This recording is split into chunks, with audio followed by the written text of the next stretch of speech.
Open the doors to Val-Con.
Hey, everybody. Welcome to Val-Con 2025. I'm Jiroc the Viking, and I'm one of your hosts for this epic 24-hour live stream event.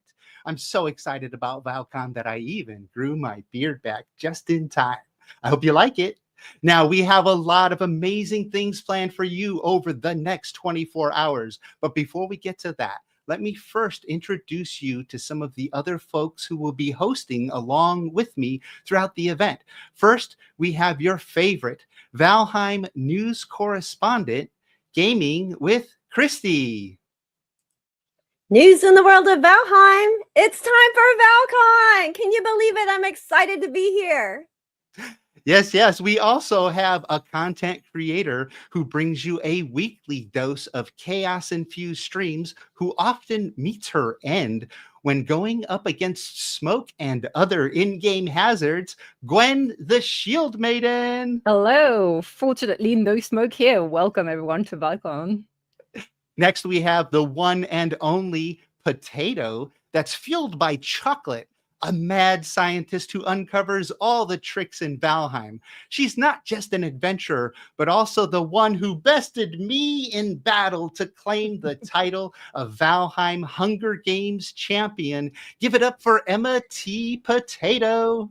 Hey peeps, Emma here. I'm so excited that even I grew a beard.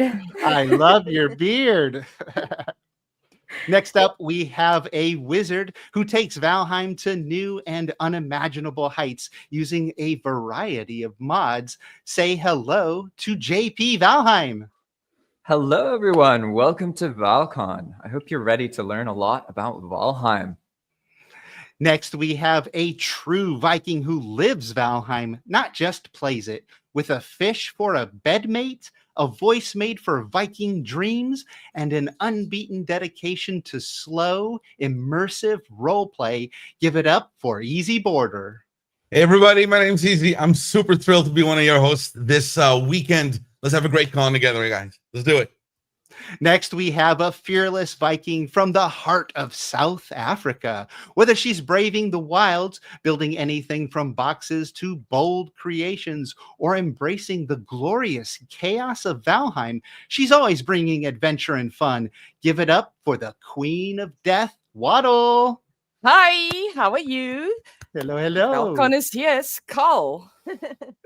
Up next, we have a fearless shield maiden who dives headfirst into adventure, chaos, and creativity. Whether she's battling foes or crafting incredible builds, she's always bringing the Viking spirit. Welcome, the Valheim Gal. Hi everybody, I'm Valheim Gal. Get your hammers ready, Vikings. We made it. Woohoo! Everybody's welcome. here. Yes, yes. Welcome, everyone. It's so awesome that we could come together on this 4-year anniversary since Valheim released its early access all the way back to February 2nd, 2021. It was a nice break back then from all the face masks, and other weirdness that was going on back. But let's not talk about that. We're here to celebrate Valheim. That's right, Jiroc. This is the first time that the whole community is coming together for a global convention. Yep, and it's the online convention is actually happening right here, right now on YouTube and Twitch. Hi, people in YouTube and Twitch. And it will be live for 24 hours and include Valheim-related videos, live streams, special interviews, as well as really interesting panel discussions. It also includes high-profile Valheim content creators and an in-game convention taking place in a Valheim world across multiple servers. These servers will allow attendees to participate in-game, visit booths, and also take part in live competitions, mini-games, and events. Val-Con was born out of the desire to bring the Valheim community together in a celebration of everything Valheim. This includes regular players, high-profile content creators, community managers, gaming enthusiasts, and mod developers. Val-Con has high ambition. We'd love to see it become a recurring online event that could eventually lead to an in-person convention in the long term. Let's talk about our mission. It's to bring together the community of Valheim, players, content creators, and mod developers in a celebration of Valheim. Yeah, and our vision is to eventually launch the first in-person Valheim convention and to bring the community to life and further strengthen all the connections that we've made across the globe through this wonderful game. Our values are community, respect, inclusion, integrity, creativity, accessibility, and of course also collaboration. Please note that Val-Con is a 100% fan-led event and is not affiliated with Iron Gate or Coffee Stain Studios at this time. Val-Con's audience is a diverse global community of Valheim enthusiasts that range from seasoned veterans to brand new players across both console and PC platforms. Attendees including die-hard fans who've defeated every boss and casual players who are just building their first Viking settlement. This event has attracted influential Valheim content creators and dedicated mod developers who are expanding the game's possibilities. This mix of creators and fans fosters a dynamic atmosphere where community members can connect, share insights, make new discoveries, and celebrate their shared love for Valheim in all its forms. Oh, all that stuff sounds awesome. And, I really hope that an in-person Valheim convention happens someday. That would be really, really cool.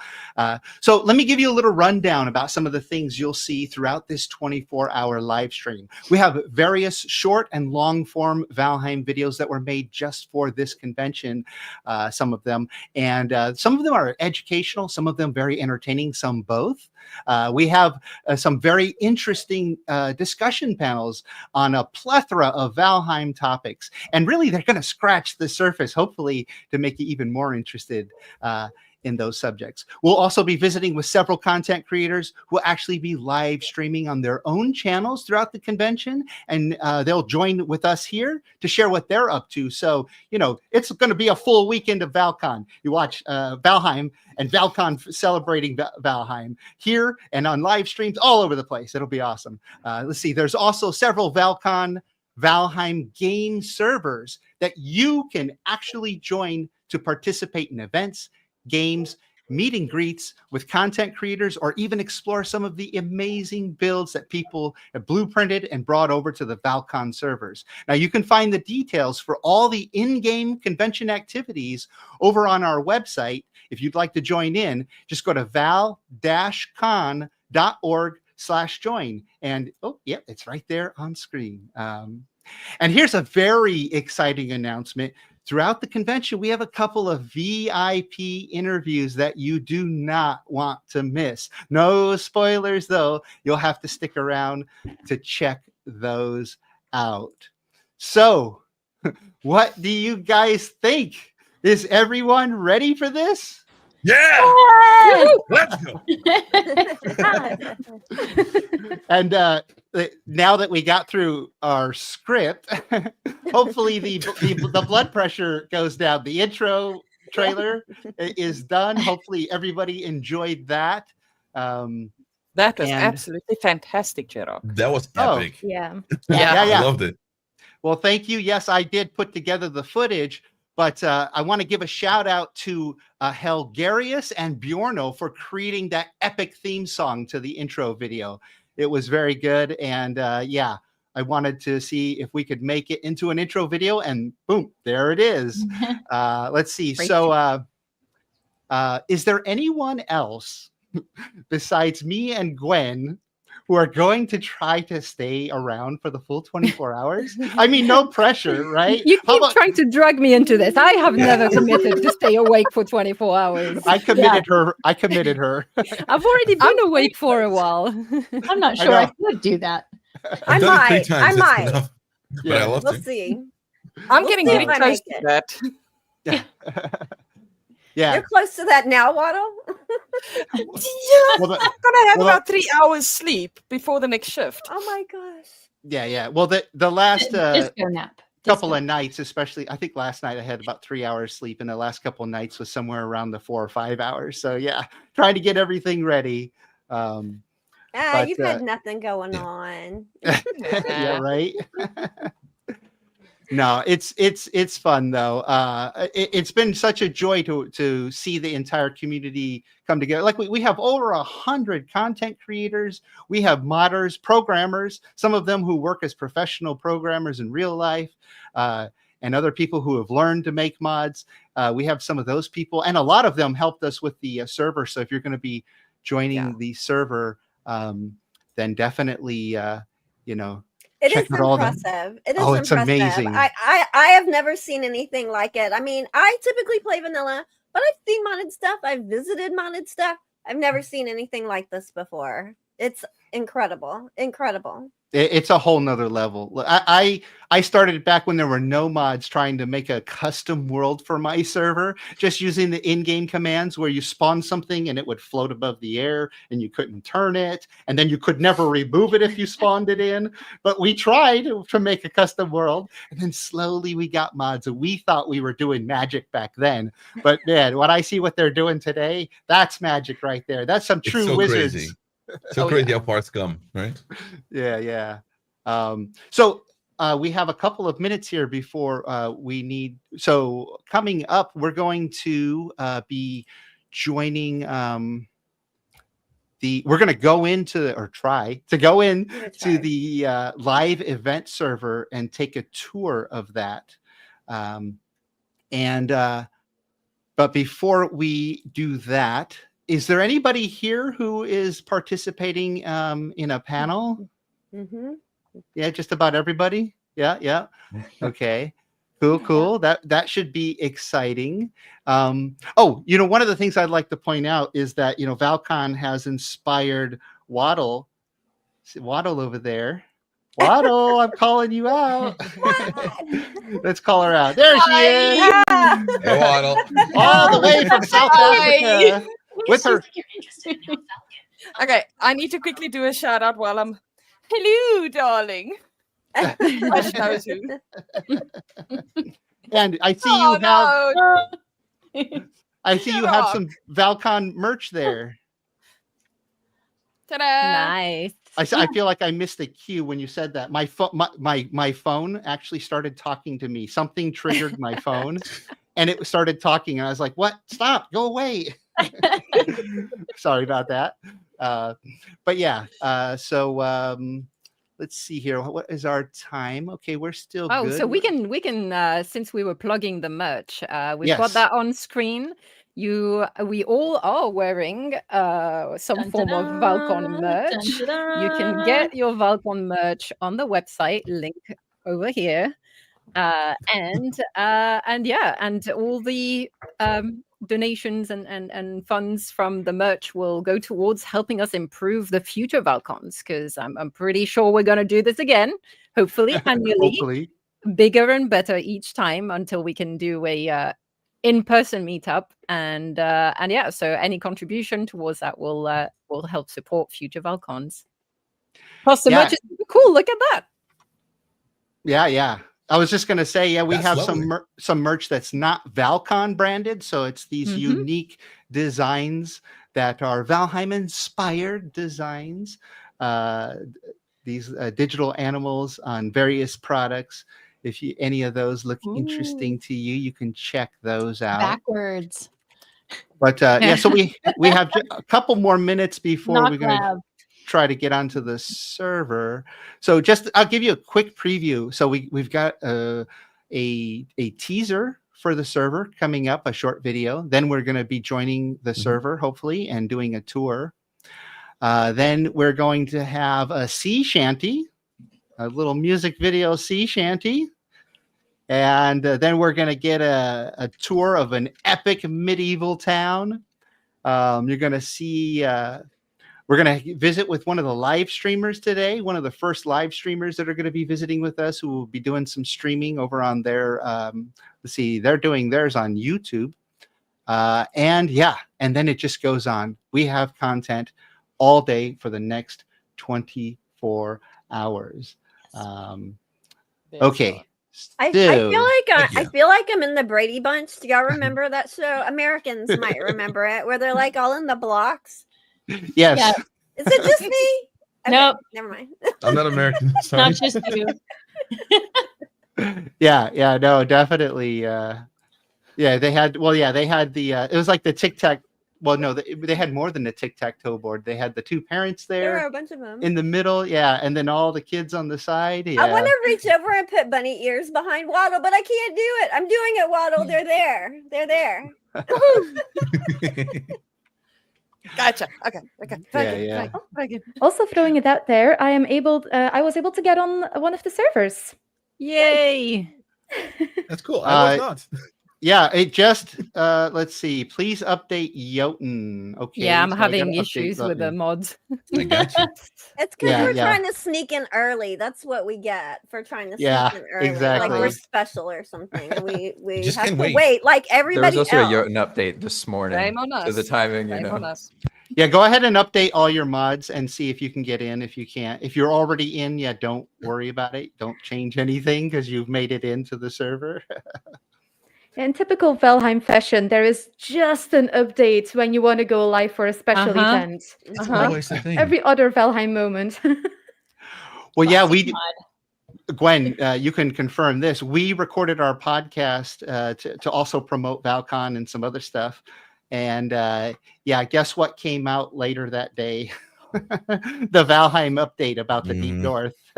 Yeah, the devlog yeah. literally dropped hours after Jiroc posted the last Valheim episode on YouTube. So we're like, no, we could have covered all of this. Should we have known? Yep, exactly. We'll have to save it for the next podcast. So let's see. Am I not in the game yet? Okay, let's see if I can get in. And so somebody did get in, right? I think EmmaTPotato. Emma. Are you in now, Emma? I am in, and Which server are you looks on? all right. I'm on modded European. Okay, not the live events. That's fine. Yeah, so the server you want to try to get on is the one in our notes there. That's the event server. Mm-hmm. So Yes. a little birdie told me apparently if we update Jotun, that might fix it. Yeah. Okay. That is Also, one of the I updates. believe our two guests who are going to lead the tour are in backstage ready to jump on and chat with us. Oh, let's bring them. Interesting. Well, actually, no, we're going to bring them in right after this video. You guys enjoy, and we'll see you in the convention center.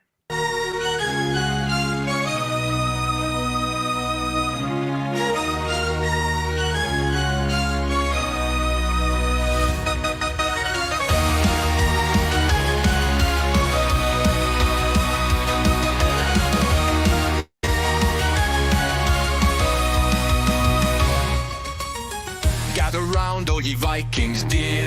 The Val-Con fest is drawing near. With creators old and new to see. Adventures waiting for you and me. Panels live and questions to share. Stories from all corners rare. Booths lined up with games galore. In this realm of endless lore. Val-Con, hear the cheer. Epic journeys bring us near. Activities for everyone. Join the fun, the game's begun.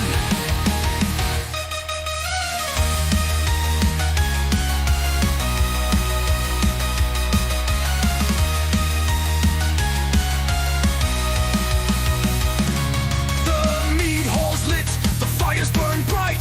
Friends and rivals come tonight. Challenge quests and build anew. In this saga we pursue. Hear the chatter, feel the beat. Every booth a Viking treat. Forge alliances cross the way. In this Valheim holiday. Val-Con, hear the cheer. Epic journeys bring us near. Activities for everyone. Join the fun, the game's begun.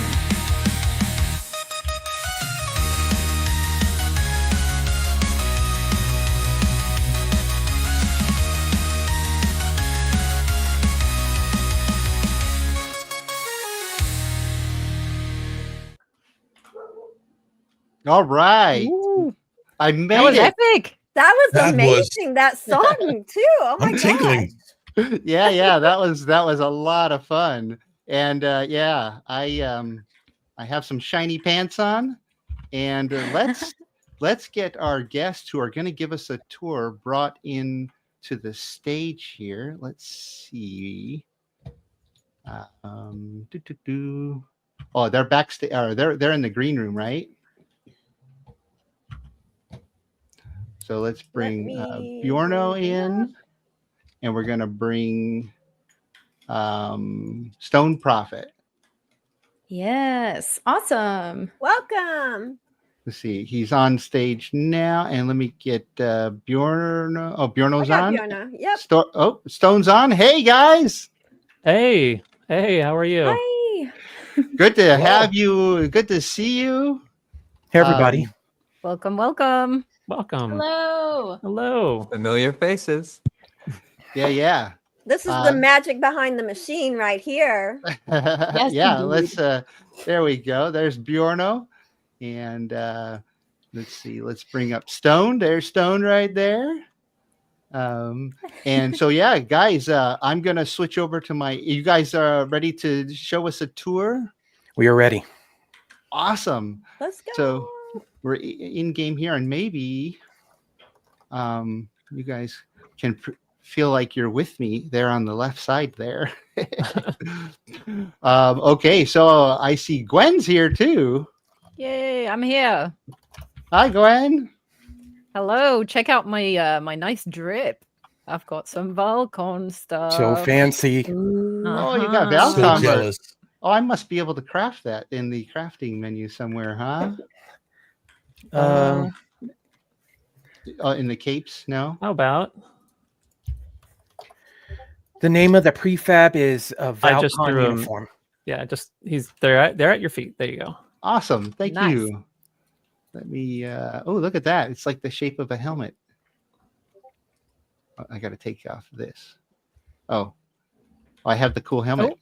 Wait, you just threw me something. Typical Valheim experience. Oh yeah, you picked up the cape. Classic. There we go. Woohoo! Yes. All Amazing. right. Yeah. Awesome. Okay. So let me just get my schedule up here so I can follow what we're supposed to be doing. And we have a little bit of time to spend here. Why don't you guys lead the way? Let me come over to where you guys are at. So first things first, you're going to want to grab the cartography table right here around the corner. Awesome. You'll hear our lovely radio station in the background. playing all of your favorite Val-Con related tunes. Should turn my audio up here. Yeah, definitely turn your audio up. Oh yeah, I can hear the music. Hopefully, everybody watching the stream can hear it. Can you co-host hear it back there? We can't hear it on the stream. That might be. You can't hear it. No. Okay. I'm trying to hear- teleport over to you, but it's not working, so I'm running. Same. Oh, I have to turn the music down. I can't hear her talking. You can adjust the volume on the player itself. Oh, okay. Yeah, if you just come over to the little gramophone over here. Let's see. Who am I following? Just follow up the stairs. Oh, up the stairs. Yep. Yep. Everybody, come on up. Hey, I made it. Oh, look at that. So if you just interact with that, you can just turn the little volume slider down. Oh, nice. Isn't that amazing? When I first saw this and the TV screens, my mind literally just exploded. Seeing that things like that are possible in Right. What's that handled by? Hold on to your what mod pants. enables that? That's the Odin on demand. Yeah. Odin on demand. So it lets you play MP3 files and MP4 files, like video and music in The your Valheim screens, world. yeah, Is the that right? screens do the video, and the this is actually a custom radio station, so it's synced throughout the entire world. So anywhere you hear a radio, it's exactly what's playing everywhere else in the world. So basically, like a real radio station, but in Valheim. That's so crazy. So I'm going to So cool. reshare my screen to see if I can get audio to play. Let's see here. Share.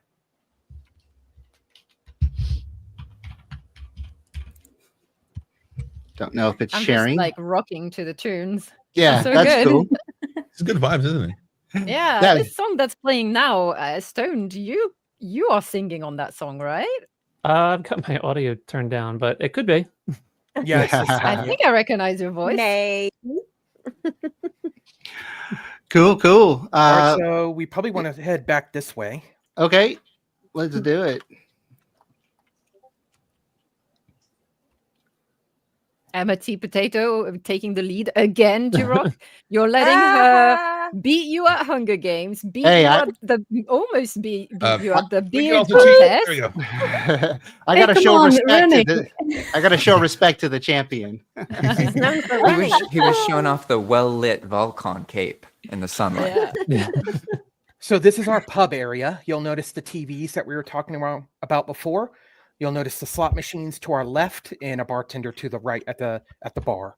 All you need to do wow. is throw coins at the slot machines to get them to start working. Ooh. That's a really cool trick, I gotta say. Although I tend to lose. Just saying. I don't think I've ever won, so I don't know what happens if you win. Actually, It's I got no rigged. point. You probably got coins or Woo, something. coins on the Oh, ground. Money, wow. Coins money. on the Whoops, I ground. took all the money. Whoops. Coins on the ground. Go play the slot machine. We don't endorse gambling, but fun. Yeah. This is. Oh, look at that. Oh, mine's broken. Oh, and it got louder as I got closer to it. It's proximity sound. It is Yeah. very fancy. Wow, It look is. at this. Or frowns upon me. yeah. So we're still working out a couple kinks. So we'll make sure that part of it's up and running. But we can definitely go check out the I don't know, Bjorno, what do we say? What was next? The free build or the booths? Next would be the cinema. Okay, let's take a walk down there. I love that there's NPCs and just people hanging out at the table. You can't tell who's who, other than the name that's above them. I see Emma and Tiny Norwegian. They do say stuff to you if you interact with them. So Ooh. That kind of freaked me out the first time I logged on. I was like, wait a minute. Who are you? You can dress skeletons in any player like armor, so you can make it even more trippy and lifelike or player-like. It's amazing. That's so cool since we all want like more NPCs and stuff to make the world feel more full. Like just throw them in there. Here you go. Have a Oh, person we're great. behind your bar. Oh, The we're in cool like kids sit a, in the back. a Hooray! theater. We need some light. There we go. Check that out. Sorry, I'm interrupting the movie, guys, with my torch. Hey, Put your torch down. Emma, Get the. Where did they on. go? Emma, where did they go? You lost this? I see it's a your bit of name a up there. maze to get here. Yeah. Follow me. Hey, follow you with me. your torch. Turn that off. Okay, here. No let's, Raven messaging in the movie. Unfortunately, Okay, no turn popcorn your yet. phones but off. Silence as you your can see, phone. we're running some Val-Con behind the scenes footage, I believe. Yeah, I think we'll actually get to see that or similar videos throughout the convention today. Mm-hmm. Well, this is awesome. Love seeing images like on billboards and actual video in streaming in the game. That's just a whole nother level of fun and interactivity for the players. Yeah. In fact, we use this very area for the moderators meeting. So sometimes we'll hang out in here and watch something together. And chat. Team building. Yep. That is awesome. Oh my goodness. That's really cool. Yeah. Let's see. So let me just check our time here. Okay, yeah, we're good. We're good. So what's next on the tour? Next, we're going to go look at the events area. All right. Oh. Ooh, some of us are getting cold. Yeah. I am getting cold in real life. Oh, This game is so immersive. Do you have a mod to change that cold in real life Thanks, Emma. thing? Because I want that mod. I think you need the torch for that again. I think we can. We should be able to change time of day, right? I think most of us have Yeah. admin. Where to go? So Yeah. for the stream, you could do that as well, Jiroc. If I'm sure you've done it already. oh, there I we know there's a go. great code for that. Yeah, I just made it. Admin? Yeah, in the council, you can type E and V, and then What's up? What's up? 0.5 to make it bright. All right. Okay, so we're He's following. live in the Who are we stream right now. following? Oh, And Bjorno just went throwing it across out the there. bridge, guys. Yep, If we're you set it waiting on the bridge. to Oh, if you damn. set it to TOD 0.69, it is a beautiful like sunset that you see. Just throwing it out there. Yeah, right. Not just because of the number, huh? It's a coincidence. Uh huh. Ew. Oh, you mean TOD? Yep. TOD. Yep. Well, yeah, it's like sunset, getting Yeah. close to sunset Mhm. time. Yep. My Beautiful favorite time of lighting. Look day at in that. Valheim. Yeah. The artwork is amazing. So we'll come back to the booth area here in a second. We're going to go take a look at the event area first. Wow, look at that map. Okay. That map is so cool. Following Bjorno. I can see my home from there. Look at this place. Who built this place? Who built this Ooh, place? lovely. Look, the Some dock traders master here here. is rocking out. Yeah. There's some people working, fishing. Yep. Yeah, I think these guys say something too. Oh, They if we should click anyway. on them. Yeah. Oh, he says, yeah, what brings you here? Bartender tent meet. Bartender sent you. The shipment is ready. Tell him he can pick it up whenever he wants. Quest completed. Thanks. Safe travels, my friend. Hell yeah, I completed my first Val-Con quest. Yes. Nice. Whenever you guys are ready, you guys could come through the portal. Oh yeah. Alrighty. Let's do it. Coming through.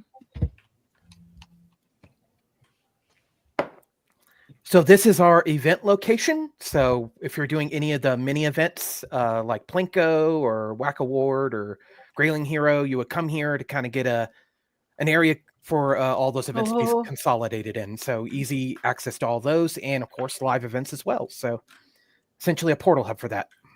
Where did you find a friendly stone golem? Actually, Yeah. I'm oh a no, bit no, scared. Joe. That's Joe. They don't like me at all. He's got a boombox. That's awesome. He's rocking. I'm sure Stockholm Syndrome has Oh. nothing to do with this. I think I need to- Event hub. Look at all the banners and signs need up to eat there. some That's food. awesome. Wow. There Some you cool go. pictures up top. There's a bartender in here. There's a goblin NPC that I think he does if you're talk told, to you can now. help you out. It's mighty cold out there. Indeed, it is. Would you like a cape? Yes, please. Ooh. Friendly goblin. Hello If there. it gets, I don't if it trust gets that too goblin. cold. You may ask what a fueling like me is doing running the information booth. Bjorno, just so you know, things are slightly on the fritz still. Not 100% sure. So, in case you were thinking about taking a trip to like Whack a Ward or something. What about Hoverbox? Yeah, let me check. I gotta say, it's impressive, even for like a normal non-modded vanilla server, having this many players like could crash it. So like the fact that there's videos playing in the background and all of this other stuff, and you're all logged on there is like, that's honestly better than I expected. So especially with this big of a build. Mm-hmm. And also it's 9 of us from different parts of the world. Yeah, Like, this is running completely surprisingly well. Yeah, it's like the worst case scenario. Basically. Yeah, Hoverbox is good. Why did you say that? Everybody knock on wood right now. Should we go to Hoverbox then? Yep, come on. Yeah, Hoverbox. Good. All good right. choice. With That this was a mini, good we can get a good illustration, too. match going on. This is a real quick. vanilla-friendly one, so it's not modding required. That's on the true. client. Yeah, Where's all Hoverbox? of the mini games here? Where are is this? vanilla here. compatible. This one? This Yeah. one. Yeah. Just so you know, Jiroc, I think your game is or the stream is lagging a little bit. on Yeah, your it's getting a little jittery. Yeah. Nice and chunky. See. Chonky. Oh, dang. Chunky. Chonky. Oh, look at the stadium. So cool. Yeah, I think the it's all, stadium all light. the amazing mods eating up my resources. The box is sentient. I love it. I mean, you have a few things running. we kick right this now. box? Yeah. Oh yeah. Honestly, when you Whoa. were watching the videos on the screens, they had a normal frame rate, which was really funny. The game was laggy, but the videos were fine. Yeah. Yeah, exactly. Maybe that's why. Yeah. Ah, Oh, I'm no, definitely it's in the getting corner. some box lag. Oh, there we go. Penalty. What team are we playing No. for? The team that puts it in the Yes. goal. I think we should all go to the same goal. Oh, That it can be done. Teamwork, teamwork. There must I be am the fireballs. goal. Oh no! They're basically playing No. soccer with a Get it in modified there. cargo crate. That Huzzah! Oh no! No, no, thief. and then if the Okay, crate we're going makes the other it way into then. a goal, there's like an animation and they get a point. Yeah, let's see the I gotta animation. get it in I the want to goal see at the least once here. animation. Yeah, let's see make the a. animation. Oh my. Get it in Oh, there. was Get Wow, it in There there. you go. I really That kicked was it one of hard. That Force was a big kicks, wasn't it? kick. The helmet. It's the helmet.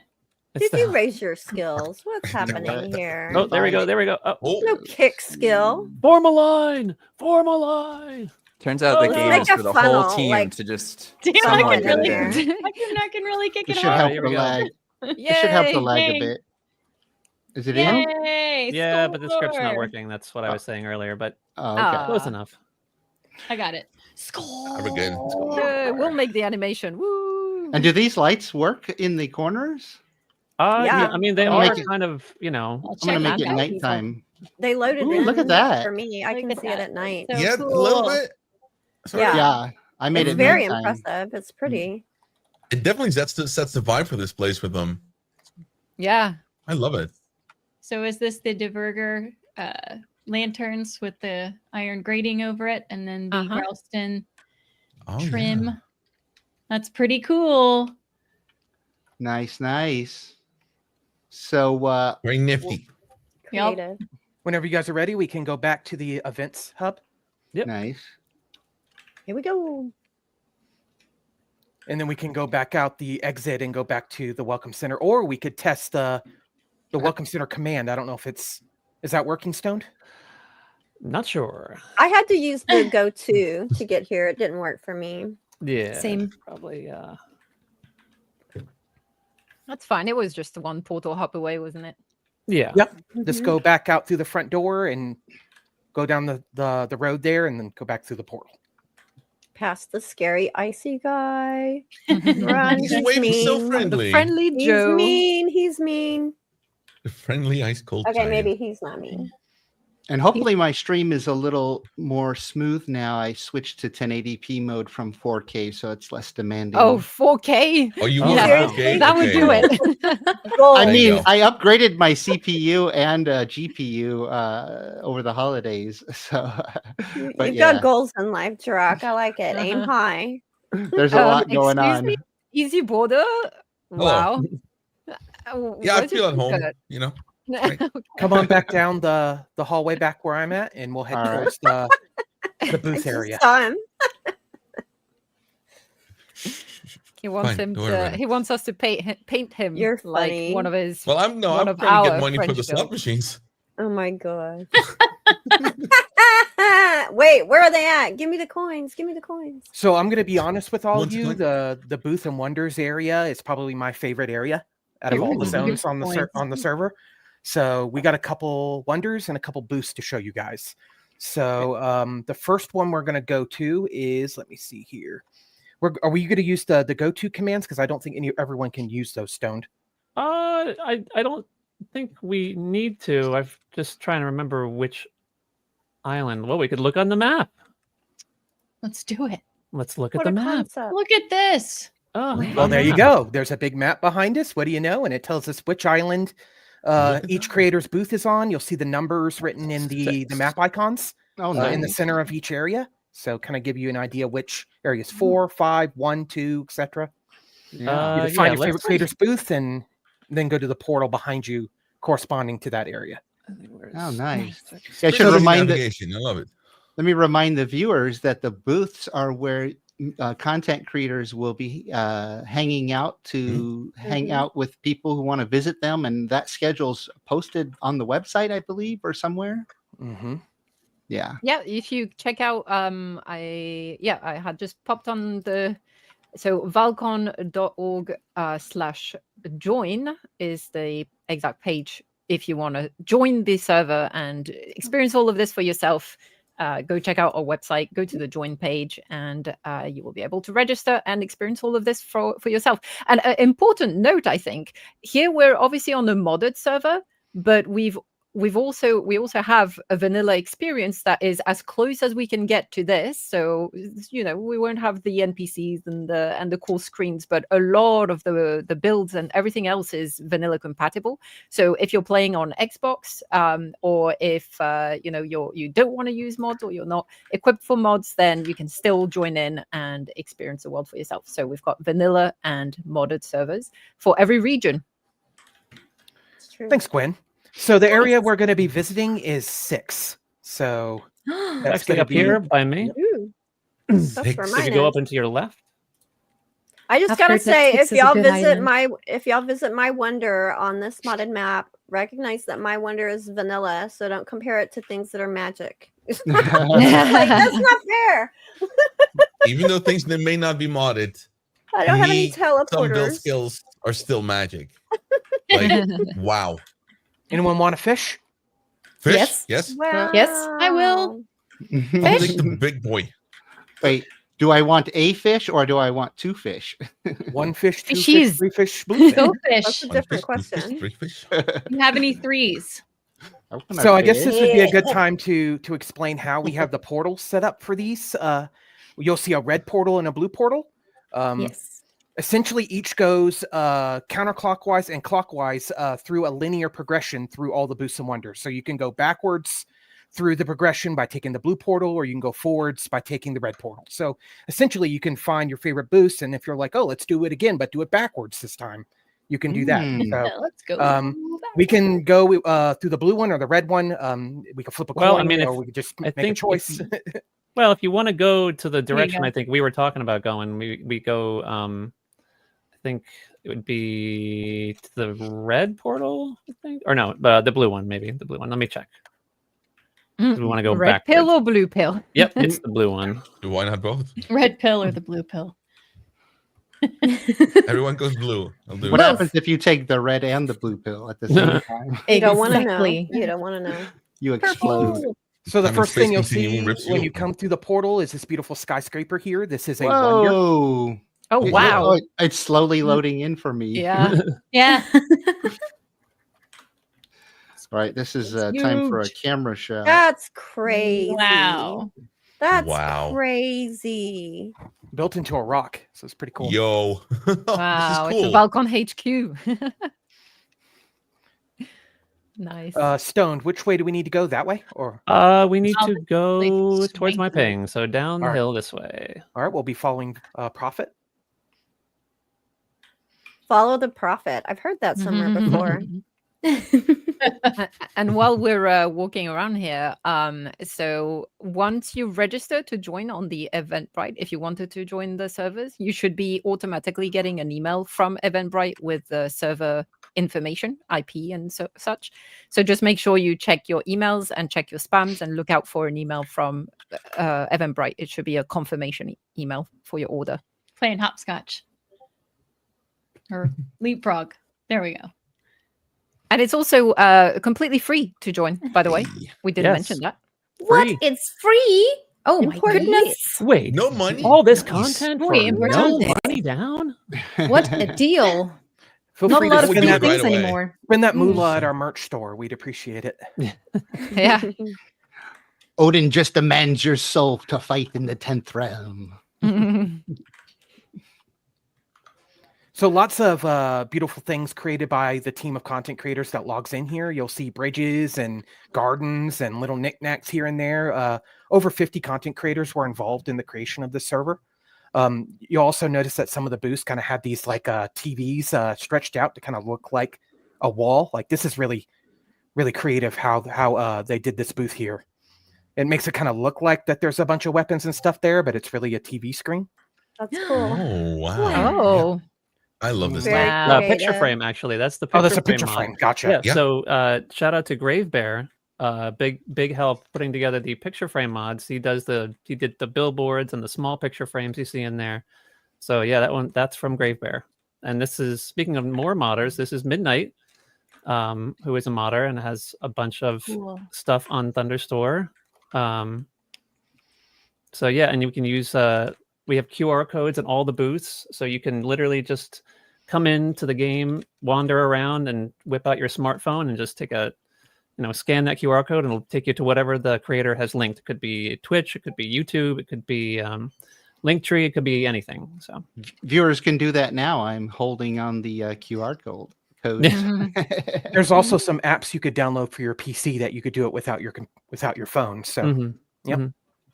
And those QR codes work also on the vanilla server. So on every booth, wherever you connect, you'll be able to go and check out the creators' links. So I'm sorry just to interrupt. I'm sorry, but I want to, while it was mentioned briefly, I want to give super props to the people that did so much work doing all of the building in between these things and adding all this in. Like the amount of hours and hours, like seemed like 24 hours a day somebody was working on getting this world together, and it's true. Unbelievable. So I wanted to just jump in to give a time update. We've got about 9 minutes before we got to move on to the next segment. So what can we squeeze in that time? Well, we can squeeze in. Let's go take a look at the Planeswalker booth, which is up the hill here, and there's another wonder up here as well that we can just take a quick look at. Planeswalkers, absolutely amazing community. Yeah, they are. Absolutely. I'm flying, so I get there speaking quickly. of Planeswalkers, there's Planeswalkers. Yeah, everybody should have admin. So Fast if travel. you do want to either use a command or We're going to the Stave Church, or Yeah. are you pinged? there is, Okay. I mean, Oh, and to also the ping. Go to the ping. Yeah. Go to the ping. Go to the ping. Fast So travel your way while we're to the talking ping. about painwalkers, painkillers, no, not Painkillers. painwalkers. Later. Bjorno, do you want to tell us a bit about the events that you guys will be running on this server, the build competition? So yeah, the Planeswalkers will be running a build competition on the 2nd of February, 7 a.m. Eastern time. I believe that's noon UTC. We'll be opening that to the public, so it'll be a 2-hour speed build competition. The theme is Unity, and it has a $200 grand prize. So if you are interested in signing up for our build competition, the event is in our Discord. There's an additional form you need to fill out so we can get some information from you, but should be a fairly easy process. Once you get in the Discord, just reach out to anybody with a red tag or any of the moderators should be able to point you in the right direction to get you signed up. Nice. Go in here. This is a beautiful build, by the way. Yeah, this is from AntlerCarver, I think. Yep. Yeah, he did a lot of. Also, I'd like to point out a lot of people did a lot of extra work on these paths. I know not everybody might be, walking on the paths. They might just take the portals, but so much care and attention was done to that, and AntlerCarver was one of them. This is a stave church. I believe it's modeled after an existing design, but yeah. This is incredibly cool. Yes, this reminds me of very authentic. Yeah, I believe Well, it. So AntlerCarver told me that this was modeled after a real stave church that. Yeah, I was just going to say he that. has visited. Ooh. Yeah, that he has close to where he lives. They So use- you can't get any more authentic than something that was based off a real life design, right? Yeah, It's a beautiful Yeah. build. this The is appeal is awesome. definitely there. Good job. good. And about the Amazon. paths, it's they just use stage I church. personally love walking on a good path to get that real Yeah. feel of the world and the Yeah. size of it. Scenic view. Scenic view, yeah. Yeah, Mhm. I think it's the I love Ernst this. stave church, the Norwegian. So we also have another build competition kind of going along with the Planeswalkers one, and I kind of wanted to throw this out there that the Valheimians are also doing a build relay on the vanilla Right. server. All three regions, so North America East, Europe, and Oceania will be doing those build relays. So if you get tickets and you're on the vanilla server, I would check out the event schedule and find out when that relay is going on and join in. It looks like a ton of fun. Yeah, absolutely. Yep, and all the details for the Cool. build relay are posted on our website. So again, valcon.org/program, I believe. If you check out the program tab at the very bottom, we've got the details of that build relay. And Valheimians also have a page up talking about it. So there you can see which times and which servers to connect to take part. So this is the Planeswalkers booth built by Nova of the Planeswalkers. You'll see a trailer for our brand new modded server on the TV, some logos and stuff from our Discord and our Valheim group. Very, very intricate floor design. I really like the floor design of this booth. She did a really good job. Really enjoy this. And of course, there's a ship up top if you haven't noticed it. This is beautiful. Oh yeah, there is. This is beautiful. And This I is a- like how like a lot of the booths are kept like kind of open and airy, so you feel the world around you. I Yeah. agree. They did a really good job connecting everything together, make it seem unified. This is so amazing. It's hard to call it a booth. Right? Like, yeah. really? This is Pass me not the what I popcorn. consider a booth. Like like nice cozy living room. Yeah. So I believe that was the last thing we had on our list, didn't we, Stoned? Or do we want to show them the Kraken? Wonder if we have enough time. Oh we have about that's 4 so minutes. Yeah. If Okay. We wanna go Well somewhere then else. let's take a look. Yeah, we'll head to If this you- ping. And you can just fast travel there if you hold down the control button and ping the map. Yeah. Control and middle mouse button for me. Mhm. Yeah, middle. I know some people rebind, but Mhm. oh, it's There we it's go. pieces are coming in. Oh my gosh, it's starting to look really cool. What is that? So this is Mythic's Kraken Wonder, Ooh. built by Mythic Builds, his YouTube channel. So if you guys are not familiar with him, please go give Oh, him a follow. He's an amazing Definitely. builder. One This of is the gonna best Valheim builders. Oh, Oh, yeah. man. You'll see some Wow. videos. Oh, it's loading in. It's so cool looking. It's amazing. Wow. And he told me how he got a lot of this stuff built. It was just amazing. I mean, I can't even. I Hmm. think Yeah. I think it's Can't all even. vanilla. It's no mods Yep. at all. Yep, that's So correct. Can't even. keep that in mind. No gizmo, nothing. Nope. Nothing. That's What? impressive. That is impressive right there. Wow. Very. That's an extra level of impressive.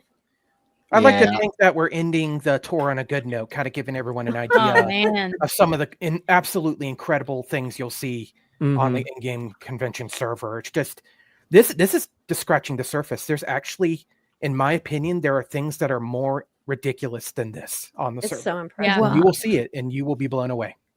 Has it rendered in the internal parts inside the rib cage for you guys yet? Yeah. Oh yeah. Yeah, say details just loaded in.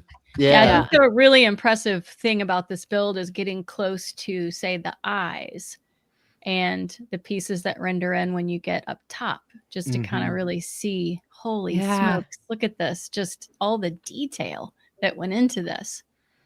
Yeah, especially when you say it's a vanilla build only. Wow. Yeah.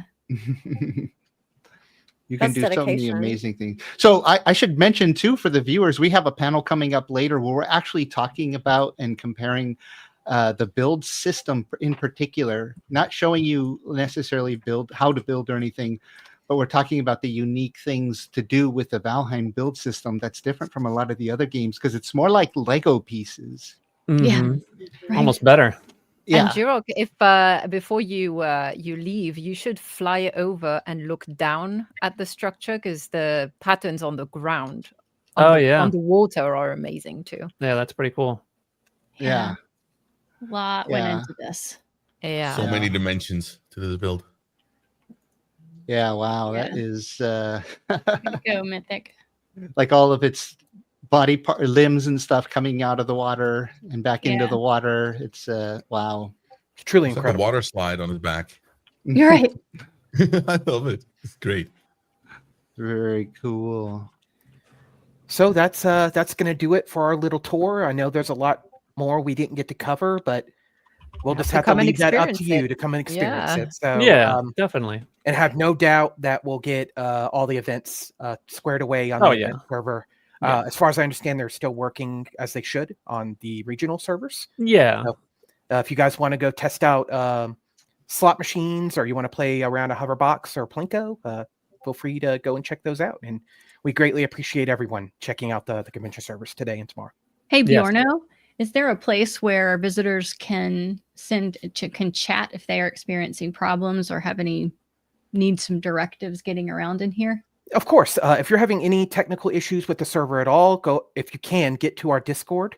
There is an option to open a ticket. All you have to do is do /new and hit enter in any Discord text channel, and that'll open a ticket where our admin team can take a look at it and address any technical issues you have.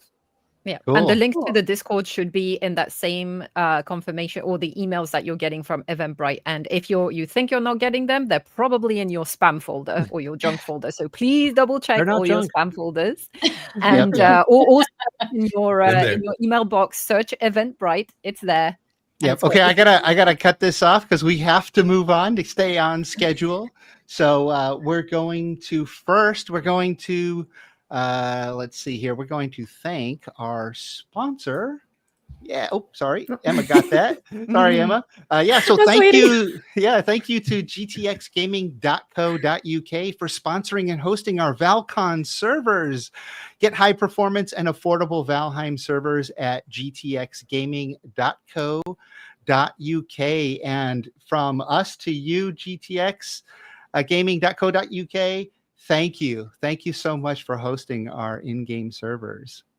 Okay, now that said, I hope everybody enjoys this next video coming up right now.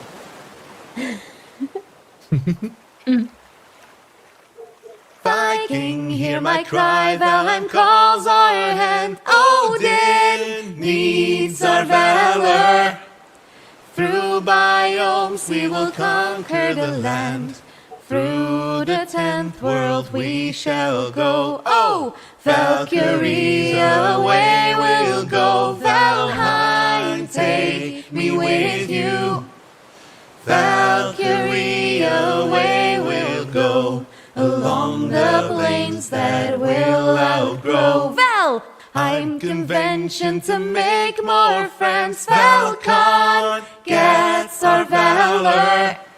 A wonderful journey that never ends. Through the 10th world we shall go. Oh, Valkyrie, away we'll go. Valheim, take me with you. Valkyrie, away we'll go. Along the plains that we'll outgrow. Use knives to poke your favorite beefs, but don't use the froster. Hug your a fish while you're lying in bed. All through the 10th world we shall go. Oh, Valkyrie, away we'll go. Valheim, take me with you. Valkyrie, away we'll go. Along the plains that we'll outgrow. Deep north will call us very soon. The depths need our valor. Will 1.0 be released by June? Through the 10th world we shall go. Valkyries, away we'll go. Valheim, take me with you. Valkyrie, away we'll go. Along the plains that we'll outgrow. Wasn't that wonderful? Wow. Absolutely What a beauty, fantastic. guys. These two. Wow. Oh my gosh. I noticed. Wow. Oh, What we a were both voice. singing along to this. I saw you. That melody is going to be stuck in my head the whole event. Again. Good. Nice. Yeah. Beautiful. And such Go. clever lyrics too. Will the update be out by June? I'm not saying we don't have background information, but I'm not saying it's not that way. So We It tried runs something. through. Yeah, that was fun. So I had been playing with, the videos to load for this program, and that was, one of the first. So that has been in my head, and I've just been like this the last couple of days. We will go. It was so much fun to make too, and really to find some kind of song that we can use to make it more of a Valheim song and Viking-y was such a fun thing to do. It was an absolute pleasure. it really was. Like, we spent multiple hours on this. Like, I drove to her house for the first initial meeting to set things up to be able to do it online, remote, and I gotta say, it worked out beautiful. Actually, Yeah. Like, I love working together, and on to the next project. Yeah. That's cool. Yeah. It's so incredible the many different ways that art comes out and can be expressed around this. It's such a creative game when you want it to be. Absolutely. True beauty of Valheim. Really is. Yeah. It really brings people together and in so many creative ways, not just exploring a new game, but also building and just so many people are so creative with this game. It's so cool. Yeah, absolutely. Yeah. So let's see. Let me check our time. 5:03 UTC. We are on schedule. Perfect. What? Yeah, I know. I like even I having a know. couple of extra minutes to get, so I don't feel like, panic mode. Feels weird. Enjoy it while you can. I have a feeling it won't last. But so, What's coming up next? yeah, so we have a little bit longer format video for you here from Berserk the Builder, and it is a tour of an epic medieval town. So I hope you guys enjoy. And for the hosts, you have about 10-minute break time. If you need to take a break, now's the time to do it. All right, everybody. Everybody, enjoy this.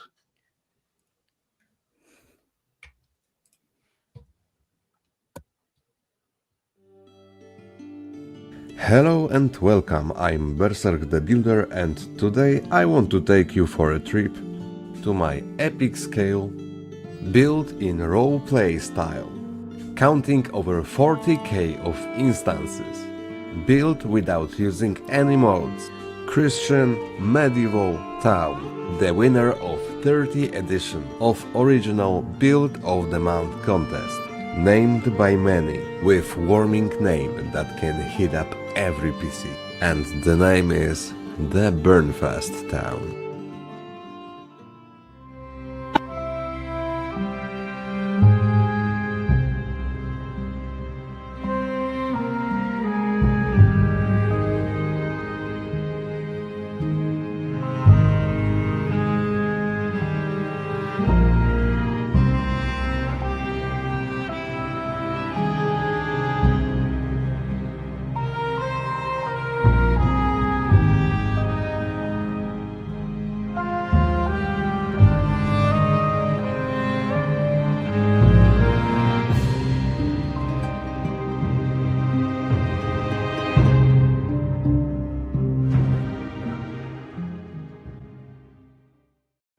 welcome once again at the Fields of the Burnfast.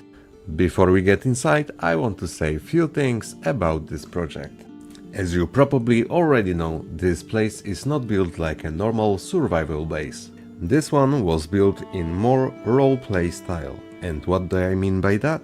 This town has its own supply chain, and it is built more like a real place.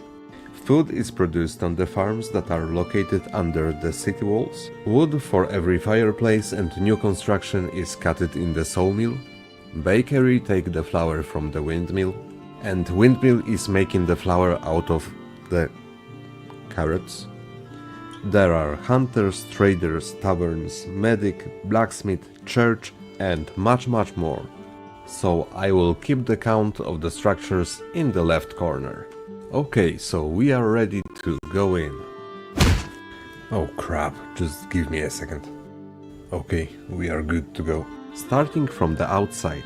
In the front of the main city gate there is a lot of farming area, with fields full of crops, pig and hen farms, few modest farmhouses,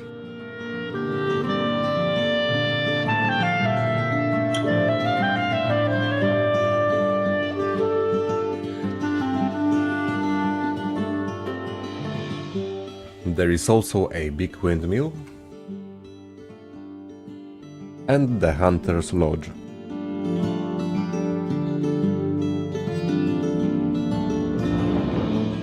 At the east side of the town we can find the sawmill,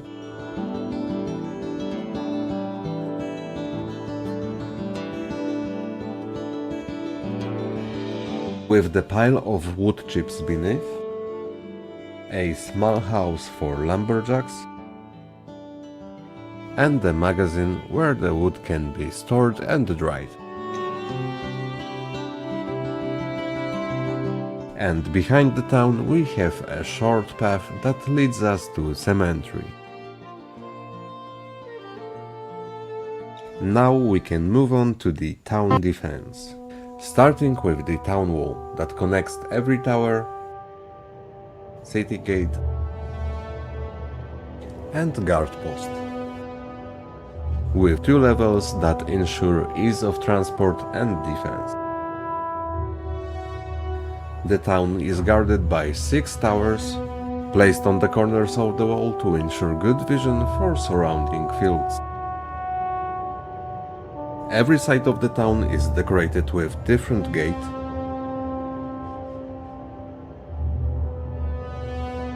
We have also 2 guard posts,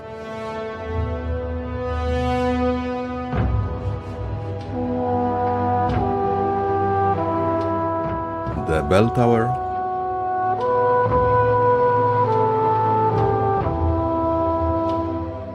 and the main barracks with command center. The big fortification that have beds for over 30 guards,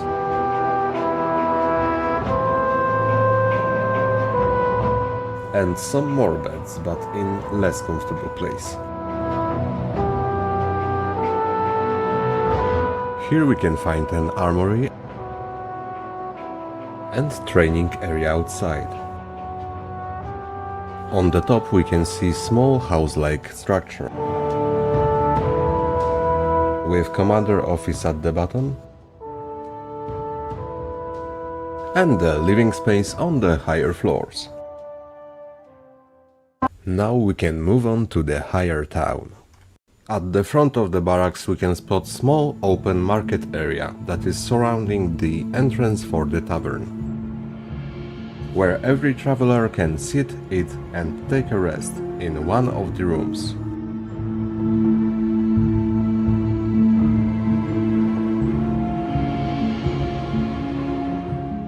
You can also try out local specials.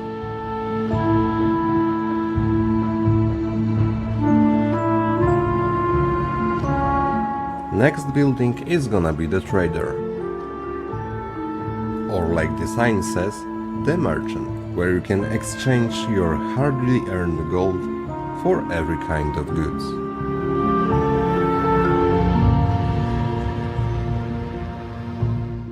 Then we have wooden church, placed on the top of the hill in the middle of the town. Big structure with huge open space inside. In this modest interior we can see big stone cross placed on the floor, a lot of place to sit, and a small staircase leading us to the church tomb.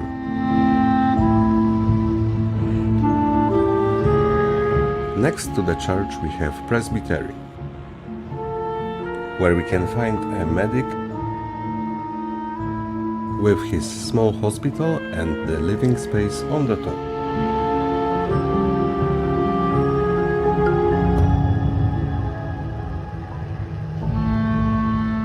At the other side of the building we can find the rooms of the Father Athelstan, with his office at the ground floor, well-equipped basement, and a big living space on the top.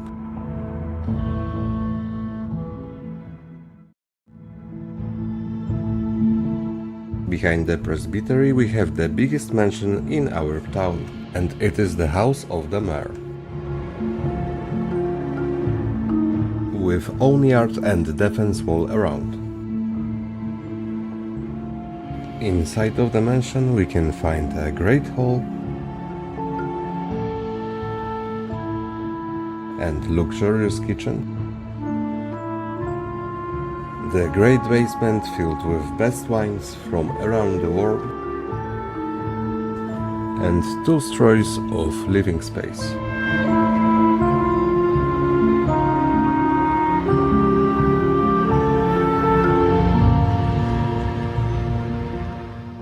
From here we can move on to the lower town,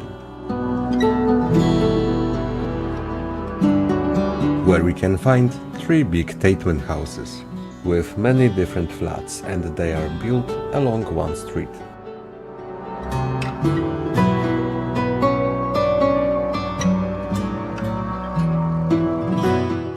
Here we can also find a big magazine that have space for all kinds of goods and resources.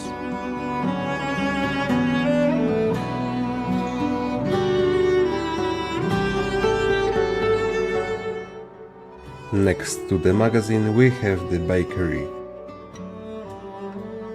with 3 ovens constantly producing fresh pastry for the citizens. Some more working space upstairs,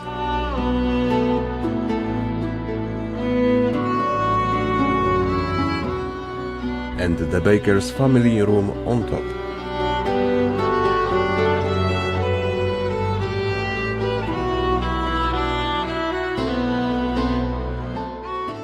Behind the bakery we can find the blacksmith shop,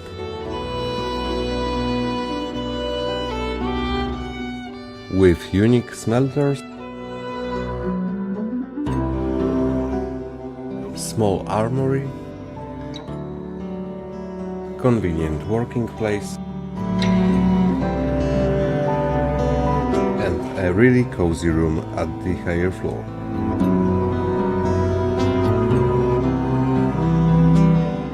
Next to the blacksmith we can find one of the 3 smaller houses,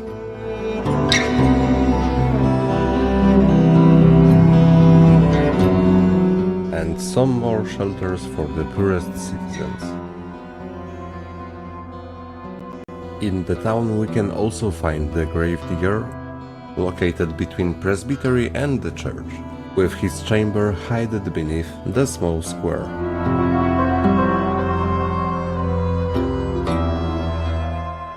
And that would be the 40 different structures from the Bernfast town. But there are also small pieces of architecture like wells, market stores, many different squares, and fountains. And that would be all.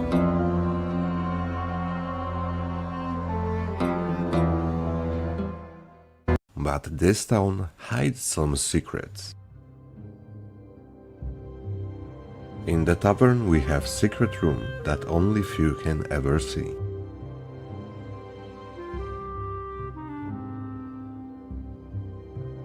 The site of Mervilla we can find the secret training room.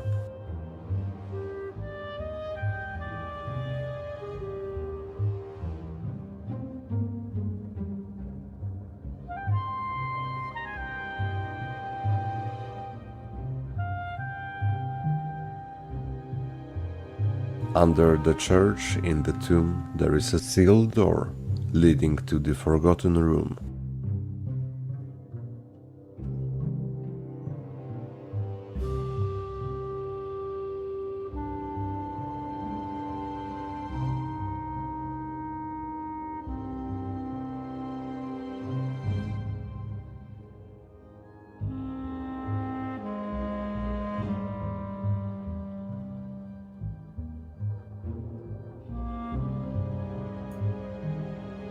And there is some more. In the 40 different structures we can find 58 flats and 174 beds, including 9 from the prison cells.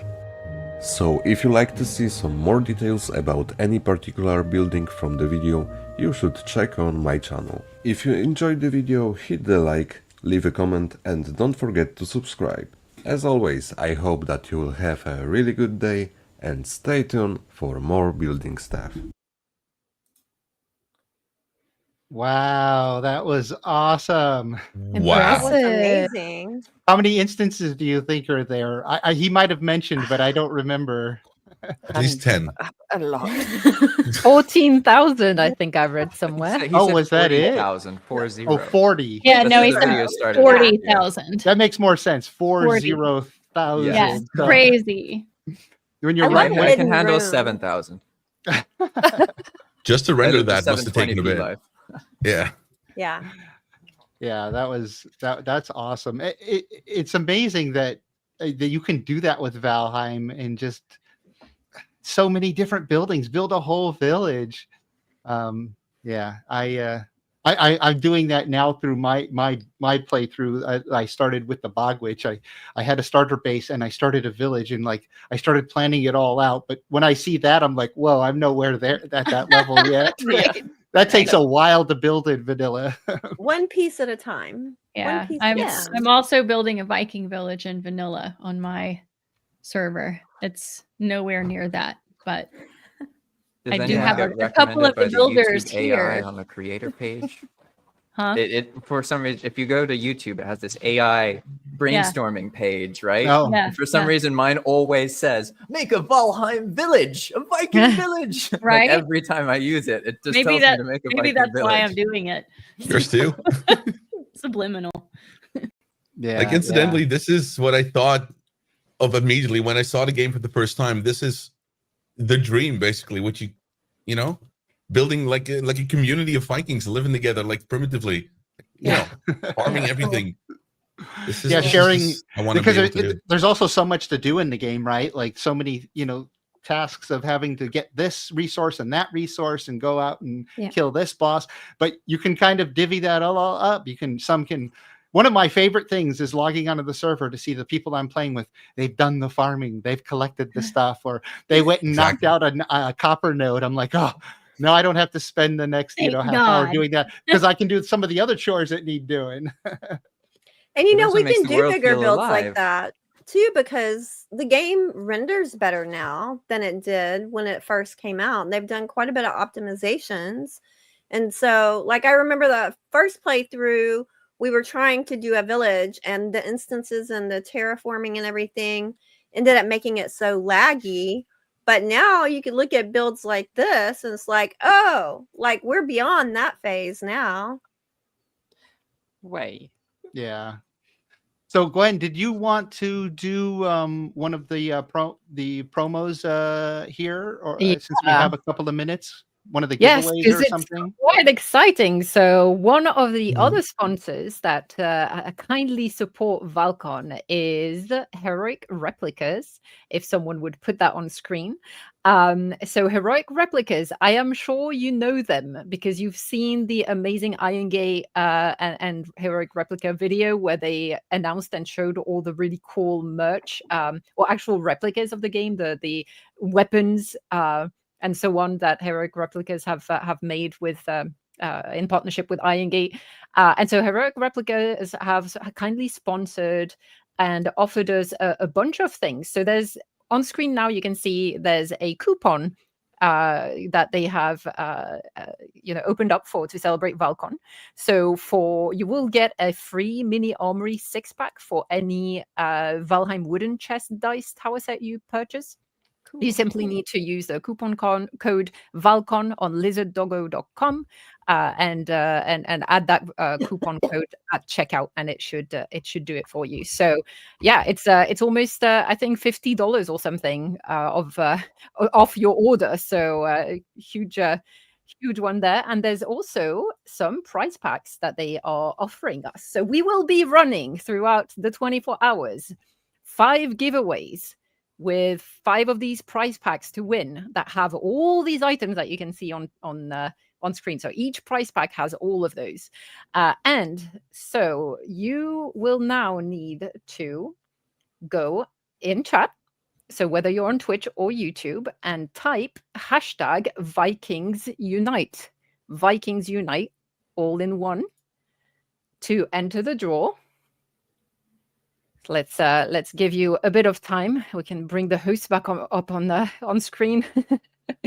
There we go.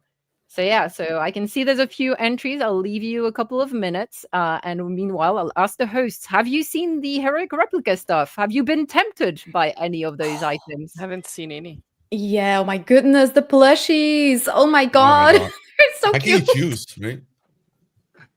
Yeah, I've and seen so especially many now that things. there's a promo code to get some I'm extra entering stuff the on top. giveaway. Excuse me. Oh yeah, please do. Everyone is can welcome. we enter? I can see everyone typing. We'll leave them another maybe 30 seconds to go type your Vikings Unite. And Oh, if yeah, you look do at get that. this one, It's running. Look at Yeah. chat getting Hubby, can you spammed. bring me my credit card? so let me bring up also my screen then. So Chrome tab, giveaway tool, there we go. So if we added that on screen, let me do, whoops, no, that's not the one. Oh, that's a good one. At Aw. stage, there you go. There we go. So we're ready. Three. Last entries. Oh, it's so Come on. exciting. Get your Someone last do a entries countdown. in. Someone do a- 5, 4, Four, 3, Three, 2, two, 1. one. Whoa, whoa, whoa. Go. Happy New Year! Let's Woohoo. get to Okay. Uh-oh, there it goes. There it goes. There it goes. Who's going to be the winner of one of the prize packs? Uh-oh. Look at it teasing by going slower. Oh, and come on, man. slower. Come on. Christy! Congratulations. It's rigged. Okay, Congratulations. Let's see the reaction here. I can't Somebody even. said, hacks. What are the odds? I know everyone's saying it's rigged. Why? How funny. Thank you. Oh, Thank you. That was actually funny. I had no that's idea. hilarious. Seriously, did not think I would win. That's crazy. Everyone's was rather gonna, random. everyone's gonna think we've rigged this. Oh no. No. Oh no. But yeah, thank you again for Heroic Replicas for this awesome giveaway. And we shall see you at the next giveaway at some point during the stream. So stay tuned. Yeah. Don't walk away from the stream. Keep it going because you can enter again when the next one happens. Okay, so Beautiful. we do have a streamer that's scheduled to come on. Looks like we don't have them in our green room just yet. They're still we working do have one. on that. But we do have Kyle on. We have We have one of them Kyle. ready to go. Let's see. You want to go ahead and start chatting with Kyle? I am not seeing them. I got him if you're ready. Yeah, go ahead. Welcome, Kyle. Hi. Hello. Hi, Kyle. Hello. Hey, friend. Good to see you. Oh, Hello, you can hear me? Kyle. I can hear you. Oh, good. Everybody can hear you. Oh, nice. The whole Everybody. world. Welcome to the world. Well, thanks. So what are you guys doing over on your stream today? We were building what we'd like to call like a pirate cove. We found a really interesting area in the Mistlands that was just screaming a unique build opportunity. Oh, does it look something like that? I can't see. Oh, you Yes, can't. it see is. It is. I was just opening it up too. That's the correct stream. Looks like they were just trying to get Sarah on board. Whoop, I saw someone Here pop she in. I think is. that's Hey, Sarah. Sarah, welcome in. You're live. I made it. Yay. Hey, pal. Awesome. So what are you, Sarah? What are you guys doing over there on your stream today? You're doing a build in the Mistlands, right? Yes, we are. We're building a pirate haven. So what does that entail? What are all the things you're planning for that? Well, I'm working right now on an inn. Yep. All right. I'm working on an inn for the Vikings to or the pirates to sleep in, and then I'll be doing some little booths for them to buy goods at. And then Kyle's working on a different area. I'm looking forward to seeing how you guys decorate this, because you're both great builders, but you're amazing decorators, both of you too. So creative. Well, thanks. Yeah. Especially Mistland builds. They're always hard for me to do, personally. Yeah. Is it because of the mobs? No. Or the height? The build pieces, weirdly enough. Yeah. Sometimes Well, they're you see all it stone, sometimes you right? don't. So they need to be properly supported, or they break easy, right? That too. Yeah. Yeah. So strangely enough, I've not played the Mistlands. Sarah and Kyle, do you guys? So I'm mostly an admin on my server. When Mistlands came out, I was running events and doing a bunch of stuff for admin. And then Ashlands came out, and I was doing the same thing there. So my playthroughs, I've not gotten to the Mistlands yet, so I still have to experience it as a player. I've done a lot there as admin, but not as a player. And I take my time when I play. We need to take you to the Ashlands. I haven't played there either. That's a whole other story. I'm terrified. There are special things in building in the Mistlands, though. So are y'all doing anything special over there to make it easier or to make it more Well, for the functional? stream today, we put everything on passive because we had a yawl that kept spawning in the area, and we honestly don't want to be building and have a yawl come blast everything because, you know. You don't want a stream full of death runs? What do you mean? No, that's not what it's about today. They are so destructive. It's so crazy. Yeah. And I came in the other day, and he was right smack in the middle of where we're going to be building today, and I'm like, no, you need to go. Nice. Yeah, is there Christy already hinted at? Is there a specific reason why you chose the Mistlands? Is it for certain the harbor locations that you can find in the game? Why did you choose the Mistlands? For this particular location, we happened to run upon it, and there is a mine that the entrance is kind of buried down. So there's dirt walls and stone kind of over the top of it. So it created this little alcove right in front of the infested mine. And Kyle and I both, we just absolutely fell in love with the location and thought, well, this needs a build right here. Yeah, cool. Is there any finding unique spots? Yes. And you know it right when you see it, right? When you're roaming around the world, you go, wait a minute, I need to mark this on my map. I need to build something here because it's just talking to me. Yeah, actually, also. Sorry. Yeah, we switched gears, because we were gonna take over a Draugr village. That was our original plan. And as soon as we hit this spot, we're like, nope, we're changing gears completely 180, and we're doing this spot. And so that's what we did. Now, that's also the problem with Valheim. There's everywhere you turn, it's a perfect spot. Yeah, it begs to be built on. Yeah. I think it's they want us to play the game more. Right. And what are we doing here? We need to be playing the game. I want to play it right now. So let me jump in here just to ask a quick question to clarify. Are you both streaming this, or one of you streaming it throughout the day? I'm streaming it right now. Okay, so I'm going to throw that link up there for anybody who's interested. to pull up that stream and follow along with that and Val-Con celebrations. Thank you both for coming in and sharing with us what you're up to on this 4-year anniversary of Valheim. I hope you guys have a wonderful day, and we're going to jump on over to our next video here. This one is, let me see, this is it's called Village of the Elder by ConSeannery. Thank you, everyone. This forest remembers. It remembers the battles, the victories, and the loss. Here in the shadow of the Elder, our ancestors stood defiant, carving their triumph into the heart of these wild lands. A shrine rose in the wake of their conquest, humble yet defiant, a lasting tribute to their strength. But time persists and spares no monument.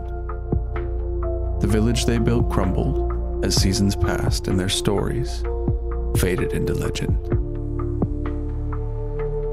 The realm reclaimed its dominion, smothering their legacy in roots and ruin, patiently awaiting the next to uncover its secrets. Now we stand where they once stood, as conquerors and builders, seekers of purpose in these ancient hills. Tales of the Elder's fury led us here, yet the battle had long since ended. What we found was not a foe, but a forgotten village, waiting for a new beginning. With every beam raised and every stone placed, we breathe life back into these lands. This is no longer the place of our ancestors. It is our own. A haven forged by fire and sweat, shaped by will and perseverance, destined to stand long after we are gone. We are not restoring what was lost. We are creating what will be. The land we shaped is a foundation for tomorrow, and our walls guard us against the unknown. In this place of shadow and light, we forge a story of resilience, courage, and hope. This is our village, our home, and its story is just beginning.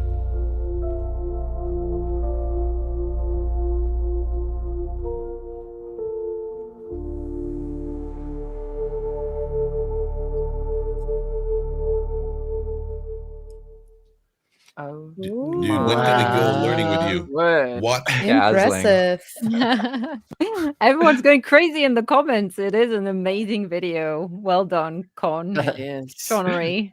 JP, do you have a comment? I saw you raising your hand, or are you just so excited? No, I was just unmuting myself. And oh, okay. Oh, because I see you touch No, I your do mic. this every time. Me too. That's a fancy feature. Put us together. I wanted to point out that, so like, obviously I love storytelling, and I mean, there's so many great builders, and they kind of make these little music videos and show like flying around their builds, and that can be fun. But when they add that extra bit of like lore and mythology and storytelling, like I just get the chills. Like, oh, that's so cool. That voiceover too, just the emotion and the music and everything. That was beautiful. Really good, well-paced, consistent. Wow. Is it just me? Content creators talking about all that stuff, like the time. We're like admiring the craft. But I want to hear ConSeannery do an audiobook or something, because that voice is so soothing, man. Velvety. Yeah. I hate you, ConSeannery, whatever your name is, because my voice, it's always hated that it's not nice and deep like that when you're talking. Like, I mean, you could just talk like that all the time. Nobody would notice. Well, Jiroc. You've done so many great things. Don't hate on yourself for your voice. No, but I'll point out too, Easy has one of those voices too. It's like you're commanding that microphone. Thank you. I grew myself. Okay, so we have a a really interesting Valheim documentary video to show you that Kysen made. A lot of you know Kysen out there. Anybody heard of Kysen before? Raise your hand. I don't know this person. He'll be joining us actually later. He is sleeping because he's on the bottom of the world, the underside of the world. On Hey. The underbelly. That's where I'm not too far from him. Don't be nasty. Oh, yeah, that's right. Okay, I have a better opinion now of the underbelly. But it's just specifically where he's at. That's the underbelly. It's just Australia, because I mean, I was there in September. I could tell you all about it. But so, and for you hosts, we have this is a 16-minute video. So if you need to take a break, now would be the chance. So I hope you all enjoy this and stay open-minded, because it actually brings up some interesting thoughts, but I think puts a good spin on everything. So check this out. Valheim, you probably think of this, or this, or this. But how about this? Well, this is where Valheim first started over 7 years ago. You think this is a Grey Dwarf? Well, how about this? What started as a very basic concept has evolved over the years into the game that we know and love. And so many people do love it. Over 5 million people bought Valheim in its first month, over 10 million just a year later, and it's reported at over 14 million units today. It's had over 400,000 Steam reviews, averaging out to very positive feedback for both recent and all-time reviews. Clearly, it's hugely popular, and yet many of its core fanbase have been highly critical of Valheim's development over the years. Some feel there's far too long between updates, and others have found the last couple of updates disappointing. So what is the real story of Valheim? To understand Valheim, it's important that we go very far back in time. Okay, maybe not quite that far, but certainly before its release. Lead developer Richard Svensson began working on Valheim in 2017. At that time, it was called Fade, which is Swedish for feud. Apparently, though, it was too difficult for a lot of people to understand. I think the J in there was confusing people, and that's why the name was later changed. However, such was his belief in Fade that Richard left the game development company he was working for to work on it full-time in 2018. Later this year, he and his friend Henrik Tornqvist released an alpha of Valheim. As you can see, the game looked very different at that time, although Richard's vision for the game was never lost. This vision has remained strong throughout the entire history of the game. From the very early days, Richard knew what the end goal was for Valheim. Before its release on the 2nd of February 2021, the dev team consisted of just 5 people. Despite this, it had huge sales in its first month, which was highly unexpected by everyone. With all of this interest came extra pressure for the development team. All eyes in the gaming world were now on them. They had a huge number of people reporting bugs for them to fix. Remember, it is still in early access even today, and a ton of community feedback. Deciding what to do with the game at this point would have been difficult, especially as its popularity came as such a surprise. It was at this point that the initial roadmap for the game was reworked. They decided to now focus on a single update which they called Hearth and Home. This ended up being released on the 16th of September 2021. 7 months was a reasonable time frame for this update given the unexpected nature of the game's success and the problems that came with that. This update brought with it rideable loxes, a ton of new build pieces, and a whole host of new features, settings, and systems that made the game feel and play much better. It was a very popular update, and the active number of players speak for themselves. From an all-time peak of 500,000 active players, the Hearth and Home update reached over 100,000 active players at its peak. The problem was, the update wasn't big enough to keep these players engaged for a long time. Soon, it was back down to around 30,000 active players, and it stayed that way for over a year. Despite this, Valheim was awarded Game of the Year for 2021 by PC Gamer. This was, of course, a huge achievement, and personally one that I think was thoroughly deserved. It's now December 2022 and everyone is getting ready for Christmas. The tree is up, the stockings are by the fire, and Valheim fans have a very special present waiting for them, the Mistlands update. This update was big. It brought an entire new biome to Valheim and the addition of magic. It included 9 new creatures, a new boss, new dungeon, new food, new potions, new fishing, a ton of new build pieces, and a partridge in a pear tree. Or maybe that should be a Munin, since he was also added in this update. Mistlands was mostly well received, but it would be a lie to say that it was loved by all. One of the main criticisms from fans was that the biome was, well, too misty. Other people said the biome was too difficult, although that's probably just because they didn't watch any of my guides properly. Jokes aside though, the biome is more difficult. It's a late game biome in a combat heavy progression Viking themed game. Most people seem to agree that the biome was a big challenge, but also a lot of fun. It's unique, and it is truly majestic. The beauty of this biome is worth seeing just in itself. So for those who say it's too difficult, well, maybe y'all just need to get good. This update had a fall off of active players, as you'd expect. However, it was now averaging around 40,000 active players until the next update, so this was a considerable improvement. Imagine a fiery Viking hell with undead mobs, impossible dungeons, water so hot that it burns you, and a boss fight that is accompanied by rock music. Welcome to the Ashlands update, released in April 2024. Now, I have to say up front, I'm going to find it hard not to be biased about this because I absolutely loved this update. It's hard to summarize everything this update brought with it because there was a lot. Some would say that a big update is what you'd expect, given it took them over 16 months to make it, and that is fair enough. But Ashlands certainly delivered. Over 30 new weapons, new armor sets, 70 new build items, incredible new dungeons, mobs, and a boss that absolutely blew me away.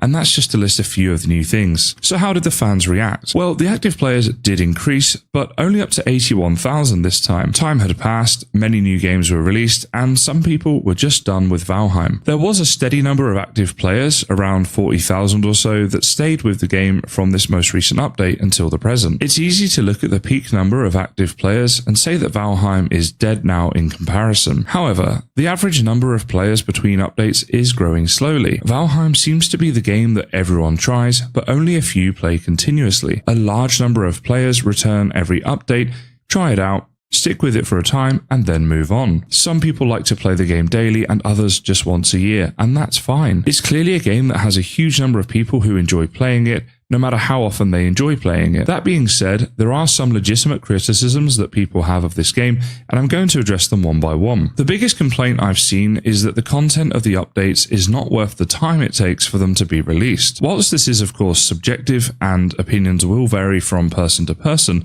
let's look at both sides of this argument. There have been 3 major updates since Valheim's release in 2021, those being the Hearth and Home, Mistlands, and Ashlands updates. There have also been a number of smaller updates, such as the Frost Caves, Hilda's Request, and the Bog Witch. On top of that, there have been a ton of small updates, but they mostly involve just bug fixes or minor changes. We waited 7 months for Hearth and Home, 15 months for Mistlands, and then 16 months for Ashlands. The medium and smaller updates happened in between, but critics would say that they didn't really contain enough to count as significant. Again, that is of course debatable, but let's focus on the bigger updates. One of the reasons it takes a long time for an update to be released is because the development team is fairly small. What started as 5 people when Valheim was first released is now still only 13 people today. You could argue that with sales totaling over $188 million US, they could hire more people. I'll talk more about the financials in a moment,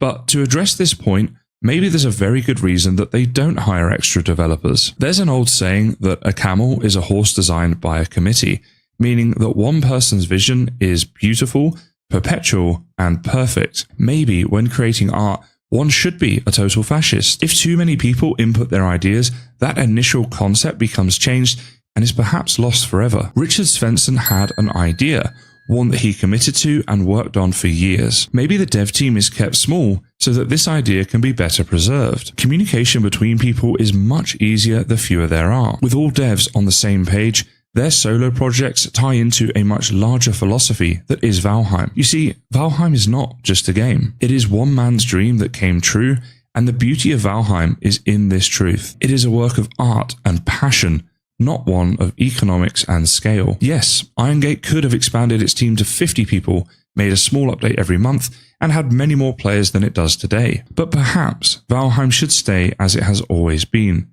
an indie game, so that Valheim 1.0, when it is released, satisfies the initial intended trajectory of the game. Just to talk about the financials briefly, there are a few things that must be addressed. Firstly, the gross sales number of $188 million US does not factor in any costs. Iron Gate works with the publisher Coffee Stain, who will take a cut of every sale. This percentage can vary widely, but as Valheim is an indie game, it's likely that they had to sacrifice a significant percentage of each sale. It's also sold on Steam, and Steam also take a cut of every sale. Steam will take 30% for the first $10 million in sales, 25% up to $50 million, and 20% thereafter. As such, it's not fair to say that Iron Gate have hundreds of millions of dollars sat in a bank account. That is simply not true. What we can say is that the company has of course been a very profitable company because of the sales from Valheim. The truth is though, they are profitable because they made a fantastic game that people love.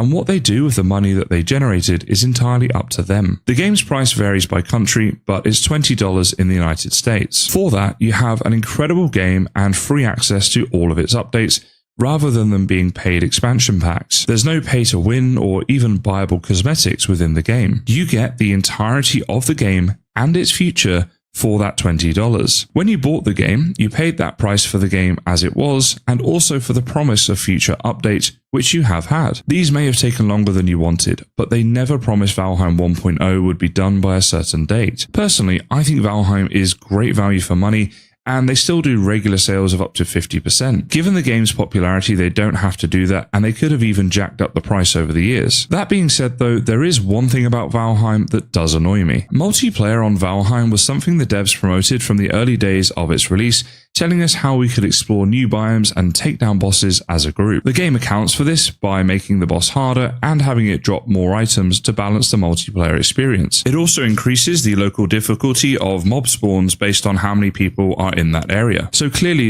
it was intended there would be a significant amount of multiplayer gameplay. Unfortunately, 4 years later, the multiplayer experience is still very laggy. I've run a server for over 3 years now, and we've had some amazing times on there. Some of the best builds I've ever seen players create in vanilla Valheim have been on my servers, and viewing them is always an absolute pleasure. However, it's hard to view them because the game lags so hard when you do any significant building or terraforming. I think that is a real shame, because in between updates, building and playing with other people are two things that would keep the player base more engaged. We've had over 25 people in the same area on my server before, and it becomes almost unplayable with the lag. Compare that to, for example, Minecraft servers, where you can have thousands of people online simultaneously. If the multiplayer experience were better, there would be tons of public Valheim servers that were free to play on. There would also be lots of unique servers where you could play Valheim in different ways and maybe have Valheim games and things like that. All of this would help to keep players interested for much longer, and would result in a much larger player base overall from generating more sales. I think the neglect of the multiplayer experience and the instances that result from large builds are the developers' biggest failings. Whilst I really hope they work on this in the future, I don't really hold my breath,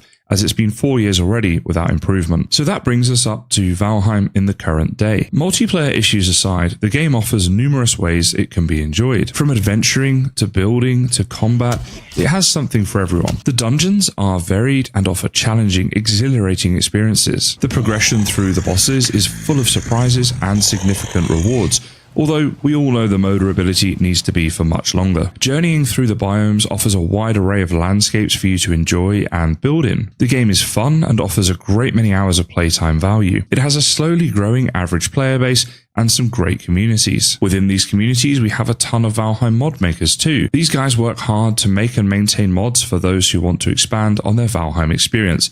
So a big thank you to these guys. Modded Valheim is very popular among a small population of players. It offers a way to enjoy the game in a huge number of different ways, and adds an incredible amount of playtime for those who enjoy using mods. For me personally, the Valheim journey has changed my life. I went from being someone who did YouTube as a hobby to someone who creates content full time. This was my dream for many years, and it came true, thanks in large part to Valheim. I also love playing the game and appreciate how many hours of happiness it has brought to my life. Further to that, I have met some truly incredible people. My servers have had such a strong community for so many years that I've made friends through this game. I've met some of the most altruistic, decent, amazing people, and I thank each and every one of them for being part of the community that we have. Valheim was a game I found by accident. I fell in love and decided I'd make a tutorial on how to sleep through the night. This led to a Valheim obsession spanning hundreds of videos, thousands of subscribers, and millions of views,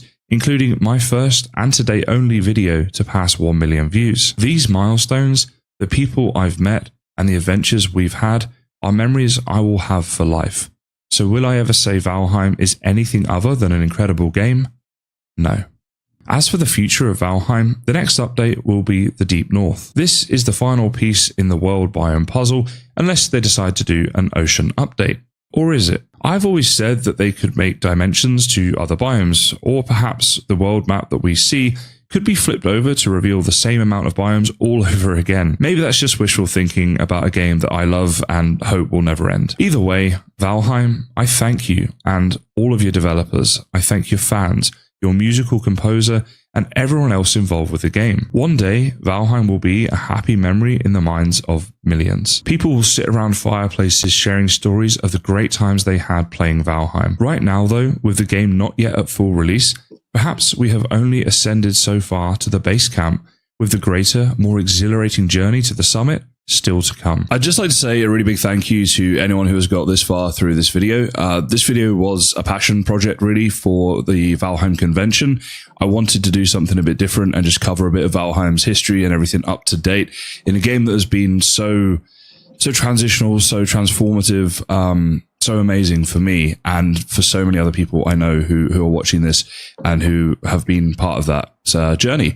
I hope you're having a great time at Val-Con. I think that's when you're first going to see this. In the comments below right now, please do share with us your experiences, your memories, your thoughts on Valheim. We'd all very much like to experience that and to know, what everyone else thinks of this game as well. But thank you for watching today, and Skál. All right, there it is. Nice.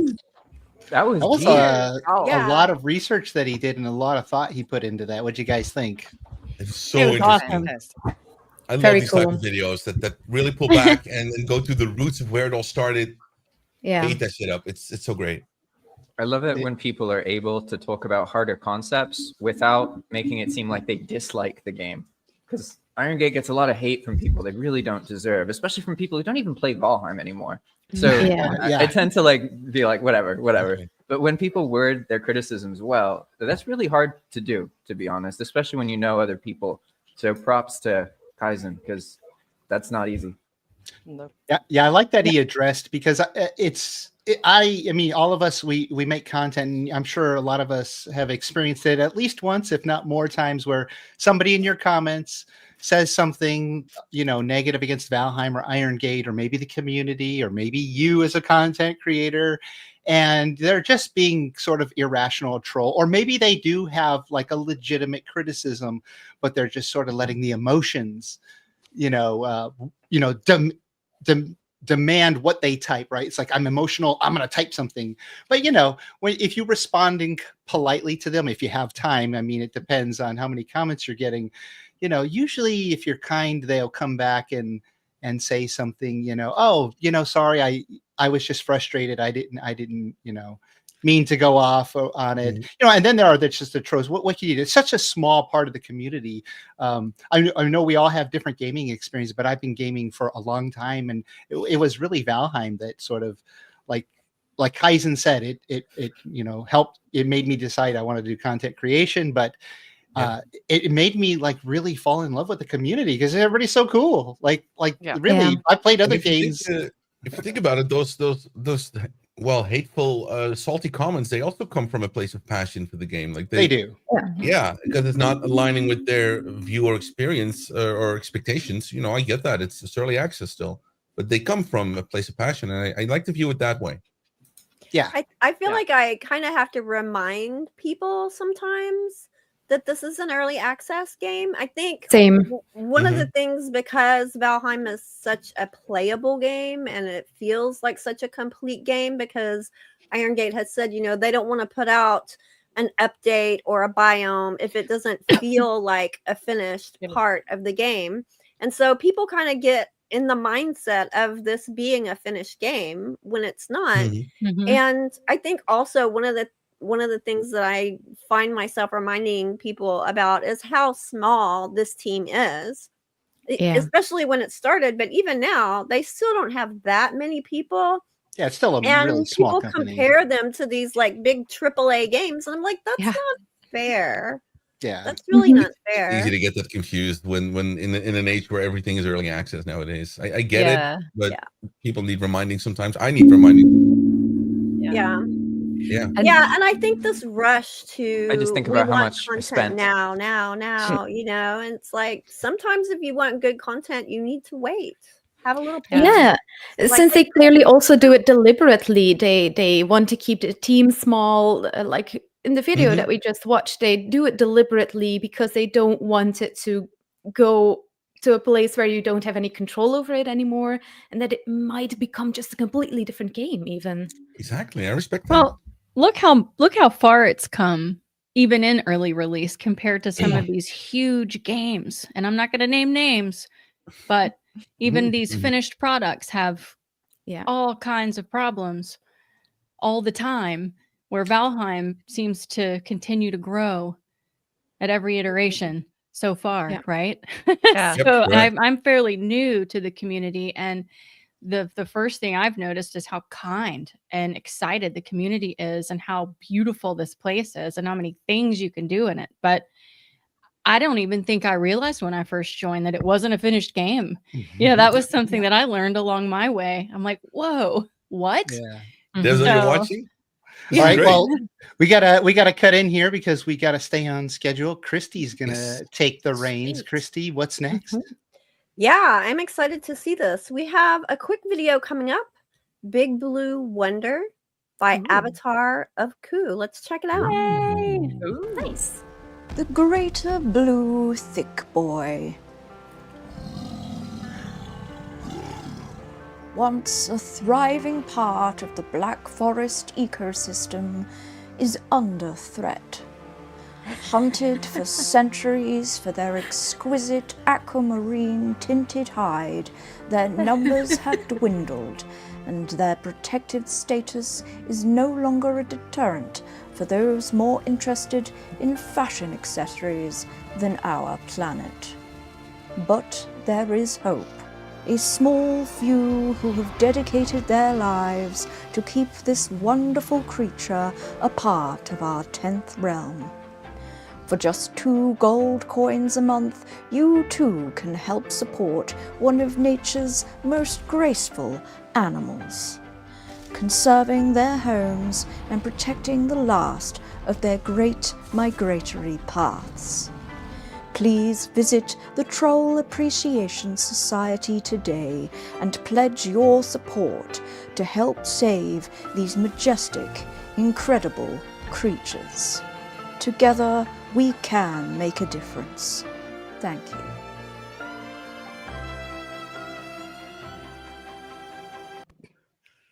I so love Save these the videos. trolls! So Save great. the trolls! Save the trolls! That was Hey, hilarious. Frank. So great. That I is wasn't so ready for all those little blue creative. butts though. It was too They're great. They're great. Keep doing this, honestly. This is so great.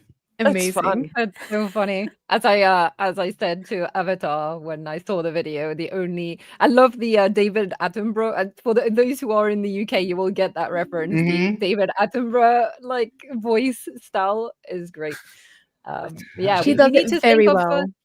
yeah, we need to think of all those mobs. Save the Greylings, save the trolls. You know. I don't know about that. I'm sure there's a place for them Only somewhere. 2 yeah. coins. Which one of you doesn't have 2 coins? You know?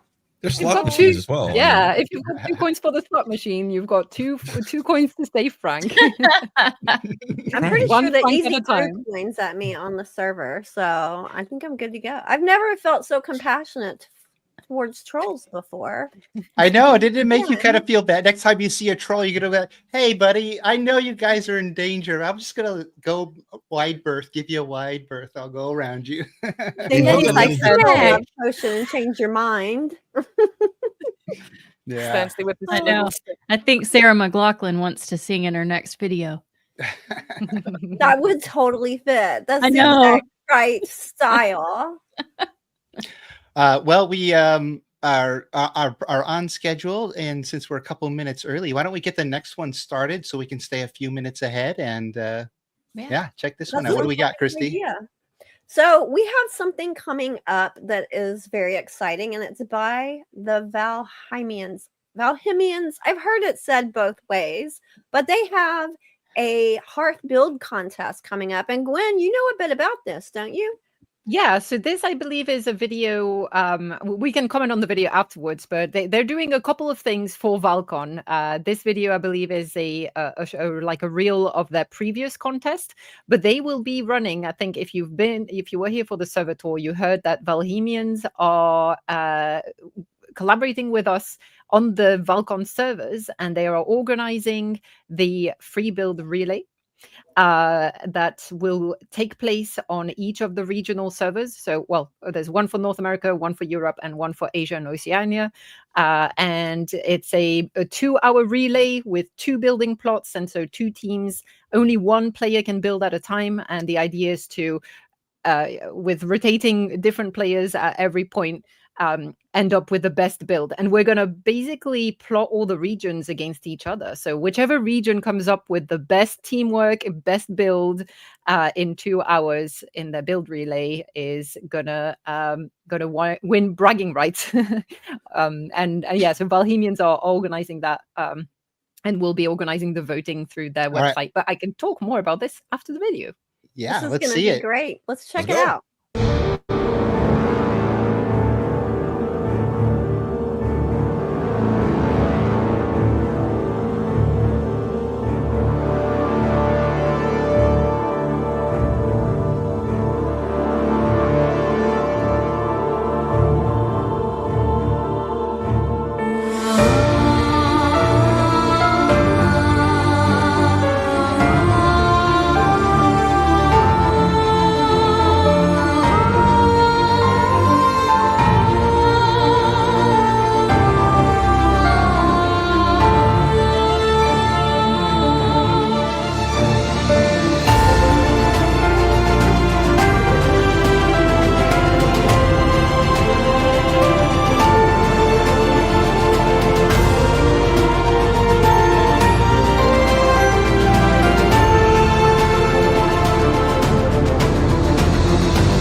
Well, that was Come epic.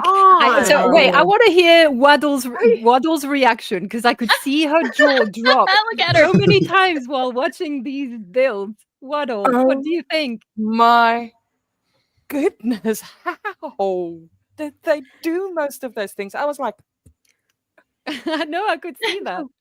They have twice the brain of any of us. I swear. oh yeah, This is great. I'm kind of music. speechless. It's a little intimidating. Are some of these builds just a they're little. done by teams though, right? Yeah, I think so. I mean, it would have to be. Some of these things are not just one. I mean, it's possible they're by just one person, but We can just say they're from a team of 100 people who worked on it for 50 years. You Yeah, know? we could say It's less anything. intimidating. Let's do it. Let's do it. it was done by AI. Yeah, machines. Yeah.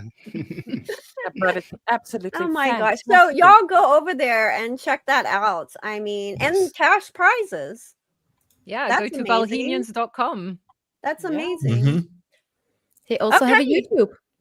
Yeah. Next up, speaking of great building needs great decorating. And we have a video coming up by Kyle Axington, one of my favorite builders and decorators. I'm not biased at all. He's on my server. I'm just saying. And so I'm looking forward to seeing this. Let's look at decorating tips for the kitchen. Buddy, in this video, I like to give you a few decorating ideas that I use around my crafting areas to make them look a little more cozy and lived in. So without any further ado, let's upgrade those hammers and do a little sprucing up around the kitchen. And one thing I like to do is to hide my storage chests for cooked meals inside cabinets. We'll start here on the bottom.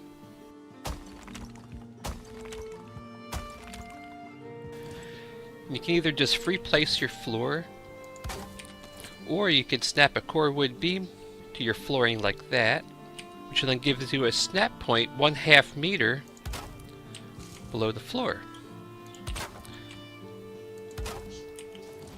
So now we can go ahead and start our cabinets by adding a 1x1 wall piece on each side of where you want your cabinets to start and stop.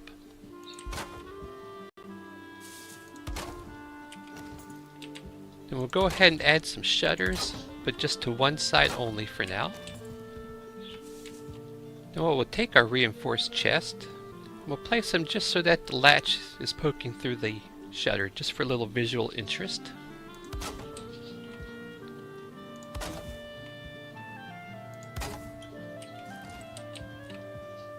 We'll go ahead and add our rest of our shutters.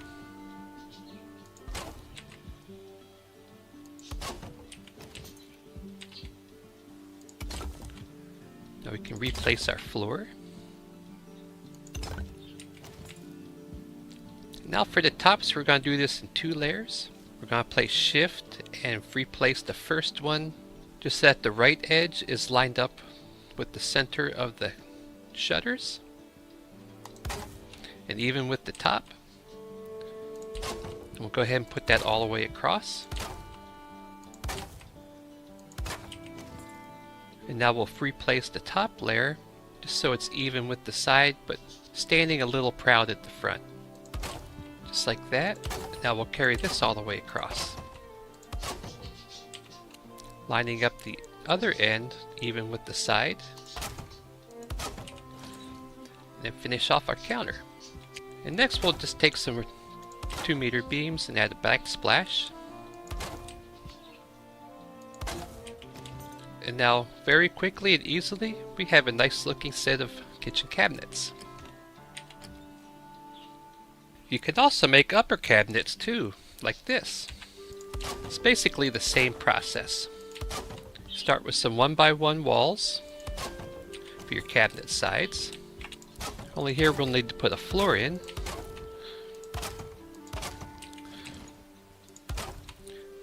Go ahead and add 1 set of shutters.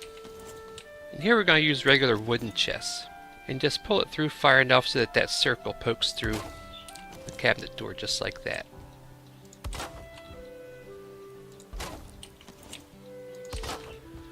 Add the rest of our shutters. And just like that, our kitchen cabinets are done. It's very quick and easy. And you'll need lots of storage space for all of your cooking ingredients. So our next step is to make a pantry. So we're going to use 2x2 wall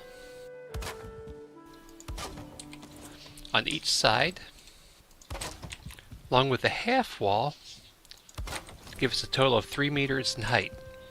Next we take reinforced chests. We want to have 2 rows, with 6 on the bottom and 6 on the top. Now we'll free place a 2x2 meter floor right about there so our next row of chests have a shelf to sit on. While this side we'll have to free place it so it matches, just so it won't poke through the other side. Now we'll add another 6 chests. And now we'll put a topper on our pantry by free placing a 2x2 floor so it overhangs a little bit like that. And we'll just carry that across.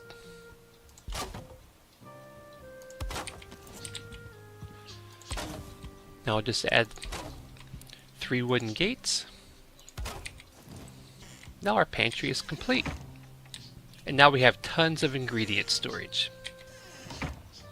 And it's always useful to label your storage boxes.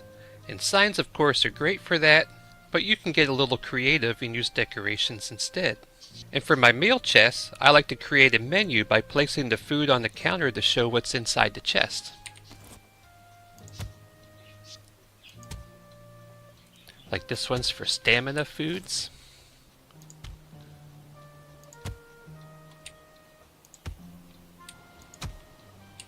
This one for health foods.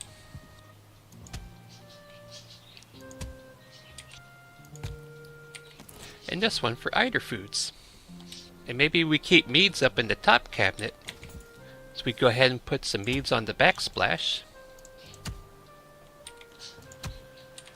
Like for stamina.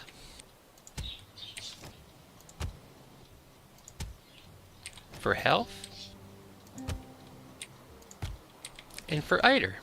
You can also do the same for many of your pantry items too.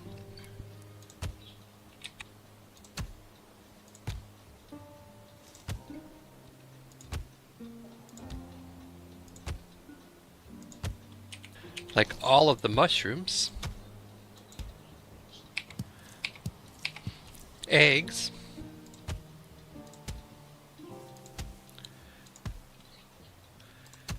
all the different berries, all the different meats. I like to put those on item stands so they looked uncooked.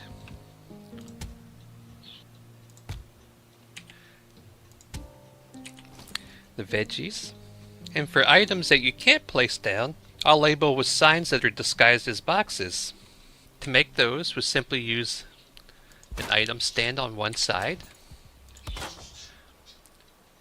And using signs for the sides of the box, cap it off with another item stand. And then I'll just fill it in with a 1 meter beam so it looks solid. Like that. And now we have boxes for things such as flour, innards and gizzards for things like entrails and blood bags, and thistles and weeds for things like thistles and dandelions.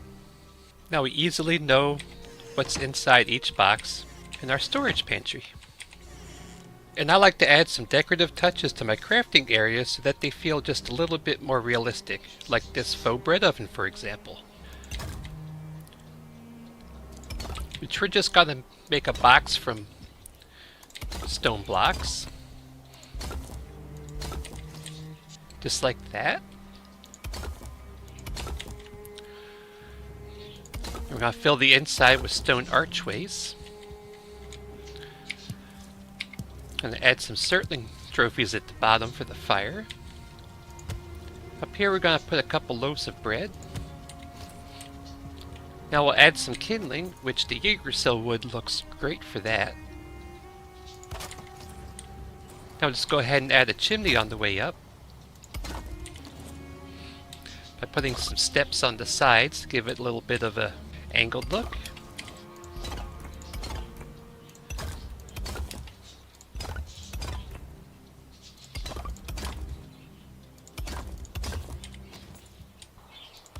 And we'll give it a decorative top on the top of the chimney.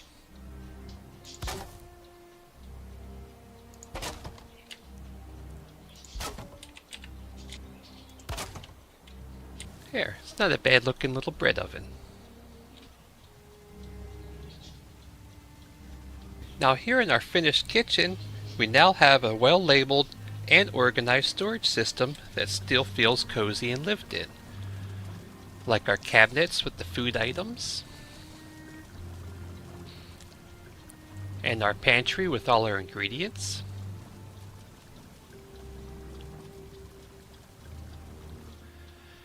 As well as our bakery, complete with a bread oven and ingredient storage. And since the fires don't snuff out for the ovens, we can give those a faux chimney also. So if you liked this video, please give it a thumbs up and consider subscribing. And as always, thank you for watching, and I'll see you in the next one.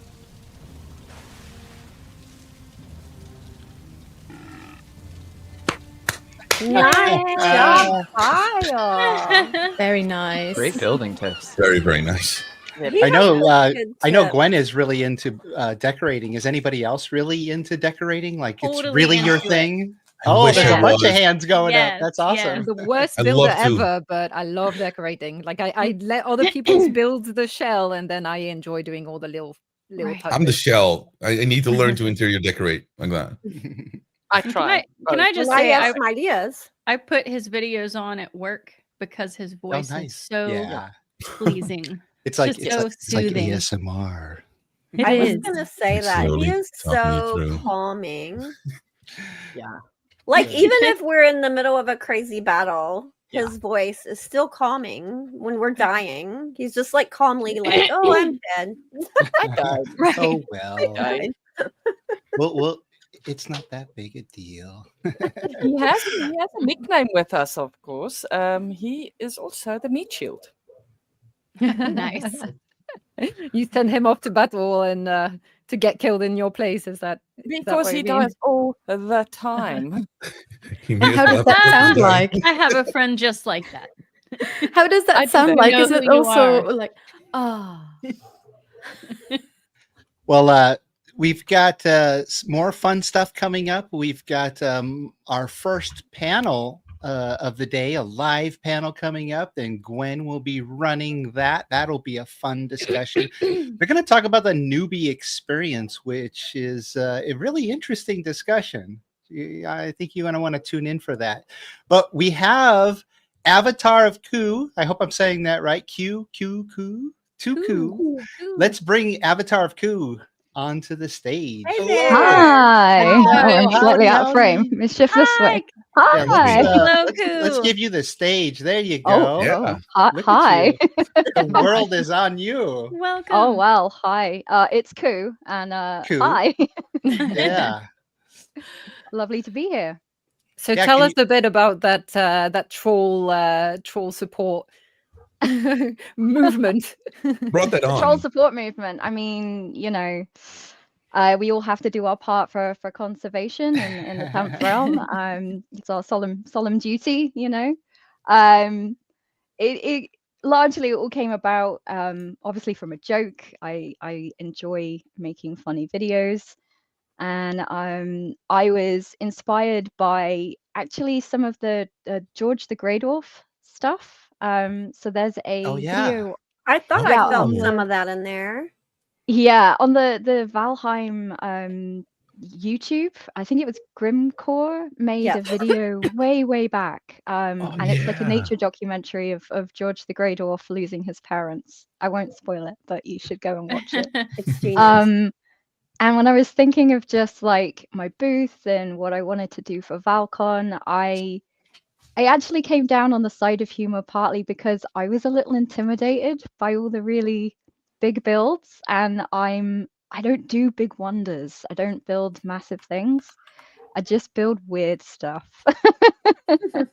So I lent into it, and I just thought I'm gonna make something perhaps that people have not seen before. I'm gonna play around with troll head trophies, and just have fun with it. So that the video came out of that, really. Did it take a lot of time to do the script for that? Because it was like that script was like perfect. And did you model it after something else? Well, it's I guess a homage. I'm not sure if he'd be too impressed to David Attenborough and those traditional style documentaries. The script itself didn't take too long to write. The filming did. So everything you see in there is things that I either had to spawn in or find. A couple of the trolls are just wild. But like the little booth outside the troll cave where you can go and donate, I obviously had to like build that and things. So for a short, it probably took longer than most people would think. Yeah. Yeah, no, it always does. The scripted material that people don't realize, it takes a lot because you have to plan it out first. Like, what do I want to show when I'm saying this? And then you got to go in the game and figure out how to do that.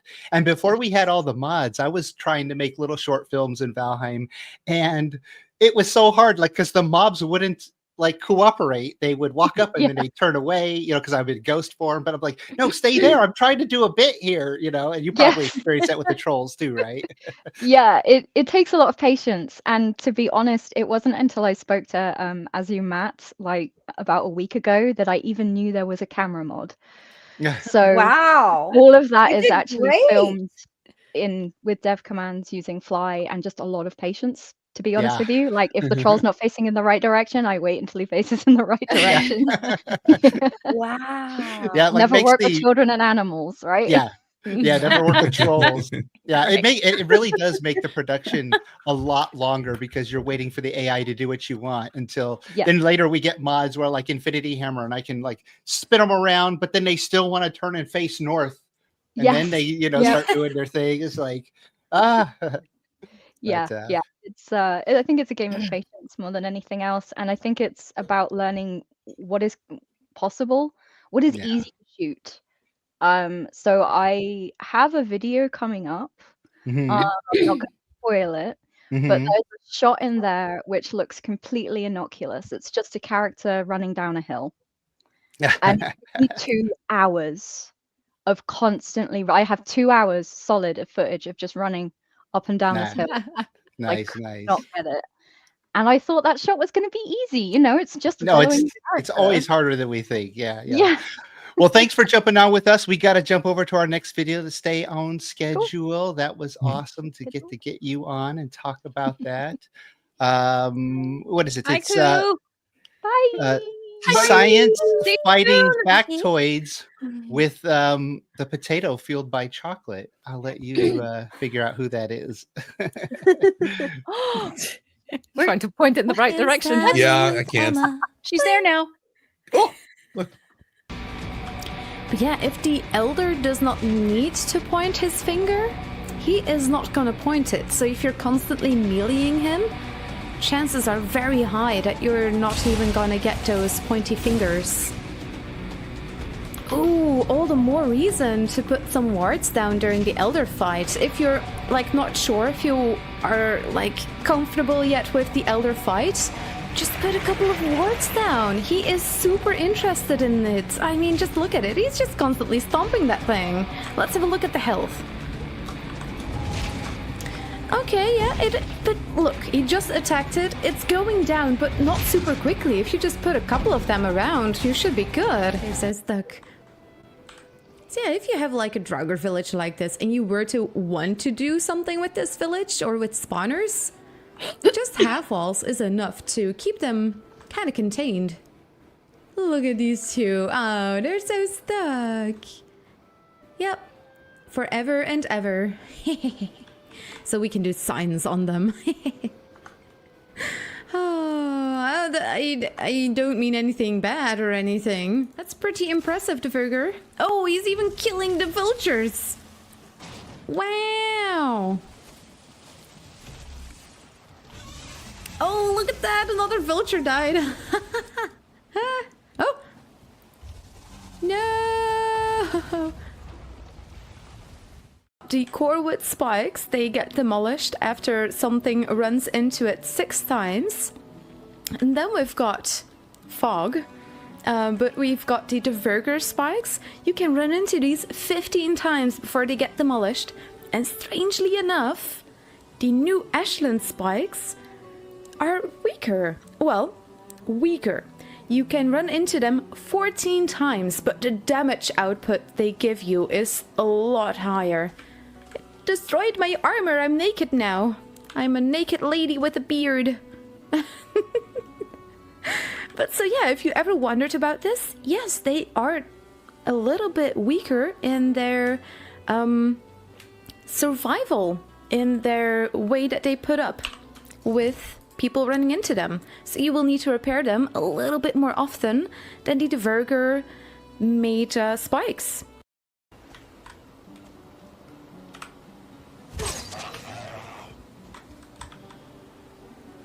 Yeah, no, you hit the furthest one again.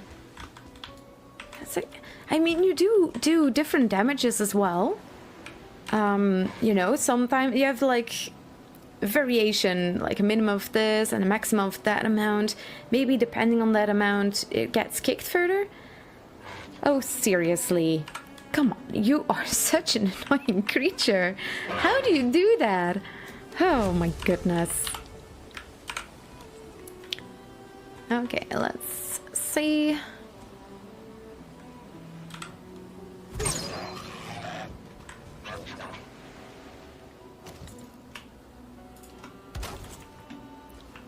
Okay, 2 times in a row now.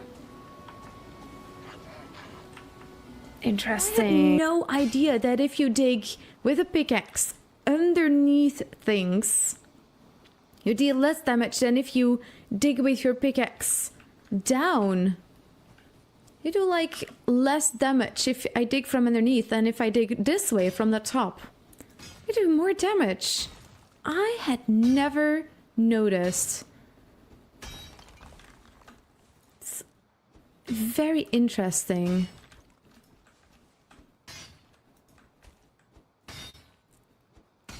There is definitely a difference there. Like 12, 11, and if I now dig from the top, 27 damage. Nice! Good one, Rex. Thank you for sharing.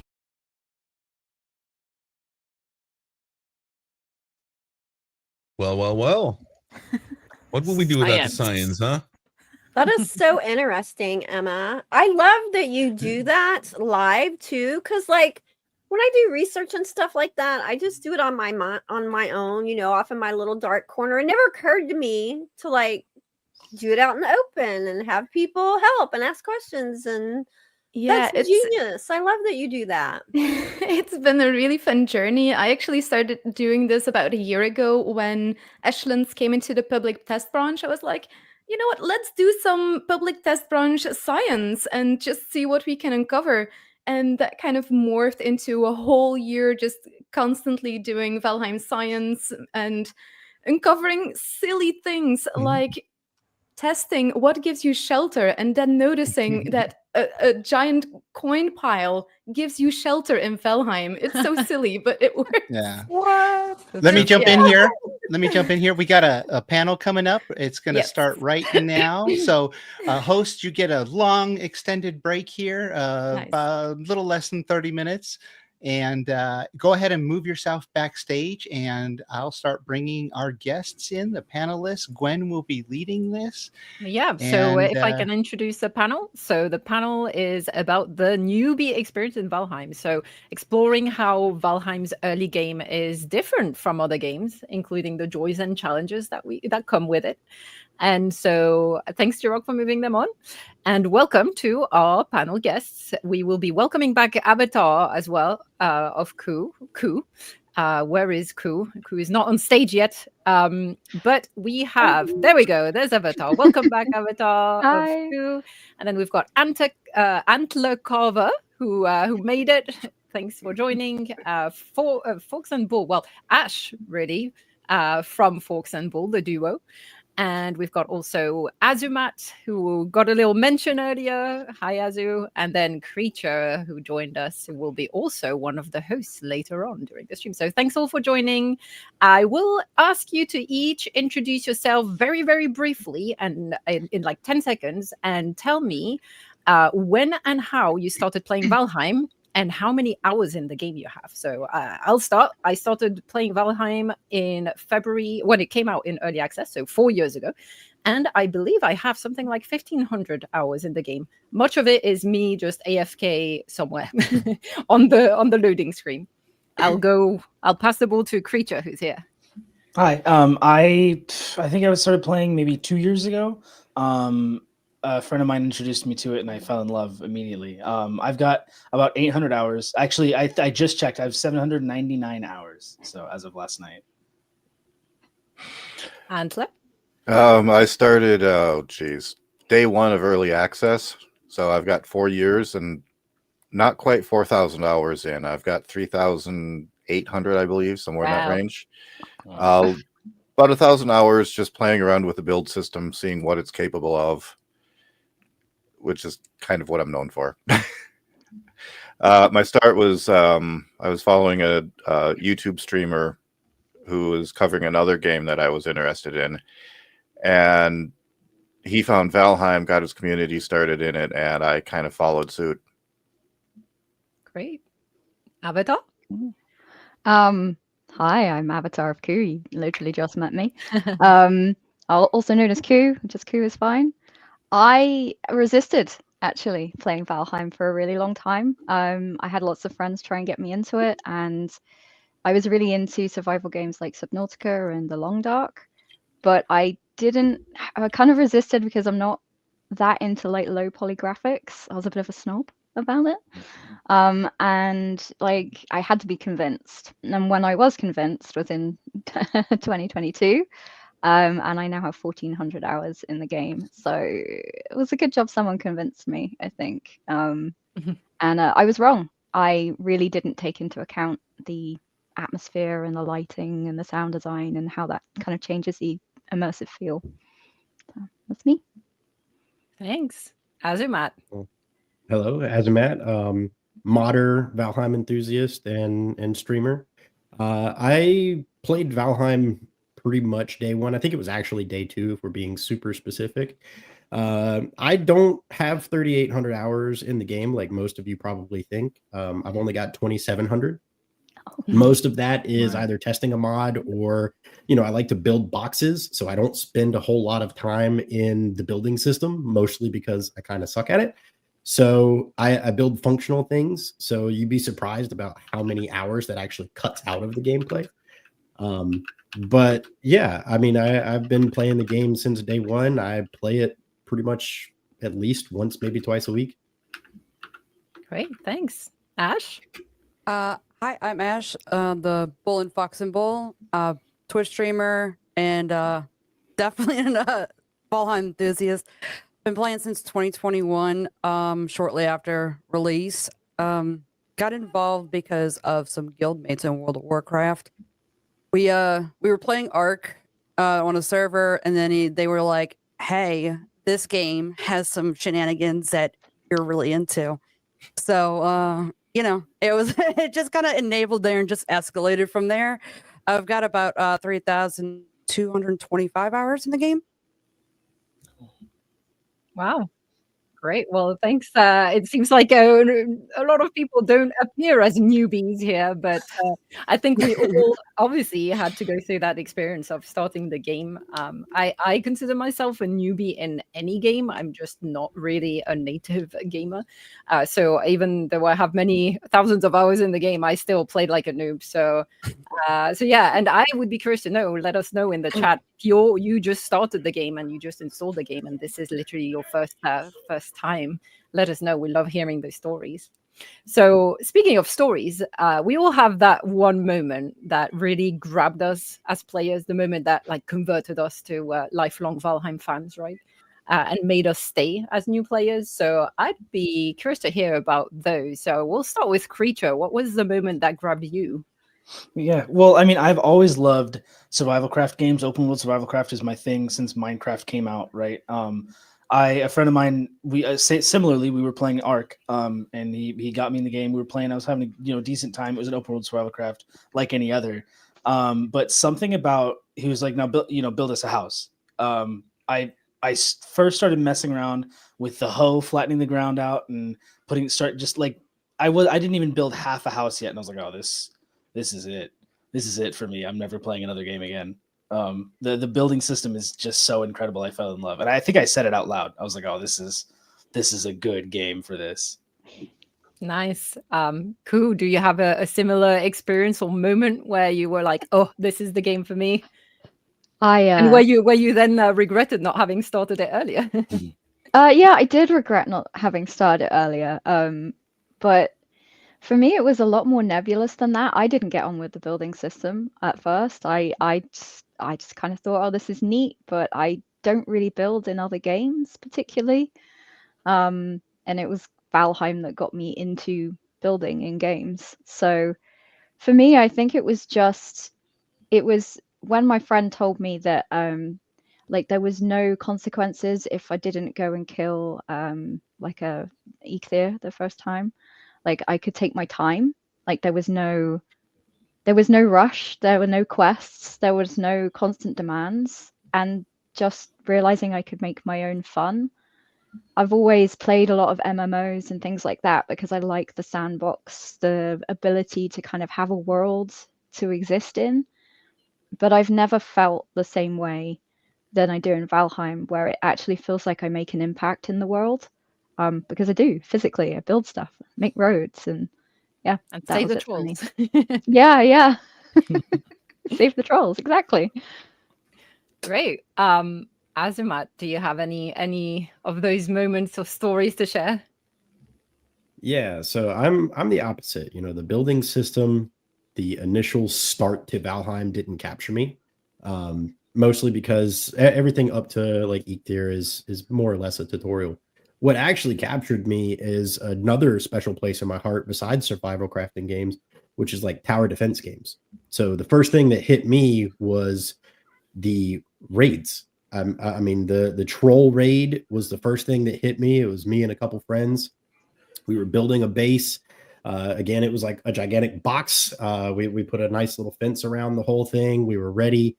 We didn't know what we were going to face. And that first raid that popped in was what grabbed me. I was like, I said, from here on, you know, not only is it a good building system, not only can I play with my friends, not only is it like a legitimate survival craft game with a different spin on it, but now I also like I have to protect myself. And I love the challenges in games like that. So that was definitely the first thing that ever happened that just grabbed me. You know, forest is moving and I didn't know what to expect.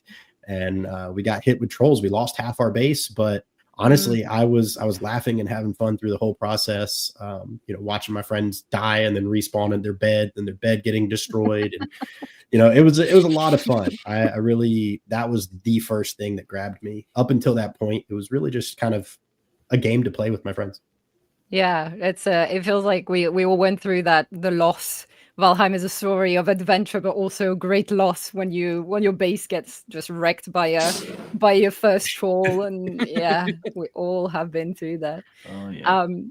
So when we're talking about this, you know, the object of this panel, the newbie experience, I have a question for Ash and Ku, and I'll let either jump first. Do you think Valheim is a good game for people who are new to gaming itself? Go ahead, Ku. Other than me? Oh god, okay. I guess like controversial opinion, but yes. I think it's very easy to be put off by like the hardcore label on Steam and to look at that and think, oh, you know, it's a bit like it's a Dark Souls and it's going to be really difficult. Does it actually have a hardcore label? I never noticed that. Like it says it's a hardcore survival game, something like that. And it's easy to kind of look at that and just think it's made to be hard, not to be a journey or enjoyable. But I've introduced people to Valheim who don't game, and I've been really surprised by their learning experience and how they got into the game. Aside from some contextual things which we all learn as gamers, like what invisible walls are, or when you hover over something and it's got a tooltip, you can probably interact with it. I think Valheim lends itself really well because there aren't really like strict systems to follow. There's not a right way of doing everything necessarily, so people can just experiment and work it out.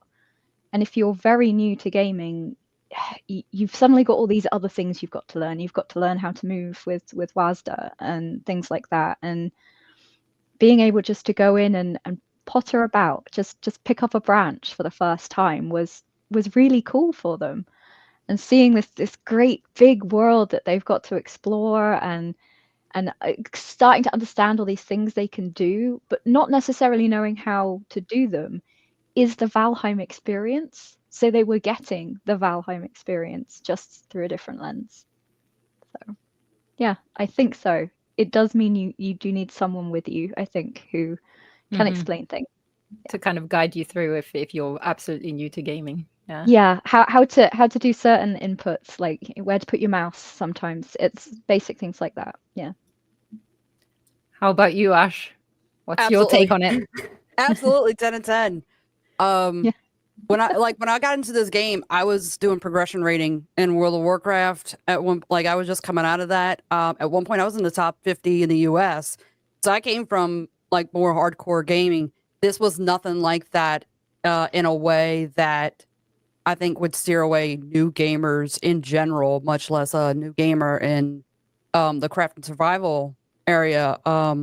Like who said that there's just this open world and just flexibility and fluidity to the gameplay. You don't have to go kill the queen. You know, you could in the scalars that they've given, they don't have like 20 million scalars like you see in Palworld or in Ark Survival, but there's enough scalars that it makes such a difference. Just being able to adjust your portals is one big thing alone. And then the building system is just so fluid. When I first started playing, I was really big into the building in Ark, but coming over, it was a little clunky at first, but once I got the feel for it, was just, so good. And the real life physics of the game that doesn't take away from the fantasy of the game is really nice. So Fox is, my partner. He was 20 years in the Navy, and I've never gotten to really connect with him on that level with the physics of being out to sea until we played this game. And he was like, oh my God, this is something I've never experienced in a game before. Other than like maybe there's the pirate game, that PvP game, but other than that, this is it. Yeah, Sea of Thieves. There you go. And this was it. He's like, I have never experienced a game with physics like this before that doesn't feel pressuring. It's got enough flexibility for you to get in, dip your toes in, and then once you decide you really want to go out further, you can, and you're not really necessarily obligated to do it that way either, right out the bat to really enjoy the game. You could sit on one little island and have a whole world right there. And then there's the whole accessibility of the game just on for the lore. Like, you don't need a deep dive lore, but the game becomes more rich when you start to pay attention to lore bits. So it's just, oh man, it's just 10 out of 10. This game just really changed gaming for me. Yeah, I think what you're talking about, like really Valheim, to me, I always describe it as a sandbox game, and it suits so many different playstyles because you can use Valheim the game as that sandbox and that tool to apply to the playstyle that you like. If you like combat, there is combat. If you like survival, there is survival. If you like building, there's building. If you like to just chill and explore, you can do that too. And for me, I kind of rotate between different playstyles depending on my mood. So it's great. I can, if I want to have a chill time, I can have a chill time. And I think that I love the early game, the Until Bronze Age, to me is something I really love to go back to. Because part of it, I think, is the nostalgia of, damn, yeah, like that's where we all started one day. And I love restarting a playthrough. But also, it's fairly forgiving and chill in those early stages. So for people who are, new gamers, I think that helps. And I know a lot of people within the player base, the community, who have, brought their family into the game. So some people playing with their kids, some people bringing their parents in.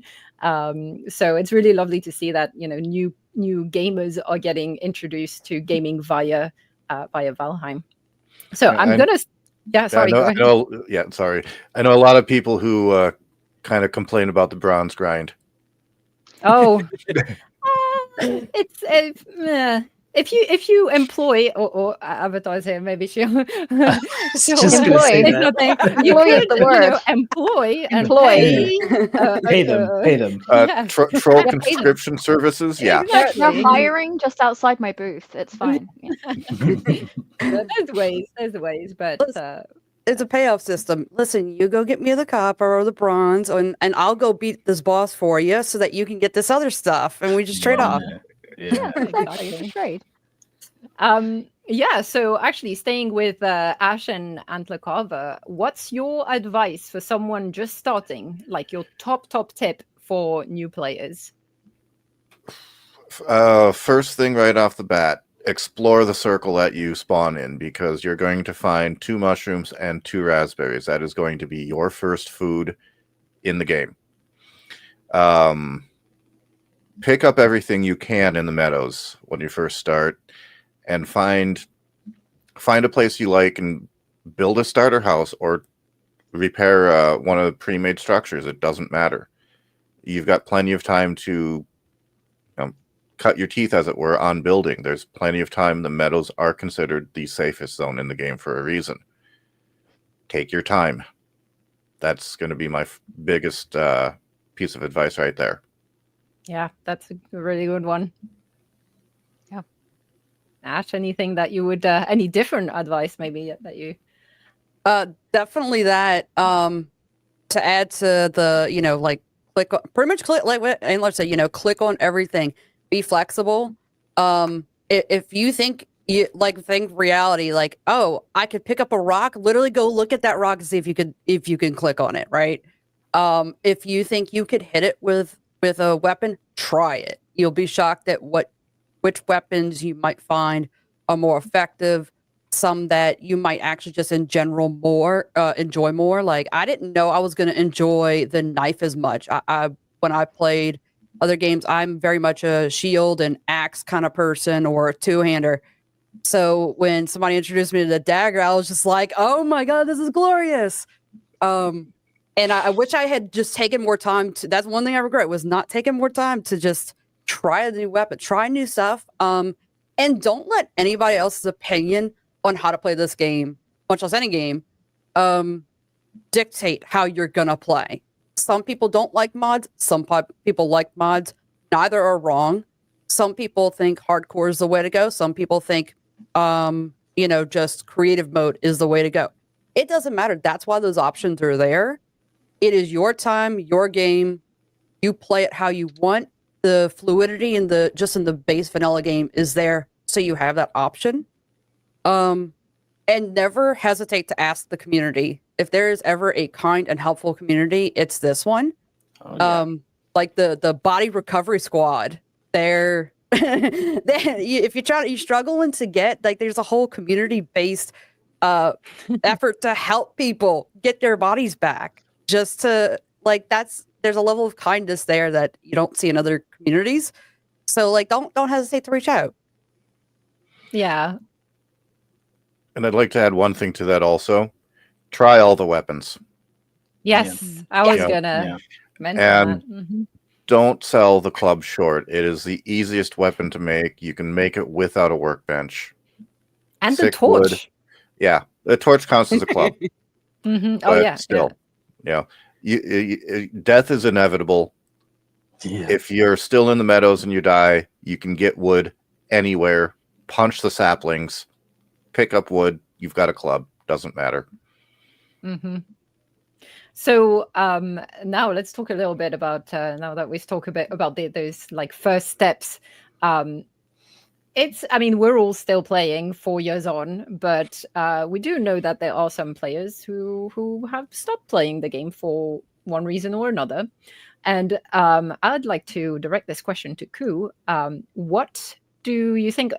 What's your opinion? I know you brought this up as an interesting discussion point. What often makes new players quit?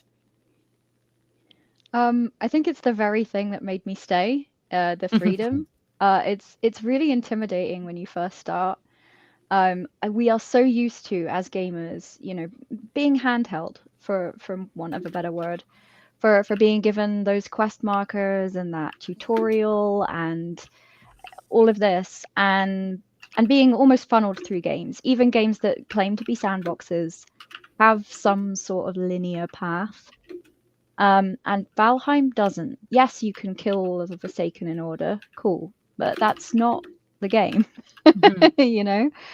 And what I see more than anything else, because I'm often helping new players out on Reddit and things, is that they don't understand that death is the learning mechanic in Valheim. Yeah. That our deaths are not failures in the sense that, like, hey, you lose, game over, which is what we're taught by games to see death as. That's a failure. That's you not winning. It's actually the tutorial. It's actually how you learn about things. Like, oh, that attack, I need to dodge that next time. Or, oh, look, trees hurt me. Okay, good to know. But it's very easy if you're caught in a death loop or dying over and over again to just feel like I'm not cut out to play this game, or this is too hard, or this isn't balanced, or whatever you want to call it. And a lot of the time it's people not realizing that they can think outside the box. Like, they can do things differently, and they don't have to, you know, stick with like the Holy Trinity of warrior, mage, healer, or any of those sorts of play styles. There are other things that are valid. I'll give a little tip, but no spoilers. The hoe in the swamp is probably one of your best weapons. Yeah, and because if you're just thinking about it in terms of, I just need a different type of weapon, or I just need a better weapon, which is usually what they mean. You know, I just need to upgrade, and I can't upgrade because I can't get into the crypts. You're not quite thinking outside the box enough. You're not exploring all of the options available to you. The build hammer and the other things that we have to play with offer different options if you experiment with them. Absolutely. I think that is definitely one thing that even, you know, 4 years on, I'm still learning all these tricks of how the workarounds, right? And that's what makes the game so replayable as well, because you can actually challenge yourself and just replay the game with, you know, a different set of rules that you set to yourself. And we have actually some of those challenge playthroughs. We've got a couple of exciting videos coming up, as well as another panel discussion with a bunch of people who do play in that way, and, you know, play, you know, build only, defeat the game, defeat all the bosses with just the build hammer and that kind of thing, which is, again, possibilities are limitless. So really excited to see that. Yeah. So creature, was there ever an enemy that either made you want to quit the game because you hated it so much, or continue to play? So, Ku, I love trolls now. But I did actually quit for a few months. We talk about, and actually Azumatt as well, what grew you to love the game actually made me quit the first time. When I got my first troll raid, I was by myself. I was I didn't have any ranged weapons or anything because I'm generally a melee build kind of person. I got a troll raid, and I still remember the one thing I'll never forget is looking at the flat land where my base and all of my chests and my everything that I had, all of my deaths and everything, just being surrounded by two giant trolls, and just I couldn't do anything about it. They wouldn't despawn. Everything was gone, and I mean, I believe because when they break your crafting bench, things start to despawn as well. I'm pretty sure I lost actually everything. I had to completely all the materials start over. and everything. Yep. Yeah. So it was the troll the first time. I love them now. I do employ them. They're my best friends. But man, that first time, I think I took a couple of months off because I was like, I was building something really pretty, nice little lake. I had a little lakeside base. It was beautiful. And just staring there, they weren't even paying attention to me. I was just standing on a hill, back near spawn, just like watching everything go away, everything fall apart. I was like, oh, I can't. It can be a little bit discouraging sometimes. Or when we talked about those death loops, like I think that was the moment where I was like, I fortunately I was playing with friends, and I got some friends to rescue me, but I was caught in a death loop. Like I died right between the plains and the mountains when I was still on, quite early gear. And it was just one of those where it's like I've already tried to retrieve my stuff like 10 times now. What else can I do? Like, I've already used all my spare armor. Like, yeah, it can be a little bit discouraging, but yeah, I think as we said, the community is so great, and you can always call someone in to help and turn that experience into a positive one and save you. To add to that, that repeat death, a lot of us been there where like we literally, Fox and I went through one night where I literally had 18 deaths and he had 12. The Misslins. That's all. But those deaths, like going back to the whole like those deaths are the learning experience. That's where I actually learned that the Fenrir set is actually really fun for fighting the bugs, the big soldiers in the Misslins. Like you can get behind them, and EmmaTPotato also has a really funny video similar to mine. Like we both have a similar video where we're sitting here like chasing it around, It's like you find some of the funniest things sometimes too. So like, just laughing off your death, because that's the only way you can deal with it. Yeah. Well, and I did learn a lot from the troll experience that first time. Now every single time I build a base, I build on an island where they can't get to me, they can't spawn, and I put up walls and I put up spikes, and it's like Azumatt said, it's a defense game. You have to defend yourself, and that it was unfortunate when it happened, but I really did learn. I play completely differently now. It does. The death is the tutorial. Like I mean, you just got to stop building on their migration paths. Exactly. Yeah, that's the thing. I didn't know it was their territory. It was my fault, really. Yeah, your fault. Yeah. I had to go. I had to go a hardcore defense after one of the newer raids from the mini bosses. Oh. Yeah. Make me nervous. I'm so sorry, Antler. So since we're almost reaching the end of this, the time that we have for this panel, I'll start with Azumatt, but then we might have time for one or two more to jump in. Azumatt, what, if anything, would you suggest the devs could add to better help new players? Is there anything you think that should be added even? Yeah, so I think that a lot of us have definitely touched on it for sure. They've added a lot of things, as Ku was saying, that there's a lot of survival games that like to handhold, or games in general that like to handhold. But as you, Gwen, had stated, you get stuck in death loops a lot. One of the biggest things, and there's actually a mod that helps with this currently, but I think if the devs kind of tweak that and pull it into the game a little bit, is if you get stuck in a death loop or you die 2, 3, 4 times in a row trying to get your stuff, if they, instead of taking you back to spawn or taking you back to your bed or your previous spawn point, maybe they spawn you a little bit closer at like a unique location, so you don't have to run back. Because sometimes you get on a boat, you go all the way to the swamps, you get there, you run out of stamina, you die, your boat is there, your gear is there, and all you have left is whatever's at your base. And then hopefully you made a portal. If you didn't, guess what? You're now grinding again to get a boat. You're now grinding again to try and get back there. And that's something that is very tough for new players, even with the world modifiers that they've added. And I think that if they make just a small little tweak, a little bit forgiving, and get you a little bit closer, or at least on the same island, let's say, where your gear is, it might help you. I'm not saying that needs to be like the default setting. Maybe it's a world modifier or something, but I really think that if they were to add anything, that would be something very core to maintain a little bit more of the players, even some of the veterans, because some of us, especially now, like you've gotten so far in the game, you've played it a whole bunch. Like if you die a bunch, you're probably just going to go, oh, I'll play something else. Like I've played this before.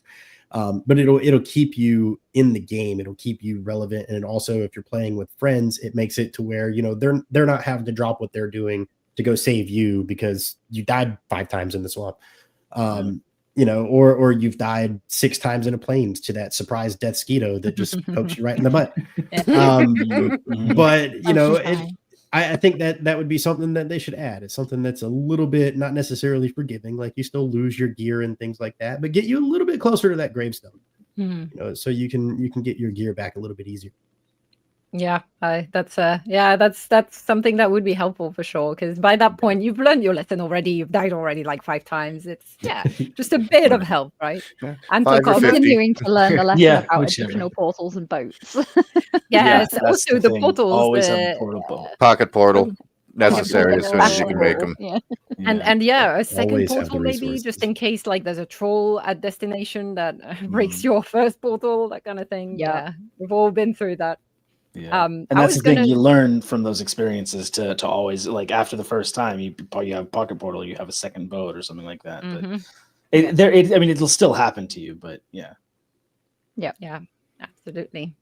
All right, any closing comments, closing thoughts, last tips, last advice for people just starting now? Just have fun with it. The whole world is there for you to explore. Build what you like. Yeah. Yep. Yeah, somebody said earlier to take your time. I said I have 800 hours in the game. I still have 2 bosses to fight. I've spent at least 5, maybe 600 hours, not even going to the mountains yet. And I'm having a blast. I've had so much fun. So it's very much take your time. Play it exactly how you want to. And somebody else said, don't let anybody else tell you how it's to be played. Play it the way you want to play it. Yeah. I think mine would be you can't over prepare is mine. You cannot over prepare. If you think you've got too much, you've probably got either the right amount or just not enough. Depends what it is. Or just do like me and go in blind with no preparation and let others carry you the whole way. Go in kicking and screaming, and if you die, oh well. Yeah. I think loot gremlins are well rewarded in this game. Your constant picking up of items is often rewarded. Yeah. When in doubt, make it funny. Exactly. Yeah. When in doubt, have a laugh. Yeah. Well, thank you so much for all of you for joining this panel. It was really interesting to hear all your different experiences, and I can see that the chat is going crazy, also sharing their experiences. So thank you all for that. We love those stories. And yeah, I think we're going back to, if our hosts are coming back, we'll thank our panel guests and move on to the next segment. I believe we've got a stream coming up. See you later, guys. Thank you. Hi. Later. Hello, Christy. Hey. Great Hi. panel, Welcome back. Gwen. You set the standard for the first live panel. Oh, thank you. That was awesome. I was like, oh no, I'm doing the first panel. If it goes terribly wrong, then everyone's gonna tune out. I actually went on a walk. You have to rush listening to it. Yeah. It was great to listen to, honestly. Yeah, I actually took my dog for a walk because we had such a good time. My dog's like, I want to go for a walk. So, but I had my earbud in the whole time. I was listening to everything. I was like, oh, this is actually really fun to listen to while I'm walking my dog. Nice. Very informative, and keeps Hello. reminding us of. All right. We've been there. Welcome back, everyone. Thank you. So I'm going to bring on now, we have Super Destructo 2 and GrimsAntics, who are streaming over on Twitch. Let's see what they're up to. And GrimsAntics, this Super Destructo is muted. If you could unmute yourself. There you go. How are you two doing today? Hi, guys. Hello. So fantastic. How about you? Hi, Emma, my yam. How are you? Hello, everybody. Hi. So tell us, you guys are streaming on Twitch. I see that you put your "We'll Be Right Back" stream up, so we could see ourselves and make like this weird infinity thing. Let's see if we can do it. Boom! Infinity. It's us. Infinity. Boom! Spider-Man meme. So yeah, it's going to start getting smaller and smaller as it goes in. There it is. There's the next one. But can you guys tell us what are you guys doing over there on Twitch? What are you guys doing in the game today? We're doing a Chaos Tricks boss rush, pretty much. So everybody's going to be hopping in shortly. And what we're pretty much doing is, if you guys are familiar with the Chaos Tricks, it's a mod that pretty much allows chat to spawn things in the world, and either helpful things or abominations or grey dwarves or whatever they kind of feel like. So the challenge is pretty much all of us are going to go in there, and chat can help or hinder as much as they like while we try and beat as many bosses as we can in the stream. Oh my gracious. Oh, wow. In one stream to try to get all the, I mean, as many as you can then, right? Yeah, And as many as we can. And you're only streaming Wow. that for what, 3 hours? You're going to try to kill as many as you can. Nah, we'll be up for like 10 hours. Oh, you guys are just going to go all night. That's awesome. What's your goal exactly then? Like, what do you expect to beat? Well, the last time we Well, did this, we made it to hopefully- the swamps. So hopefully we can get past there this time. All right. Yeah. Yeah, if we could get past Motor this time, I think that would be pretty good. Like, Elder and Eikthyr are still pretty easy. I mean, you can still deal with other mobs, but when you get to Bone Mass or Motor, if people are spawning in abominations and Draugr archers and all kinds of things like that, it can get really hard to stay alive in the boss fights. So that's when you want to be really nice to your chat, right? Please. Yeah, as chat. nice as possible. Well, that's cool. We, if you guys want to have another stream going, you should definitely check that out. This should be some fun trying to kill bosses. I can't imagine. I mean, I'm like some of the people on Gwen's panel. They were mentioning how slow they play. And I'm the same way. I like to go hundreds of hours before I even think about the next boss. So, I can't even imagine trying to go through all the bosses, even in 10 hours. It just seems like craziness to me. We did a speed run last weekend. Oh, I'm sorry, Grim. Go ahead. Yeah, the same. I was going to say the same thing. We did that for the first time recently as well, because there's quite a few people in the community that have been speed running recently. And then we were like, let's give it a go. Neither of us, like, we're mostly builders and like do random goofy things people. So neither of us are specifically amazing at that. But we gave it a go and we managed to make it all the way to like, we managed to do the first 4 bosses in one stream, and kind of be ready to go to the Ashlands at that point. Within, I think it was 20 hours, we were ready for the Ashlands. Yeah, we were ready to make Ashland's landfall by like 21 hours. It seems like using speedrunner strategies would work well for this kind of thing. Do y'all use those a lot or keep up with them at all? Go ahead and put that back. I didn't. Yeah. Somebody deleted something on our spreadsheet. I think Whoever we did. Control Z. No, I moved it. Somebody deleted it. Lady Lavender, somebody. I don't know how to undo other people's deletes. Yeah, sorry, that was me. Oh yeah. Please stay away from that delete key. I had to slide because a live server event is going to be delayed slightly. I wanted to put it, but I pressed the wrong button. I'm sorry. That's okay. Well, I could see on GrimsAntics his stream is restarting, and we can see what you're doing in there. You just respawned, so it looks like the chat was not kind to you. Well, we just started again because we had some people who had issues with the mod. So I was like, let's start all together. So you're welcome to hop in as well now, Super. So we're pretty much going to start again pretty much from scratch since it's easier if we all start at the same pace, because if somebody's behind in this, then it goes pretty damn quick that you get into serious trouble, because the benefits. Yeah, there we go.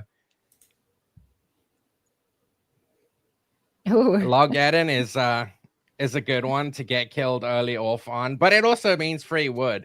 But this is the kind of stuff that we're probably going to get spammed with throughout this entire. Yeah, there we go. Our very first troll, and that's Chaos Tricks pretty much. Yeah, there we go. Troll immediately. Nice. Perfect. Well, thank you for stopping by and sharing with us. Everybody go check out twitch.tv/SuperDestructo2 and follow them along. And good luck killing all them bosses today. Thank you very much. Thanks, guys, for having us. Yeah, thanks very much for having us, guys. Have This a great is gonna be stream. awesome. Have We fun. will. Thanks, Bye. guys. Bye. Bye. Bye. So coming up next, we've got a video by, I'm not sure how to say that name. Does anybody know? Ruijven Balrond? I'm sure That sounds good. Ruijven Balrond? Yeah, I can do it better. Yeah. But we have... Balrond is the mod creator. Ruijven made the video. Not the same. Oh, that's two people. Gotcha. Yes. The way it's listed on our sheet here. Let me split. There we go. Okay, yeah. So we have a Valheim mod review on a really cool looking mod called the Shipyard, and I'm like, Valheim Iron Gate, please take a look at this. This is awesome. 1.0 and after maybe. Okay, let's see what we got here. Hello and welcome. I'm Ruijven, and today on Valheim Mod Reviews, I am taking a look at the mod Balrond Shipyard, created by Balrond Astafarios. Balrond Shipyard expands the current boats in Valheim, minus the raft, and adds 2 more to your fleet. All boats are capable of adding extensions to make them even more formidable.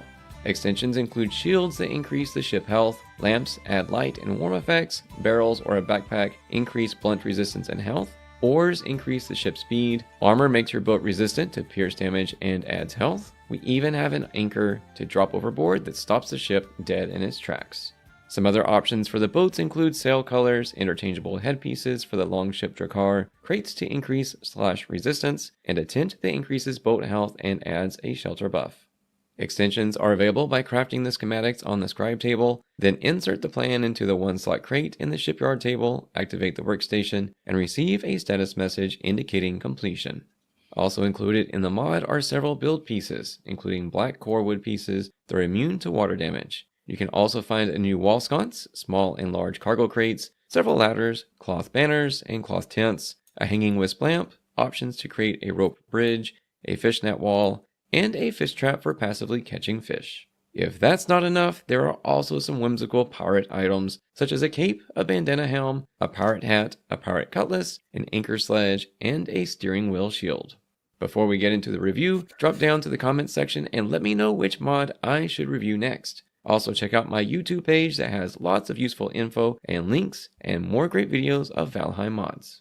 First, does Balrond Shipyard uphold the game theme and integrity? For the most part, I would say yes. The Hulk boat and pirate gear are a few centuries ahead of their time, but everything else seems to be pretty close to the game.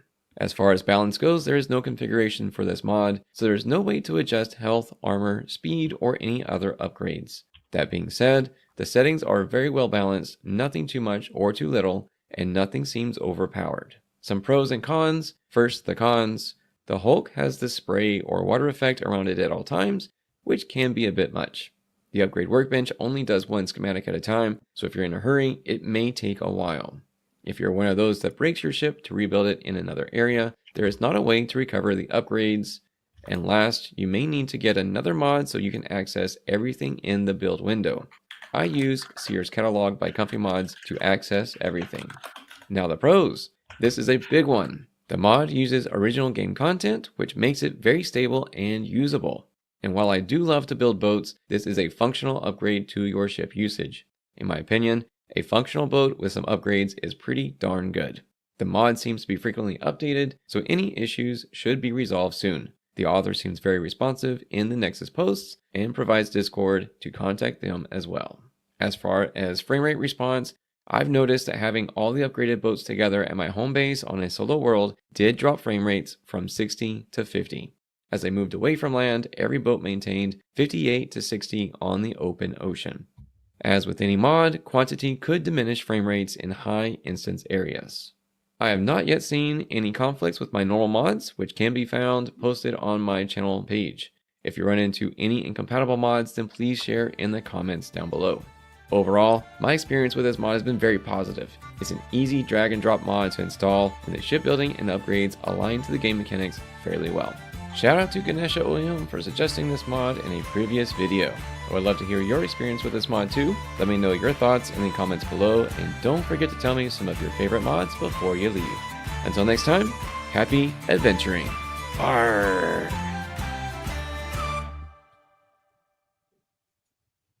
Wow. All right. Honestly, Nice. Wasn't like that I said in amazing? chat here, that was amazing. Like ships should have come with attachable shield thingies. Yeah. Oh yeah. I Yeah. so I want missed that that. a lot. Oh, I think What is everybody playing the game wants to put all those cool decorative shields along the side of their boat, Oh, yeah. right? Oh, yeah. Right? And maybe you get a little The extra armor, a little creator. health, right? Yeah. He's just Ooh, as yeah. fun. Yeah, exactly. Balrond is very enthusiastic, and he so clearly has a passion for what he's doing in a way that, like, I was surprised. I haven't met someone who's clearly that obviously excited about their mods and just happy to share them. So Yeah, he's and awesome. he's coming up on one of the panels that you did, right? Oh, cool. Yeah, We'll yeah. be hearing They from look amazing. Balrond. Sweet. Well, That's yeah, kind of what you. It's kind of what you hope that the ocean biome would have looked like if they took it on a little bit more. That's exactly what I was going to Yeah. go. Yeah. Yeah. It's such an obvious one. It's clear that there's still some ocean biome shenanigans that need to be resolved, and I feel like they're, even though they have said it's not gonna be one of their focus points anymore, or that it's not gonna be a complete biome, it does feel like it needs some tweaking for 1.0. And since they said we're gonna do tweaking for 1.0, that should come, right? We should get some more. Yeah, it's more. It needs to be more streamlined. It really A little feels bit that of way. love to the ocean biome, yeah. Because Yeah. you got two people, two camps basically for the ocean. Some people think it's too mellow. Other people think it's like your place of rest between bosses or biomes. If you can have like areas inside the ocean biome, you know, one slightly What more about being, dangerous. like Norse and Wells said in the comments, what about Droger ships invading or something? You know, these kind of things are like, oh, it's interesting to Norse think and about, hired? like enemies on boats. Nice. We have the Norsen. boats, not them. I would love that. That would be amazing. That's one of the things that I get comments on regularly in the news updates is people are always asking, what are they going to do with oceans? Is there going to be a separate oceans biome? Is there going to be a separate oceans boss? And the last we've heard is no, there's not going to be a separate boss for the oceans. It's not going to be considered its own biome, but they are talking about adding things to it in general, making it feel more full as they're moving to the deep north on 1.0. You know, they're going to be going back and touching on all the previous biomes because they want it to feel like a new, fresh thing that you would want to do at 1.0, not just adding one more biome at the end. And they're including oceans in that. And so I'm really curious what that's going to mean because we have the sea serpents, we have different kinds of fish, but there's so many ideas that have been thrown out, even by the devs, for oceans. Yeah, we'll be surprised. And 1.0 is not the end of the game, right? It does not need to be. True. We'll see. That's So true. many They are good going to ideas. continue. Maybe we will have ships with roofs.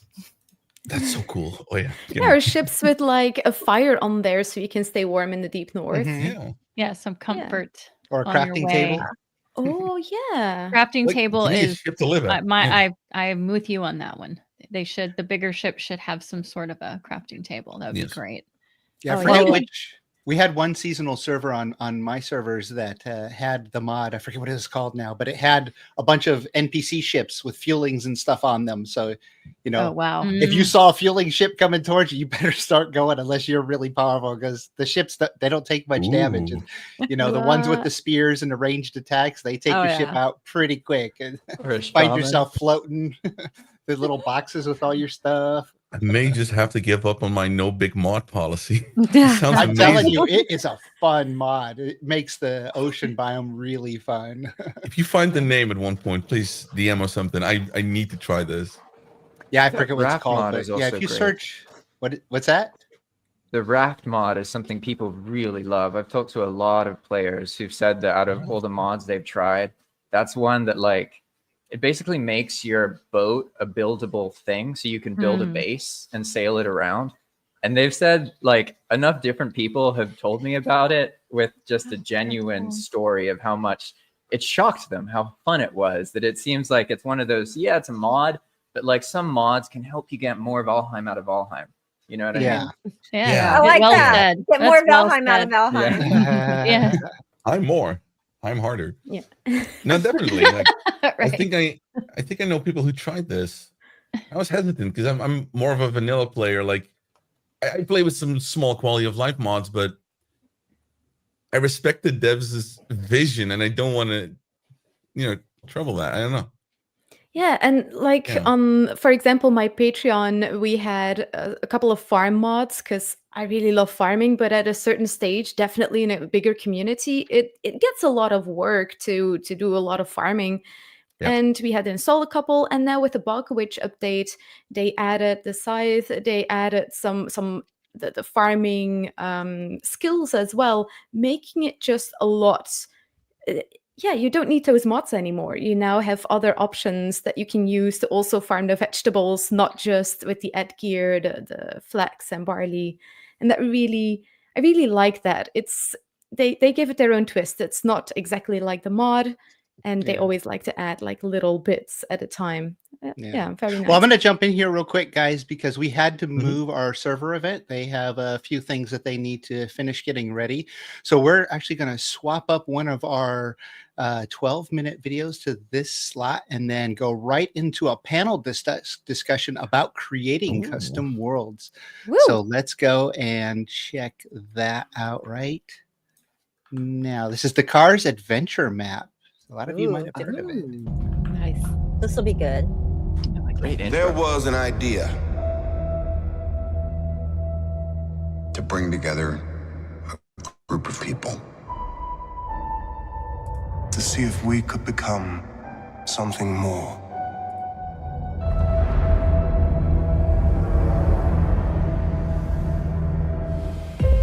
Over the course of a year, a few loose ideas had slowly blossomed into something much greater.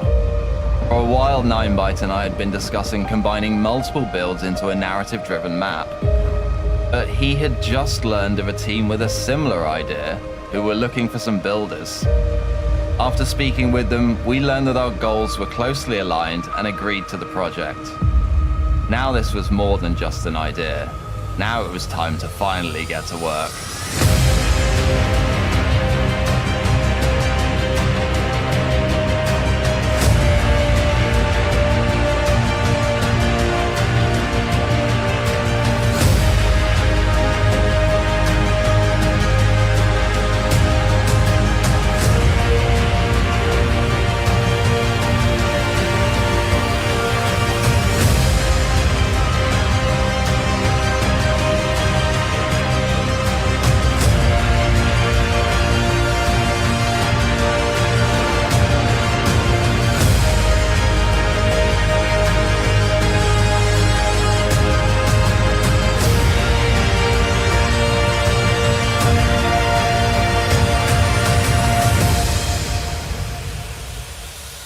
As you saw in 9byte's video, I had chosen to tackle the swamp whilst he worked on the other cities. The vision was of a fortified township that once fell to a mysterious plague, now infested with corruption. First, I would need to clear and flatten a large area to help plan the layout and position of buildings. With the ground level of the city raised above the swamp waters, I could add undulations and crevices back in once everything had been placed. Next, I headed to the build graveyard to shop around for some structures. I picked out some houses, gates, and towers to modify and split apart.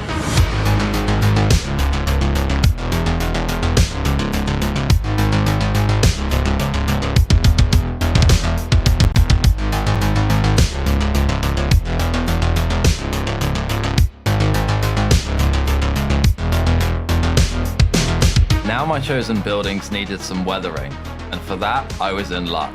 Thanks to some recent breakthroughs over at Mad Wizard headquarters, we could now create infinite health objects with the damaged look in a vanilla-friendly manner, meaning they don't require an installed mod. Better yet, the same technique can help reduce network traffic. My buildings were now looking appropriately aged, but they still needed something more. I wrote out a command to rotate each object a small amount on its own axis, which would give a crooked and collapsing appearance. Combining both together was exactly what I was looking for.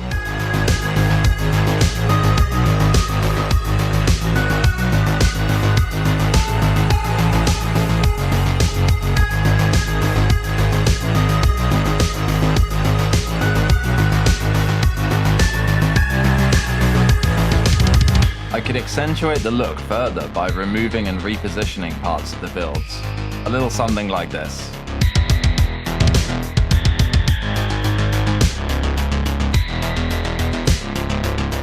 Final step would be weaving in some swamp assets like trees and roots, which had grown over, around, and through this long-abandoned city.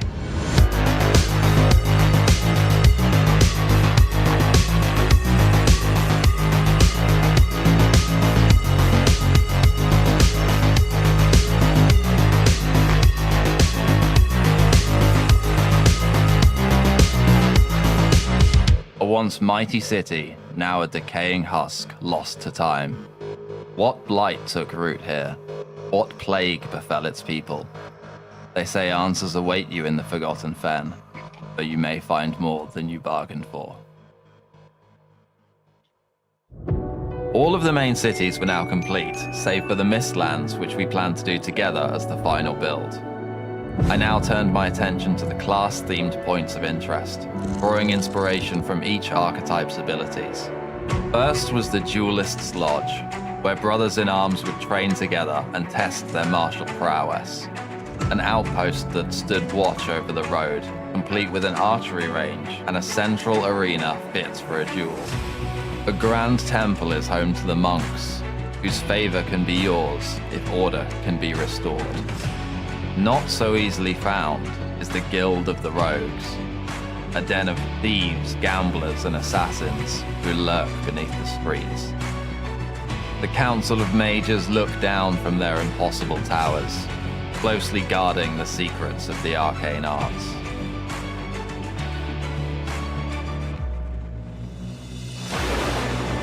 Earning the trust of the Metavokers means navigating a labyrinth of unreality. A twisting network of floating platforms, invisible bridges, and cryptic puzzles. This small patch of black forest surrounded by swamp was ideal for the Berserker. You'll have to battle your way through the war camp, past barbarian huts as you ascend the hill, the very top for a showdown with the chieftain himself. Finally was the Enchanter's Laboratory, a foundry of magical weapons and artifacts, yet a little lacking in the maintenance department of late. With all of the class-themed POIs now completed, I sent the world file back to 9byte and we started work on the Mistlands. I created a selection of hulls, masts, and rigging, whilst 9byte worked on pirate houses and workshops. We found a perfect spot in a narrow canyon and added a giant skull you would sail under for the entrance.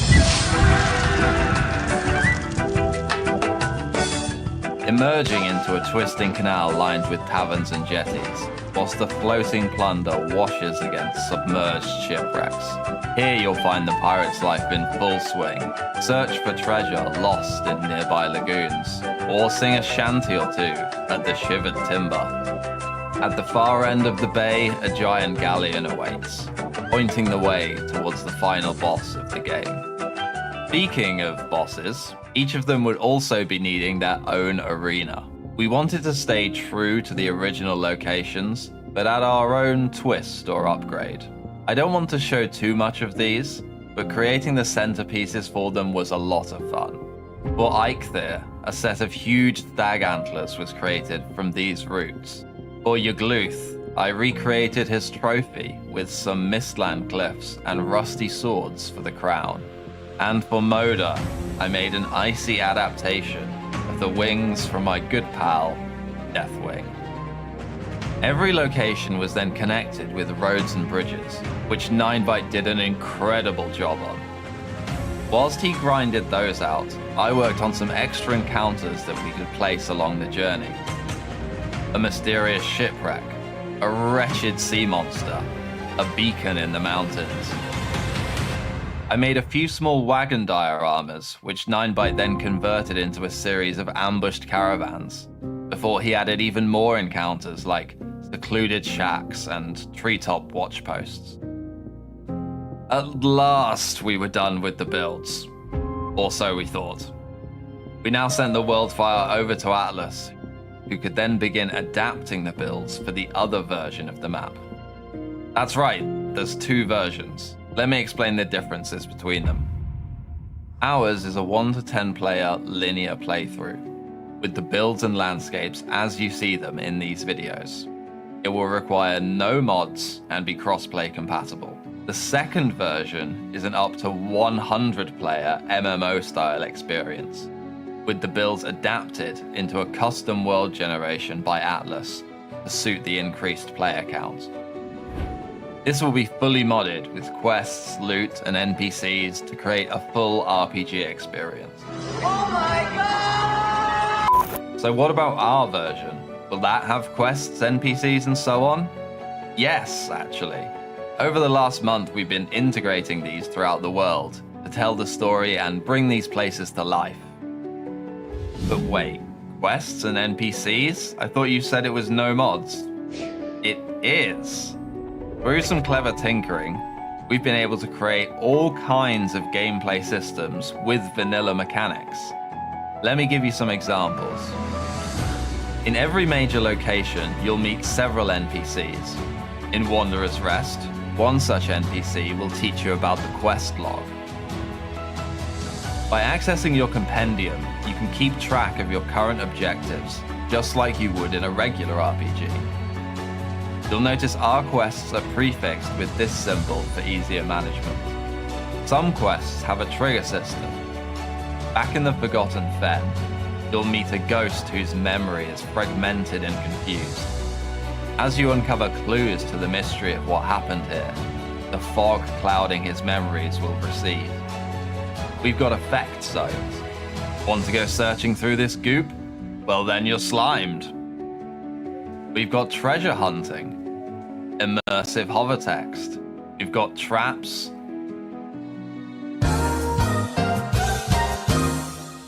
and a lot more. So we've been weaving those in throughout the map, and in some cases that meant more builds to facilitate the new quest lines. Oh, here we go again. Some locations were expanded, others got completely new areas, including custom dungeons.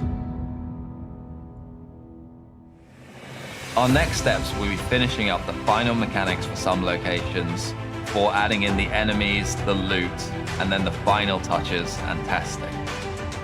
We are expecting to be finished around the end of February, when everyone will be able to play the full release. Stay tuned to both mine and 9byte's YouTube and Discord, as we'll be posting announcements there when the time comes, along with more videos about this project. For everything relating to the MMO version, check out Gathalion's Discord, and Atlas will have a video detailing his process soon. This has been a ridiculously enormous project. I'm extremely proud of what we've achieved and so excited for everyone to finally get their hands on it.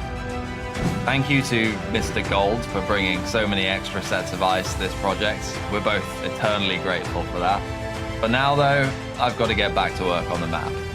Until next time.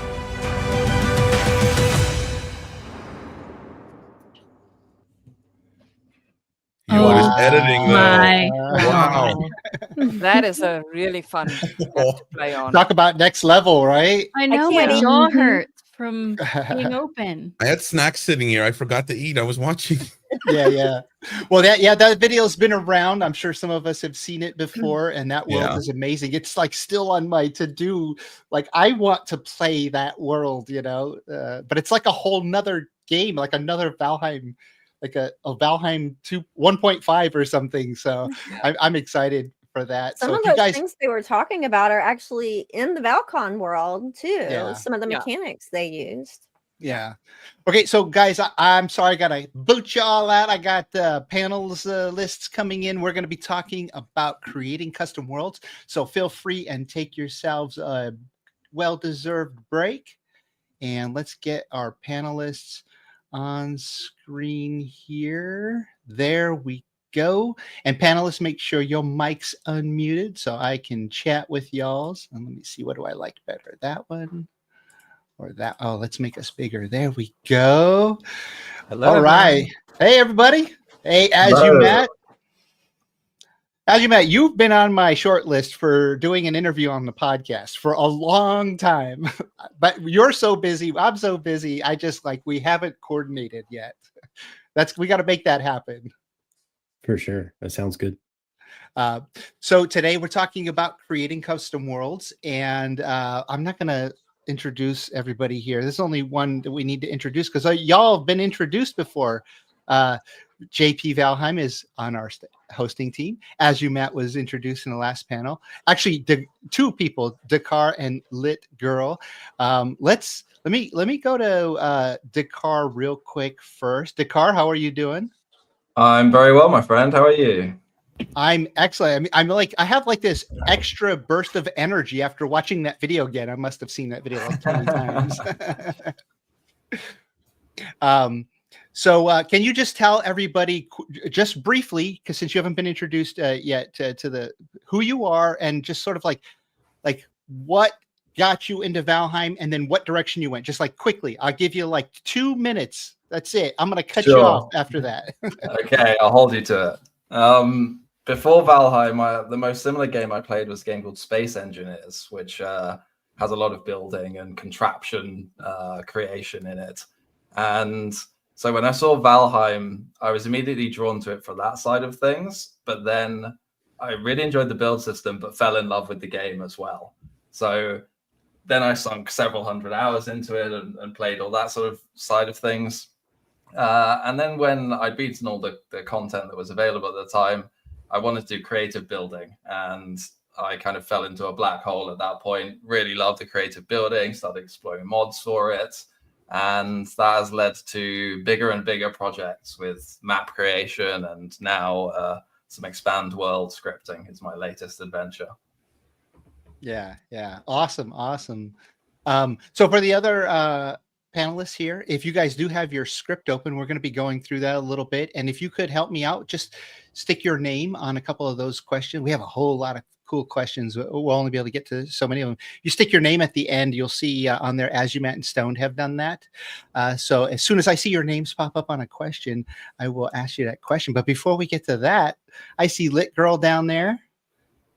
And LitGirl, can you just tell everybody what got you into Valheim? And if you're a streamer, right? So tell us what you like to do on your streams.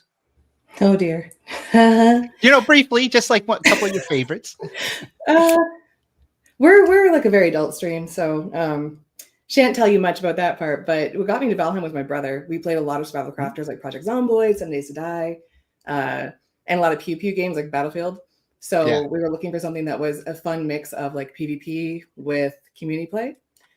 And while we rage shrimped at that time when your bodies could sink in the water and we lost everything. 8 months later, I came back, he didn't, and I found streaming and all that stuff, and I realized what you could do with the building in this game. And I've been a huge fan ever since. So were you streaming before Valheim? No. So Valheim got you hooked on making content. I had no idea what you could do with it. And I saw like Ariandor stream, I saw Huldra stream, and I was like, you can stream this game, you can do stuff with that. And it literally blew my mind what you could do with this game. Yeah. Never have I ever played a game that has so much to it. Yeah. Well, that's of all the games out there, this is one of those few games that even with the limited tools they gave us, we could still do things that you can't do in most games. And then modders came and they gave us so many more tools and made it amazing. So let's talk about creating custom worlds. We saw one there that Dhakhar did with who was the other one you worked with, Dhakhar, on that? With 9 Bytes. Yes, 9 Bytes. Yes. Obviously that video is awesome. But I'm going to jump to Azumatt. So which tools and mods have been invaluable for your world building?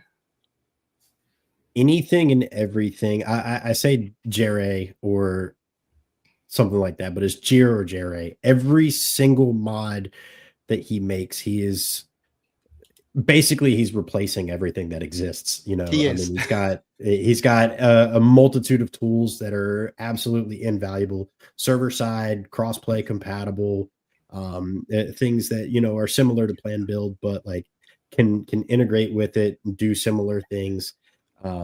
Invaluable placement with, so to give examples, Infinity Hammer, delete anything, add anything, blueprint anything, do whatever you need to do, rotate it, move it around, similar like perfect placement, gizmo, things like that. You can, shift things around. He's got expand world prefabs, which is relatively new, but that allows a lot of like custom scripting, a lot of things that are server side that you can really knock out some pretty unique stuff without having to download like a whole multitude of mods. And he's very on top of updates. He's probably the most knowledgeable when it comes to Valheim code.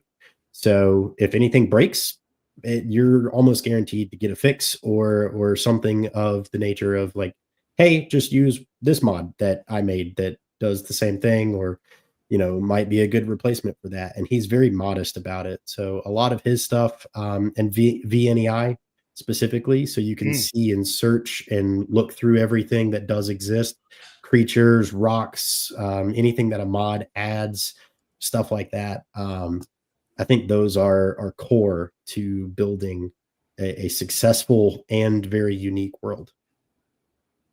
Yeah. I have a little feather in my cap because way back in the day, I'd always bug Jiroc about that. I'd say, Jiroc, I need to be able to do this in game, and Iron Gate won't let me do it. He's like, well, let's see about that. And then I was like, Jiroc, I want a magic hammer to be able to do everything, instead of typing in those console commands. And he said, okay, let's do it. And then he was like, what should we call it? And I said, Infinity Hammers, feather in my cap. I got to name that one. Yeah. Well, awesome. Thank you for sharing that. Let's see. Let me jump to, let's see. Oh, the StonedProphet and Dhakhar. You guys are both interested in this one. So let's start with you, Stoned. Any funny stories of players interacting with your world in unexpected ways? Stoned is Stone's not here. And he posted he was interested in that question. Okay, how about you, Dhakhar? Since he's not here. Yeah, we do have some funny stories. With so many people having played the adventure map, we kind of ended up with a massive range of interpretations of things we might write. So we often tried to not give such a blunt on the nose explanation of, you need to go here, open this chest, get the thing, go over to the other thing. We tried to make it in universe and lore friendly with our descriptions of what to do. But that means some people interpreted it way different than we were expecting. And one of the really funny ones for us was just a little camp on the side of the road where some bandits had sailed and met their end to a troll. Nothing too important, but some people, with the way the notes were written, thought that they were supposed to then take the bandits' raft and sail off way to the east looking for something. So most people just went there, grabbed what was there in the chest, looted the bodies, and carried on. But then we got sent a screenshot of someone who'd grabbed the raft and just gone sailing way out to the east, way off the intended course. Yeah. That was really funny for us to see. And a lot of things like that opened our eyes to trying to consider more what the player might do, more than just what we intended. Yeah, awesome. Lit Girl, does modding the game ruin the real Valheim experience? I really don't think so. I've played it pretty extensively, modded and unmodded, and you can make the game entirely different. I know people talking about the raft mod and such earlier. And the Crumb Pack, that was really fun too. But I think that the majority of mods, at least for this game, seem to kind of really respect the base game and just want to enhance it. 99% of the mods we use are basically quality of life mods. Yeah. Well, yeah, you sort of have that range, right? Like you can get some that just add some quality of life and maybe a couple little extra things, or you can go crazy and turn it into a whole different game. Yeah, like you can text Azu and say, hey, I want blue carpet. Well, so one of the other questions I really wanted to ask you was how do custom worlds in particular, like the ones that the modders have given us the tools to build, how does that allow for better storytelling? Oh my God. It's one of those things where you can actually emulate what's in your mind and put it into a screen and have your friends touch it and tell you various feedbacks, and of course loopholes. We have a very technically correct community, so dear God, when you word things, word them specifically, because your friends will make mayhem of your efforts. And good for them, because but it's one of those things where you can decide you want to have right now we have a community going on like a dwarven themed mining expedition group. And it's a very narrow thing. So there's lots of rules involved with it, but you can make anything. You can do a casino world. You could do a vacation world. You can do a PvP world, cough, cough. There's lots you can do with it. Just keeps the game fresh and gives you new ways of interacting with bosses, with mobs, with each other, etc. It's really cool. Do you have a couple of do you have a couple of favorite mods that you think help you with the storytelling? Like 2 or 3? Or maybe even there's just one that like you think is like, this mod I need to help me do storytelling in Valheim. Almost always plant everything. I like Gizmo. I like the quality of life mods, like for example, craft from containers, etc. But things that you need to find the mod pack that matches what your goals are. So like there are seasons mod packs for us, for example, we're using the winter mod in that one. You can do backpacks if you want to be like more of a nomad type. There's lots of mods for your concept. You just got to spend a little bit of time looking at them. Yeah. Well, let me jump over to JP because he's been sitting there patiently, even though he's been hosting with us. And thank you for doing that, JP. So mods, immersive worlds, like what got you into it, and what do you like to, what do you like about it, and what do you want to do in the future, maybe even with them? Well, there's been some changes that I'm trying to bring to people's attention regarding modding, because before it was more client-side focused because you basically had to do that. Whereas thanks to Yair, which Azumatt introduced earlier, a modder who's produced crazy tools that are incredibly useful and has really expanded Valheim and made it available. Yair is as much to blame for the love of Valheim as Irongate. Like, honestly, he has done so much for so many people. Yes. But one of the things he did recently was release Expand World Prefabs, which allows you to make the server reacts to things players do by spawning anything that's already in the game without the client needing any mods. So we've entered this new era where it is now possible to make a modded server that is fully vanilla compatible, and the person who joins doesn't even know. They could literally just browse your server and join it. Yeah. And so it's really hard to wrap the mind around what that means, because there's so many mods that now can be handled actually by your server having a little script on it. So what I've been obsessed with is this notion. I played Valheim. I love it. I have a lot of respect for Irongate. They designed Valheim like a board game that's intended to end. That specific part is a design choice. So I'm not saying they've made the wrong decision or anything. I'm just saying that's the reality of it, right? So when you want to make a world that lasts and is really immersive, you have to react to this part of Valheim, this reality that there's a boss progression and all that. So I've been getting involved with this and just playtesting and experimenting on how to tweak mechanics. And really, the thing I try and keep in mind is when you're playing, you notice things that stop you from feeling it, So you make a list, and then you use scripts to try and alleviate the concerns that come up. And as LitGirl mentioned, it's just like modding. You have to know what your intention is, because everybody's servers are different. Your intention of a vanilla server might be different than another's. So through this process of working with your players, you and your players can shape a world that handles the things you don't like through your community. And it's amazing. It really, really, really helpful stuff. Yeah. So many games out there you play, there's just not the ability to even get in and make the game your own. And something about the way they've designed Valheim and the modders who have come out to help, tweak it, we can really make it our own. But let's jump over to Azumatt. What's been the biggest challenge and obstacle so far, and how do you tackle those obstacles? Yeah, so I think biggest challenge is remaining unique. Valheim has been out for a very long time. Ideas are more or less going to be the same depending on your approach. Almost everybody, if you do a PvP server, you're going to have some sort of arena. Most of the time that arena is going to be a Colosseum, like gladiator type. And that's the biggest challenge is, do you build that? Do you take the time to sit there and build something that's probably been built 50 times over? Or do you try to do something unique? Like recently I saw somebody that built a PvP arena that is actually a portal to a two-sided area that's outside of the map. and it's floating in midair. They're using mods to make sure that the structural integrity is fine.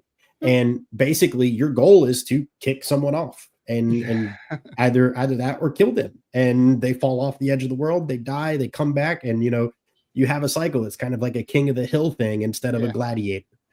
Remaining unique is very difficult. But I think if you take it and you look at some of the ideas and piece them together from other people, or really looking at what a mod can do, looking into the documentation, you might find yourself making something unique without realizing it. If you just start with like a simple idea, you go through and you're like, oh, well, I want to play a nomad run, for instance. You've got a custom unique world that you've built all these paths and you've done things. But if you're like Morning Darkness likes to do nomad runs.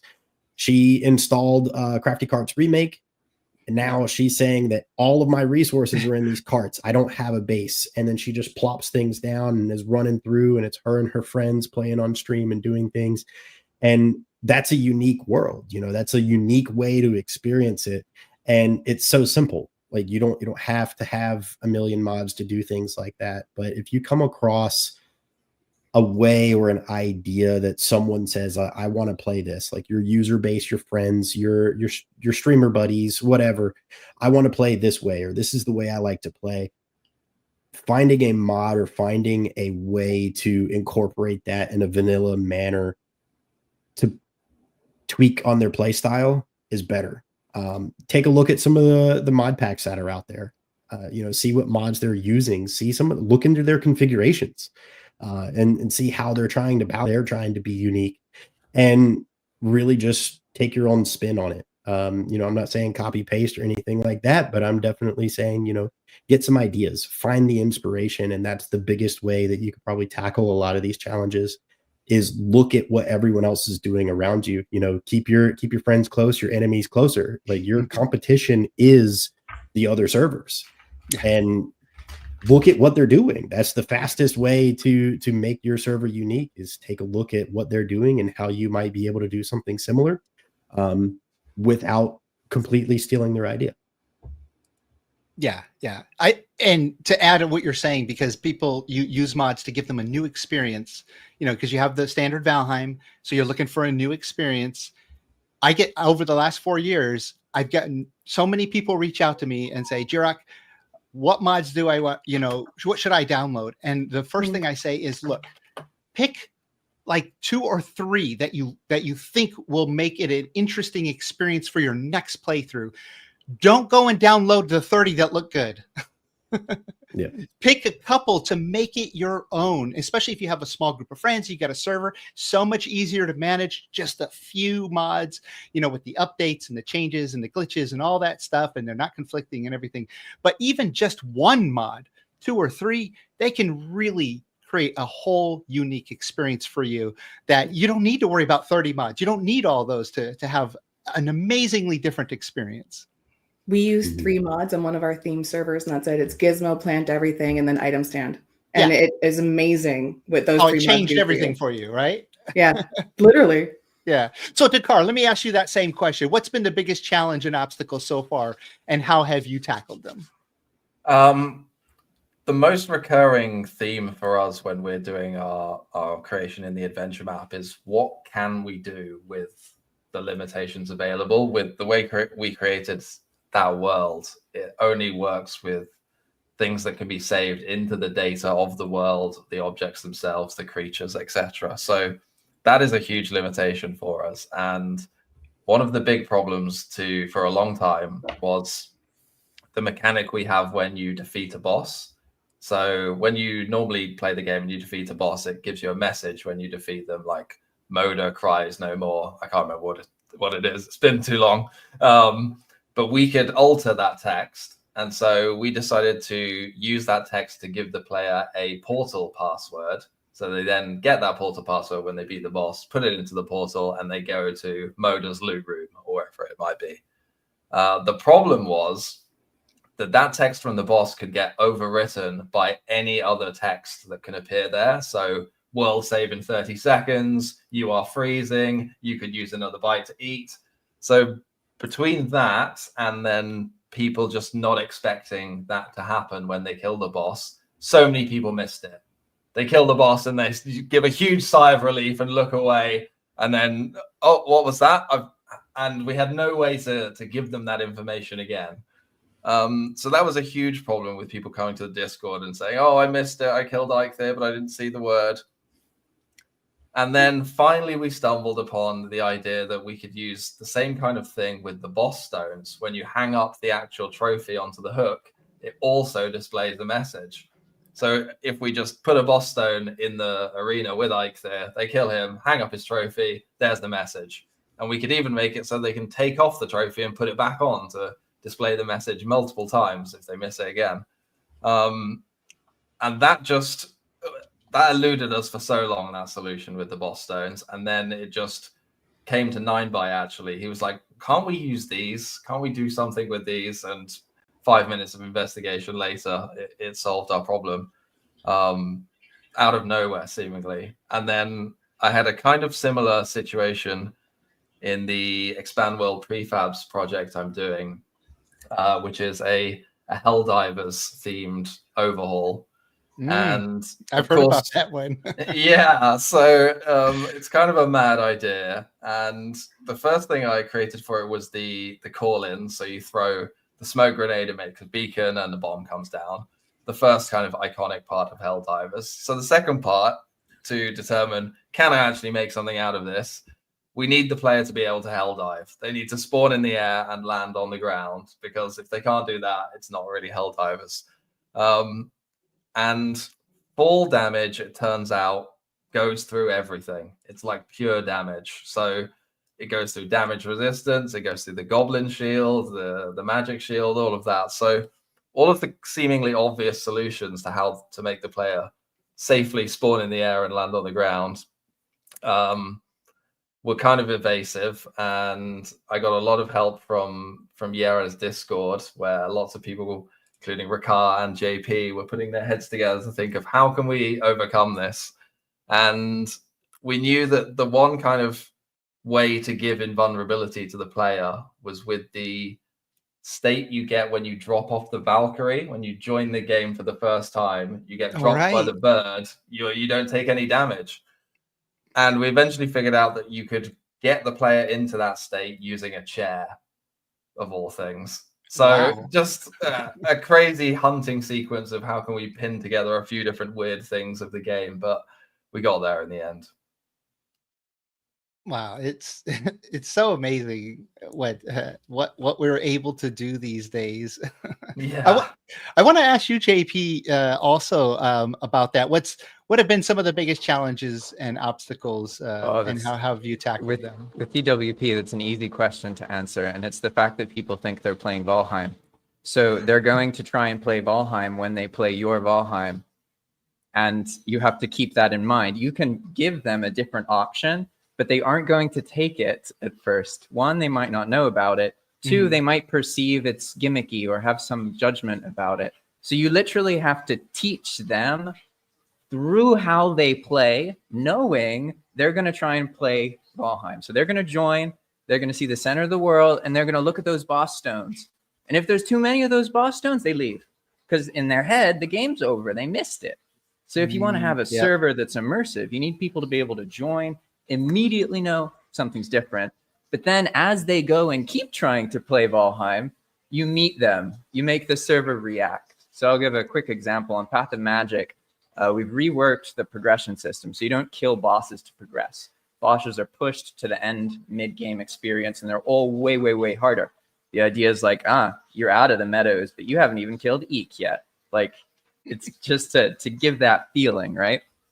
So we have to give an alternative, because how do you get the progression items? So instead, you find the boss altar, and there's a chest, and the chest has like text on it, and it tells you, I need these things. You go put the things in the chest, and boom, you get a reward. It's like a quest, basically. And that's all totally vanilla friendly, done with EWP.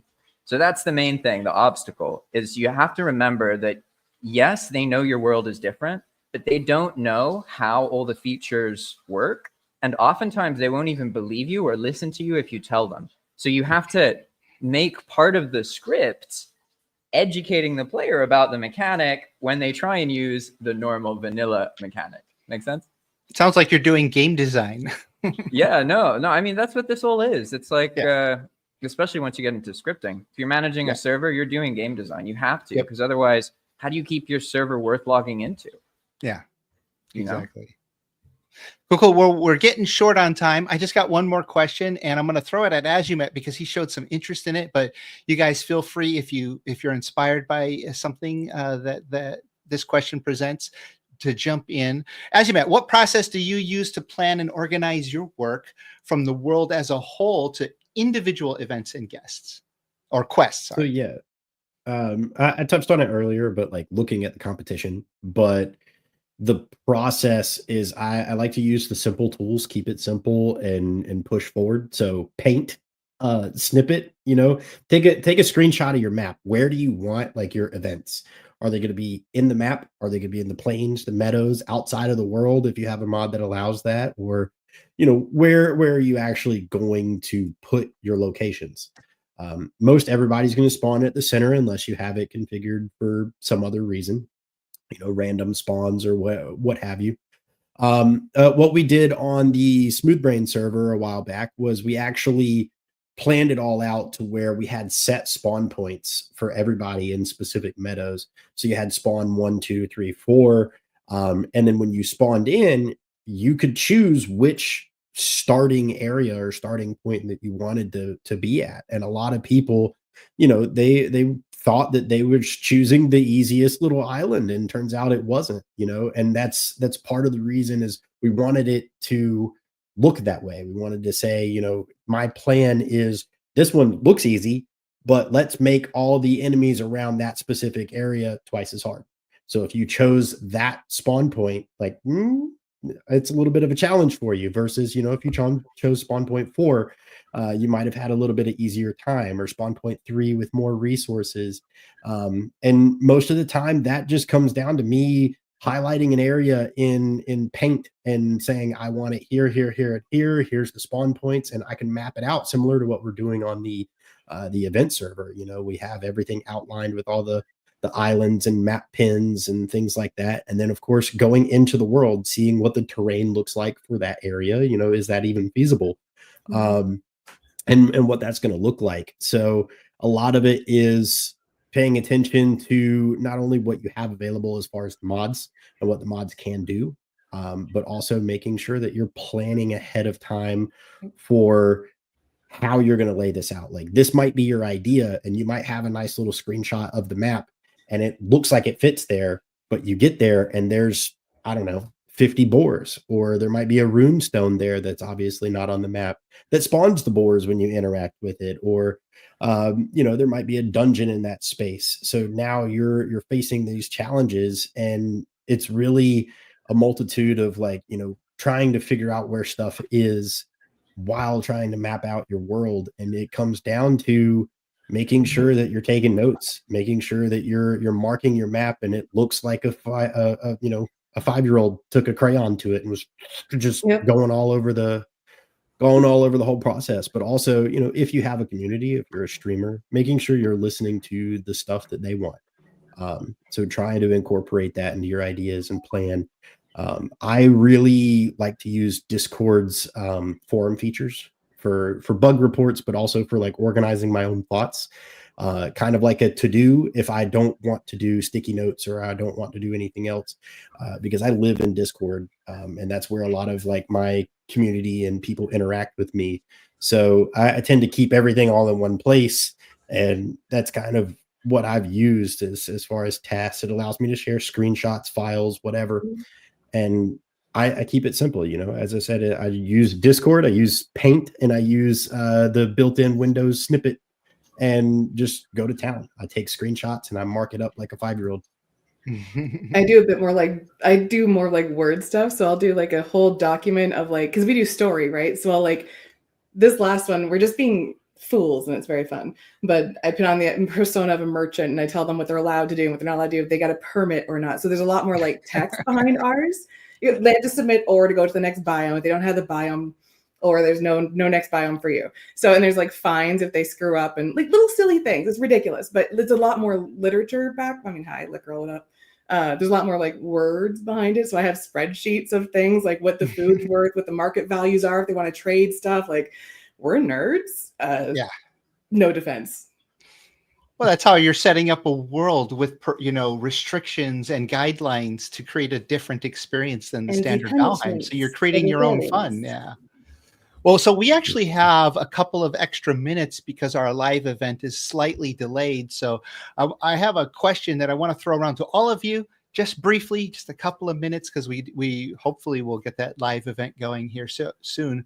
But let me start with Dhakhar, and I'll just go all the way around everybody. Dhakhar, can you just tell us one of the things that you're planning in the future that you have not delved in yet to, like something you want to do, but you haven't figured out how to do it, or you kind of know how to do it, but you just haven't started it, and you're not, you haven't, maybe there's a new mod, or maybe there's old mods, current mods that you're going to use for it?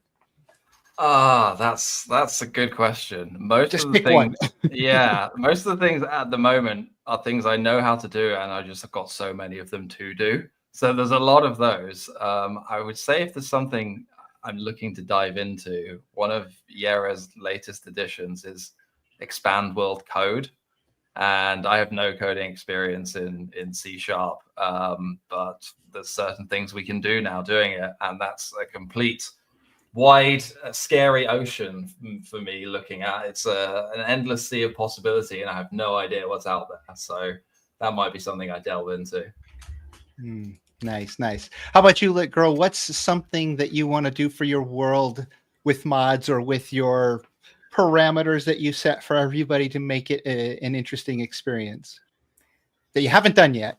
That we haven't done yet. Well, so I kind of want to make the Infernal Library. I have a whole library theme. It's a thing. I do build comps around it. And the one thing we've always found, except for like we use clutter right now to use books. I want more books and scrolls and runes and like to be able to build something in the world that is Dantean. But that's, again, just super nerd. So it was to just see more modding that allows us to do more custom content. It would be really cool to have a mod that lets us change the color of stuff in the game. I bugged Azu, and I love you so much, buddy. You're the best. I was like, hey, I really want the big red carpet to be big and blue. Can you do that? He's like, yeah. So I'd like to be able to do that myself. Like, give me a color wheel that I can like have a paintbrush or something and poke at something and be like, hey, look, I found these. Even make me use berries. So like more custom content based on build styles that the user can cause influence to, as opposed to me having to be like, Azu, hey, every time. Poor Azu. I love you though. Nice. What about you, Azumatt? What's something that you're looking forward to doing that's like, I know everybody has a huge wish list and they send it to you probably, but what's something you're really interested in? To be perfectly honest with you, I don't really have one. Well, you have so many mods.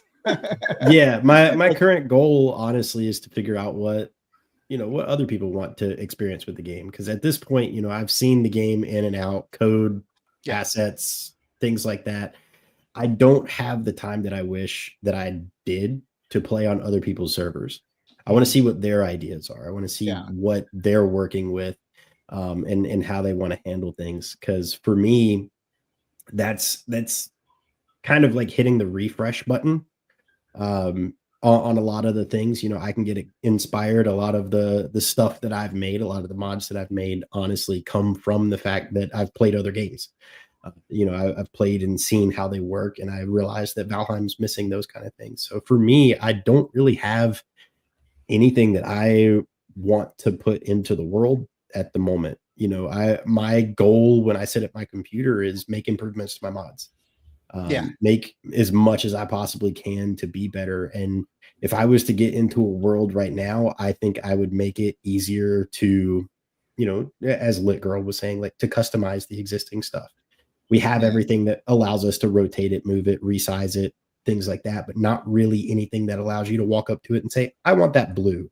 I want that green, or I want this to be, but keep the same asset, and without having to go out and bug a modder to create all these different things that are already in the game. So I think that for me, experiencing it from other people's eyes is what I would bring into the world at the moment, because currently I don't have anything that I want to build. You know, I don't have anything that I can bring to the table that is. Was there one request different. that you saw it and you thought, you know what, out of all these requests, that one sounds fun to tackle? Do you have that yet? You have a huge list. It might be hard. I do. I watch a lot of streamers. You know, you might see me pop in, pop out. I do a lot of lurking. So whether I talk or not, you know, you may or may not know that I'm there. But I've been watching. There's a buddy of mine that lives out in Ireland. His name's Rozzy the Insane. I watch his streams, and one of his ideas is very good. He wants an eternal winter. So we've got the seasons mods, we've got the stuff that allows us to change seasons, but we don't have one that sticks you in one. And he wanted to basically change the entire game around winter. And saying, you know, now, like, yeah, sure, you have stamina release, but like he wanted custom armors, custom things to bring into the game to change the way that works, just because it's cold, you know, and because it's cold, you aren't going to see mushrooms on the ground. You know, how do you incorporate stuff like that? How do you make it to where you plant it? And we've talked about it. I don't want to spoil it a whole lot because it's his server and it's where he wants to go for his ideas, but you know, create very creative ideas like that. And I'm actually tackling that for him at the moment. So I'm enjoying that a lot. And then I've got so many things that I'm also trying to juggle that all of them are good ideas. And that's part of my problem. That's why I have so many mods, because I love making mods. And right now that one's got my attention, but I do still have a lot of things that I'm working on. But that one was the biggest one that stood out recently, is like forcing someone to be in a winter and how that works. You know, do we reduce their stamina? Do we make it to where deers spawn more often so you have more meat? You know, things like that. Oh, interesting. And vice versa. Cool. Because the seasons mod, you can set it, but there's so many like limitations. Kind of like, I like it, I'm not mad. It's beautiful, but even like little kerfuffles. I'm not a pro modder at all. Please, the kerfuffle of not realizing that you actually really did need to turn off the ice flows for a day or two, or else they're all just going to continue freaking stacking. That's not fun for your frame rate. Anyway, you learn, you live, you learn, you mod, you fail, you continue. Well, let me ask JP real quick before we run out. JP, I know you're diving head first into the cool stuff that can be done with mods. If there were one thing that you could pick to say, like, I want to eventually do this, you know, for the server, for the players, for myself, what would it be? Okay. So definitely Path of Magic is the thing I've been working on, using this, tackling the problems I see, players see in Valheim, our interpretation of how to solve them, right? But there's eras in this, because you can't just try and solve everything at once. You have to focus on certain areas, right? And the thing I'm excited about is reworking a lot of the boss fights so that every time you do a boss fight, it's different. And some of the other bosses can, like, every minute there's a chance for another boss to show up and help for like a minute or whatever, and then they leave. And the idea is these endgame boss fights, it's almost impossible to properly incentivize a reward for them because they occur at the end of the game. So any reward you have is likely to just invalidate other rewards you have in your server. So I'm trying to focus on making the experience itself something that's genuinely fun and interesting to do with other people, where you don't really know what's going to happen, and it's really, really challenging. So it can be like, we survived for 4 minutes. We survived for 4 minutes and 30 seconds. You know, like, that's the attitude. So that's what I'm excited about, is that era of Path of Magic, where I've sort of finished up all the polishing other mechanical stuff, and I can focus on making the boss fights just as interesting and as variable as possible. So you can do 10 and then do an 11th, and you're like, whoa, that one was impossible. Or like, how did that happen? And, you know, to make it fun somehow. That's the idea. Well, guys, this has been awesome. I hope it inspired people to check out, you know, maybe mods to create something special for their own server, for their own single player, or maybe check out some of the great servers out there that are already doing that hard work. And yeah, thanks again. And we're going to we got our live server event. So thanks again. And we'll see you guys later. If you could just hop off StreamYard for now, that would be awesome. Thank you so much. And I'm going to bring in Bjorno and some of the hosts you might see popping in here as well. How you doing, Bjorno? It's been an interesting day so far, that's for sure. Of course, live events are always like that. So I'm here at the location on the server I was told to go to. I see a couple of people up here in the stands. Yeah, we got here. Let me stream my screen for everybody because we do have a little bit of time to go over this. We have exactly 7 minutes because of the delay. But, yeah, that should be plenty of time to cover it. It's a very simple competition, pretty straightforward. Cool. Even though it is simple, doesn't mean it's easy. Yeah, and you'll find out once we go a little bit more in depth into it. But it's a beautiful area. Essentially an island converted into a build zone, essentially for the event only. So there's places where people could chill and relax before the event, and of course all the different plots where the builders can build. And of course, this is a team event, so there are duos currently working together to accomplish the goal today of winning that $200 prize. So. Nice. So I'm at a rules banner. Do you want to give a quick rundown of what this competition is? Of course. So there's a 2-hour time limit on the whole build event. So this isn't a build competition that like people are normally used to, where it goes over a whole week or a month.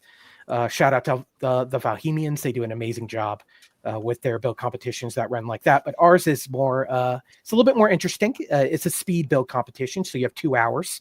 You can only use vanilla pieces. Of course, we went over that they're teaming up. So there's teams of 2. The players today will pick a plot, and we'll wait for them to be ready and good to go. And then we'll start that timer. We'll take a break at 1 hour. So everyone will put their hammers down at 1 hour, just to make sure if anyone needs a bathroom break or needs to stretch those legs, they don't lose out on precious building time. So, of course, this is a fully vanilla competition. We are on a modded event server, but the players are aware that they are only to build vanilla things. So it's going to be fun. Cool. And then you're doing this competition again in about 10 hours, right?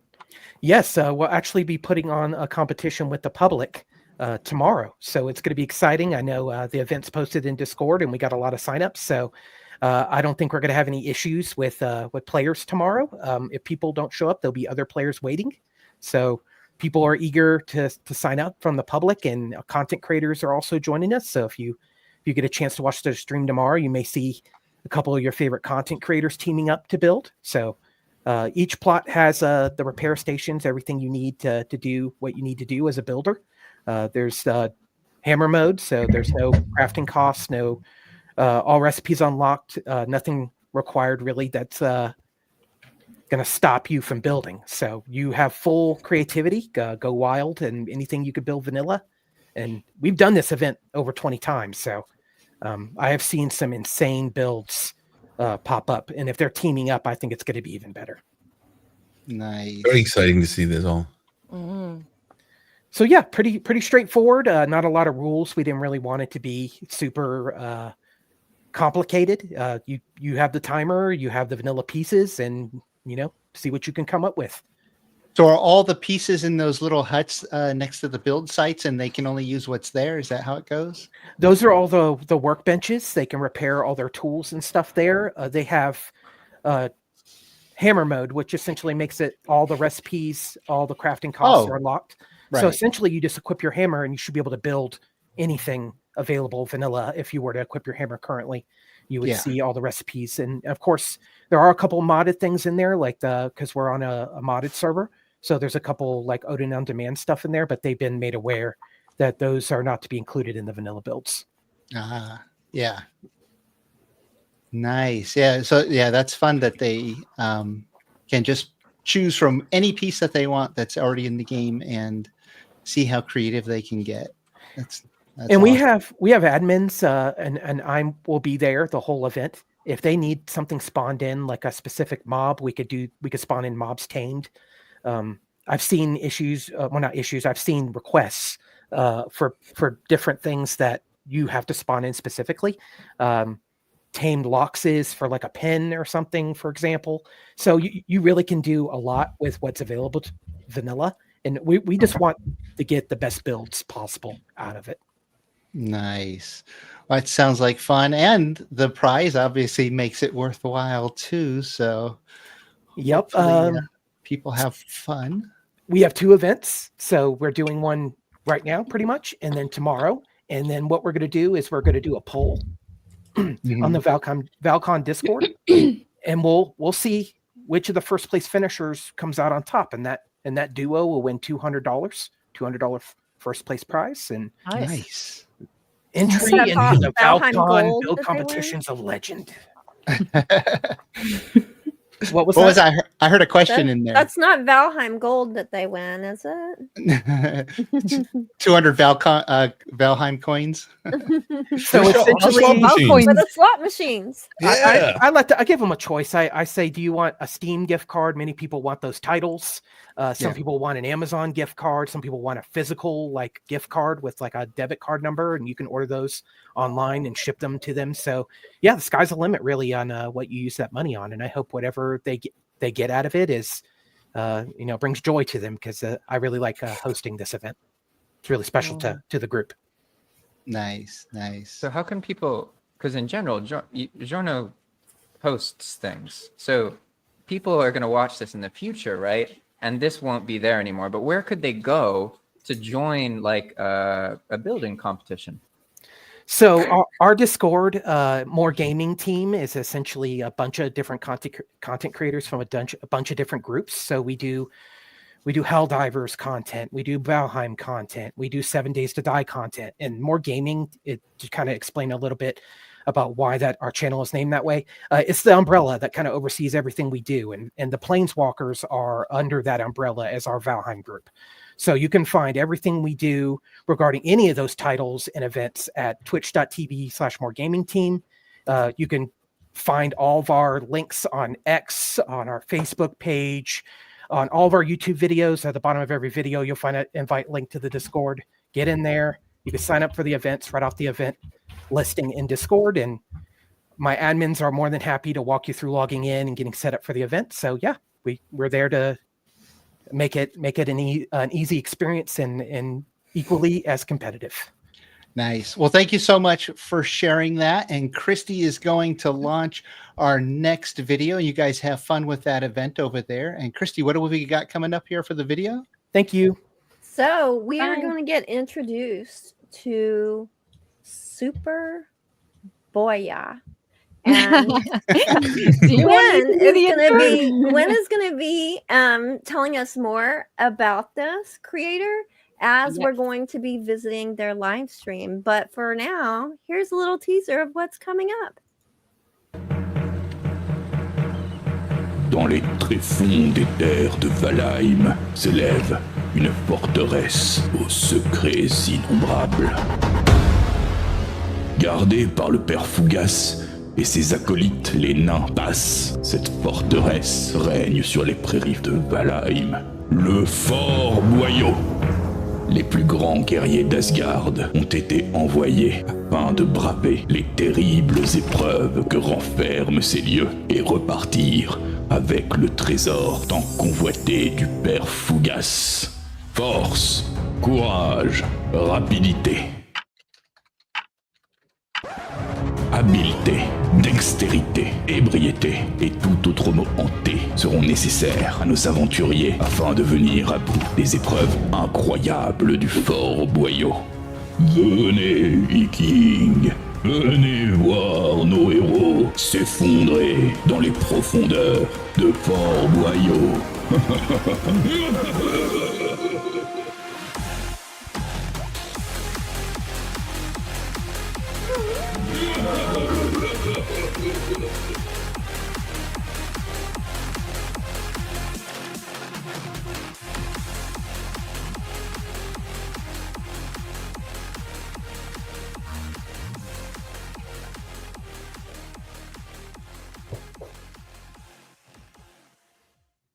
Ooh, so much high. Yeah. So, what up to all my Frenchies in the chat? French creators representing here. So, I have the pleasure to introduce this next stream. So, Gizmo, who should be here with us any minute now, if we can bring him on. There we go. Hello, Gizmo. Hello, hello. Welcome, welcome. Hi. So, Bonjour, bonjour. that was How are an you? epic trailer. So the trailer itself, so you're hosting this event, Fort-Boyaux, Exactly. which is a play on words on Fort-Boyard, which is a French TV show that has been going for like 20 years. I remember it from my childhood. It's very well known in France. And it's this TV program it's like a live a TV game, so it's actually in a castle, a fort, just like the one you created here and that we can see on screen, and you've got like loads of players and teams that contestants that do lots of different challenges. So I just want to give a big shout out to Superbolts, who edited that trailer that we just watched and did such an amazing job. I watched that video so many times. Just the music alone is so great. And so Gizmo, you are streaming this event right now. You gathered a bunch of French streamers, Twitch streamers and content creators to compete in the event with you. Can you tell us more? Yes, so you can see them here.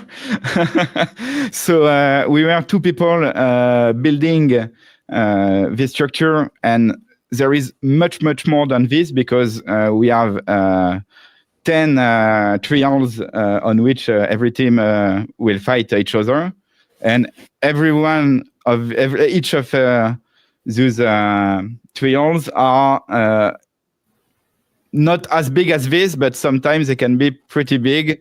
So it's maybe in total over the course of 3 weeks, it must be like 150 hours of building. Wow. And conception of everything. We can show you a little bit of what we created to give you an example.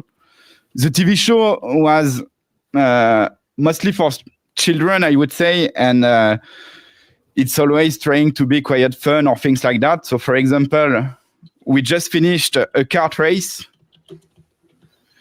in water. So participants have to stay in the kart and walk their way across water to reach the other point.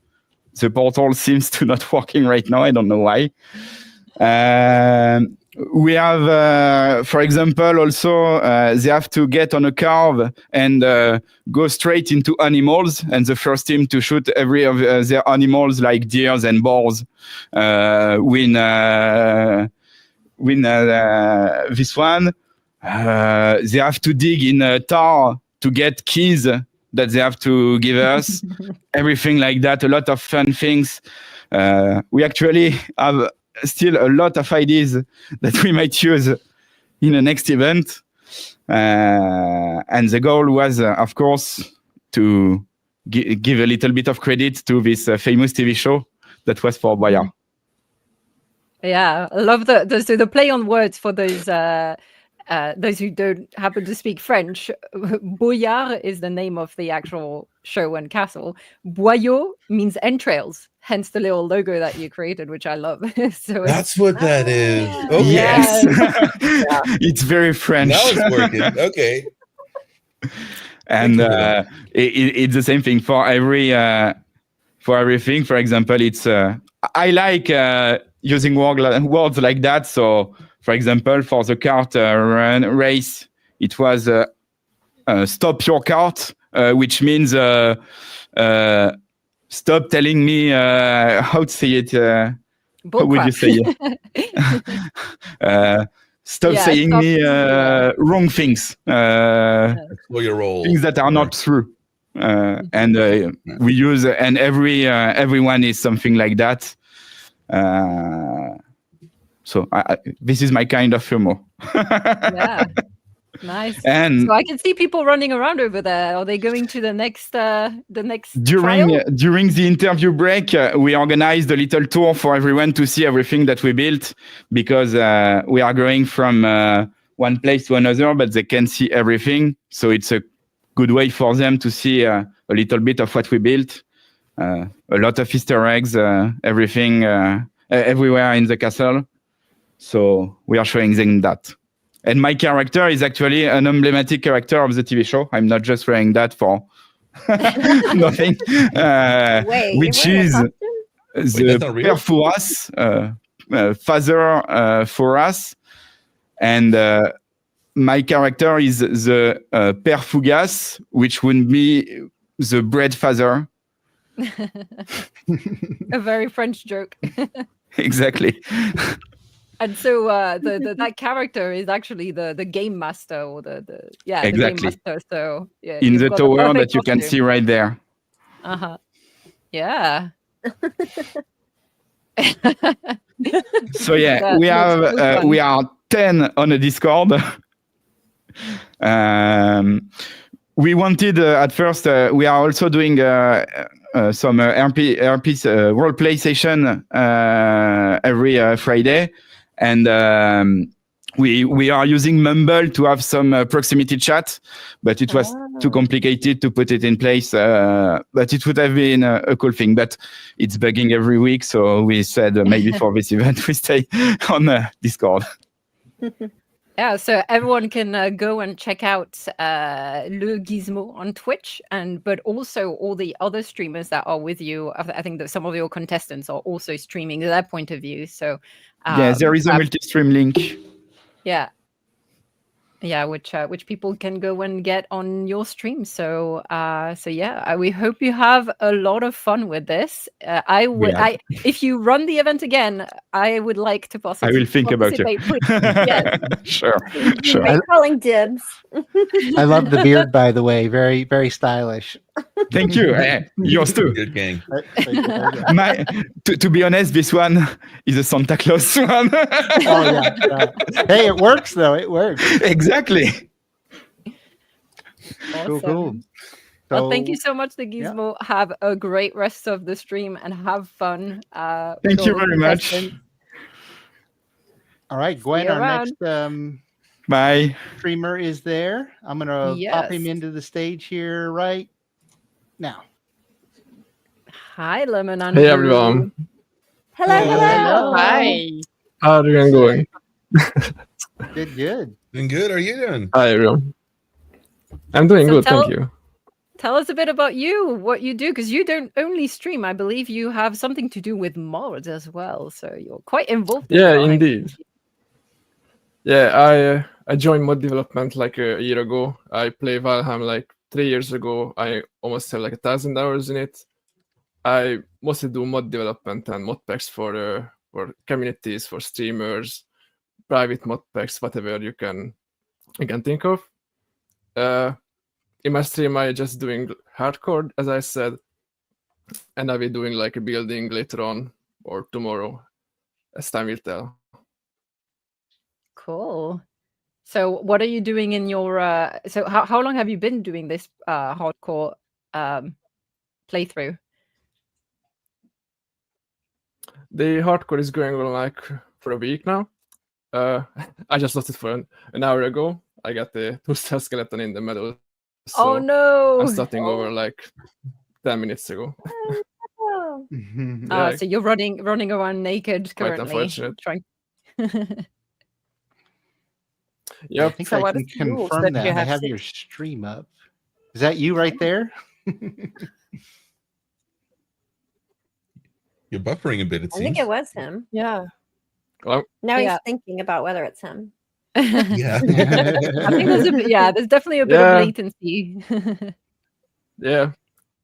I set it up the low latency mode to be disabled, so I just more focus on the hardcore word, not the engagement.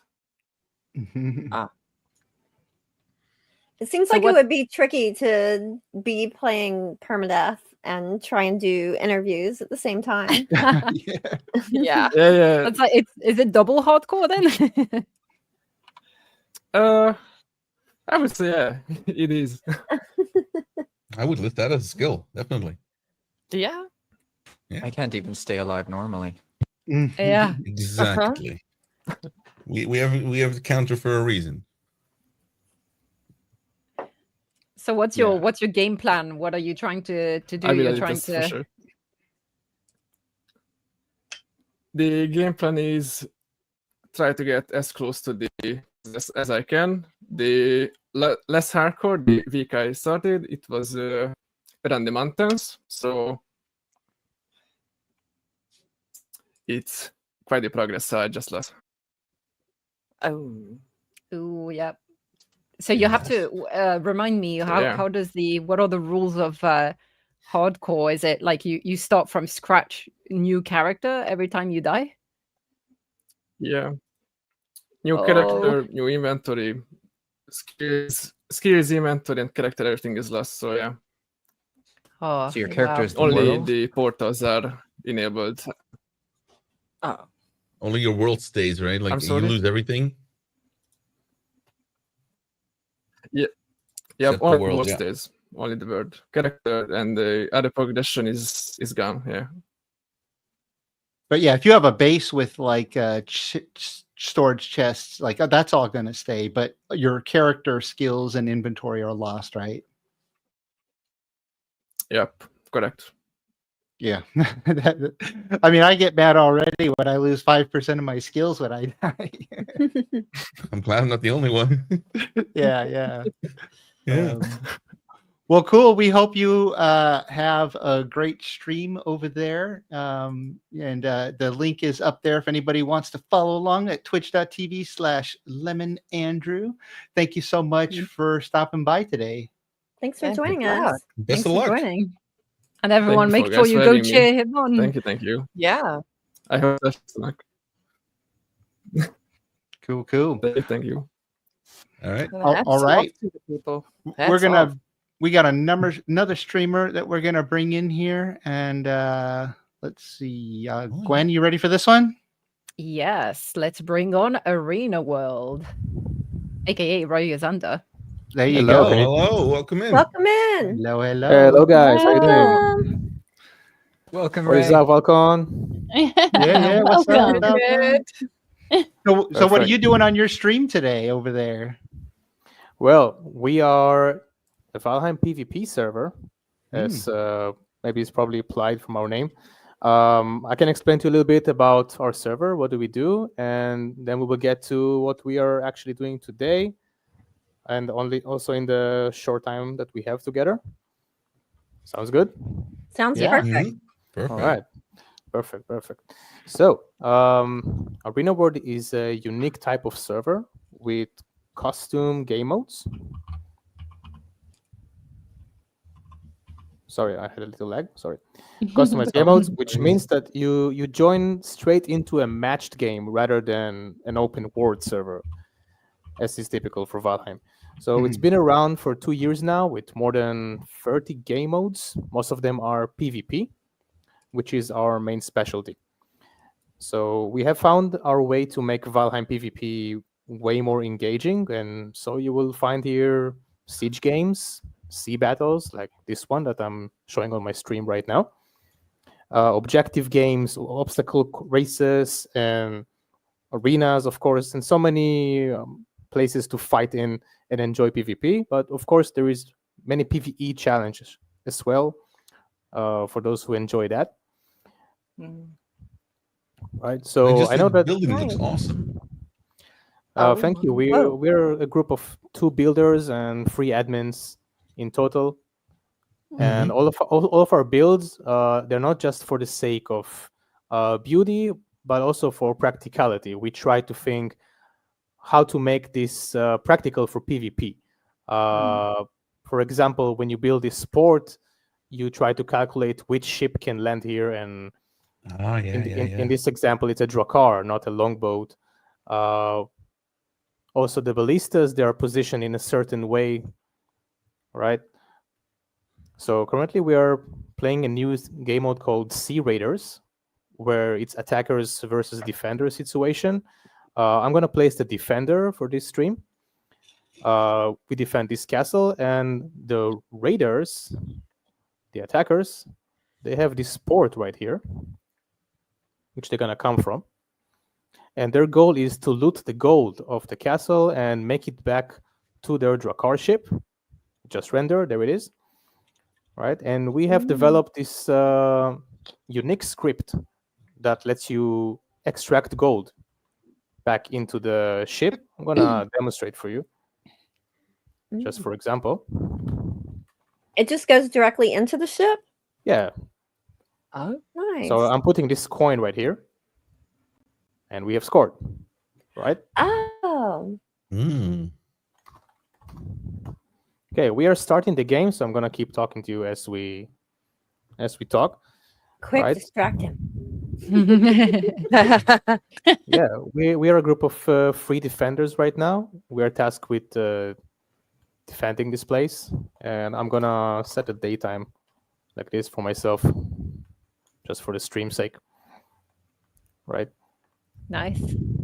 Yeah, it's important that your viewers can see what's going on because the concept seems amazing. Yeah. Thank you. I know Valheim originally wasn't made as a PvP game, and most people have very limited experience with that, but today is our chance to show you the scope of which Valheim PvP has developed into. As you can see, they are blasting our walls right now.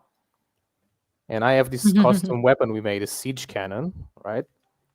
Ooh. Yeah, I'm trying Custom to hit. weapon, you I say? fell down. Right. So you see he's blasting the walls because they want to try to get in. But there are these palisades behind. They're going to respawn after a while. So if they break these walls, which they probably will, they're going to have a short time to try and get in and try to reach our gold and extract it. They have a specific goal. Oh, I got cannon shotted straight. They have a specific goal of 2,000 gold. If they reach it, they win the game. While if we destroy their Dhakhar ship, then we win the game. Oh, cool. Looks like a real fun game. And then how hard is it to reset after this to do it again? For this particular game? Yeah. It's not difficult. It takes a few minutes for this one. We have copies of the walls, for example, that we can easily place back if we want to. Most of our games can be reset on the spot. All right, you see now they're trying to get away from us, not to get shot by the cannon. It's a bit hard to shoot them from this distance. As you can see, there's many scripts going around. With the one that I just showed you with the coins. So it's a lot of EWP. Let's give a shout out to Dhakhar and JP Valheim, Yeri, Raka, all the people involved in EWP and different scripts. Just because of them, I'm able to show you this thing right now. Yeah, and if you're intrigued by that EWP, which is Expand World Prefabs, we actually have a panel discussion coming up on that. So if you want to learn everything and see all the crazy possibilities, these guys that you just mentioned will be on a panel discussion. But yeah, it looks really amazing, and it looks so. I think I saw someone post in comments that like how professional your world is and your games are. Like you have been running these for a while, and you've got like a whole team to host these games. So everyone, check out Arena World. Thank you. Here, let's show another cool script. We've worked with Dhakhar on that. As you can see, there is a gate here, right below me. Right, so I can press this trigger to open it, and the gate is open. Maybe it's hard to see from where I'm standing, and I can just press again to close it. Oh, right? nice. Yeah, so the attackers, they're trying to get here where I am so they can open the gate for themselves, give them an easier access into the city. Wow. Thanks for sharing these unique ideas with us. You're welcome. Yeah, I've never seen anything like this, honestly, myself. Yeah, we're trying to do game design here, as you can tell. We are trying to make new ways to play Valheim.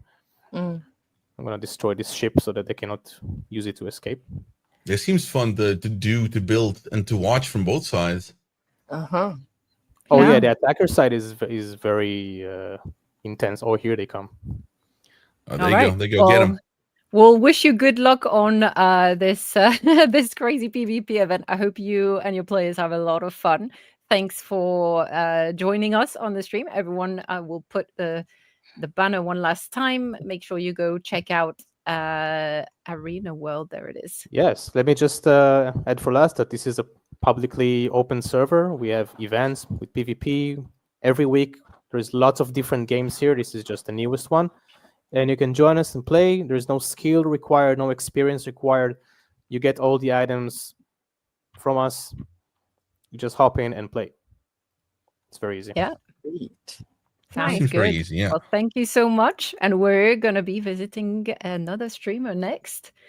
So thank you so much again, Ryzander, with Arena World for joining us. And now we have Bold Zebra. Hello. Welcome in. Hello, hello. Hello, Welcome to Val-Con. Welcome. Hello. Glad to be here, really. When people ask me my favorite game, it's still the number one I say. Yay. Yeah. Nice. So what are you up to today on your stream?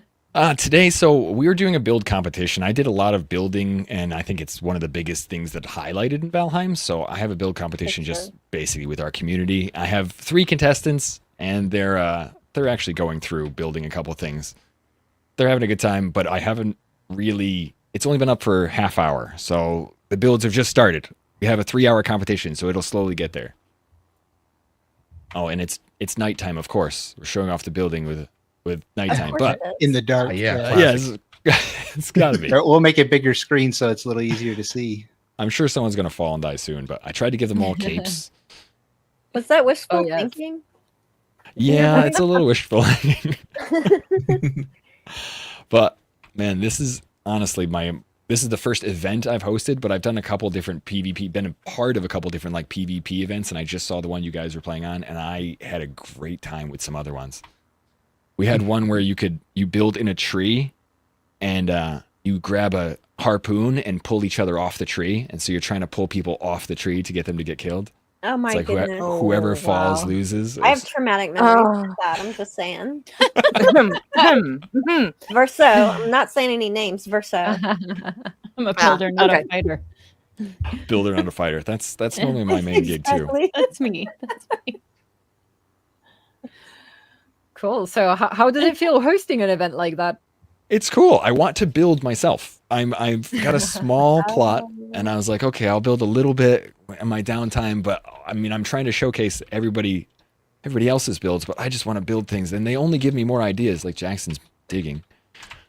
I love that he's taking the idea to go in some negative space. Yeah, that's great. Yeah. I wanted to make sure that we were up above a little so that we had some of those plots.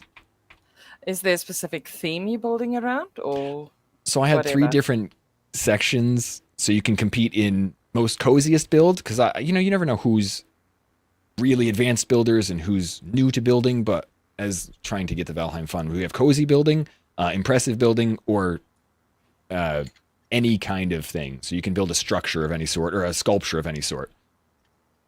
So it doesn't have to be a house. So those are the 3 themes. And so I have 3 people, I think, each competing in different ones. I have one building an impressive structure, one building a cozy structure, one building what looks like a giant sculpture. Wow. Nice. That's cool. Damn. Seems like that would be hard to judge. Oh, it's going to be terribly hard, but I have enough prizes for everybody, so it should work out. Flavor. Everybody wins in their own category. Yeah, we're just padding the bottom line, really. That's so much fun. AstroPop is the one building this. He's also another creator. He's been playing a lot of Valheim too. I think, if I'm honest, it looks like he's building a potential horse, zebra, something like that. It I can see does. his shape, but I'm wondering if this is where it's and he named himself Bald Crafter, so I think he might be might be cheeky messing me with me. I'm How's curious if there's anywhere like after the stream too that people could go and see what the builds turned out as. Oh yeah, I'll be shouting them out, and I'll have good features on each one and a little walkthrough for YouTube. But normally we have a big build mode for Valheim, and I've just been this is the perfect time to restart the build. But our build's been, the server's been down a little bit, but the community for me was based on people that built Valheim for years, and I haven't played in like 6 months. So I'm redoing and replaying and reminding myself how to play after playing other games. But man, So it you have feels to like it's remember how to walk reignited. and roll. Yes, and yes. How and do I rebuild. block? What is that key? Oh, I keep pulling out my hammer and wondering why I'm not swinging. I'm like, what's going on? Oh, I'm trying to build a wall. And now the hammer's on an item stand. Oh, no. Hammer. Yeah, Yes. exactly. So relatable. Yeah, but 3,000 hours still. Yeah. It doesn't matter. All the Typical time. Valheim experience. Cool. Well, Bald Zero, thanks for stopping by and sharing your stream with us. We do have to move on to our next segment. Of course. But you guys want to check him out over at twitch.tv/baldzebra. And I'd love to know sometime in the future, you have to let me know how you came up with that name. I'd love to learn how people came up with that name. Oh, I got a quick one. It's I wanted to be myself, so I was thinking of taking an animal with camouflage and getting rid of the camouflage. So just be yourself, bald zebra. Nice. So no camouflage. No camouflage. Just the plain zebra. Yeah, and I guess we're just a builder fanatic. So Cool. Well, thank you so much for stopping guys. by. And let's see, we have a build tour music video. No, we have we have something Gwen's gonna entertain I you will with. be doing another quick segment. Yeah, to thank Gwen, our take it away. sponsors. So first of all, thank you to our sponsors, GTX Gaming, who are hosting our servers kindly, and thank you to Heroic Replicas, who are sponsoring our giveaways. And really quickly, while you load that next video, Heroic Replicas have offered for Val-Con to celebrate Val-Con a coupon code that you can use at checkout to get a free mini armory 6-pack with any wooden chest. Valheim wooden chest dice tower set. Sorry, it's a bit of a mouthful, but it's this really cool item you can see on screen. And yeah, the value of this mini armory pack is about $50, guys. So go in and get that free item with your order. And I know you've been wanting to get those really cool Valheim merch. It's officially licensed Valheim merch. And if we have some time, do we have some time, Jiroc, to run another giveaway? If you make it quick. Okay, I'll make it super quick. Okay, and so, if Christy doesn't win again. Okay, I Christy, won't you enter. can't I won't win enter. I again. can't believe I won. It's crazy. Can agree to those terms. Let's go. Because otherwise we're going to be told that we're rigging it again. So everyone now in chat, please, if you want to enter the giveaway, you have to type in #VikingsUnite. And you will be entered in our draw for a chance to win one of these amazing prize packs. So go in and type Vikings Unite while I load up #Vikings Unite. Yes. There you go. Look at all And those. be quick. Oh, Get yours in, wow. 'cause she's gonna run the draw here pretty soon. That's running. When You're on a bathroom break. You can do You're it. missing You can do out. it. You can do it. Come on. You gotta Come go, on. go. More. #Vikings Unite. Just Okay, don't Look at that let music. Christy You can do load that it up. again. We're almost there. I'm gonna click. Oh, We've got 70 this time. entries. Let's click Oh, draw. wow, let's go. Who's Oh, gonna here we be the go. lucky winner? No more #Viking. I saw an Emma in there. No, not Emma. No. Oh no! Emma. Oh, Hey. Well done. Congratulations, Hippo Head. Hippo Head. Congratulations. Congrats. You have won one of these amazing prize packs. Make sure to contact us. I know you're already on our Discord, so contact B Vitamin and yeah, we'll get you the details to get your prize pack. Thank you. And thanks again for Heroic Replicas for sponsoring Val-Con and supporting us. That was Right, nearly rigged. Up to our next video Nearly. to stay on schedule. Congratulations. And let's check this out from JJ the Builder. Ooh.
Wow, Amazing Again, the video. dream.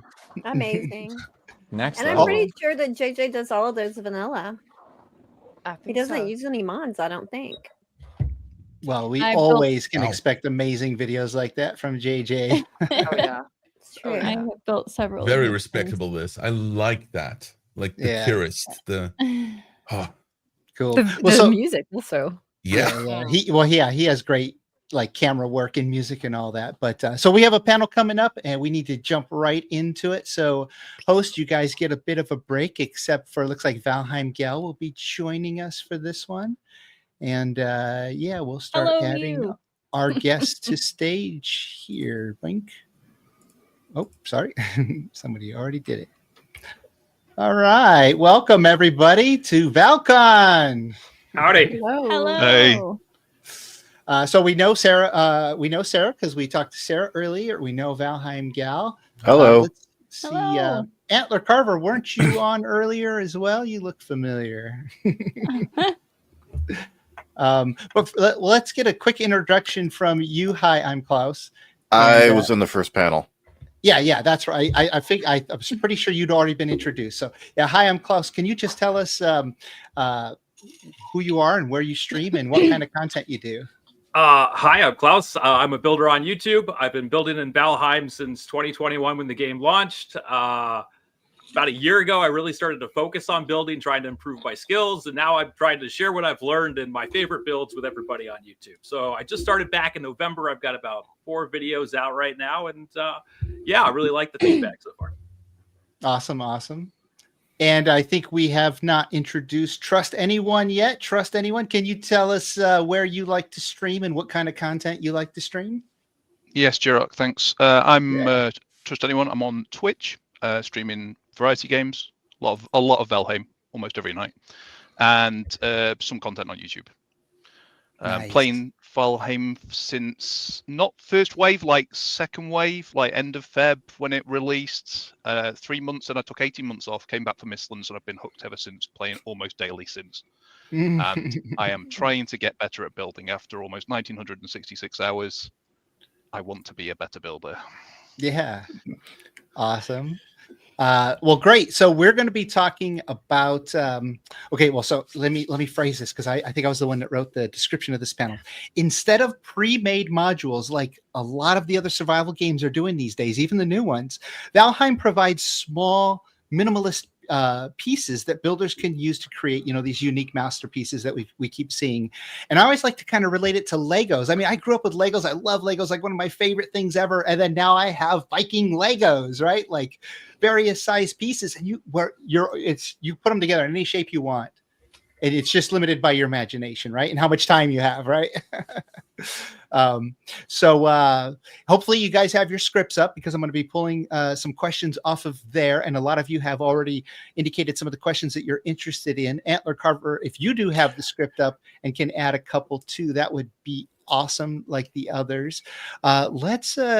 Let's jump first to this question 6 here because a couple of you showed some interest in that one. So Trust Anyone, let's start with you. When designing a build, is the storytelling important to you? Do you think about like the backstory, what's involved with this build? Or is it just like, what can I build here that's interesting? How do you do it? Yeah, How do you go about starting a build? I think it depends what you're doing. I do both. I'll be honest. I like my character to have a bit of a backstory. I'm not a role player per se, but so it's like the context. What am I trying to do? And sometimes I'm trying to test my building pieces. Like so for my Trust Time community village that we were starting from scratch, New World, I really wanted to build on a stone circle.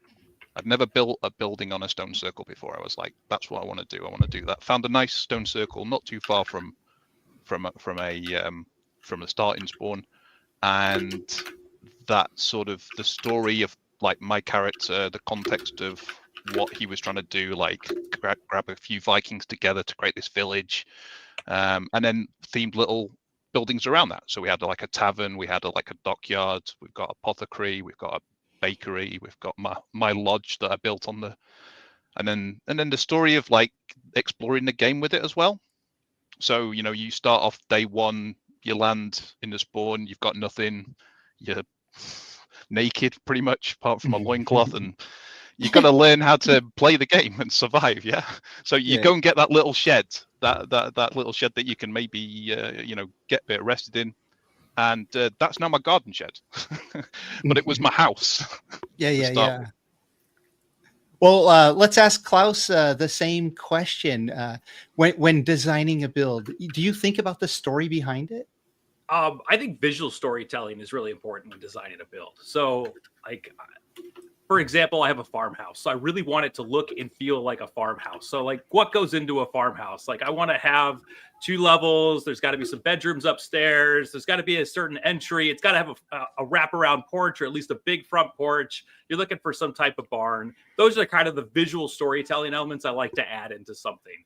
Maybe some saddles scattered around by the barn area, a little back door. You're looking for that kind of storytelling. So, like, there's one of the cool things about playing survival is there's the story of starting with nothing and seeing what you build and end up with. But these days when I'm building something that's very curated. And actually, it's kind of funny that we're following the JJ the Builder video, because nobody does visual storytelling as well as he does. I love his builds, and you could just interpret a story by looking at them, and you can get so much. It doesn't even actually have to be like, oh, hero starts at A and ends at Z, but you could look at a JJ the Builder build and just imagine whatever story you want. So that's the kind of storytelling I'm trying to replicate in my own builds now. So, like, if I have a portal tower, I want it to look old and feel like it's been there for a while. Like, there's not necessarily a direct story, but you can interpret something out of that. Awesome. Yeah, that's cool. Yeah, I one of the things I always love about storytelling with the buildings in Valheim is, and I wish there were more, is when I come across ruins or like a troll cave or something, I'm just always, how can I incorporate that into my build, because there's some history behind those ruins, right? And so I just like create my own story, like there was something there and I have to rebuild it and carry on what they were doing here. I just always love it. I think that's some of the best storytelling too. Like, you get that with like Elden Ring or some of the FromSoft games where the storytelling isn't directly told to you. It's kind of interpreted. And I think that's one of the best things that Valheim does, was let you tell your own story however you want. But there's a lot of visual cues you can add to that to kind of emphasize things. Yeah. Cool. Let's jump over to Sarah. Let's see. Sarah, that's a follow-up for that one. Let's go to, do you design for survival gameplay, and why or why not? It really depends on where I'm playing. So if I'm playing in an actual playthrough, I do design for survival, because obviously you're trying to play and survive the game. But if I'm just building because I want to build something beautiful or I want to build something unique, then I don't necessarily worry about whether or not it's going to stand up to a raid or something like that in the game.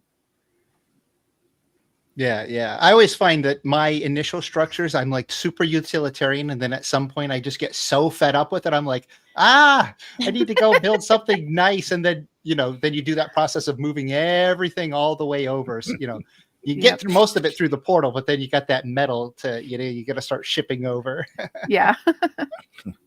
Carter ship. Yeah.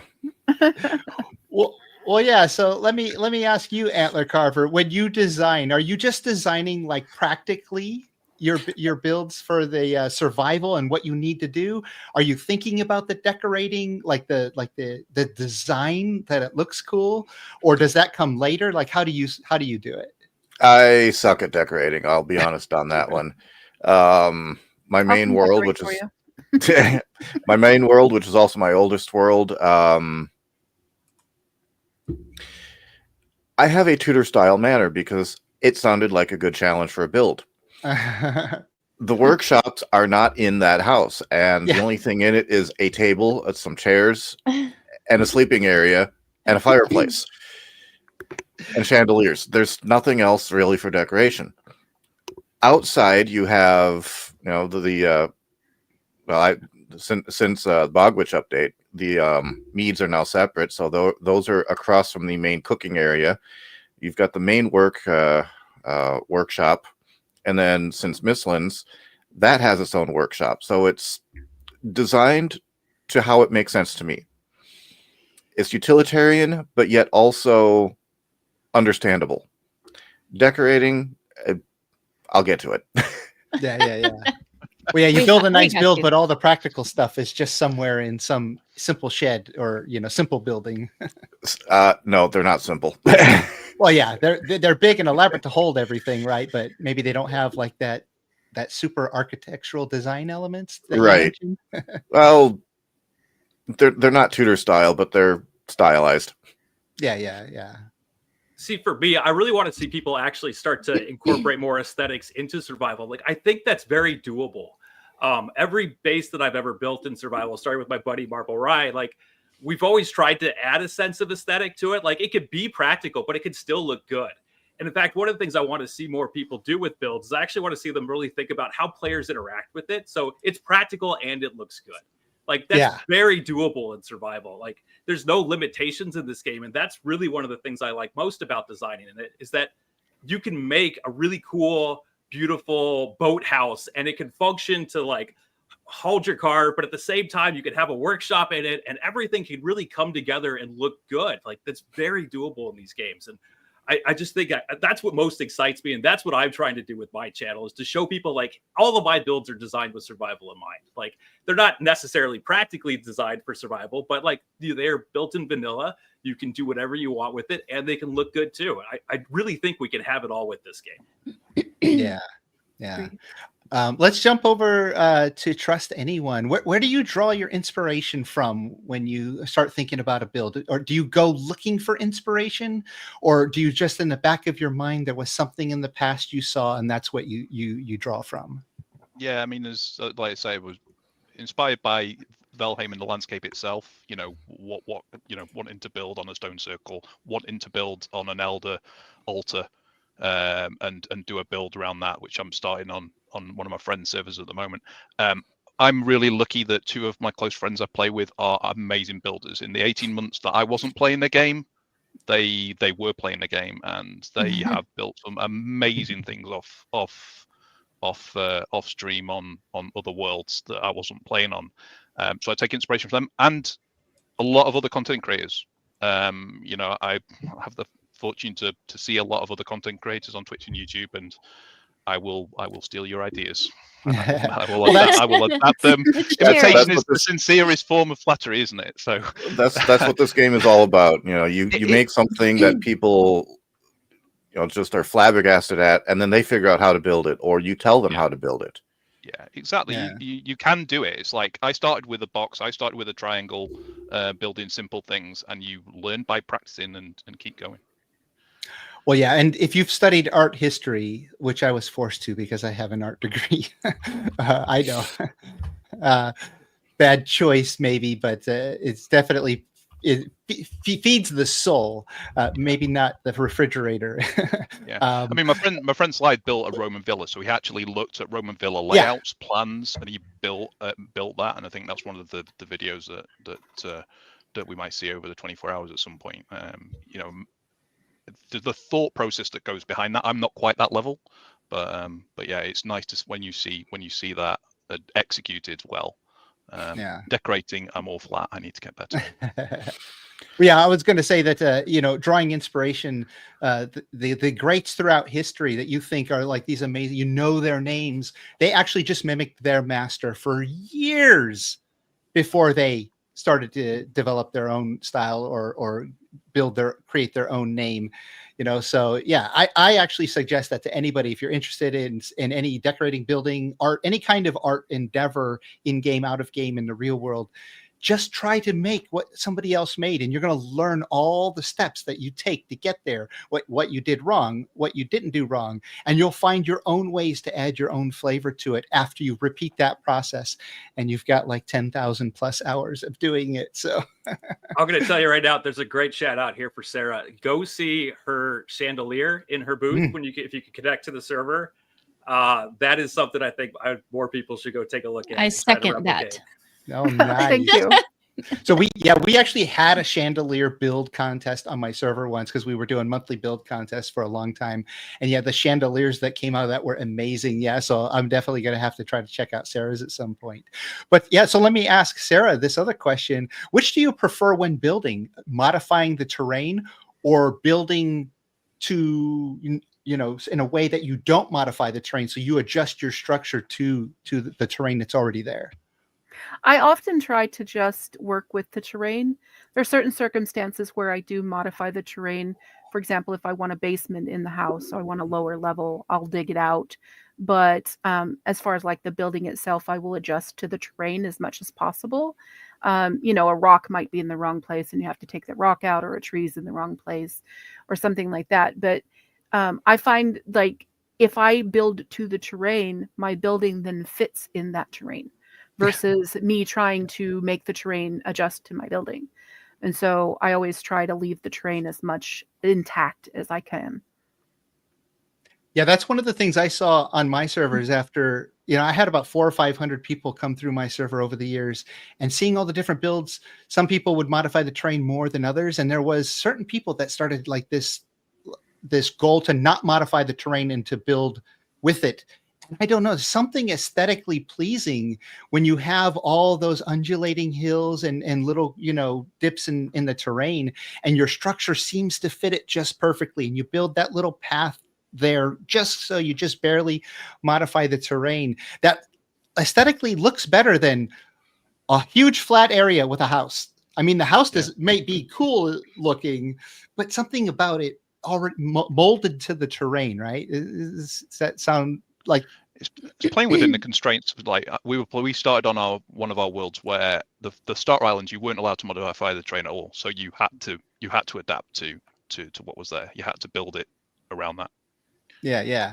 Well, Klaus, you showed interest in this question too. Do you have a preference, or do you set a goal like, I'm not going to mess with the terrain, I'm going to do minimal, you know, terrain modifications? Yeah, so when I played through survival a couple of times, we actually really tried to work with the terrain. Honestly, to answer the question in general, it's a case-by-case scenario. Yeah. You know, each build is going to have its own requirements, but I love to, kind of like Sarah, I like to leave the trees and the rocks around. I think if you can build in a sense that works with the terrain, you know, you got to have flat level surfaces, sure, but the more you can work with the terrain, the more it's going to look like your building was meant to be there and that it's always been there. And I love that. Like, I really love that when that aesthetic comes through.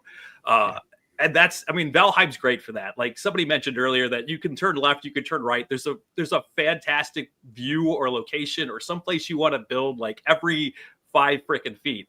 I love it. So the more you can work with that, I think it's great. I really do. So it's a bit of both, really, at the end of the day. I try to leave like the things I try to leave particularly are like the smaller trees that you can't naturally grow on your own. Like the bushes or the smaller rocks or those tree stumps. Like I love those older like collapsed tree stumps or fallen trees. I really try to leave all of that when I build something, because that does, going back to the visual storytelling, the narrative storytelling, that really helps sell things and make it look like your build has always been there.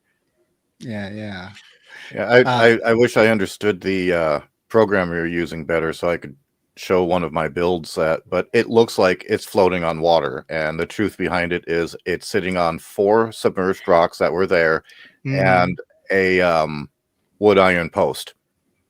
But you look at it and it looks like it's just sitting on a lake. Floating on the water.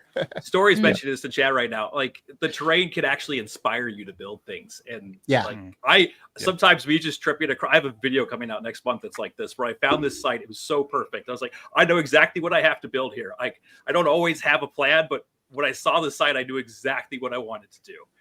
And yeah, that's great.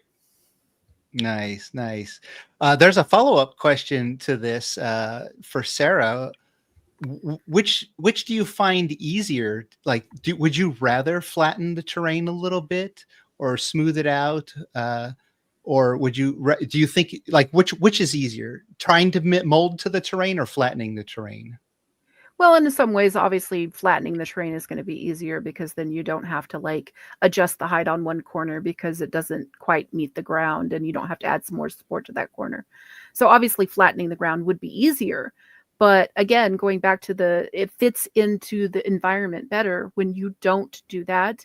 I find that is more pleasing to the eye and more satisfying at the end when I have taken a building and like made it look like it's always been there and belongs in that spot. Like that's way more satisfying. Yeah. Yeah. And then on top of that, making terrain that you've leveled and then having it look like it's supposed to be that way, or resculpting terrain takes a knack. It is far more difficult than what people think. Oh, definitely. Yeah. Yeah. I've flattened an area and then gone, oh no, I don't want that. I want some texture to so I get a whole cart full of rocks and I go back over there and I start messing with the terrain, and then, of course, using the cultivator to add the grass back and all that. But,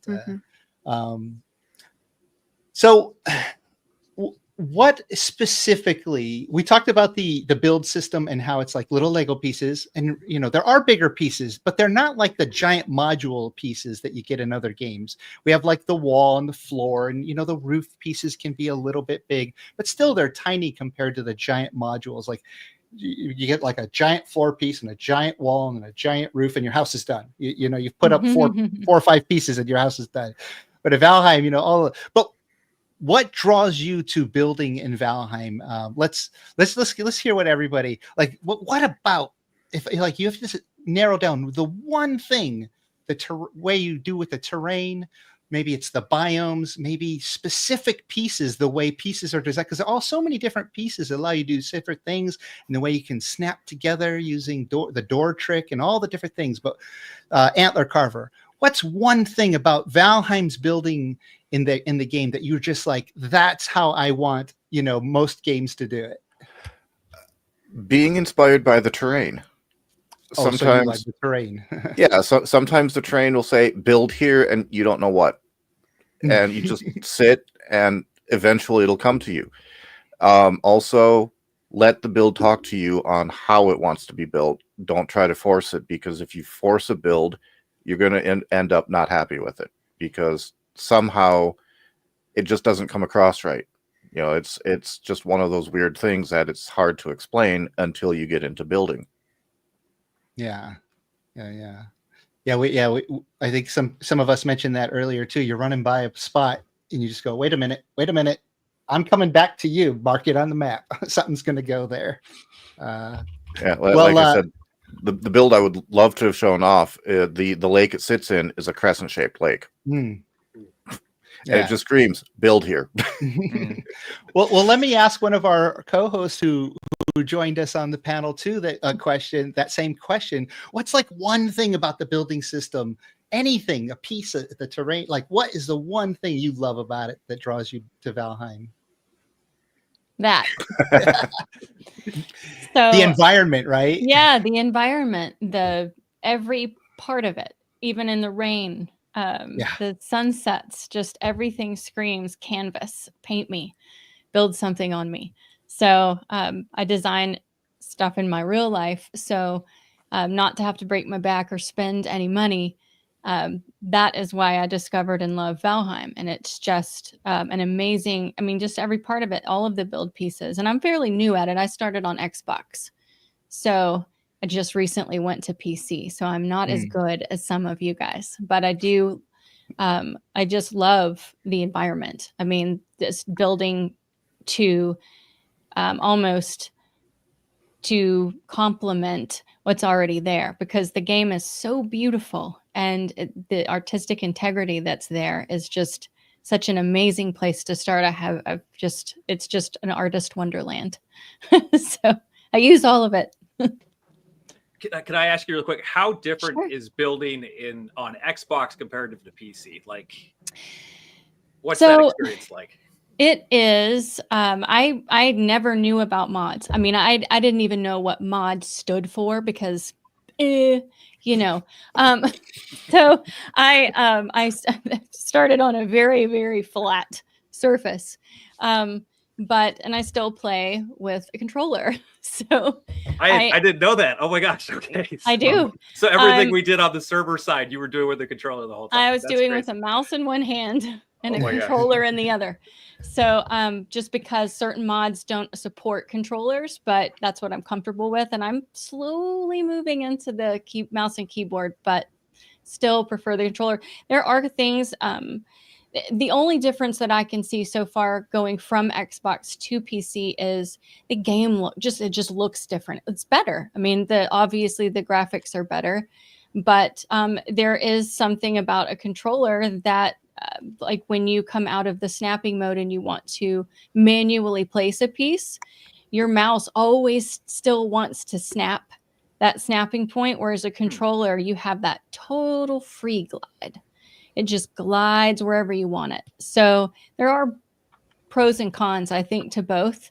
But I can't even remember 3 months ago what it was like to play on that Xbox. The frame rate is the reason that I moved to PC, because I started building a village, and I couldn't. I mean, you just literally load in and stop because you have your FPS is just, so moving to PC was just a must for me. And now I'm trying to grow there.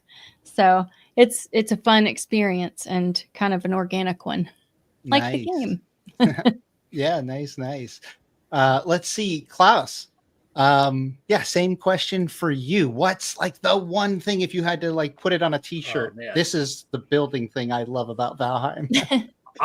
The creative expression, honestly, like how you can build whatever you want. A lot of people, I like to see what different people, I love going on to Valheim Reddit or Valheimians and just seeing the different things that people create.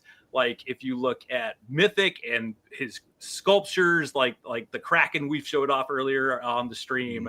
I think Berserk has some really cool, I want to call them Ents or tree creatures that I've seen as well that are just like, I can't create that's not my artistic style, but like the fact that that's what you can do with this game, that level of freedom and expression to be able to say, this is who I am and how I want to build. That's what really draws me to this game. So for me, it's like, how can I make a boathouse seem, like cozy and yet practical at the same time? Or how do I make a farmhouse look like that farmhouse should be, out in the Midwest somewhere? Like that's what I love about it. Nice. Let's see. Who have I not asked that question yet?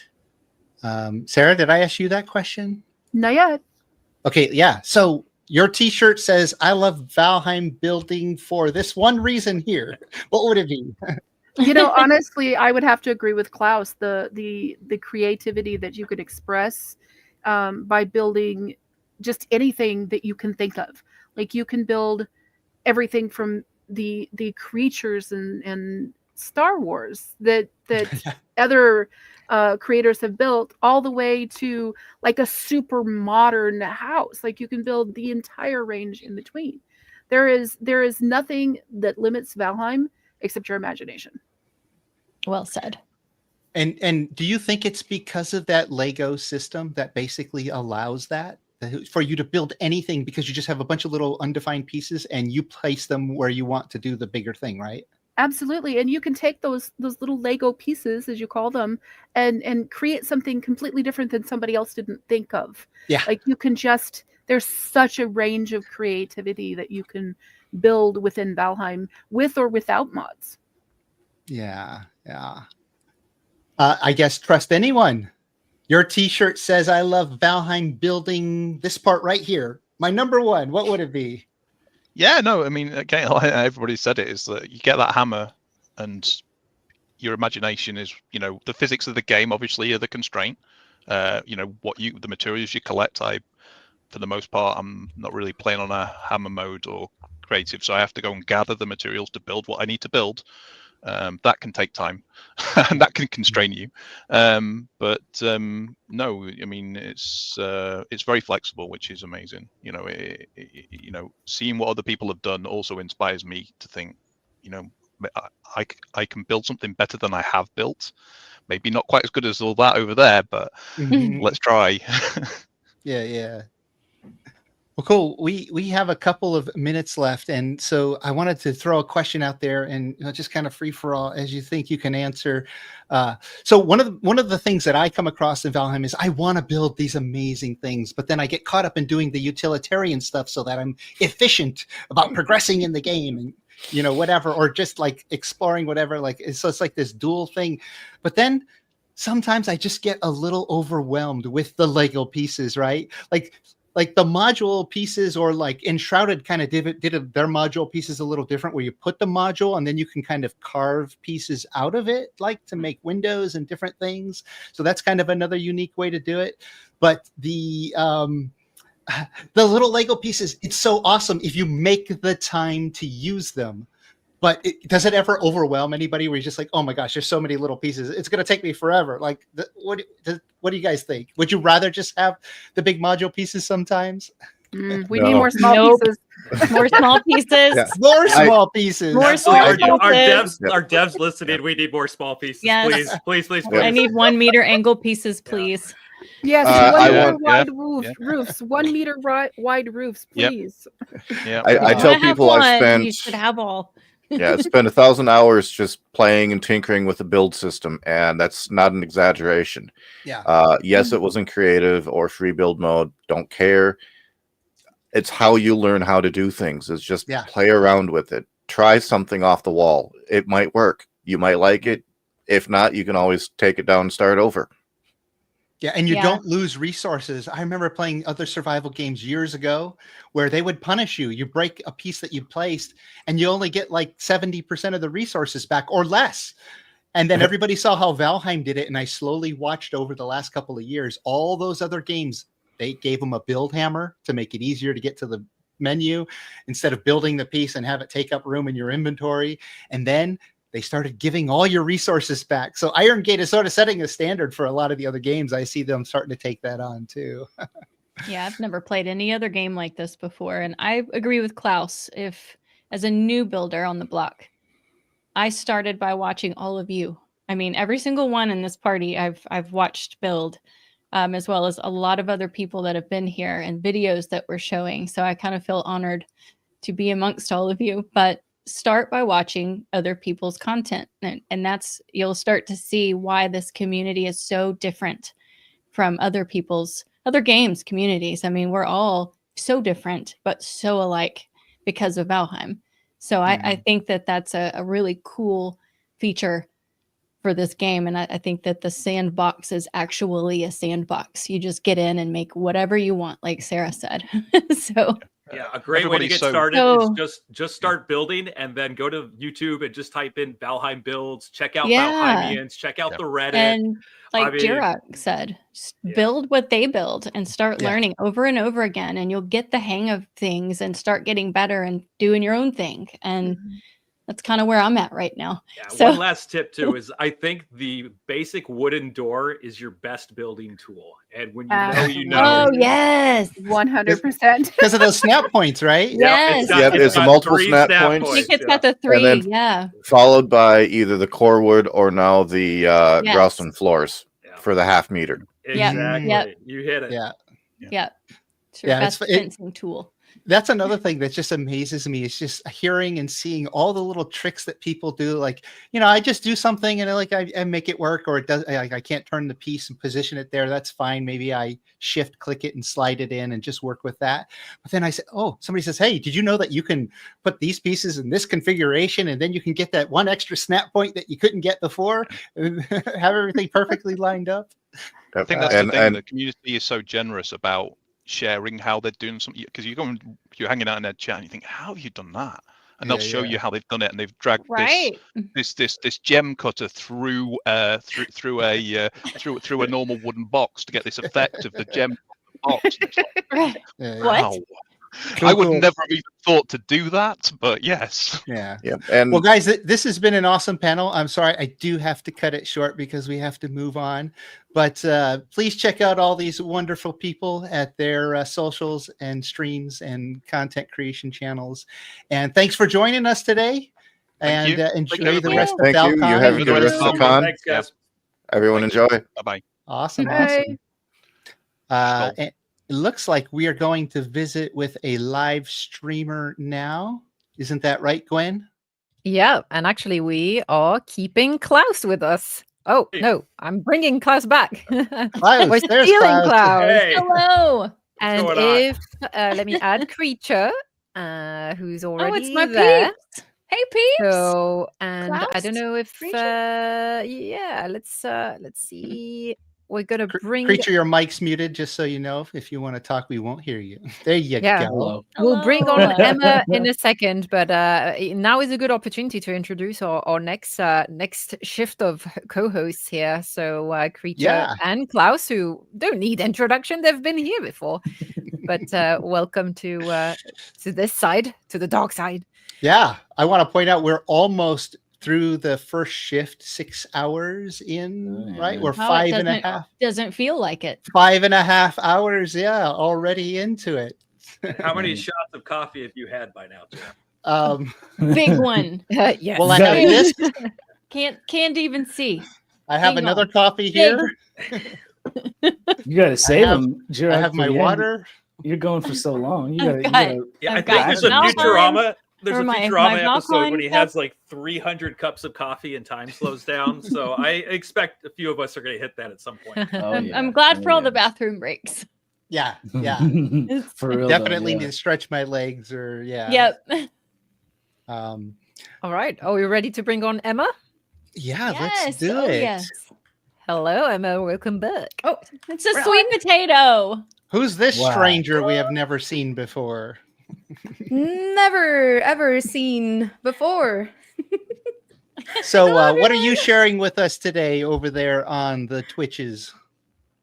Well, first of all, challenge number one as a potato trying to do science. I tried to hop on the servers. I was having a little bit of an issue connecting to the vanilla servers. And in the end, now I'm going to do it a little bit locally, and that way I can spawn in bosses as well if it's needed. For today, I wanted to do some testing on playing with other people, and that sounds wrong. Doing Valheim science with other people. Only wrong in the wrong Kinky. context. Right. Wow.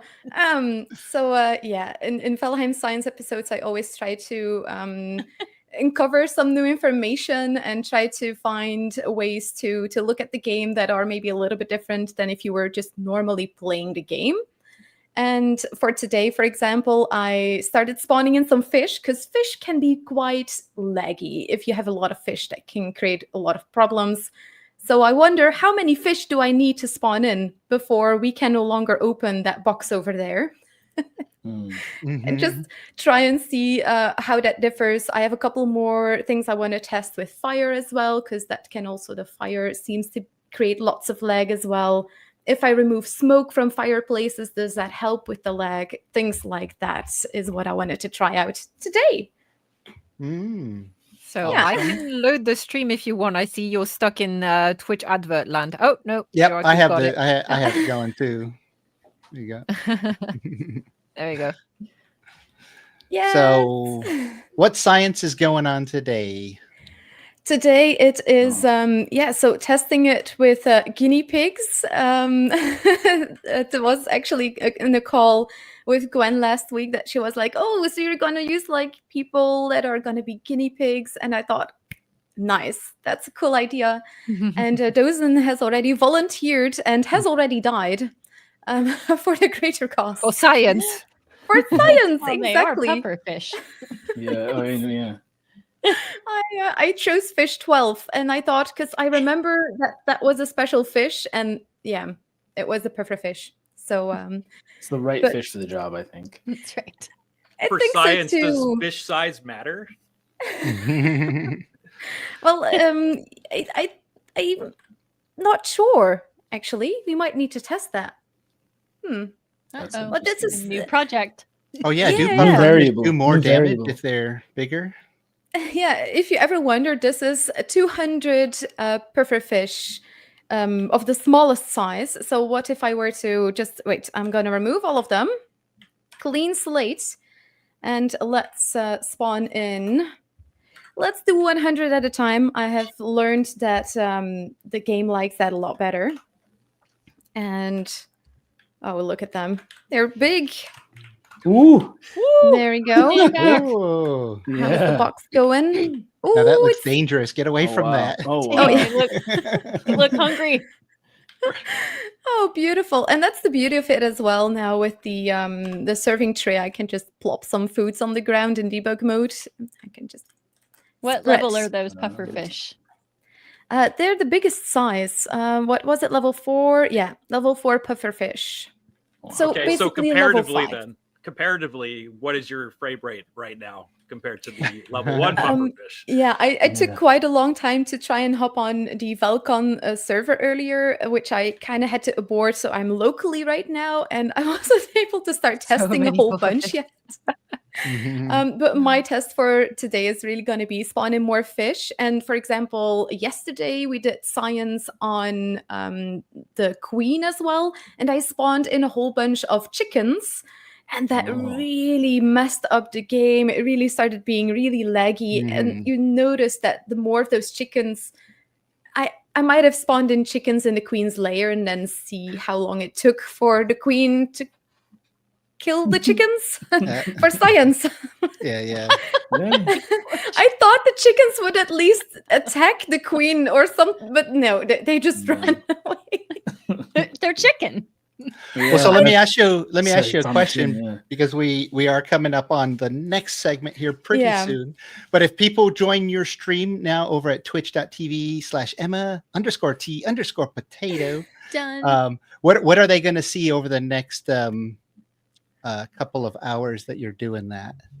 I'm going to do more tests on this. And if you want to join, you can always join in. I want to get a little bit of a view of how fighting is going to be like when there are more and more fish and chickens around, because that's how I'm going to create the lag and see how much of an effect the amount of fish are going to have, how many instances that represents, and going to try do testing like that. It's the first time I do a community kind of test like this, so it's the first time for me as well. It's always a little bit chaotic, and today just a little bit more. Cool. I just want to say real quick as well, for those of you who can connect to the Val-Con servers, I think it's on Emma's booth is on aisle 6, and there is a surprise there that definitely caught me by surprise when I went to visit it. I think it's absolutely worth checking it out. Nice, thank you. Yeah, thanks for sharing, and check out her stream, everyone. And don't forget to follow. Yes, thank you. Weekly science. We science every week. It's absolutely amazing. Awesome. So, Christy, you're back with us, right? Yes, I am. Hello. I was muted over here on the side. I'm like, wait, yeah, we don't hear you. I'm So, Christy, if you could introduce this video and then maybe handle the live streamer after that, that would be awesome. totally can do that. I'll step away, and we do have a little break here of about 10 minutes once this video starts, and Christy will introduce it. Have fun. Thank you for having me. Thanks, Bye, Emma. Emma. You have fun with all your crazy science over there. Thank you. So we're going to get a special look now from a creator called Berserk the Builder, and this is called Valheim Through the Builder's Eyes, which we've been talking a lot about. Let's check it out.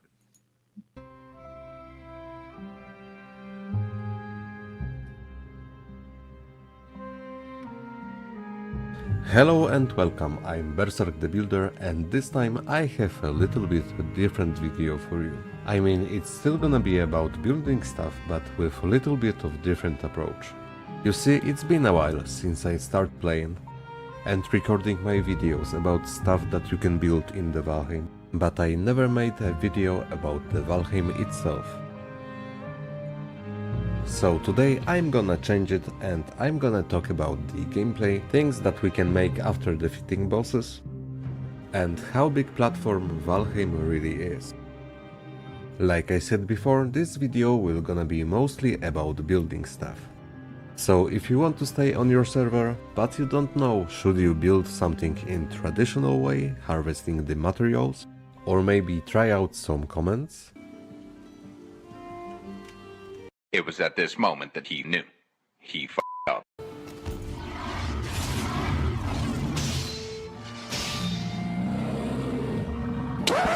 Yep, that's me. You're probably wondering how I ended up in this situation. Or maybe you wanna try to download some mods. I hope that after seeing this video, it's gonna be clear what step should you take next. Okay, so starting from traditional gameplay and harvesting materials, this game will gonna bring the childish smile on your face, with the best and easiest building mechanics around all Survivor games. Our only limitation is gonna be collecting materials, the frame drop if we build too much stuff, and our creativity. But with those parts we can build almost everything in any style that we want. We can make Viking village, medieval town, Japan style pagoda, we can enhance already existing villages, we can build a huge bridge, or the tiny one, we can make sculptures, shrines, wells, hidden passages, burning floors, or buildings that not accept the laws of the gravity. We can even recreate different fractions from the other games, like Necrons from Warhammer, or every single fraction from the Warcraft.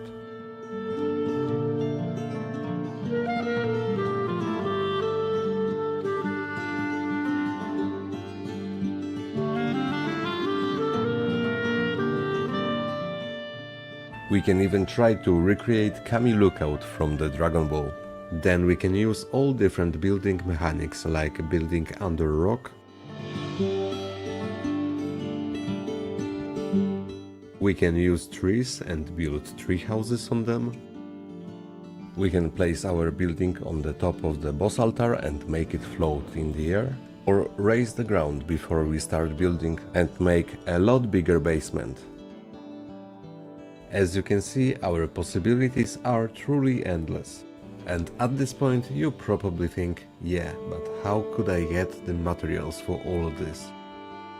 There are few possible ways to solve the problem, depending on your playstyle. We can use world modificators and scale up the drop, or we have the option to turn off entire building cost. Or we can start using comments. And you shouldn't be scared about them. You see, using comments won't change anything on your server. Comments are basically the great tool for all people that like to build a lot. For example, we can set up the time for the middle of the day, so we will no longer need to make breaks for sleep. We can use fly mode to have better control and freedom in our building. We can turn off the weather system so we can have the clear vision even on the swamps. We can turn on the debug mode with bunch of different hotkeys that will make our work even more enjoyable.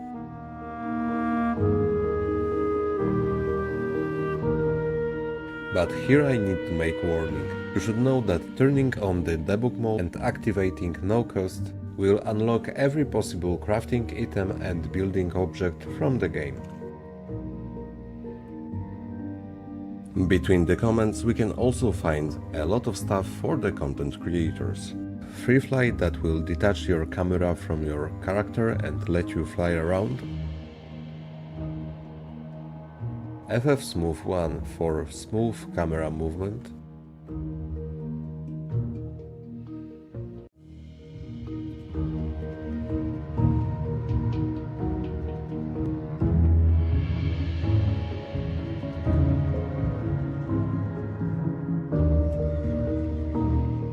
And in-game emoji system that will let you bind any emoji to chosen hotkey, then you can use it during the fly mode.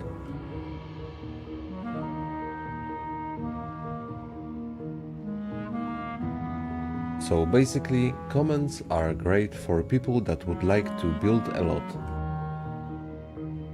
with multiple quality of life features for every builder and content creator. But if you think that there is something more that you would like to try, then there are a lot of mods that you can use. And with this step I waited a lot of time.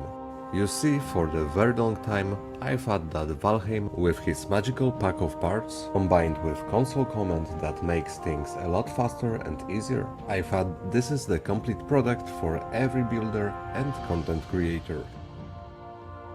But after many months of building only using commands, I spot one big problem. With commands you can spawn every possible object from the game. But with one limitation, it is always spawned in the base orientation, and we have no possibility to rotate the object after it is spawned, which make all spawned objects really noticeable. And that was a moment when I looked up for the mods that could possibly solve the problem. And after some time, I finally found 13 different mods that together I would call soft modding. And what do I mean by that? These mods doesn't add anything new to the game. Well, maybe with exception of 2 mods, and those gonna be the gizmo that allows you to rotate your items in all 3 axes, more rotation points so your builds will gonna be extra smooth, and Infinity Hammer that allows you to save your builds. So with this expectation, and in order to keep my server as much vanilla as it possible, I use only mods that let me build with all objects that already exist in the game. I use also mods that make things a lot faster, like no stamina cost. There is a mod that turn on the most of the commands that I use, so I don't need to put them every time that I run the game. And of course mods that let me plant every possible tree, plant or rock. And at this stage I'm able to build town like this in less than 3 evenings. But there are a lot of more mods that I normally use, and with them you can make everything. You can make realistic waterfalls. You can add new creatures and materials, additional items and gears. With mods we can add NPCs to the game and quest logs. We can change existing biomes and add variations. We can scale up the parts to save some instances, or scale up the entire building and make this grounded feeling.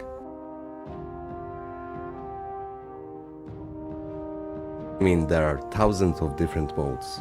There is even mode that will let you watch livestream of your favorite content creator on the TV that is placed inside of your base. And if even modes are not enough, there is also the great community. And with community we can do a lot of more.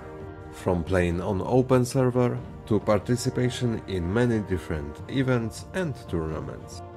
From downloading RPG maps to creating own world for the others. Valheim is truly gigantic platform that offers 100 hours of fun and connects people from around the world. And that would be a right moment to announce my last project that I was working on with the great community of the Planeswalkers. Together we created a new server that is known as New Dawn. Server includes new biomes modified and adjusted by speed. Dedicated mods with brand new quest mechanics and elven fractions created by Rusty. Own story and quest log written by NPC master Bjorno the Brotherly. Over 15 different and unique locations designed and carefully carved into game world by Novanor and me, Berserk the Builder, with help of our unmatched decorators Eva, Crow and Heimdall.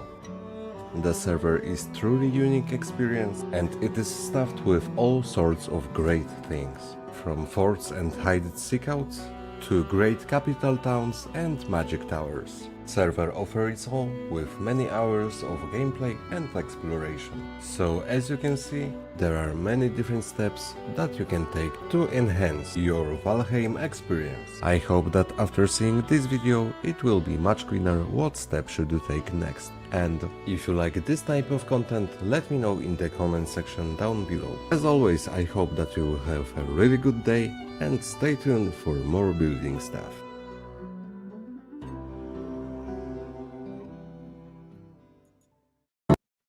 Wow, that was a lot of information, wasn't it? Yeah. That was like a huge overview of so many things about building. It was like a. I was taking notes. I was I gonna say I know. forgot my pen. I needed to just do something about it. Yeah. It was a master class, like mini little guide on so many different things.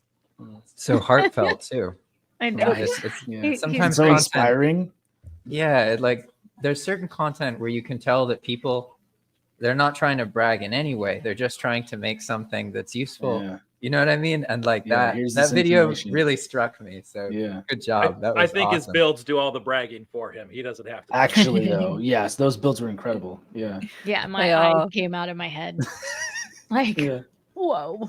I know. I was just thinking he like sounds so humble, but then there's like these massive creations behind him, and he's like so calm. It's almost like he's telling you a story as he's going through it. You know, A bedtime story. Yeah. Yeah. Yeah. Better than the like stressful, come out of the chaos and just to the calming build world in Valheim. It's gonna be fine. It's not stressful at all. And on the server, if you want to walk through a bunch of the stuff you saw in that video, I think he's mostly set up on Island 4, but he's got 4 or 5 builds, I think, that I can think of that on there, and those treants that I'm talking about earlier over there as well. Yeah, and it's such a different experience in game than on film. Like you can see it on camera, but man, when you're really in there looking at it, it's so a much huge cooler to walk difference. through it. It's a Yeah. way different experience. Yeah. That's so true. I think that's one of the things that's really cool about Val-Con is, I mean, obviously it's cool having the live stream, getting to see everybody and talk to everybody and see all this new content, but to be able to actually go into a world and go into the builds and like actually experience the creation, it's very different experience. When I watch something on YouTube or Twitch, I always find myself going, God, I want to walk through that. I want to see what it's like to play in that. Yeah, you can do that a bit here. Oh yeah, for sure. It also makes all the buildings feel more like building something is one thing if no one sees it. But if someone sees it on like social media or something, it feels more meaningful. But then there's another layer to it where people are actually using the building and you witness that as the person who made it. Yeah. It's awesome. It feels great. And it's such a connecting experience, right? Yeah, I love that. Yeah.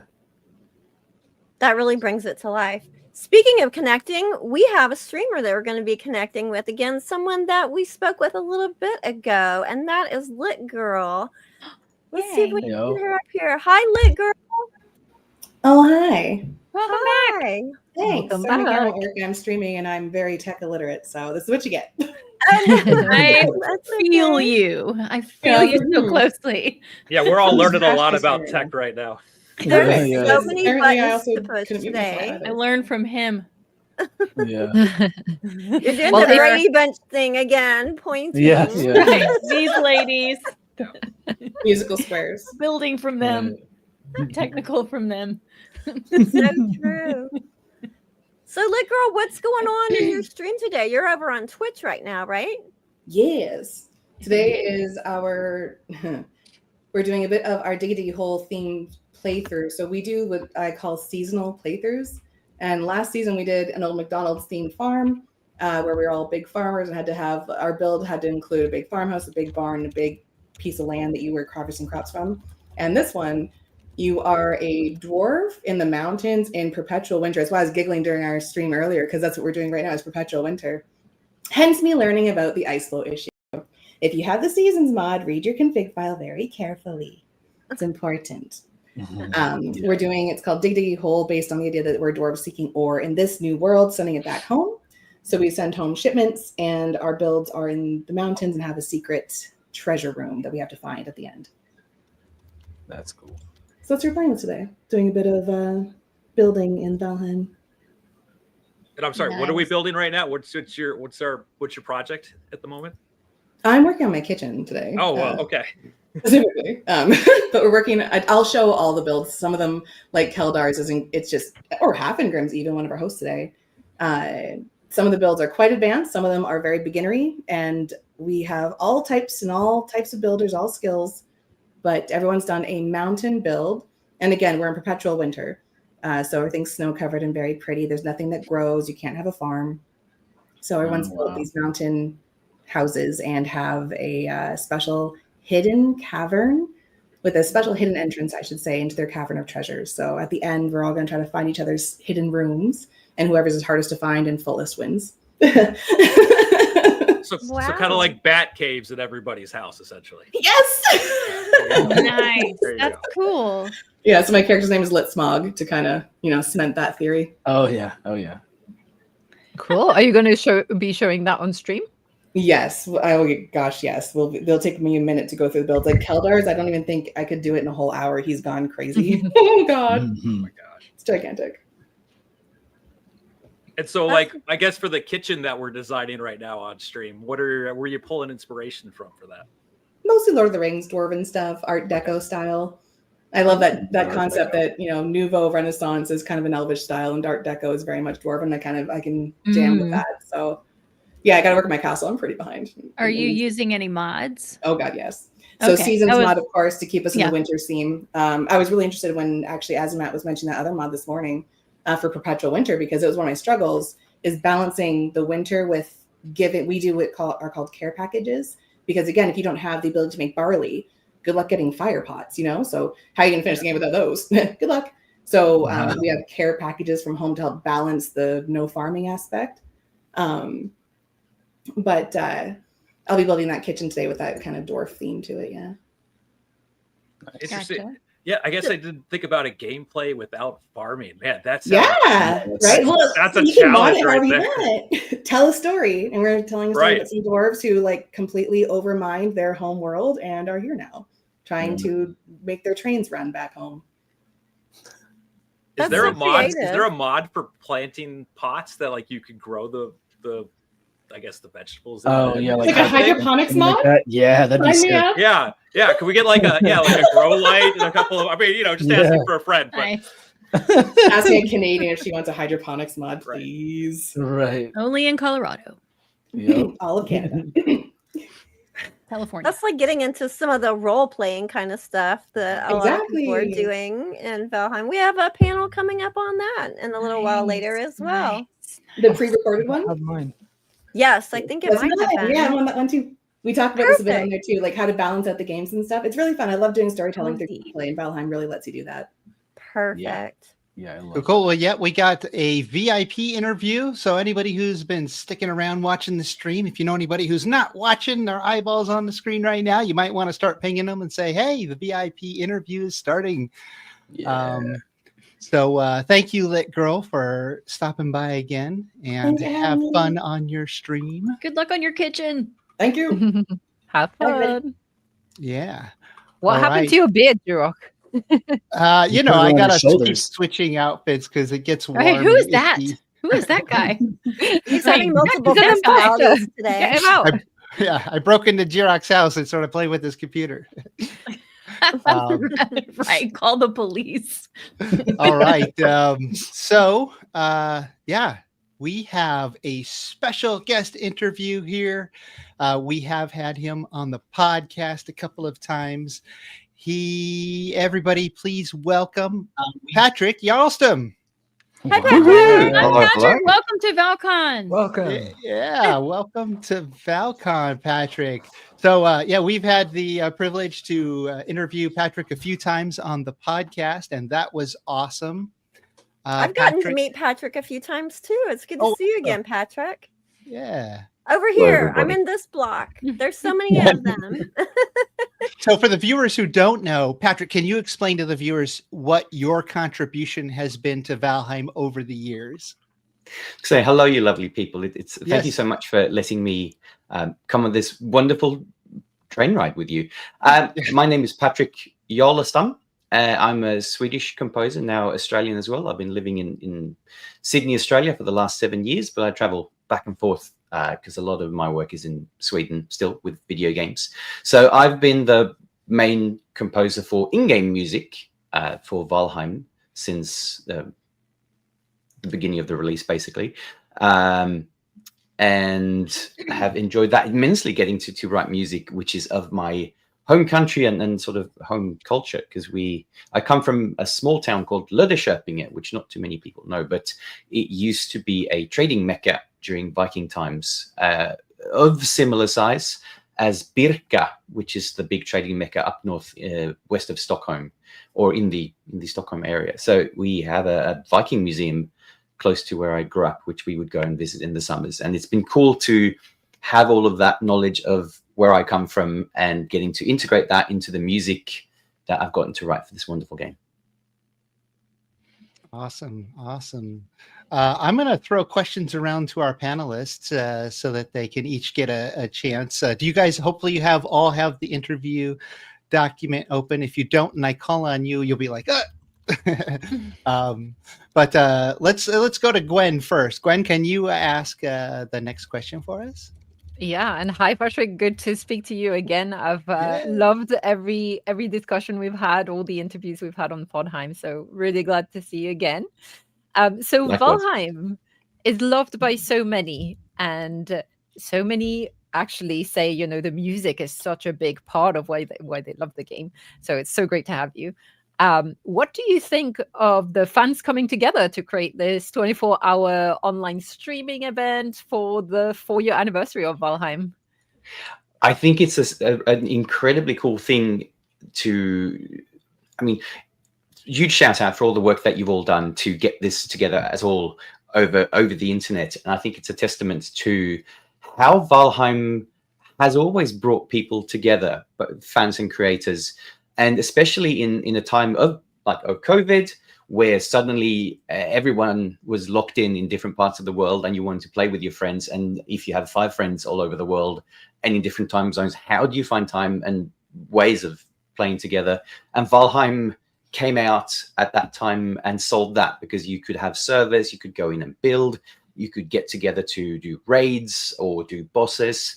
And I think especially in the time that we live now, I think it's so cool that we can have things that bring people together, because there's sadly so much in the world today that tries to separate people instead. And I think that Valheim is a force that brings people together. And so I'm very thankful for the community and all the lovely people and who send messages and build things and create things within the world of Valheim. I'm very thankful to be a part of this. Well, and Patrick, can I say it's awesome that you are so open to, coming and, entertaining our fandom, because we're so excited and getting to speak to somebody who's a part of, what's going on behind the scenes is, it's just an extra bonus for us. And we appreciate you making time for it. It's equally as fun for me. Awesome. Creature, you want to grab question 3 for us? Yeah, absolutely. Patrick, first of all, huge fan. The music is incredible. I never stop talking about the sound design in the game, but the music especially. So over the last 4 years, how has the fan base's response to the soundtrack shaped your perspective on creating music for other games?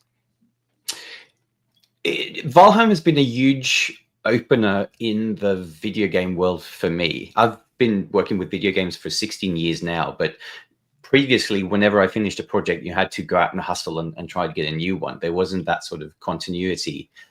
But since working on Valheim and its initial release, 2021 it was, right? Mm-hmm. I hadn't had to look for work, which is, of course, incredibly privileged for me. And we're able to run a team of 3, of 3 sort of core contributors we're Solid Sounds. We do music and sound design and voiceover for games. Should also say that I did the music for Valheim, and there Denis Filatov does the sound design, and he does all the music, which is trailer-based music or some cinematics as well. So shout out to him for fantastic work. We have very different styles, but I think they work really well for encompassing the world of Valheim in different ways. He's a very lovely fellow as well.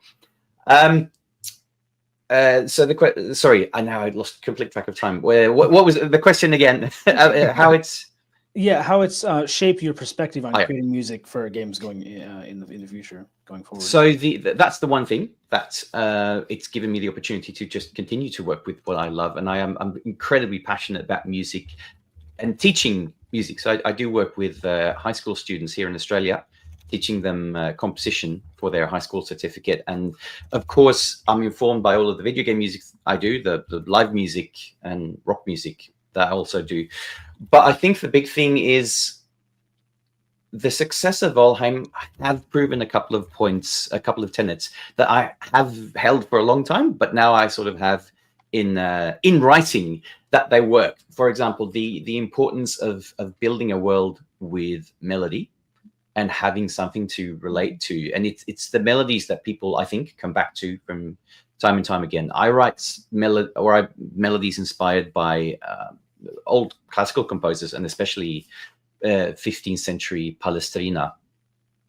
He has a couple of ideas about how you build melodies when you go up and you go down, and I've taken them on board. And so my melodies, they're not Super Mario catchy immediately, but they can survive being played quite a lot of times. And Valheim is that kind of game where people spend countless hours. I've met people who spent 3,000, 4,000 hours in Valheim, and it's just ticking up. And of course, there will be a point where you get tired of the music, but I think my music has a fair bit of longevity in the game, which I'm happy about. But I would love to add even more music into the game. I think there's also my orchestration style, which I'm super happy feels like it's managed to tell the story of the place you're in. Because with music in video games, you tell about how it feels to be in a place, and with the sound design, you tell about how things work. If there's a sound for it, it's important, either positively or negatively. But I think that my use of orchestration and which instruments I choose has really worked for defining how the place sounds, and let people stay in that world and be happy for it. I'm very thankful for this, that people still write me random messages telling them about how they still love the music and how they used it in the real world. I know there's a question coming up about that, but I'm just incredibly thankful to be a part of this, and the love that it feels like it's spread between all the contributors and players and creators of Valheim. Well, and just to add another little bit question to that, the fandom around some of the music has inspired certain additions to the game. Like, wasn't there a Haldor song that was the original release, and wasn't that the one that got extended because like we were asking for it? That was very true. I have been reading lots of people wanting different things in the game musically, and the original thing. So I love folk music. I did courses in Swedish folk music singing, and I wrote for Swedish folk musicians when I was at the Royal Conservatory of Music in Stockholm. So I love that music and where I come from. And it was a bit of a gamble with the original Haldor song. I wanted to use the key fiddle, get that sound in, and it was one of the demos. And it started making the rounds with the developers, and it became very, very catchy. And sort of that led me to finishing off the song. Didn't think more about that, but people spent so much more time than I thought they would with Haldor. So then when we made the next commission of music, I extended the song, I think doubled it. And it was really nice because it's a fun place to be. And of course, Hildir, getting to write the theme for her as a, not a shadow theme, but a brother-sister theme. Because I have one sister who I am very dear to, and she's also in video games, and I'm so proud of her. And it was fun to sort of subconsciously have a little bit of our brotherly, sisterly love in those themes. Well, speaking as someone that has over 3,000 hours, it's over here. I'm Christy up here. Woo! Hello, Christy. Hey, Patrick. How you doing? Doing very well, thank you. It's good to see you again. You know, I I have listened to a little bit of Valheim music since I've been in the game, a little bit. And I know for me what the answer to this question is because we've collaborated on a project. But I want to find out from you, what is the most unexpected ways that fans have celebrated or used the music from Valheim? You don't have to say my video. I'm just saying what for you, for you is it? I do have two answers to that, but I also want to give an absolute shout out to Christy and Jiroc, who saved. So my music was performed the last 3 years with Helsingborg Symphony Orchestra in a concert that I presented, and the video material we used for Valheim was gaming stuff from Christy and from Jiroc. So you were two fantastic contributors to that, and it's so cool to know that about 3,000 people over those 3 years have seen your streams with live symphony orchestra. And that was, I'm incredibly thankful for that. So just shout out to you as well. Thank you. The two insane things that have happened. One is I have a close friend to me here in Australia, and she met her fiance through Valheim. Oh, and he's from Spain. And she's from here, and she went over and met him there, and then imported him here, and now they live in Australia together. So that's a beautiful thing that sort of happened, not just because of the music, but that was sort of a part of being a part of Valheim. But the second one was I got a message on YouTube from some people who had been out sailing in the Bahamas, and they had, when wind was picking up, they played the Valheim sailing song in real life, just blasted it on speakers while running a real boat. That for me is so insane that exists in real. The music is not just in Valheim. People are playing it in all sorts of interesting ways around the world. I want to do that now. Yeah. Now we all want to get on a boat. This sounds like we should, like the meetup for all of us would be meet up somewhere in the world, get a boat, go sailing. Just go. Val-Con 2026. Let's go. When we do the in-person convention, the day right before the convention starts, we'll be signing up for the sailboat trip and blasting that sailing music. Right. I'm there. Oh yeah, absolutely. We're going to need a Val-Con sea shanty if that's the case. I love sea shanties. I used to teach sea shanties at parties because I think it's a lost art that when we go to parties, we don't sing enough together. Yeah. And I think that we really and sea shanties are so cool because you just have to teach someone a little bit about the response, and then you get enough alcohol and enough people, and you just have a sea shanty party.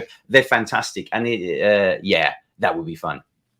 It does really bring people together. So tempted to ask him to teach us a sea shanty, but I'm not going to because Jiroc will tell me I'm going to go over the schedule. I'm just saying. That is for another party time, which will come. Another party time next time.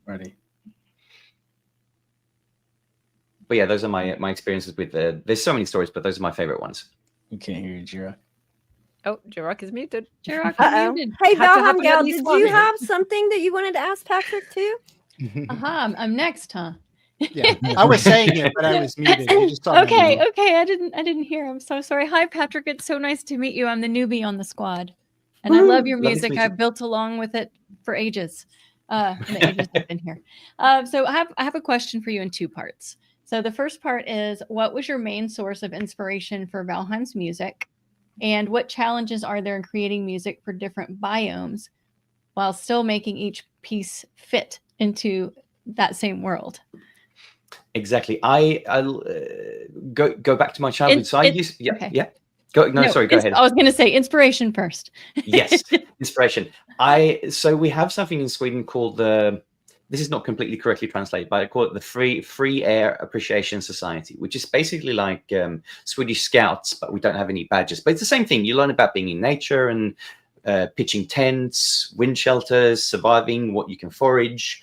And the highest level of that is called TVM, which is the 3 wildlife destinations, which is the mountains, the ocean, and basically the plains or the forests. Okay. And I did that growing up, and I remember how it felt being in Scandinavian forests a lot growing up. And so when I got the commission from the Valheim people, we did a couple of demos trying different things. The Black Forest was one of the initial ones. The Mother boss theme was one of them as well. But when I got the contract finally, Meadows was the first part that I wanted to write about. And it was the height of Australian summer. It gets to about 40, 45 degrees here in summer. And it was so hard trying to like sit and write music in that kind of heat. But I was so lucky that I spent so much time in Swedish forests. I could put myself in how does it feel to be in Scandinavian forests, like in Meadows settings. So that's how that inspiration came from, of my own love of the wilderness and walking and camping out in forests. Of course, I mean, Black Forest that's not how it sounds to me, but it was, yeah, it was what came to me. That sounds like your challenge as well, is writing in the middle of summer. Exactly, because Swedish wintertime, like December to February, is when it's summertime here in Australia. So we have the opposite. When it's the most amount of work, when it's cold and dark back in Sweden, it's just light out here, and you have to try and get yourself in the good spot to write music. So inspiration is where I grew up from, and taking into account Swedish and Scandinavian folk music, which I absolutely love. And the second question, please remind me of that one again. Oh yeah, what challenges were there in creating the music for the different biomes and still making each piece work there? So. I think because I have a general idea of how I write melodies that's been developed over time, I know that there's going to be a continuity in how the melodies work. But the challenge is always, what kind of instruments do you use? What we call orchestration. Which instruments do we use, and how do we write for them? How do we combine them? And I found that I try to invest in a lot of new samples. So just generally I want to talk generally about music. And I think it's important that we record real musicians playing things. And I try to use sampled instruments for things that either have been, there's so many effects on them that they become their own instruments. They do things that real instruments can't do in their own right. So I try to separate it between getting as much played as possible by real musicians and using sample instruments where I can't use anything else, or they have their own flavor and character. And especially for Ashlands, I used a spiral cello thing, which was a sampled instrument, which is quite cool and not really easily available. But I tried to find for every biome that they have their own instrument that is either in focus or has a flavor that makes it feel new. But then my instrumentation style, how I combine and stack instrument voicings on top of each other, combined with certain instruments like the cello, the French horn, viola, clarinet, are ones that come back and sort of interact with each other in different ways. And it's also it's a continuous evolving of me learning things as a composer. With the Mistland and Ashlands, I've tried to combine more real instruments into one melodic line, so you get timbral changes, like the sound changes over time, and you feel like there's a progression in the music as well as the game. So the music grows with the game is what I'm trying to say. Right. Oh, thank you. Thank you so much. Oh, it's great to meet you. Can I ask you a quick question, Patrick, about something you mentioned there? Absolutely. You mentioned that you were learning as well, and I obviously over the years I work freelance a lot, and every project seems a little bit different. Sure, you take the skills and experience you have from previous stuff and you apply them to moving forward. But do you find that you still are learning, like, from each project and each song and each challenge that Valheim has been presenting? Like, okay, now that needs this, and you got to kind of learn or figure out. Is there still some learning going on there? Oh, absolutely. And that's the cool thing. As a composer, you should never stop learning and challenging yourself. And probably for a lot of other creators, it's exactly the same thing, but I can only speak for myself as a composer. I feel like with many video game projects, you go in and you do a project regardless of how long it is, but it feels like slightly reinventing your own wheel each time, because you want to try and push yourself, make something better, more interesting, more fitting for that. But with Valheim, we've built the four wheels, we've built the cart for all of the iron ore logging, or like carting back and forth. But now we have a functional cart that works. It's just a question of how we decorate it, and that's the cool thing. We get to nerd in on that small path of how do we make it continuously more interesting and how does it grow, which you don't get the chance in many games. And that's one of the things with Valheim having been in early access so long, that we've been able to craft more and more things and make better and more interesting things along the way, which we generally don't get in many other games if they don't have sequels. And not even then do you get that. So this has been a fantastic vehicle to get to hone my craft on. And I'm gonna learn as a composer and grow until I die. Basically, that's what I love about composing music. Is never going to stop. Jiroc, I think you're muted again.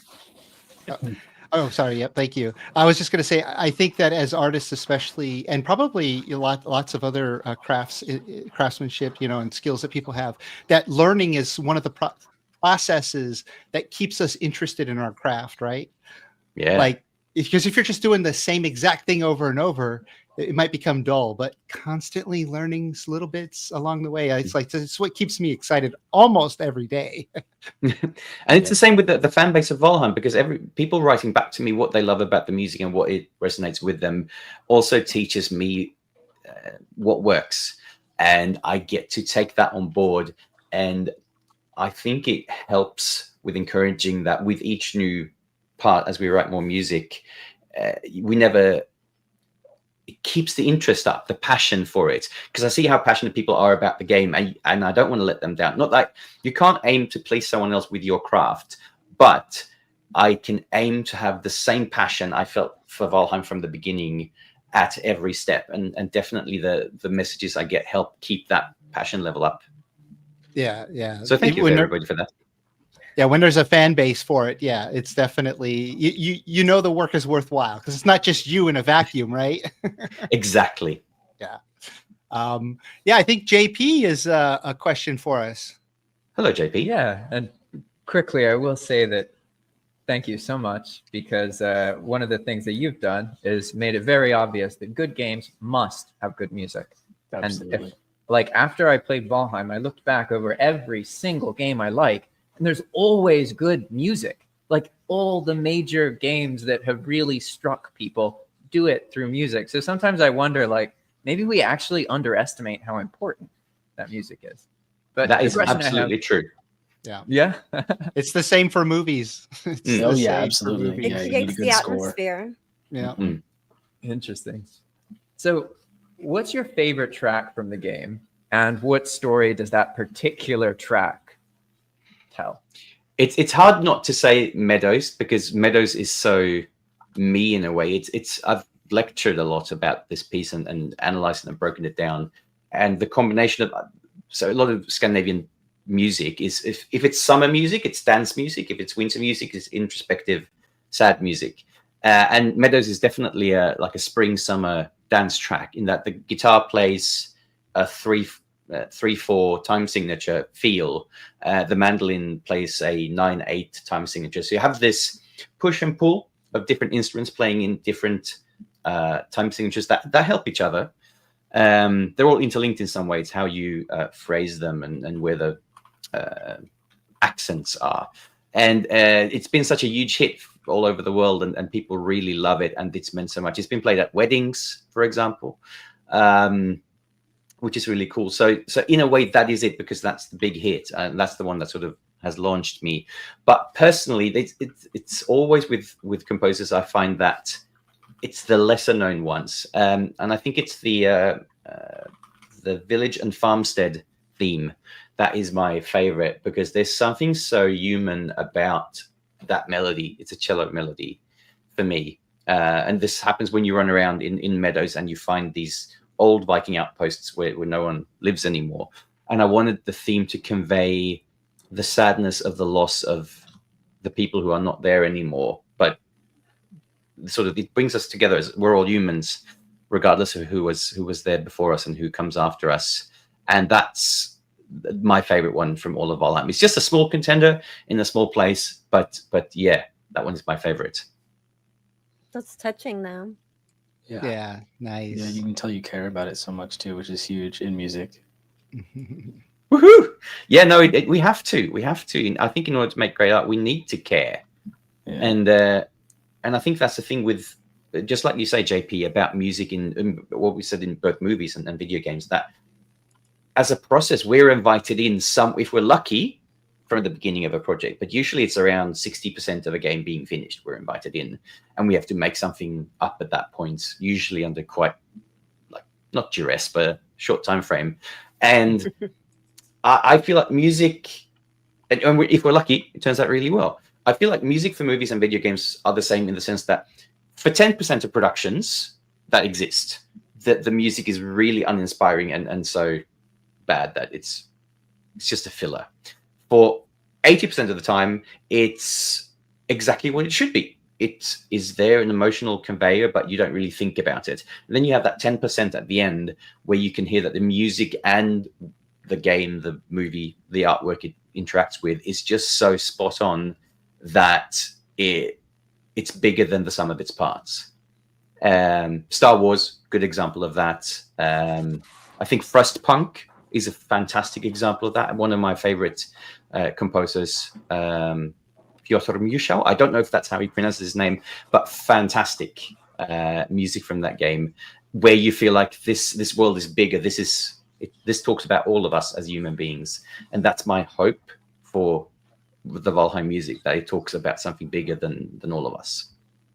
So it's like the music tricks you into playing the game. No, the game tricks you into listening to the music. Yeah, that's it. And then the music keeps you wanting to come back and play the game. Mm-hmm. Well, it's probably the same for you, Patrick, as in composing, like for video games or other media, that as we are in movies and television, where we say, if the music is really good, you don't notice it, right? Like it's adding to that experience in a way that you just don't realize how important it is, right? And then you have that 10% at the end where you do notice that the music is so good that you do notice it as well. Sometimes I'm like, I got to get that soundtrack, right? Like you're looking for it. Yeah. I remember seeing Interstellar in the cinema, and I was, because that was one of the ones where I feel like art music and experimental music, which I've come from and studied, and movie, it really came together. So I felt at the end of that, I just had to go home and compose, because like, yes, the music was that good. Yeah. Nice. So follow-up question on this. I mean, so actually a side point here. My wife is the musician of the household, so I apologize. I'm musically inept, unfortunately. But I tend to think that like good music in video games really helps to create like the human connection to a video game. Like, I mean, you just talked about bringing your own personal experiences into it. And I feel like that's what good music is to me in a game, is it helps me connect with it a little bit better. But I'm also kind of curious, because you talked about different media types. Is there a different process to creating music for video games than there is for, say, film or television or different kinds of media? Or would you approach a project that's not a video game differently? Or not? Absolutely. It's because of the longevity. I usually say, for people, when I meet people who are not video gamers, and I talk about, I love video games and I love the medium, and I try to describe it as, if you watch your favorite movie, you will spend like over your lifetime, maybe 10 to 20 hours watching that movie in a normal case. With one game like Valheim, people have spent 3,000, 4,000, 5,000 hours listening to that. So you need to think about the longevity, how you write melodies, how you write the music in a very different way than a movie that has a set format that is linear. And there's no, I just want to make sure that people understand that there's no negativity of any of this. There's no better form. They're all really cool challenges. It's just different ways of thinking. And I think you can, in certain ways, in movies, you can allow yourself to be catchier, because you know that a thing is just going to be played a couple of times or a few times. And so you need that sort of hit of being really catchy. While in video games, if you are too catchy these days with these long form games, then you will wear people's ears out much quicker. So that won't work. And that's why I feel very lucky that the style of music that I write melodies in really works for that. While my colleague Marlene Håkansson, who I run Solid Sounds together with, she is very catchy. So when we do shorter games or where we need that sort of pop production catchiness, she's absolutely your gal. And then I take the backseat and sort of let her do the magic. That's a distinction too, depending on what part of the game you're writing for, right? Because like when we're in the meadows, you're thinking people are going to spend thousands of hours here. But when we're fighting the boss in the Ashlands, you're definitely getting our attention. Exactly, and Hildir and Haldor is a good example of that, where I thought like, oh, you'll be in here for like 2 minutes, and that'll be as much as you spend in there. So I allowed myself to be catchier with those themes. But people spent a lot more time than I thought they would there. Yeah, I mean, you write good music and people want to stay. Yeah. Yeah, just look at the chat right now. The number of people that are like, I've played 2,000 hours of this game and I've listened to the music the whole time. 5,000, 3,000. Like, I mean, I also want to say, I don't take offense if people do turn off the music. I think it's about your own enjoyment. If you enjoy my music, that's super cool. If you want to listen to something else and have your own jam, that's equally as valid. So I think there are also, you need to switch it up sometimes. And sometimes you need to be able to go somewhere else in order to come back and appreciate what is there. And I feel like for me as well, that if I listen too much to my own music, I need to go and listen to something else and then come back to appreciate things again. Well, Patrick, we're coming down to the end here. We only actually have just about 2 minutes. So I'll give you 2 minutes. I got 2 questions you could try to squeeze in an answer for. Go for it. I know you're a professional. What's been your most rewarding aspect of working on Valheim? And has music started on Deep North? And what can you share? We don't want spoilers, of course, because we want to be surprised. But if there's anything you want to say about it, go. Yeah, quickly, all of you that's I've gotten to meet so many people who love Valheim, and we come from all walks of life, but we have Valheim together, and meeting upon that opens up and shows just how beautiful the world can be, that we can meet across borders, across different ideas of how life should be, but we have something in common, and that lets us explore, because we all love Valheim. That lets us explore being people and meeting as people together in a world and time that is going against that. So that I really am thankful for, and the message I want to send out. And secondly, I've been thinking with Deep North for a long time. I'd love to work. I love Baroque music, and I've been thinking that I want to work with my friends who are, it might not work out, we don't know, but Baroque string quartet. And I was super lucky to be the tour manager for Max Richter, the British composer, and the people who toured with him, and the singer that toured with him. Just escaped my mind. She's fantastic. And I've been thinking about, can we use Baroque string quartet and that voice in some ways? I want to get into, there will be I want to return to how Meadows felt in the beginning. We want parts of Deep North to feel again, but like a snowy landscape that's just enveloping and warm, even though it's very cold, but inviting. And that's one part of Deep North that I'm thinking about. I'm starting up work with Deep North next week, if everything progresses as it should. So yeah, a bit of return to a lovely place to be, but also maybe not a lovely place to be. Yeah. When you said that you were going to start work on Deep North next week, I mean, this is just fandom hitting me. I just got the chills. I'm like, chills. It's real. It's coming. It's like it's going to be here eventually. So that's so awesome. Well, Patrick, right? Yeah, chills. Patrick, always. We appreciate you. We appreciate you giving us your time and again, sharing in our love of Valheim. And thank you so much for stopping by. And yes, definitely, we got to hook up again on the podcast or in Val-Con 2026 or, whatever we can do in the future. It's always such a pleasure to talk to you all. You're very lovely people. And it's I'm thankful for just being in contact with you all, and the love and creativity that you all share in Valheim is super cool. So thank you, everybody. And everybody who's tuned in, thank you for everything you've done to make Valheim as big of a success and a hit, and a lovely place to be as it is. Thanks, Patrick. Right. Yeah, thank you so much, nice and have a great rest of your day. Tack så jättemycket allihopa, och ha det så gott. Yeah, what he said. yeah, ditto. All right, we have a live streamer joining us, and we're going to find out what they're doing over on their live stream. Let's see this. Gwen, you want to pop them into the stream for us? Yeah. And while you're doing that, I'm going to pop out, and I'll see you all guys again in a little bit. Christy, thank you so much. Thank you. It's been awesome having you.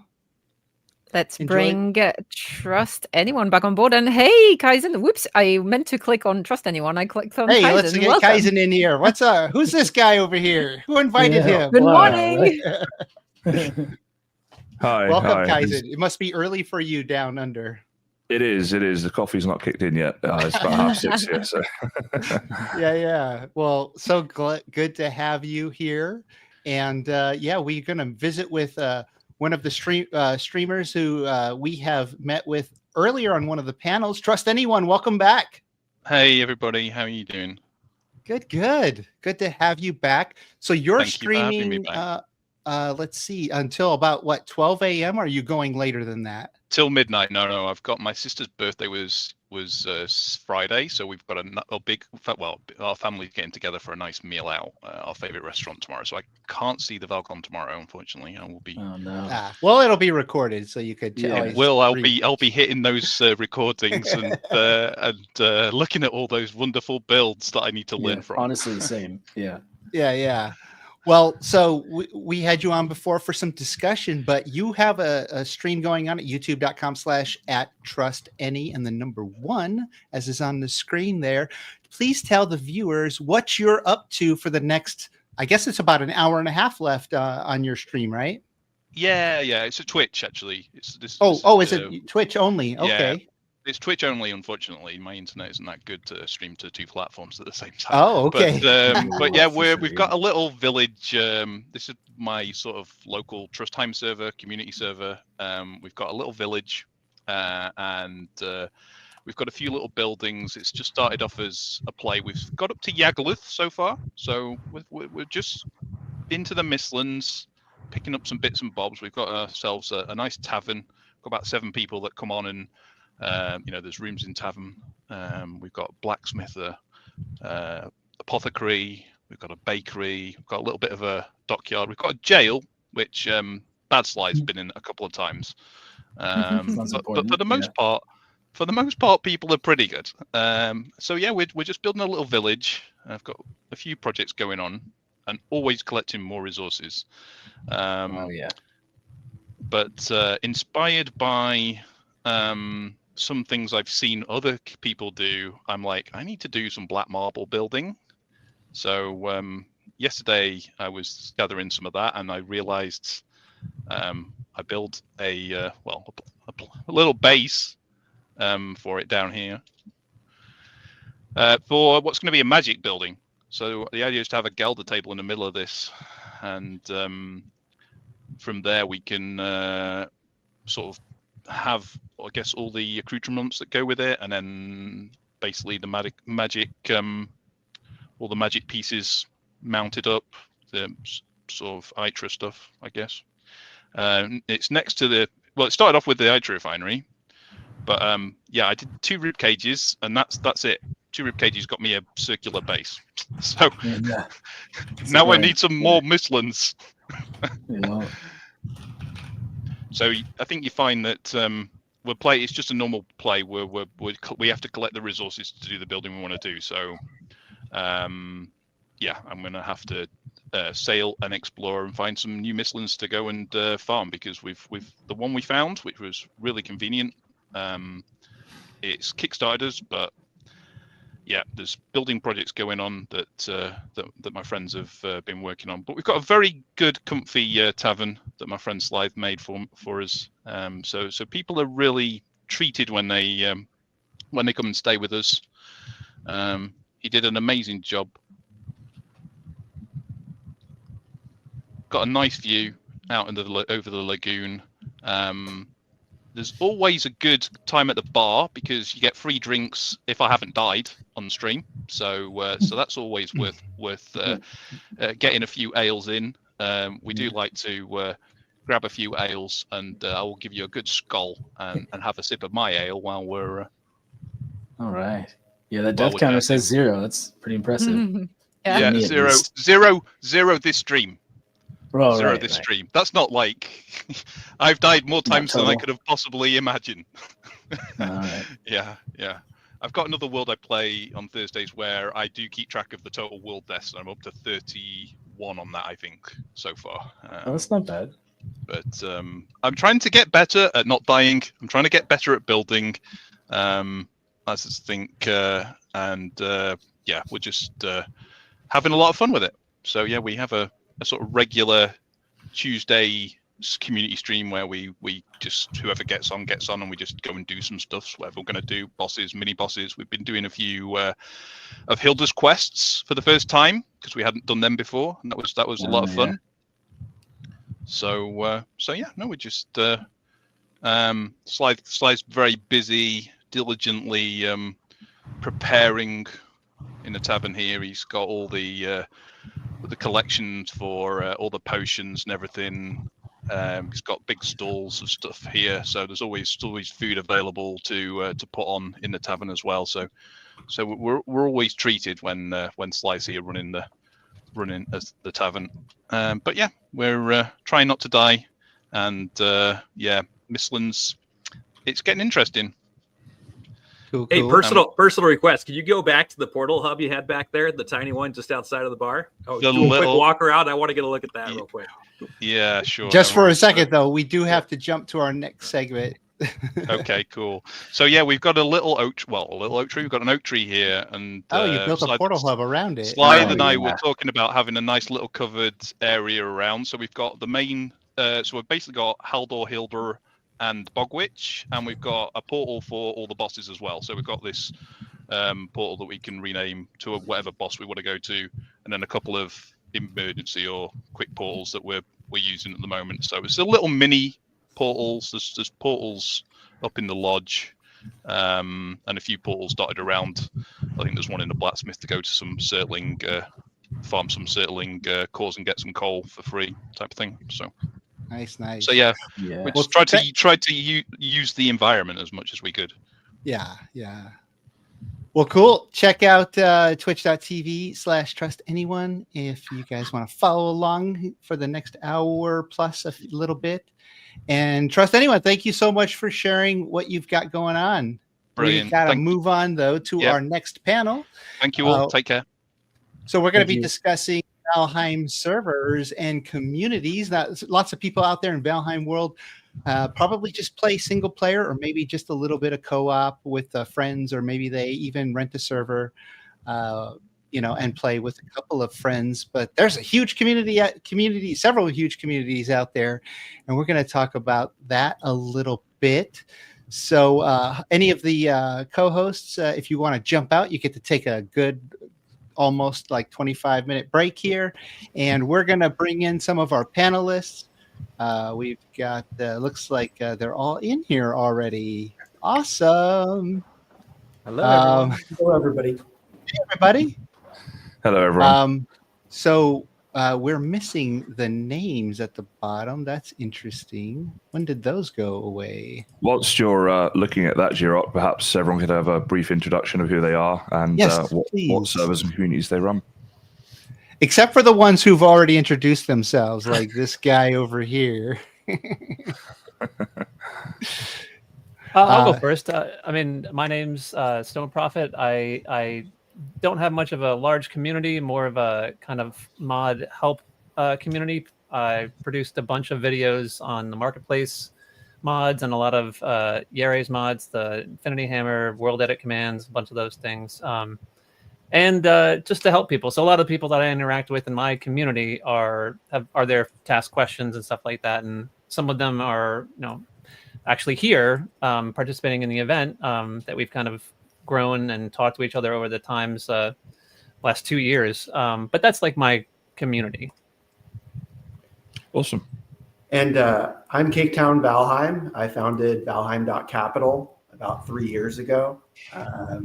Just to basically help people have wonderful game experiences without resources or technical knowledge. And the reality was, I looked to play multiplayer because I found that when I was building, I knew that everything that I built would be more meaningful to me if I got to share it with others. And I felt that there was a gap there to bridge. And seeing everybody having technical problems in the Valheim Reddit led me to found this community, invite others to just join with no passwords, no mods, no interviews, the bar was really high, and I just wanted to kind of make it so that casuals or anybody that wanted to play the game in a multiplayer setting could just stop by and experience the game with others in an open environment. Yeah, that makes sense. I think one of the wonderful things about Valheim, there are so many communities. What is it you guys in particular find the most fulfilling or rewarding part of being part of those communities?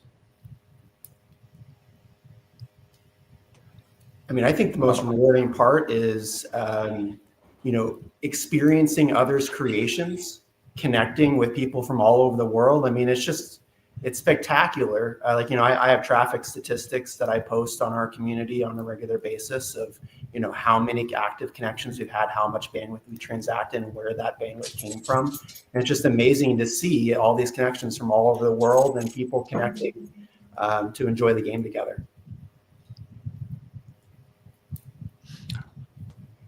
Yeah, I was just going to say that it's so rewarding because everybody's so enthusiastic and they all want to get together and do things and, come up with events and hang out, like making friends online, people that you don't see in person.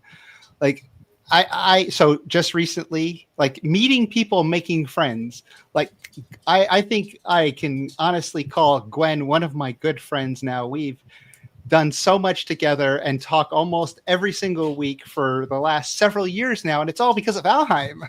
And I took a trip to Australia last September, and I hooked up with one of our community members named Kondo, and I met him and his family and his son, and these are just people that I met through playing Valheim. It's amazing to get to make friends that you could hang out with, have a beer, go to lunch with, or that's one of the most amazing things about having a community. And I've never quite felt that. I've been a part of one of my communities I was a part of for 7 years. And I just my gaming community, I never felt that connected to anybody there. There were people I was friendly with, but not hey, let's talk all the time and get together in real life. And I mean, Morning Darkness lives nearby. I was sick. She brought me soup. Isn't that awesome? But I'll let others answer what they love about communities.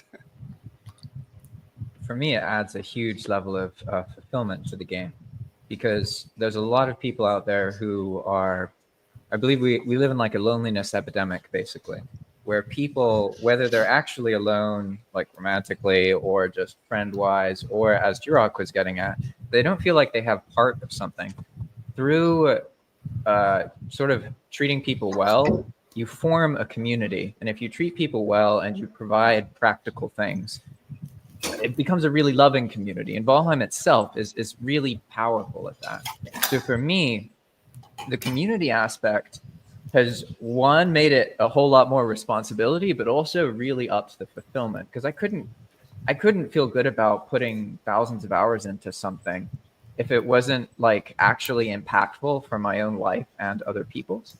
And without that community part, you're just playing a game, I mean, it's some games are okay, but it's hard to find a game that you play for 1,000 hours that makes your life better. Those are the best games, and I think Valheim really enables us to do that. Yeah, definitely. I think as well, it's interesting the different ways you guys have all created different communities to do that. Was there anything that compelled you to want to start a community in a certain area? Did you feel it was lacking because you each have these different communities, or personal preference, something like that? I mean, there's all sorts of ways to play the game, and so it's hard to cater to everyone's play style or schedule or whatever it is, and so it's kind of nice to have kind of the rails off so that, again, you lower that threshold so that people don't have to be, so involved. It's not like a bajillion rules or whatever it is. You don't have to have a mod pack, things like that. But, absolutely, it's just amazing to see people coordinate events and to then experience, the game with others. It's a big deal. Yeah, for sure. Anybody else have anything on that about your particular communities, or we can move on? I mean, I think for me personally, the idea of being creative within the space like the Valheim's so like malleable. You can do so much with it. And you know, the mod community has been strong, I think, since the game was released. So, you know, being creative and using the tools available with the mods to be even more creative with an already very creative game. You know, I think that, you know, just like all of us have done different things with our communities, whether it's catering to like a very vanilla experience and kind of bringing people in that way, or, you know, helping people out, or, you know, trying to showing people what you can do creatively, and then, you know, bringing people in that way. Yeah, absolutely. And obviously there are so many positives of these communities, but there's probably at times, maybe not negatives, but some challenges as well. What kind of challenges have you guys experienced on a common basis? Well, challenge is a good way to say it, because there are negatives. Let's just be honest. There's negatives because you're dealing with lots of people, and, you know, some people, you know, they come in and they want a certain play style that maybe like the server isn't going in a different direction, right? So you can't necessarily cater to all play styles. That was kind of the one thing when my server started to grow big. It was like sort of like there were these certain groups that got together and they like to play like this, but this other group liked to play like that, and so they'd be requesting things and it would conflict with others. And then certain people might get a little frustrated because, you know, they can't get their game style. So then I would open a seasonal server that had, like, you know, that would cater to maybe like a no map play, because some people love no map, some people hate it, you know, or some people love mods, some people hate the mods, or some people want it more difficult, some people want it super casual so they can just kind of go around and be, you know, really casual about how they play the game and not worry about getting raided or stomped on, or have, you know, with the new fire burn mechanic. That was the fire burn mechanic actually was crazy. Just a quick story about that. When they introduced that Firebird mechanic, we had just started a new seasonal server, and people had just started building like a community starter base. And like people said, hey, maybe we could play with that. And I said, well, I could turn it on, see how it goes. And instead of testing it first, I just turned it on. Like half their starter base burnt to the ground, you know? And I'm like, I'm so sorry, guys, you know? And some people take it, you know, like, it's okay, we could rebuild. And other people are like, and I was like, I'm sorry. You know, like, we're doing the best we can here, you know, like I'm going to make mistakes. That's one of the things is, like, you know, I actually really appreciate the community members that realize that we're all just human. And so, like, if I'm running, you know, a community or a server and I make a mistake, like, let's talk about it. Let's figure out, like, the direction to move forward. And those people who are kind and realize we're all just doing the best we can, that's what really seems to make like a strong community. And those, you know, who maybe are impatient or you know, can't get over the errors, like, of course, they, you know, they move on, which is fine. And I wish them the best, and wherever they go, and that they have fun. But yeah, like we're all experimenting, because Valheim and the mods and everything allow for so much, like, different ways to play the game. Yeah. But yeah, so what else? Go ahead. I think Jiroc brings up a good point, that there are certainly challenges with managing a community of any kind. And for me, the thing that's personally challenging, I'd say the most challenging thing, is sort of telling when I'm, like, emotional or frustrated about something in my personal life that has nothing to do with the community, and having the wisdom to not use Discord in those moments. That's challenging, because it's especially when you're getting a lot of play testing or there's a lot of feedback, people will just talk about what they're doing. They don't mean anything wrong. They're just playing the game. And maybe they could have worded something better, but at the end of the day, it doesn't really matter, right? But if I'm not in the right headspace, and especially if I've been really overstimulated, I haven't slept, I'm frustrated about something else, it's easy for me to start reacting. And I would say that with other people as well, that's probably the thing I've seen happen, where server owners start screwing over their communities. They don't realize that, like, it's not what the people are saying, it's something else in their life. And really, as a community manager, you have to understand that. Like, you have to know that, like, yes, you might have reason to be emotional or whatever. Maybe a person's offensive, but you're going to be way better off if you deal with it with patience, and you're not reactive, and you're so good leaders it's just going to make everything better. Yeah, exactly. Well, and just to add to that real quickly is be kind to those leaders too, because they're learning. Like, everybody is just a person, and they're learning, and they really want the best. Like, they have love for it, and they have love for the community. And if they make a mistake and they get frustrated, you're like, or make the wrong decision, like, give them a little, chance to, learn from it, and make it better for you and anybody else. Both ways, because sometimes the player is the one who's doing that, right? Yeah. No, if a player is like frustrating you, or you're frustrating the player, just try to be kind. It's like my motto on my server Discord, and like my rules on my website and everything. It's just like BEE with a bumblebee, kind. Like, rule number 1, please just try to be kind, because we're all just really doing the best we can. Kindness is really important. I mean, at the end of the day, we're all people, and this is a game. It's supposed to be fun. For me, I have a lot of professional commitments, and my Thanes in the community know that I have a little bit of a hands-off approach.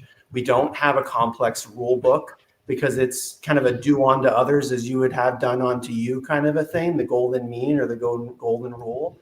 And most people understand, and quickly you realize the people that don't understand, that aren't a good fit.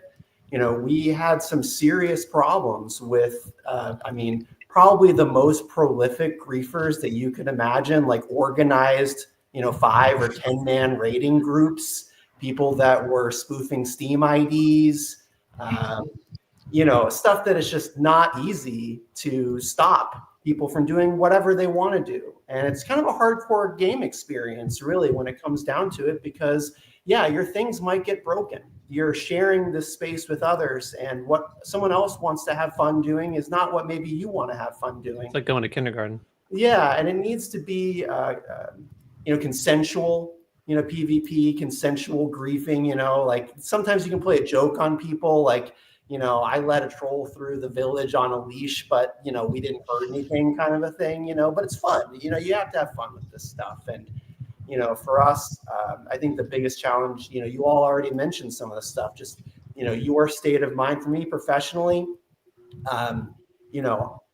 I run this like a business, like any of my other businesses. I get to practice my tool sets and my expertise in an echo chamber to a certain degree. And so for me, I'm always professional and kind, because it doesn't really serve us to, some people get really angsty, and, you just, like, we had somebody that came through that had a misunderstanding about, I posted the NATO flag because one of our members is from Finland and they had just joined, and it wasn't supposed to be political. I didn't even think about posting this NATO flag, right? Well, someone from a Balkans country joined, and he wanted to know if this is our, political perspective. And I diffused the situation, just explained, it's like, no, it doesn't really, hey, we're a North American server. We are a member of NATO, but, do I want, harm done to others that have, not agreed with that? No. So you just don't know how people are going to react, and for us, I kind of thought to myself, you'll learn, like a UN or NATO of Valheim to a certain degree. You can come here and align with us and get resources, and it's a, shared protection, shared experience. But yeah, it's just really wild. You just have to, meet people where they are, and make the best for the most people that you can. Yeah, I think that's always the challenging thing, isn't it? If you have 50, 100 people in a community, even if you make, a decision, sometimes it's like half of them happy and half are unhappy, and then it's trying to balance that. And obviously there's some obvious occasions where you have to maybe remove someone from the community, but sometimes it's a bit more nuanced than that. How do you guys typically handle that when someone if they're crossing the line? How do you deal with that? I mean, with as much empathy as possible, until it gets to a certain point where, it's no longer, you can't help that person anymore, because they're they need to help themselves before that you can help them. So, I mean, any sort of negativity, personally, and I think we all would, judging from everybody's responses, just like you said, everybody's a person, and even if they're being unreasonable, you gotta turn the other cheek, or however you want to phrase it, because ultimately that your community is what it kind of keeps you going, or what you're trying to serve, and they're it's kind of a symbiotic relationship. So yeah, empathy is the first thing I would think of, and lots of questions. Yeah, Yeah, we talk to people that we have problems with. You know, some people just immediately ban. It's nice to understand where someone's coming from. Some people just don't understand. You know, stealing, griefing, stuff that violates terms and conditions of Discord, things like that. They would just have a zero tolerance policy for. You know, it was Christmas Eve a few years ago, and there was some guy that joined with the N-word name, and I was like, "Come on, man! On Christmas, you know." So of course he got an immediate ban. You know, You don't even have to have a discussion with those people. No, right? no, it's not even worth entertaining the perspective, even if it's just, you know, these edgelords out there or whatever. It's just silly stuff. But, you know, you have to keep the community, you know, groomed. You know, it needs to be taken care of, and there needs to be active moderation. And our fans have been tremendous. Like, it's just unbelievable. You know, the volunteer aspect, people that show up to have ownership of the community, to be given admin rights so that they can enjoy the space and to make administrative decisions. It's worked out really well for us. Shout out to the modders. Huge shout out to all the things. And unbelievable. For our Discord communities especially, but also the people who are helping out with, you know, the Discord, the Valheim servers, it's really the volunteers. Without the volunteers, like I don't think we could do, you know, 95% of the things that we do. When I started my community, like it suddenly started to grow so fast. I'm like, I can't keep up. Does anybody want to help? I just started handing out admin privileges left and right, you know? Right. And most of them actually worked out because everybody was, you know, well-intentioned. You have to trust people. Yeah. But yeah, it's the volunteers that make it so amazing. And since we're talking about the volunteers for communities, can I just give a huge shout out to the green room coordinators who are backstage in the background, making all of, you know, the organization of this possible, making sure that we're on schedule, that people are coming. Yes. Like they are constantly, I see in the Discord and like they're constantly posting messages and reaching out to people and double checking and bringing them in. Like, yeah, it's awesome. Like we're just here. I'm just sitting here. I'm like, my job's easy. I just talk. You bring them in. I missed my Discord invite twice. Yeah. They were nice enough to send me a third. Yeah, but I think it's the volunteers that really make the community in just about all the aspects of the community, from modders to, you know, events like this to running servers. You know, it's the volunteers because they love it, the game, and they want to, you know, contribute to the community. It's Yeah, also absolutely. an opportunity where each time there's an interaction that's negative, all the other players are watching. So while it may, if you could just think of it as that interaction with that one person, but also all the others are getting a sense of your character through how you treat the worst person you treat. So even though you may think that they deserve it or whatever, ultimately, like, you need to treat people well if you care about your server. Otherwise, like, bad things will happen to it. It's just how it is, you know? Yeah, for sure. And I think it's great that Valheim has the love and support it does. Like you say, whenever there's events and things, there's a lot of people who help out. And today's obviously a great example of that. Where do you guys see the future being for these types of communities? What's the next step with 1.0 on the horizon? I know that I have a lot of wish list items, you know. Mod support is one of them because it creates such new and interesting experiences for the game. So yeah, I think shifting, I mean, it depends on how much they want to incorporate into the game after 1.0. But if they're just gonna, you know, if they, you know, they put out the biomes and maybe little bits of content here and there, if they really, I think for the real longevity of the game, unless they are like Valheim 1.5, we're going to put in all this content, it needs to be tons of mod support, right? Because there's so many great modders out there, and we can do so many things, especially now with Jiroc and some of the other mods, that we can do things. JP will tell you, we can do things for the server and you don't need mods, which is great for Xbox players too now. So now having Xbox players come into our communities is awesome because they can experience the mods and a new version of Valheim to keep like the experience fresh, because of mods that they don't need to run, only the server does.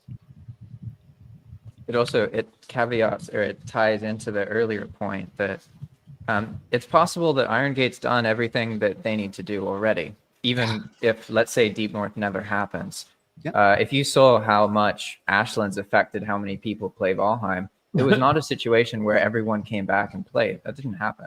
The reality is, us as the community, we're the ones who will at some point make something that's so interesting, more mainstream streamers pay attention to it and play it, these modified versions of Valheim. And that's when maybe like more mainstream life will come back. It'll be in response to something, maybe Val-Con, that the community does. I don't think really Iron Gate, not anything to bash against Iron Gate. It's just important to understand that like Valheim is the Black Forest, the meadows, the swamp, the mountain, bit of the plains. Everything else is like this theoretical la-la lands to the player. Some of them get there, but most of them, it's just that thing that's there, you know, and maybe that's its purpose. I'm not saying that's bad. I love the updates personally. Well, can I ask Kysen a question? Because Kysen actually started in, like you started doing a lot of stuff in Minecraft, right? And Minecraft has had such a long life, obviously because it's such a great game if you've ever delved into how complex it can actually get. But there's there's ways to play that game with mods and just other things that breathe new life, that you're not just doing the same old thing. I know they are adding content bits too, but it's like the modding community behind the scenes are doing such amazing things. And I just sort of see Valheim as like the miniature Minecraft, right? Like, Yeah, I think that Valheim could be on that sort of level, but the developers really need to start working on the multiplayer playability of the game. We all know how laggy it gets when there's a lot of people in one area, and if you're having a lot of people on a server, obviously everybody wants to do their own building, and then the instances go way up, and that's an issue. If those two things were fixed, I think that the multiplayer experience of Valheim could really blow up. It would open up the opportunity to do mini games like Minecraft does, where there are servers where you're using Minecraft as just an engine to play almost an entirely different game that might only last, 5 or 10 minutes. There's like a mini game within it. And if the developers were to sort that issue out, I think that the player base for Valheim would be way more sustained. We see these huge peaks when there's an update, and then it really drops down after that. And I think the drop down would be way less if they did that. I know we're pushed for time. I could talk about this for an hour, so I won't say too much, but that's my thoughts on that. Yeah, where I see the game going, I mean, I'm excited for 1.0 official mod support. At the end of the day, it's been difficult to support mods in the standard release cycle for the game. It is an early access game. And for me, from a security perspective, it's hard to trust third-party code. I'm happy to incorporate as it makes sense and, popular mods and things like that. The content that comes out is going to be great. And I agree that, the higher echelon content is hard to achieve for just casual players. And I like to stick in the meadows. I have no problem with that either. But the other side of it is, every release that we've had, there has been a tremendous amount of traffic, and around holidays as well, when there's a time off school, things like that. Like we had a terabyte of traffic last month on our new Survive launch. So, I mean, it's a huge amount of game transit that happens, and to facilitate the connections and all of that. And if they can improve the stability of multiplayer, like someone else indicated, absolutely. Understanding what the limitations are of the game and then working within those limitations as they've released it, I think is really important. And that's why we've kind of just supported the core product that they've released in order to help people get in. Yeah. Kysen, can I ask you a quick question? Because it's been a while since I've played Minecraft, so I can't remember some of the servers I was on. Do you know like how many people can be on a Minecraft server and things to still be running smoothly? Like, is it hundreds or? Oh, it's well into the thousands. Because they will segment it, so you can have like a server hub with lots of servers around that hub. On one of those individual servers, I would still say that it's a lot. I still probably over 1,000 people on any individual. I don't want to say an exact number. I don't know for certain or anything. But yeah, certainly more than 10. Yeah. It's more than 80, right? It's like it can be a lot. It's a really big number. Yeah, for sure. I don't see Valheim going away. I mean, at the end of the day, like someone else indicated, Minecraft has had a long service life, and I view Valheim as also having a long service life. The platform and the way that it's developed and the how it can be engaged with. I mean, and again, the modding support and what people are doing with the platform, it is incredible. And I think that communities really are at the kind of cutting edge of keeping activity alive with the game, especially for people that are like me or others that have played 1,000 hours and are looking for another 1,000. Yeah. Yeah, definitely. I think that's the big thing. These communities actually do add a lot of playtime for players to the game when they're done with single player. They have a variety of the multiplayer experiences. And Valheim Capital, what you said is spot on about everyone does a really good job at the moment of this is the game we have, let's make the best of it. And then we hope for these, improvements in the future. But it's great to see so many different people who get together in this way. I think we're just coming towards the end of this now. I want to give everyone an opportunity. If there's anything you want to bring up here you think is important that maybe I haven't asked or hasn't come up. Who wants to go first? I had some technical stuff that I wanted to talk about. But throw it out. I don't mind. We got a couple of minutes. Technical bits. I'm just really proud of the tool sets that we use. I have a technical background and technical expertise, so I get to play with my toys every day, and we're only as good as our tools. And I think that we differentiate ourselves quite a bit by having dedicated hardware and enterprise resources. Like we have an enterprise firewall solution. We do disaster recovery backups, so if we have a server failure, we can recover. It's not a commodity experience like, valhost.net or whatever you want to get from the box that, you have to have a custom port or whatever, because that's what their service IPs are from. And I do think there are cybersecurity risks with the game. It's one of those things, people hosting their servers. If someone wants to host a server for themselves, they're opening up ports, they're installing third-party code that they don't know and they can't vet. And there was actually a malware issue with some mods in the Thunder store a few years ago, and it doesn't surprise me. It's probably going to happen again. But it's all those types of things. You just have to kind of, lean into the people that are the most official modders in the space, the most prolific mods, and and it's just nice to use the stuff that you've got, And I'll always encourage people. I've actually spent a lot of time on Valheim Reddit, just helping people with technical problems. That's how I kind of got started in the space.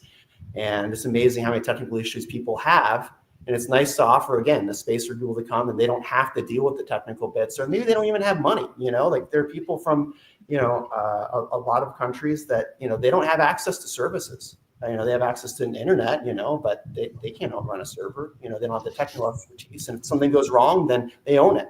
And so it's nice to be able to help people experience it, without the overhead. Yeah, we have about 2 minutes. If anyone else wants to get any last thoughts in on server and communities. So I definitely want to encourage anyone listening to, let's say you relate to what we mentioned earlier about maybe like what Jiroc said, or what I mentioned about not feeling like you have a group of people. I've done polls on YouTube that have shown that like 1/3 of the people who watch my videos feel like they don't have anyone who likes Valheim that they can play with. So I think there are actually a lot of people out there who would benefit a lot, maybe get a couple thousand more hours out of Valheim if they were able to get in with some people who care about the game as much as we all do. Because once you're in a community that really loves Valheim, it's really easy to find people who love Valheim, right? But for most of the people watching this who just like Valheim, they won't necessarily just have that feeling, right? And for some of you, you making a community might actually be that thing. So I want to leave you with just one word of advice, which is to build something around a play style that you like.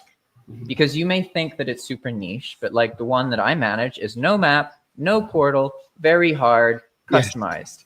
Like that is super, super, super niche. Yet I'm able to find players. And what it seems is that maybe your niche, while not popular, there might not be that many people with that option available, right? So it's all about figuring out how can you enjoy something and play it that way. And that's going to basically organically form some kind of community or get you involved with someone else's community. It's just getting that part to happen. It's worth it, you know? You're not going to know how it'll unfold, but it'll start unfolding and you're just like, wow. Cool. Well, sorry guys, we do have to move on. So Kysen is one of our new hosts. Kysen, do you have the short videos? You don't have the short videos, do you? No, they're downloading right now on my Australian internet. So yeah. Okay, that's fine. That's fine. I believe EasyBoarder has loaded the videos. If you look down there, so all the videos that get loaded, they appear to the right of the person who loaded them. So he's loaded up the next 3 shorts for you. So if you want to get used to playing those, and then we can discuss them after the first 3 shorts, because they're all very short. And then no, that sounds great. Also, thank you so much to everyone here for the panel. That was really interesting. I wish we had a lot longer, but thanks very much, guys. Thanks, everyone. Thank you, guys. This was excellent. Take care. Or a loved one ever suffered at the hands of a temperamental troll? Well, Ragnar and Ragnar will make bullies pay. Name a portal, get coin, and we'll get you the settlement that you deserve. A mean troll really knocked me down, but my lawyer got me back up and on my feet in no time. I'm so thankful for Ragnar and Ragnar. Just build a portal and jump right into GETCOIN. If you have a portal, you have a lawyer. Catching the biggest fish. Jesus, no. Oh, the all-knowing All-Father. Sorry about the Jesus thing. Yeah. So, it's important to have a strong grasp on vocabulary. Okay. If I'd known the difference between antidote and anecdote, my best friend would still be alive.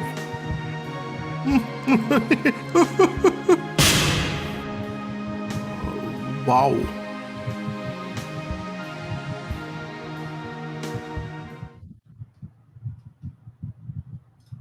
Tired of slow orange swirls? Do you dream of dynamic, exciting travel to faraway places?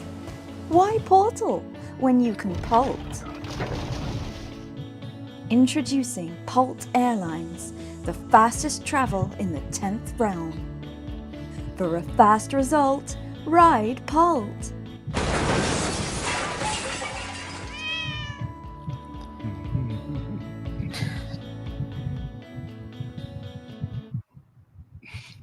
Cool. Kysen, you're like a professional. You've done this before. I'm you know, they say when you're like a swan, it looks like everything's going right, but underneath your legs are going like crazy. That's my heart right now, trying to get everything right. No, it's fine. We're here to help. But we have Chisel Chip with us. Chisel Chip, what's up? Hello, welcome everyone. Happy to be here co-hosting for the next segment of Val-Con. Awesome Super excited. you. You guys have been doing a great job. Amazing seeing everything.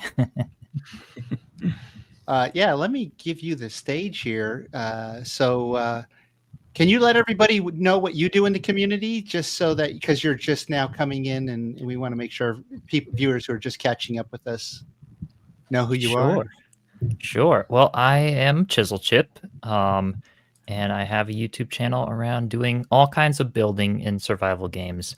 Started with Valheim, actually started with Minecraft way back before Valheim came out, and my friend and I tried Valheim about the week of release, before the mountain biome was even really being developed, with a few pieces of wood to try out and build with, and man, it really hooked us. You know, even with the music discussion that was on earlier and everything, the music was great, the simple graphic style, everything was just so amazing about it. And I was like, oh, I can build in a system that's not blocky like Minecraft, with beautiful graphics and super cozy. So I kind of just started a channel around doing all kinds of creative builds and kind of have a knack for cozy stuff.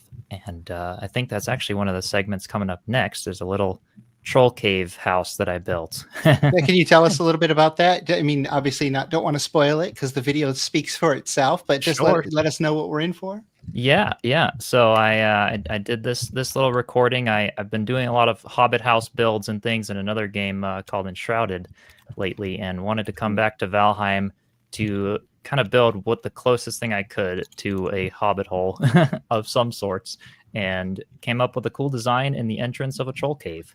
So that's the next little cozy build video, is a video I created for Val-Con around that. And yeah, I hope you all enjoy it. I love the cozy builds, and it's kind of a fun challenge figuring out what to fit in a small space, and it gets me better with skills for bigger builds, focusing in on small builds and making them really filled out and lived in and cozy. And yeah. Well, we should check out that video, and if you stick around, we'll probably have a minute or two to have some thoughts on it. Kysen, you want to get that one running for us? Yes, I will. Here we go. Back Thank you so to much. Valheim, everyone. Today I'm going to build a troll cave hobbit house in the Black Forest. And if you've been following my channel for a while, you'll know that I love small cozy builds and hobbit holes. And I've been building a lot of them recently in my forest village in Enshrouded. But today I wanted to try and build the closest thing I could to a hobbit house in Valheim. Now, I know some people build them by digging under a large rock or copper deposit, but I have a pretty cool design in mind without using mods that can be built in the entrance of a troll cave. And the benefit to this design is that you can also replicate it anywhere in your own world, because all troll caves are the same layout, and you'll also be very protected from trolls themselves and other mobs, since the troll caves are one of those indestructible structures.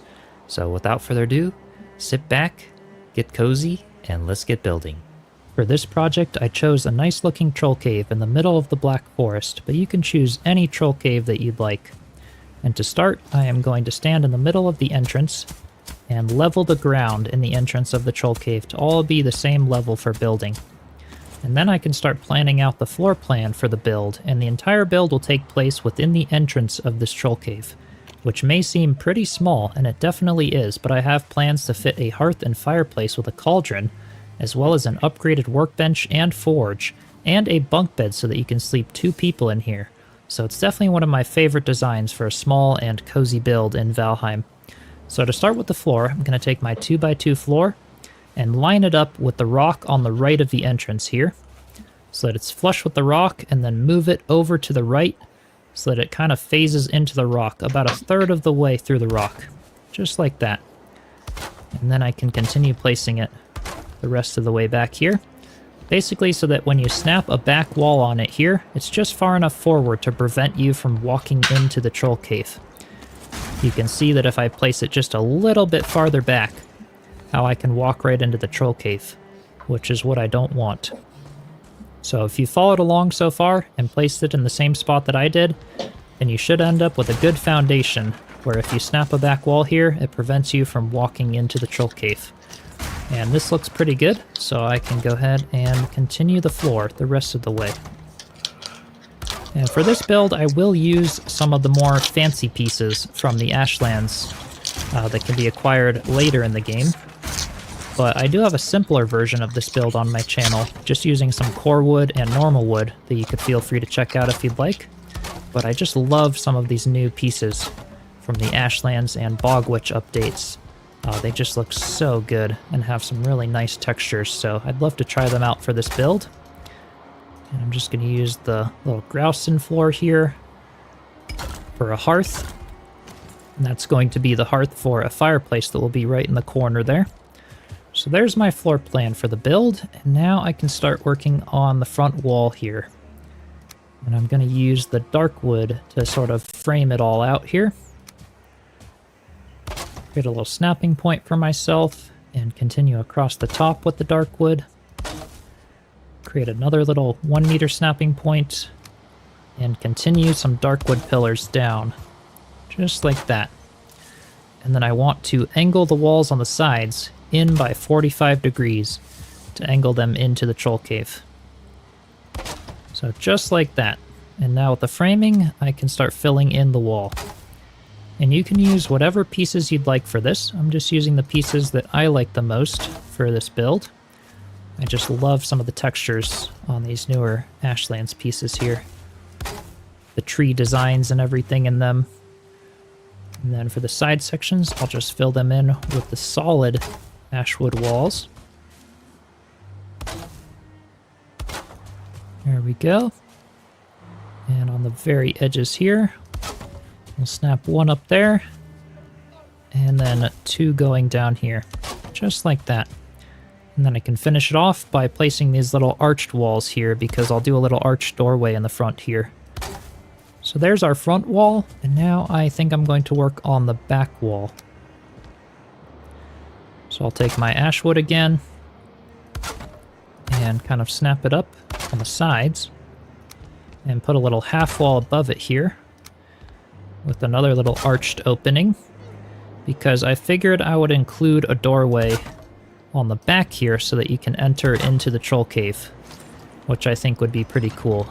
And I might just put a little chicken coop in the troll cave here, but you could also use the mod that allows you to build inside of caves and build something pretty cool in there, kind of connect the 2 builds that way. But I figure it'd be cool to sort of leave it accessible there. And now with that, I am going to start working on the bunk bed. So I'm just going to create a little frame for myself, a little outline on the floor, and then place some beams all the way up to the roof of the troll cave. Just like that. And this back one, I'm only going to place it up by 1.5 of these. Same thing over here. It's only going to be 1.5 because this is going to be the fireplace outline that I'll work on here shortly. And then for the beds, I'm going to first place a corewood beam right below this halfway point, and then place a floor piece right underneath that, so it should snap perfectly. Then I can destroy the corewood and replace it with one of these ashwood beams there.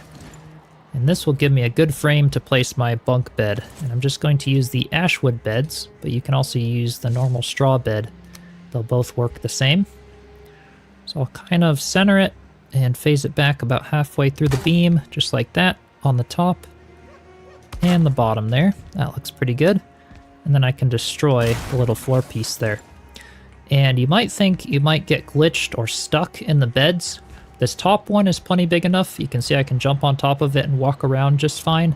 And the bottom one, when you wake up, your head will kind of glitch into the top of this bed, but you can still walk around fine and you don't get stuck, so it doesn't ruin their functionality at all, which is really nice. And with those done, I'm going to start outlining the fireplace. So I'll put a little ashwood wall up on that side, put some arches right over here, and then I can place the hearth right back here.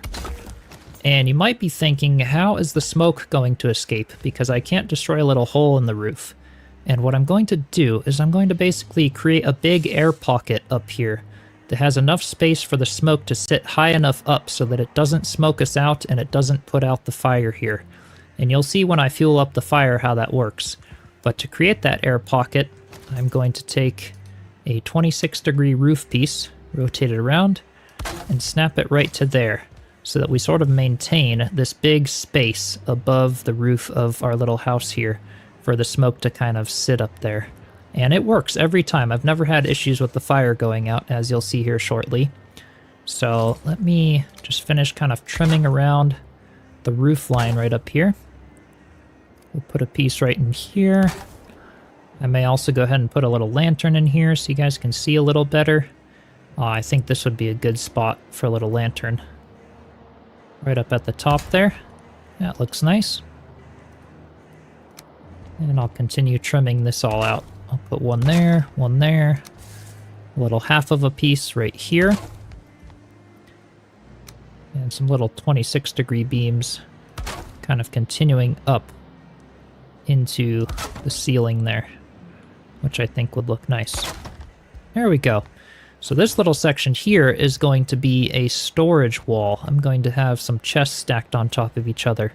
But let me first gather some wood and fuel up the fire so I can show you that it doesn't actually have any problems with the smoke. So here we go. If I fuel up the fire, you can see it looks pretty smoky at first, but that'll just settle out there. There we go. And now we have plenty of space for the smoke to kind of sit in that big pocket that we just created right above it. And it won't put out the fire. It also won't smoke us out, even if I'm standing right up next to the fire there, which is perfect. And then I can take my crafting, get the little cauldron and put it in here, which fits pretty nicely. And we can also fit a cooking station or two right next to it. So there we go. There's our little fire. And we are now at comfort level 5 in the house, which is really nice. And that number will only increase with more time. So let's go back to building, and I'm going to start working more on this chest section here for some storage. Create a little snapping point there.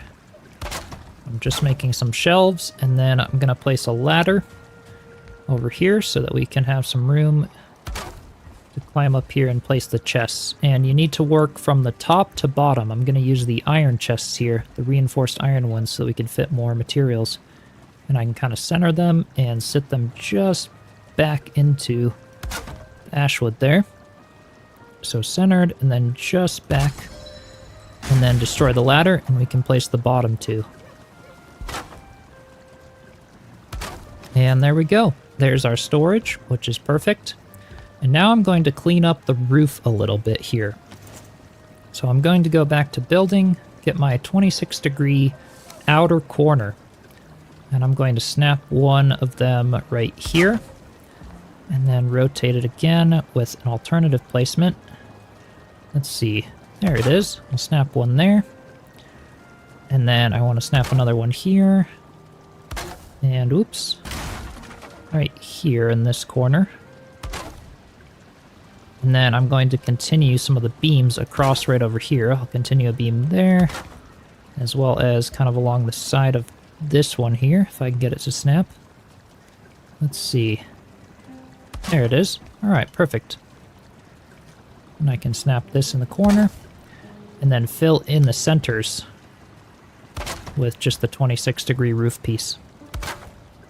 And this will kind of just tie the roof in to the roof of the cave really nicely.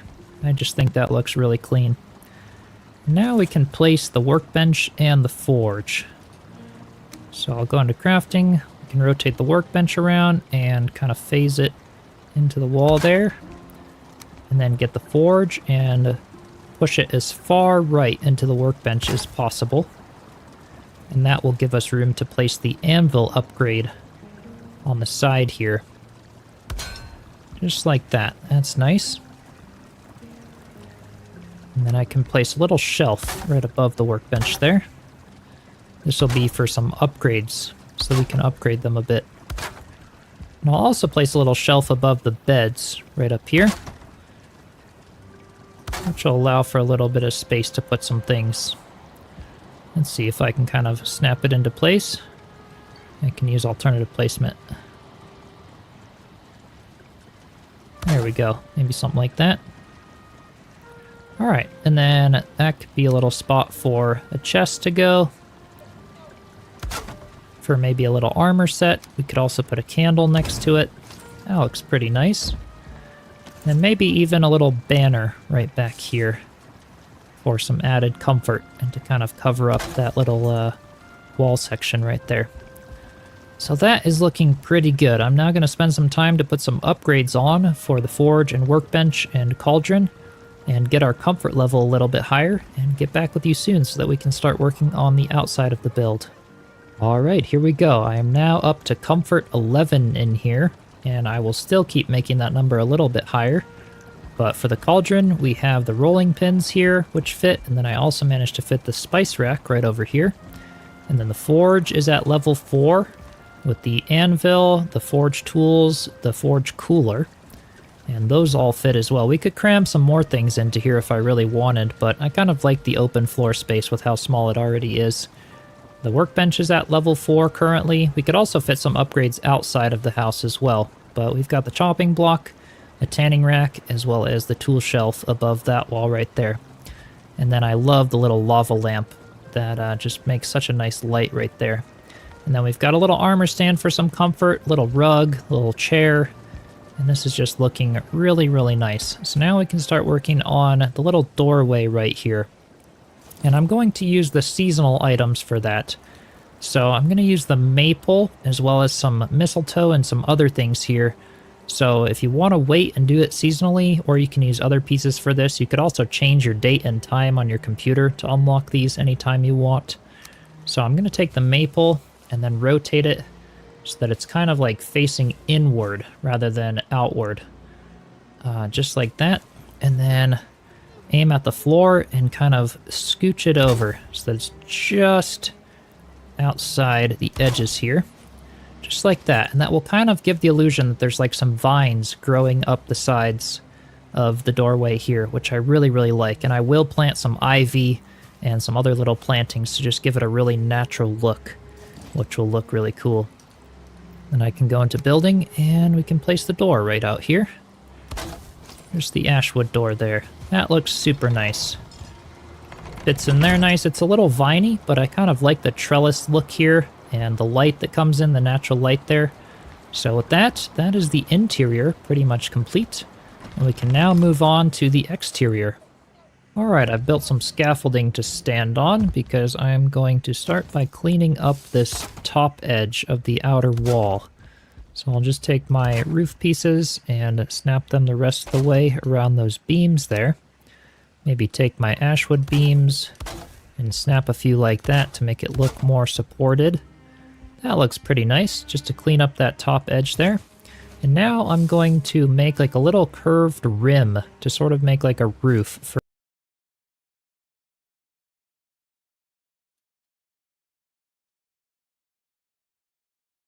Oh, Kysen, I think you're muted.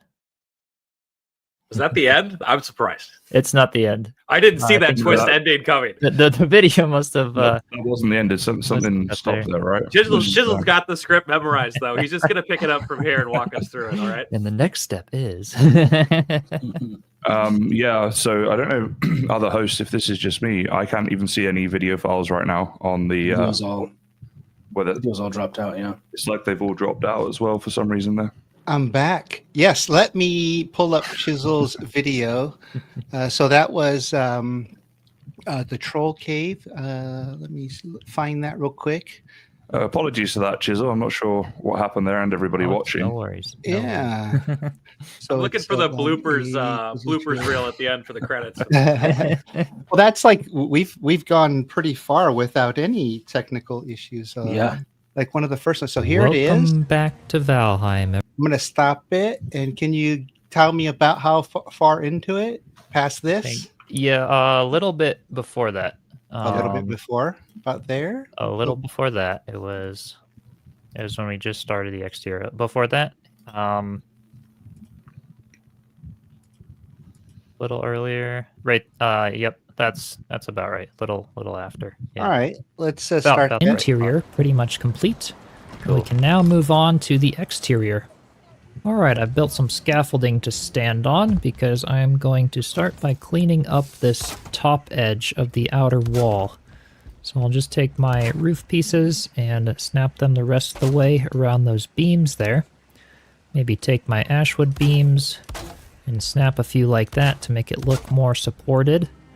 That looks pretty nice, just to clean up that top edge there. And now I'm going to make like a little curved rim to sort of make like a roof for an overhang for like a covered porch out here. So I'll start by placing maybe a couple over here, and I'm just kind of lining them up so that they're snapping, but ultimately I'm just free placing them. The outer ones, they'll all snap 1 meter down from the top on both the outer edges.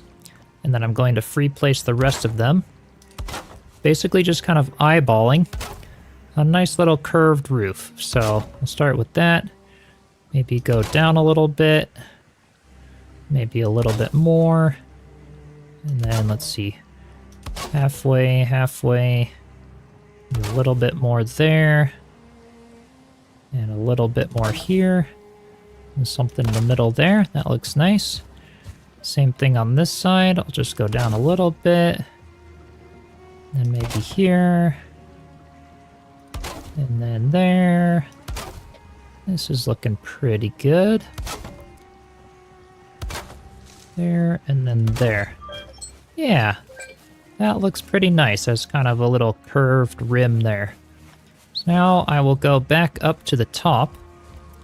And above every one of those, I'm going to place a 26-degree ashwood beam, setting the snapping to be on the bottom edge there, just to kind of curve it up more, give it a little more thickness there, and bring it up into the rock a little nicer. There we go. Something just like that. That looks nice. One more right there. Yeah, that looks perfect. Now that that's complete, I can destroy my scaffolding here, because that's all I needed to do on the top edge. Now I want to take my dark wood and create some beams kind of going down here. Maybe even with the carved dark wood trellis kind of going out here. Just like that with the divider. That looks kind of nice. And now I'll take my ashwood beam and I want to bring each of these out by 1 more meter. So I'll just have the snapping and snap to the ends of each of these, coming out across the entire front here.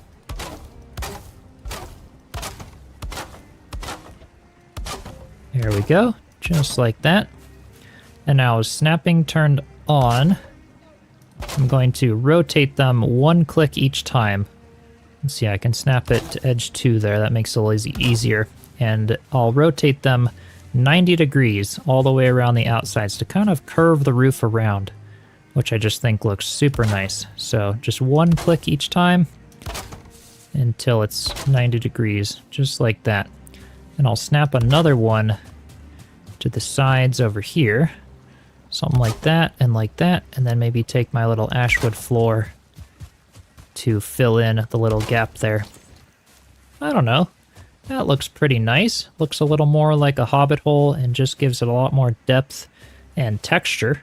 So that's probably it for the building side of things. Now I can start work on a little bit of decoration. And maybe I'll start by doing maybe a little patio out here.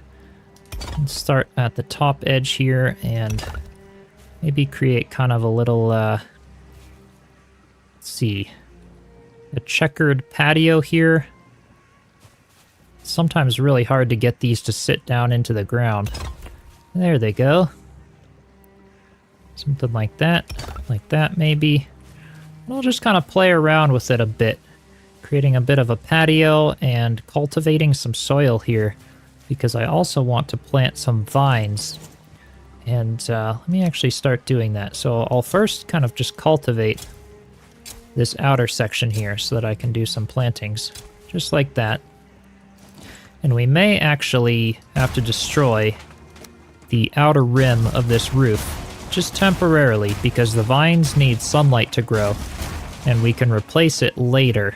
So what I'm going to do is go to the ivy, and maybe place one here, as well as right on this side.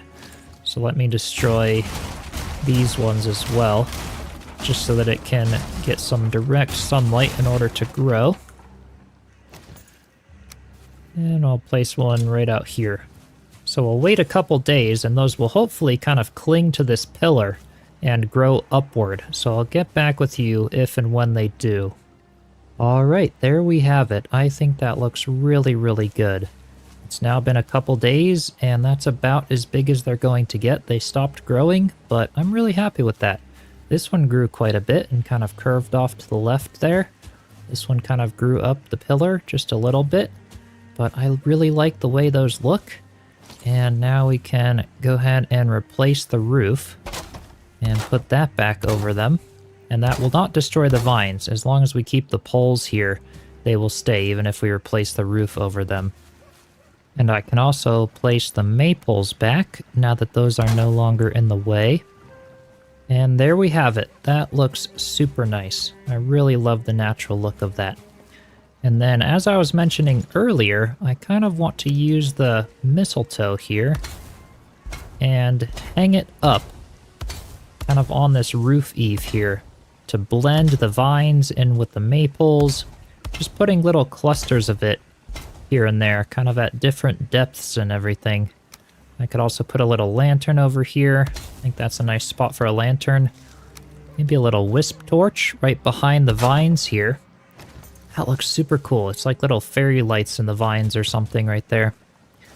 And then we could even deck it out a little more. Put a little chair right there. Maybe put some barrels over here. Put one there, and then stack another one on top of them by just using a floor piece and kind of free placing it right about there. And then placing another barrel. Let's see. That looks good. And destroy that piece. Yeah, that looks super nice. Maybe another little lava light over here. At this point, I can just get kind of creative in what I end up doing. But I just think that's looking very natural and very cozy and nice. I could also make a little patio out here by just using the road material there, and maybe even cultivate it just a little bit more along the edges here, and do some final little touch-ups, and I'll get back with y'all soon when it's finished. Alright, I think it is finally finished, and I am super, super happy with how this turned out. It fits the Black Forest environment super nicely. I decided to make a little outdoor fire pit over here, and just add a few more little decorations just to make it feel really lived in, and I just love how it turned out. I also added a little fake chimney on the top here, just using a little campfire to give off some smoke there, just so that it feels like the smoke is escaping. And I thought that was a nice final touch there.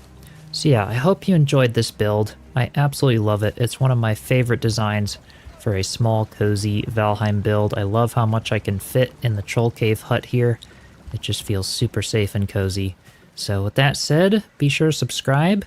And if you're watching this as part of the Val-Con event, then thank you for tuning in and have a great rest of your day.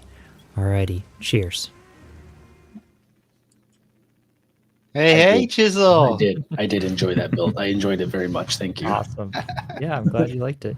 Thanks to everyone watching. All the chat. Seems like you guys like the little builds. Can I just say the fairy lights coming through the vines was like when you just said when you added that touch and you said that, I was like, oh, come on, I already loved it. Now that's just like the cherry on the sundae. Yeah. That's what I was kind of mentioning. Just any like little builds make me really think about that one build for a long time rather than moving on to the next thing and the next thing with a bigger build. So I really focus on what are the little details that I might really like, and then I'll be able to use those little details and learn from it from those small cozy builds to implement in anything bigger. So it's just always fun to put those little touches on and have fun with it. Nice. Well, yeah, thank you so much for stopping by to share that with us. But you're also a host, so you're stuck with us for a little while. And so for the hosts who are backstage, if you have an unmuted mic, then I may pull you up with us. So if you don't want to be pulled up, just keep your mic muted.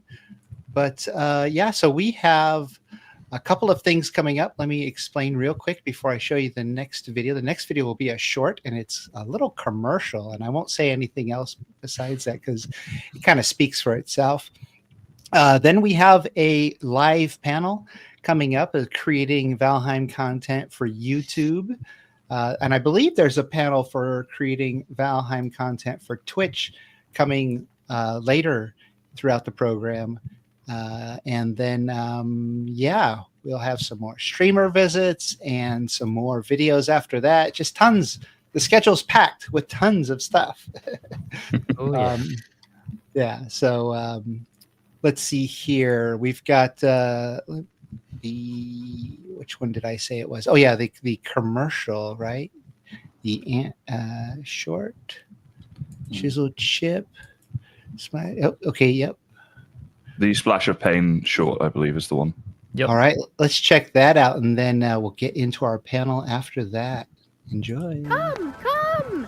Take a look at my potions, remedies, ingredients. I also have a full stock of alchemy reagents. All right. I have the coins. I've got the merchandise. Could I interest you in these silver daggers for your tonic of Ratatos? Those are nice cups. Why don't you take a look at my wares here, and maybe we can come up with a deal. Do you remember a time when quality goods could be traded for quality goods? Do you remember when haggling was the way to keep prices low? Looking to protect yourself? I have blades and shields anything to suit your needs. How much for that blade? 1,000 gold coins. Oh, that's too much. I'll give you half. Outrageous. Half doesn't even cover the material cost. Hose for sale! Hose for sale! Get your hose here. I have long hose, short hose, small hose, old hose. How much for that one in the corner, the little one? Oh, that's my hoe. It's not for sale. Do you remember when hopes and dreams weren't just for the children? Aren't you a bit too old for this? Never. I want a reindeer and a lollipop and... Is it my turn soon? No. It seems very distant now, looking back at times when you actually got what you paid for. Drinks for the thirsty, food for the hungry. Fill your bellies for a fair price. Is that lox pie I'm smelling? Yes, fresh from the oven. This could use a bit of salt. Oh, you always say that. It's not just nostalgia. Some things were perfected 50 years ago. And why would you change perfection? Up, up, and away. You can't buy happiness, but you can buy an Avante reindeer. The best bang for the buck. Or should I say, the best buck for the bang. Yes, you can't beat that price. We're running out of stock fast, so get your Avante here before Yule. That one over there's dead. No, it isn't. It's just resting its legs. But you can't trust the cheapest option to win the race. And then I said it's not like food just falls down from the sky, you know. Yeah, great comeback. Wait, what's happening? What? Who? Where? Woohoo! Free food! It's not like a million gold coins just fall down from the sky, you know.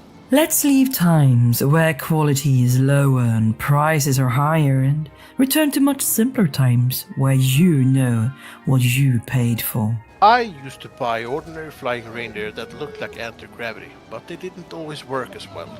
I often had to wait for them to charge before going back up into the air after a shorter flight. With the patented anti-gravity reindeer, there is no need for charging. It just works. AntlerGravity's extra magic removes the unnecessary brakes. You can travel twice as fast and twice as far in the same amount of time as the next leading brand. I get all my Yule deliveries done in one go. Even better, to commemorate our Golden Jubilee, 50 years, our exclusive special limited edition Antler 2000 is back by popular demand. Contact your nearest authorized dealer for more information. Antler Gravity, the extra power you need to jingle all the way.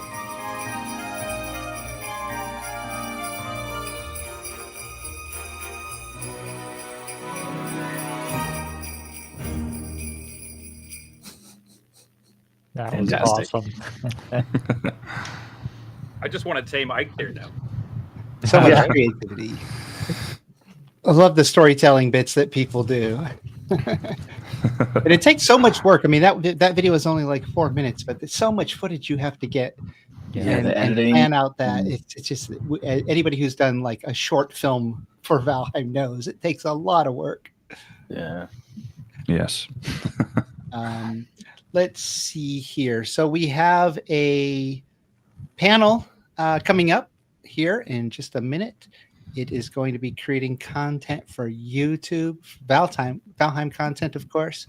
Lots of interesting, nuanced discussions to have around that. And so hosts, if you want to go ahead and jump out, if you're not a part of that, I'm going to start pulling in those who are in that. And so we're bringing back Christy to the stage. And let's see who else. Hi, everybody. Welcome back. Hey, Christy. Thank you. Hey, Kysen friend. Long time no see. Looks like It's been a Spazzy is while. joining us for this one also. Let's get Spazzy in here. Hey, Spazzy. Hey, how are you guys? Hey. Welcome to the world. They're watching. Hey, my first time here. I'm almost a little bit nervous, but excited. Oh, yeah. No, it's fine. It's fine. Look at all these friendly faces. They won't bite. Hard, certainly not. You should do what you did to Waddle and make him the big face on the screen. Right off the bat. Well, yeah, I'm going to put him in the spotlight because Spazzy, since I think this is your first time on with us, and My first time, yeah, it is. can you let everybody know who the hell you are and why you're here and what you do and where you stream and all the good stuff? Yeah, I'm you can call me Spazzy. I'm from Spazzy Games. You might have seen a few of my videos kicking around. Been creating content for Valheim for Geez, about a little over a year now. But been playing Valheim since it came out way back in 2021. It's a game I love, and very, very happy and excited to be part of Val-Con, and hopefully many more. Nice. Well, so awesome to have you here. So we do have a lot of questions, and we'll try to give everybody a chance to answer. So if you have the script up in front of you, I'm looking for names next to questions to field those questions. So feel free, if you don't have a question there or a name next to a question, feel free to add it, and I'll be sure to call you, because we won't have time for everyone to answer every question. But Spazzy, let's start with you since you're new. I mean, to the stream. Sure, let's do it.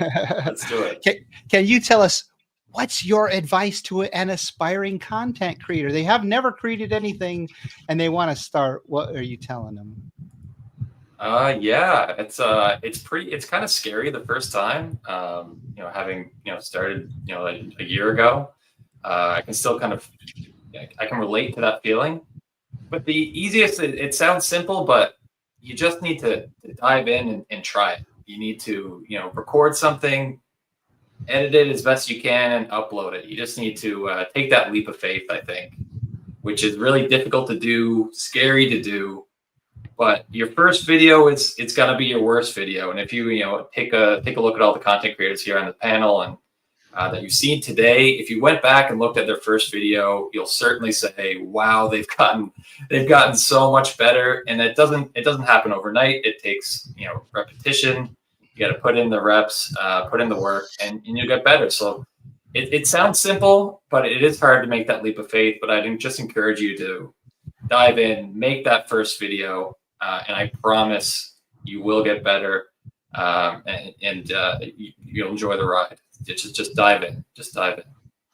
Yeah. Start and I mean, just like we were talking about with art before, look at the people who are making content that you like, who have audiences that are following them and enjoying their content, and at least mimic some of the stuff that they're doing, because along the way, mimicking others, you're going to find your own place. Like, you're going to find what you like and what you enjoy, and you'll have your own voice.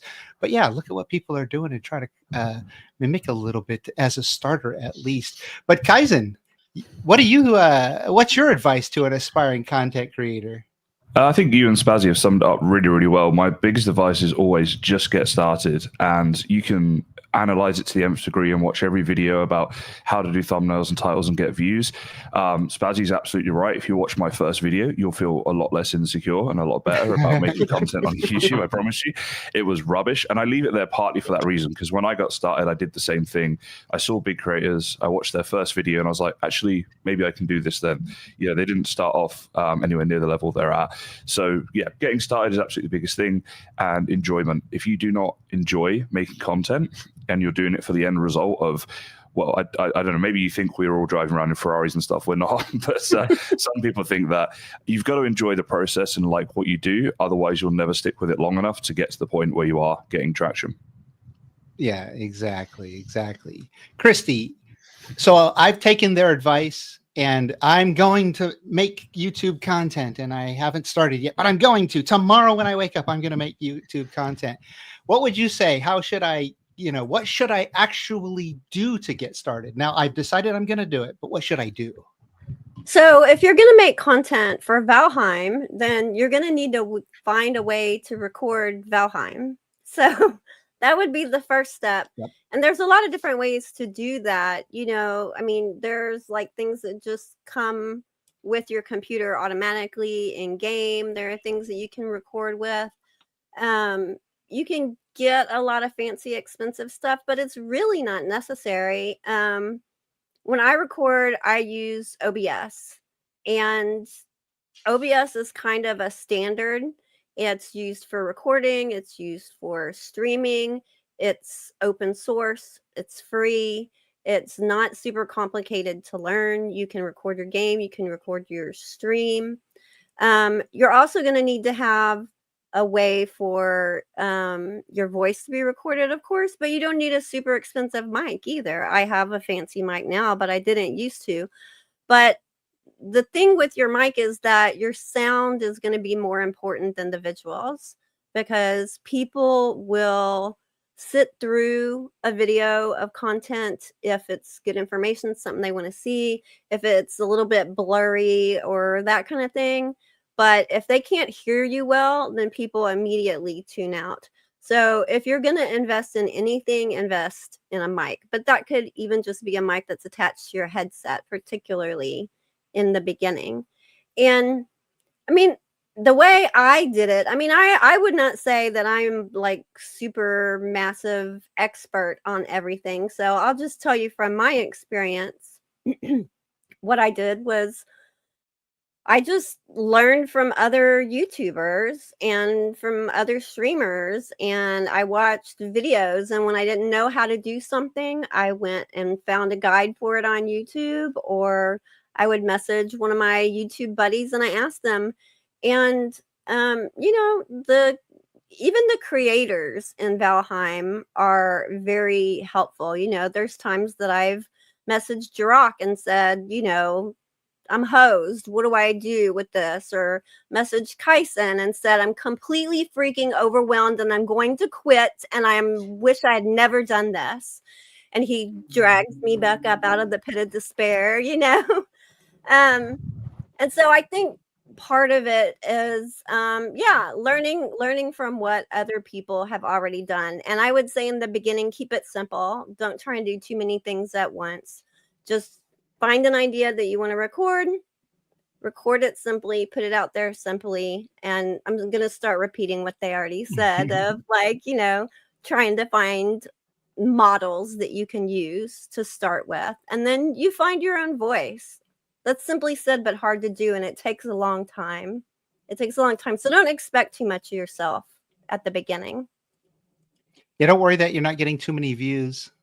And I find that try a bunch of different things that you see other people doing, you know, styles, whether it be like news or how-tos or playthroughs or, you know, edited playthrough. Like try a bunch of different things that you see all the great content out there, because that's what I did. And I know that like I found real quickly, I don't like doing that. I like doing this. So I want to focus, you know, on these rather than that. And once you find the thing that you like, that's what's going to motivate you to do it. You know, of course, starting to get views and comments on your videos, you will, right? But if you don't like it, you're not going to make it. Yeah, that's for sure, because it's hard work. It's hard work being a content creator. I think that a lot of people think, oh, that looks so fun. And I just want to play video games and, you know, chat and everything. And it'll be such a good time. But, you know, some of the other questions we'll get into of how much time it takes and stuff. But it's like okay, but it depends. If you're doing it as a hobby, do it as a hobby. Yeah. No worries. Just have fun. Go live whenever you want. Doesn't matter. Enjoy yourself. If you're trying to turn it into something, then you have to treat it like work. You have to treat it like a job. And you that gotta means set a schedule playing when you don't want to play, Yep. doing things you don't want to do, Yep. doing it when you don't feel good. All the things involved with work is involved in content creation if you're treating it like a job. Yeah. Well, so let's move on to our next question. How can I compete with bigger and established creators? Klaus, you want to take that on for us? I see these big creators. How am I going to beat them? How am I going to get to their level? I am surrounded by bigger creators right now. Yes, everybody on this screen has a bigger channel than I do. I just started back in November, so this is kind of this is me learning how to do things. What are your thoughts on it? My thought is on this. This is actually kind of getting established as well, and I think that we'll come back to this question later. But what got me into it? What I like to create, I love editing. I like video production, so that was a big thing for me. But what really got me into wanting to create for YouTube is the videos that I wanted to see weren't out there. Like the type of build videos I wanted to see didn't exist. So I knew what I was looking for, and I knew there was a void in that content. So like I pursued that. I just personally, like, I'm not a guy who loves to sit down and watch a 30-minute build video of let me put every block in every piece. Sometimes I like to skip to the end or watch the beginning and see them talk about it. Like, what inspired you?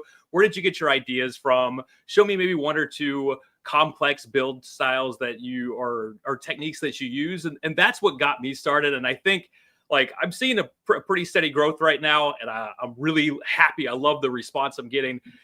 And I think a lot of it has to do with just, you know, finding my own voice, finding the void that I wanted to see and making what I wanted to see. And that's where I'm kind of finding some success at the moment. Yeah, I would say you have exactly the right attitude according to my tiny little channel's perspective compared to the big ones here with us. But yeah, I would say when the question is wrong, the question has a mindset that you are competing with bigger channels, and you Right. are It's sort not. of a trick question. It is. It is a You're trick not question. competing with bigger channels. You're competing with with yourself. yourself. Right. Because how can you get better with each video? you always hear people saying, well, that's a very general statement. I often hear people saying, oh, the algorithm doesn't like me, or the algorithm didn't promote this video, or they're only showing the big creators. The algorithm doesn't care about you. The algorithm doesn't care about your feelings or how big your channel is. All that matters is whether you make good content that people click on and watch. Yeah. And you can have 4 subs and get 1 million views. It depends on the content. So you need to improve yourself for yourself. Easy said, hard Look at your done. last video, and you can compare it to other. There's so many YouTube videos you can compare it. Why is your video not as good? See what they're doing, and then just make one step. You don't have to do all the things to make it better. Just make one thing better. Yeah, the like next time. Like Kysen was talking about, if you already go back to my first video, it's one of those, I wish I could re-upload it right now because it's not, it really is not great. But if you look at the next video, I took a big step forward. I tried to incorporate some like storytelling a little bit and like a time shift. And then the next video, I was like, all right, let's really talk to a theme here. And then the next video, I'm like, I want to do these complicated edit camera shots of like time lapse of a build kind of coming together, a room assembling like Inception style. And I've got some bigger ideas for the next video. So like, you know, we're trying to grow. I'm trying to learn as I go. And I think that's a key part here. Yeah, yeah. Well, one of the interesting, they always say, look at your analytics. Look at your analytics. There's a lot of analytics. And until you've been doing it for, I would say, a couple of years, the analytics are kind of hard to figure out. But one of the key things is you can just look at audience retention. And so let's see if I can do this right. So it'd be this side of the screen. So yeah, I have to go in reverse. So you'll see your views start, and there'll be a lot of people watching your video. But almost instantly, within the first few seconds, it goes, and then it starts to level out. And then you've got some people who are watching, to the end, and it gets less and less and less.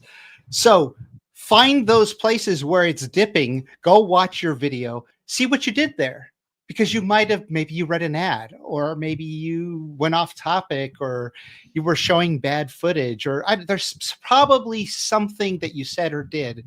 And that's actually especially once you have a bunch of videos, you start watching, you'll see these severe drops at certain points. Don't worry about the beginning. The beginning is always zoop, but along the way, if you start to see this, and then you'll also sometimes see it go back up, then find out why it went back up and look at that, and then repeat that, and don't repeat the ones where it drops. So that's just like simple advice that everybody will tell you. But let's hear from ChiselChip.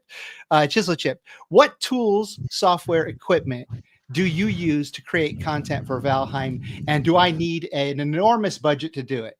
Yeah, that's good. Christy kind of touched on that a little bit. I use OBS to record for my screen recording. The mic I'm using now is the same one I use for all my videos. It's the Rode NT1. It's actually a fairly budget microphone, I think $200 and something or whatever. And I use it for all of my music.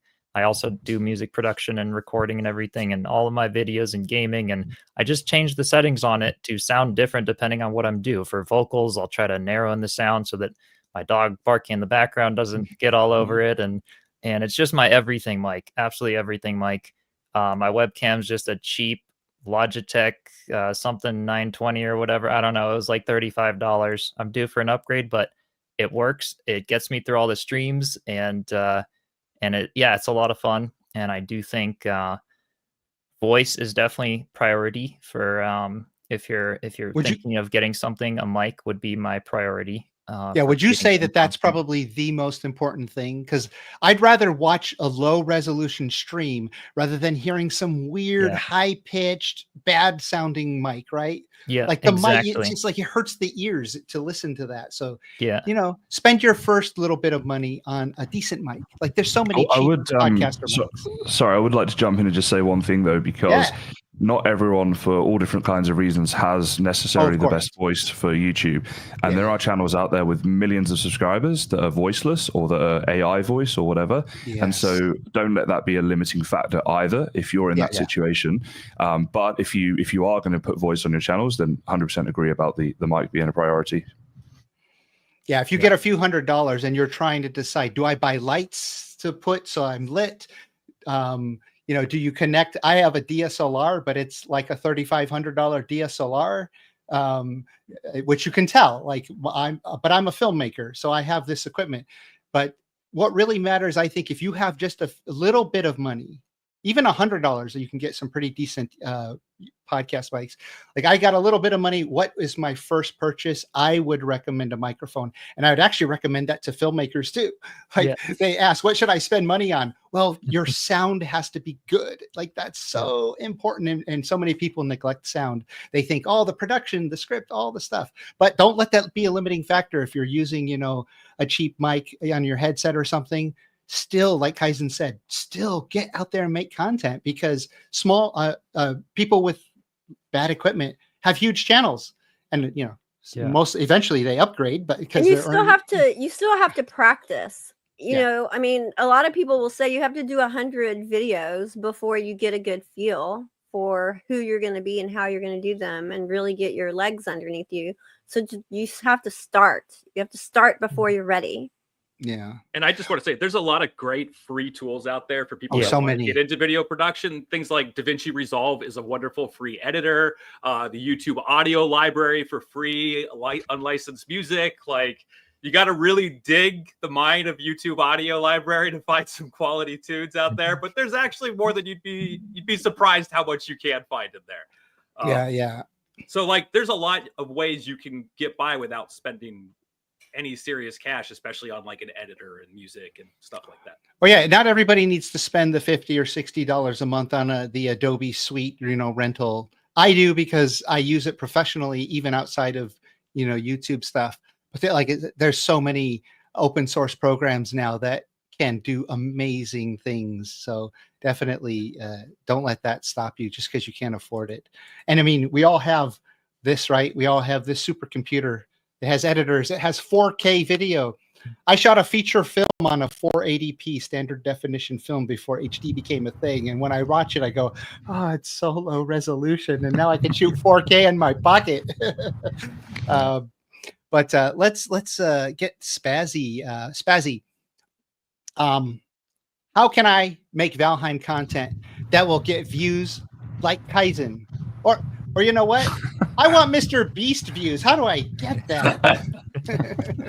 I could probably talk for about a half hour on this topic. It's something I almost obsess over. So let me see. I'll save. I've got a hot take at the end, so I'll save that for last. And what you were talking about earlier about retention tactics. Yeah, I hinted at a hot take towards the end, so you got to stick around for the end.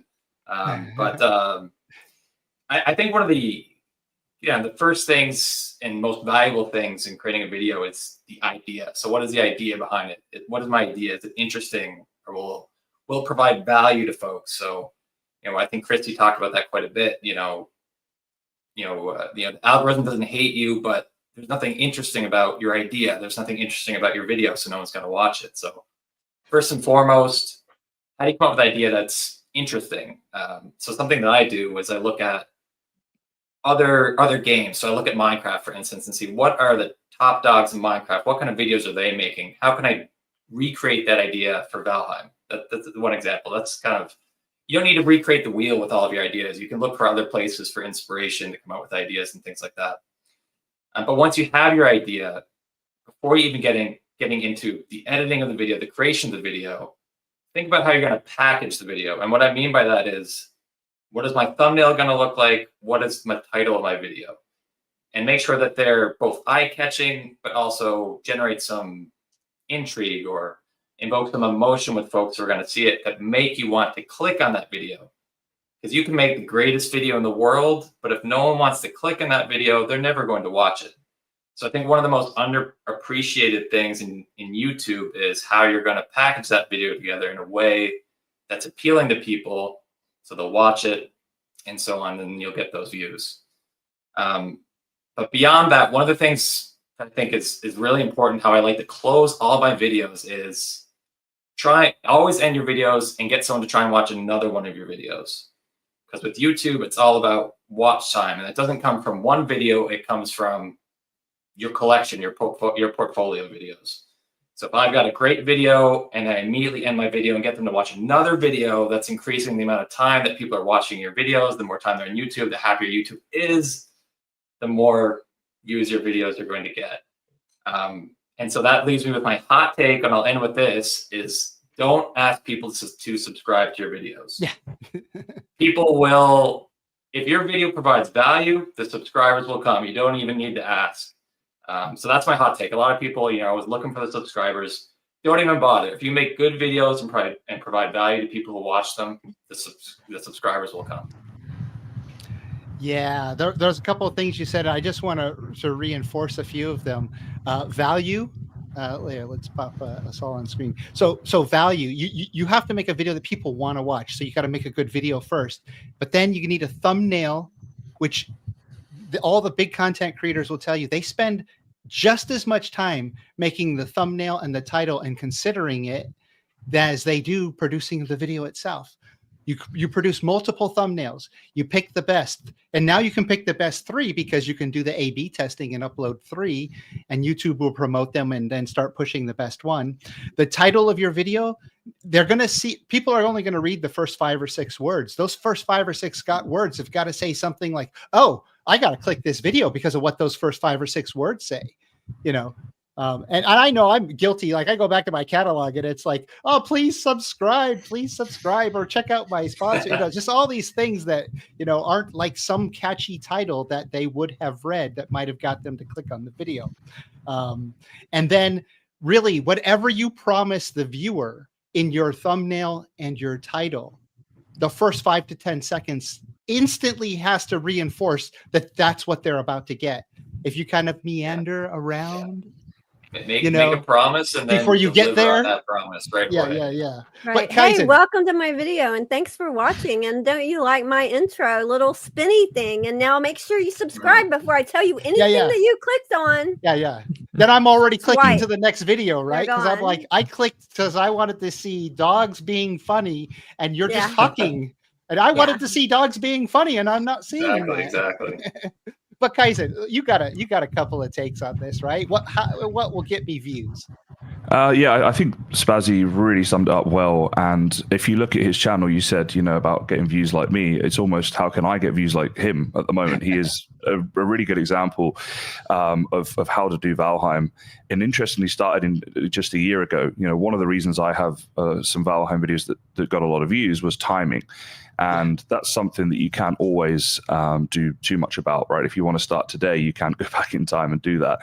But, everything he said, obviously, his videos are incredibly well packaged. I think his thumbnails are, I would honestly say, the best Valheim thumbnails I'm seeing coming up on YouTube at the moment. They're excellent. And then, obviously, he delivers in the video, which is, important. One of my favorite quotes was Pablo Picasso, who said that good artists create, but great artists steal. And, we've talked a lot about that, about getting ideas from other people. And if you see something that works really well on YouTube, I'm not saying literally rip off the entire same title, thumbnail, whatever, but take the core of that idea and then put your own spin on it, make it your own. And you shouldn't feel bad about doing that. It's still going to be your voice and your way of presenting the idea. But you then have a bit of science behind, okay, this is a concept that can actually work, and you're way more likely to, get views that way. I think that the most important thing is always the idea. So if you come up with a good idea by maybe, Frankensteining 2 or 3 other ideas together that you've seen, the Minecraft thing is an excellent example. If you see a video that's like, this mod has broken Minecraft and it got a ton of views, then swap the Minecraft for Valheim, and it's got potential to do the same. Also, I really like what Christy said a minute ago. I hate when a video starts with, intro, and there's some sort of intro with really loud music and a spinny thing, and they're talking about their merch, and they almost weren't going to record today because their dog was sick, but here they are. And you're like, just get on with it, right? Like, because people will either click off the video or they'll skip past that, and either way your attention gets so damaged. So yeah, I think that's a big thing. When you start the video, get into whatever you're saying straight away. I think that's important. Can I add to that too?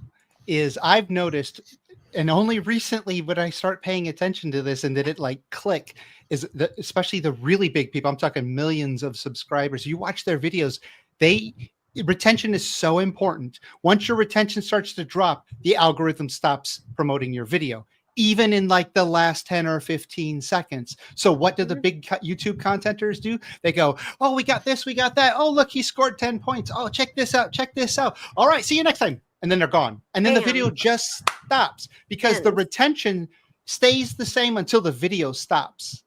Mm. And I do want to say one thing about this. It's a little bit more advanced, but sometimes you can look at your retention and you'll see a little dip of a couple of %.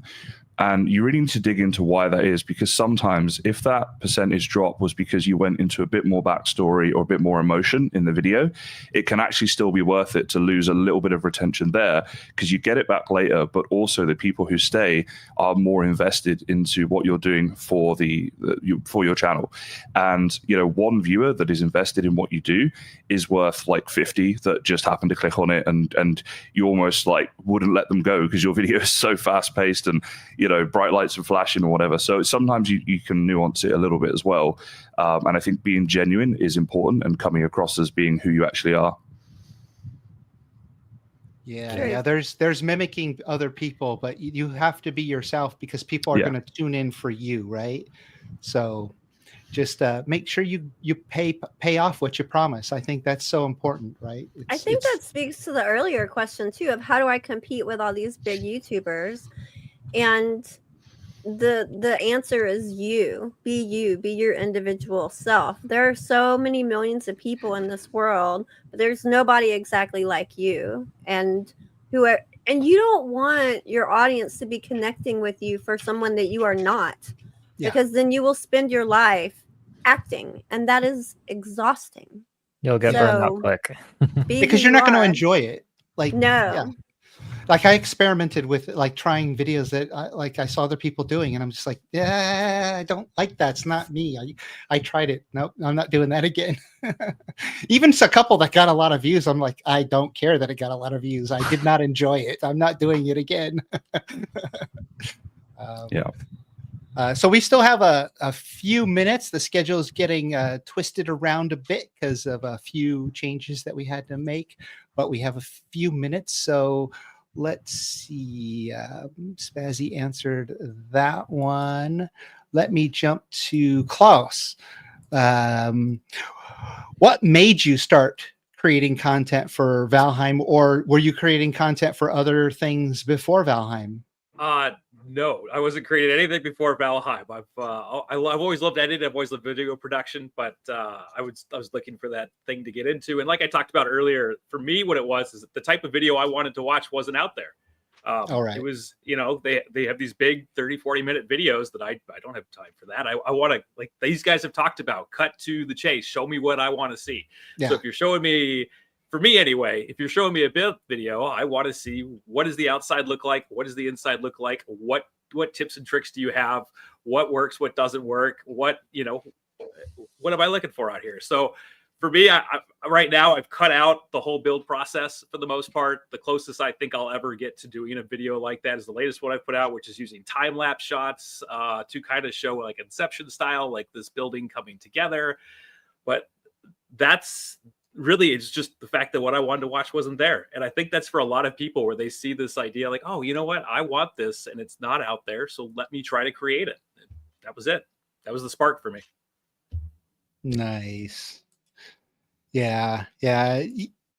Exactly. And so Spazzy, you were interested in this one too. What made you start creating content for Valheim? Yeah. It's tricky. I always wanted to. I mean, video games have been in my life forever. Like that. I mean, I started with the N64. For me, was my first console. And I've been playing video games ever since. I love video games. So I always had this dream of how can I play video games and make a living? I'm certainly not there yet. I work full time and do this on the side, but the goal of having a YouTube channel is to ultimately, be a job for me one day. That's one thing I've been seeking and looking for my whole life. So, I started making YouTube videos. I didn't, you didn't really have really high expectations at first. Just kind of went out there, started making videos, and trying to figure out, how can I make a video people like? How can I get views? And slowly trickled there. I mean, Valheim wasn't the first game I made videos for, but I tried some smaller games, and then I said, I love Valheim. I think I started playing again shortly after the Midlands came out, and I thought, I love Valheim. I always loved it. Let's try Valheim video. Let's see how it goes. And to my surprise, it did better than any video I did before. So then I thought, let's double down on that and let's keep going. And really, it was just kind of a waterfall effect from there. Just kept making Valheim videos and got better and better, and the channel really started to grow. So it's in some ways I didn't seek out Valheim directly. It kind of came to me, fell in my lap a little bit, and I'm happy I did, because we've talked a lot about this today about it's got to be something you love, something you enjoy, and I love Valheim. I always have. So it's really the perfect game to build a YouTube channel around, because it's a game I love. So it's a game I know I can make videos for years to come. So I think that's it for me.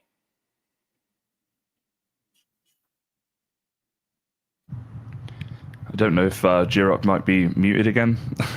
Oh yeah, I was typing. No, you're good. The schedule changes. Yes, thank you. Let me know whenever that happens. So it looks like we have just a couple of minutes, but I would love to know, Kysen, what do you like most about content creation for Valheim, or just content creation in general?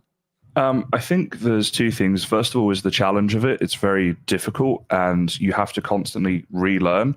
It's not, people might think, oh, you hit 100,000 subs on YouTube, you figured it out now. If you watch my latest video, which got 300 views, you'll see I definitely haven't, right?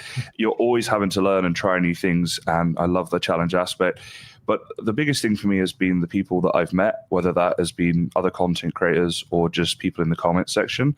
They are way kinder than I might have expected. And there's a lot of people who inspire me in different ways. I think, several people in this chat right now, for example, just watching what other people are doing is inspirational, and it inspires me to try and rise up to that challenge, to keep making content that people enjoy, and do what I enjoy doing for as long as I can, in case one day I have to get a real job.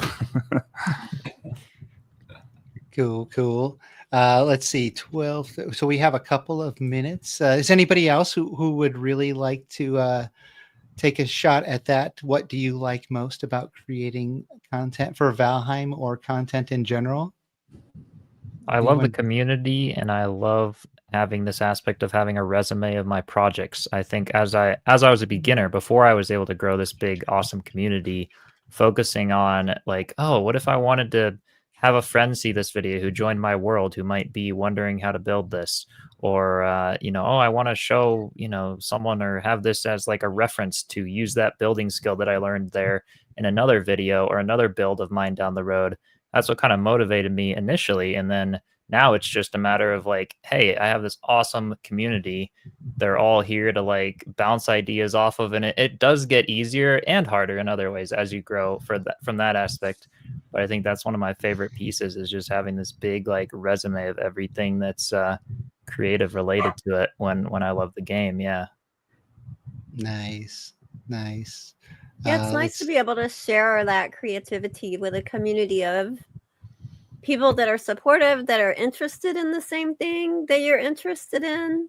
And we're fortunate in Valheim that we have a positive community, and I think we kind of draw that to ourselves too. I think it's probably partly because Valheim is more of a co-op type game. And so I think initially that brings more cooperative type people in.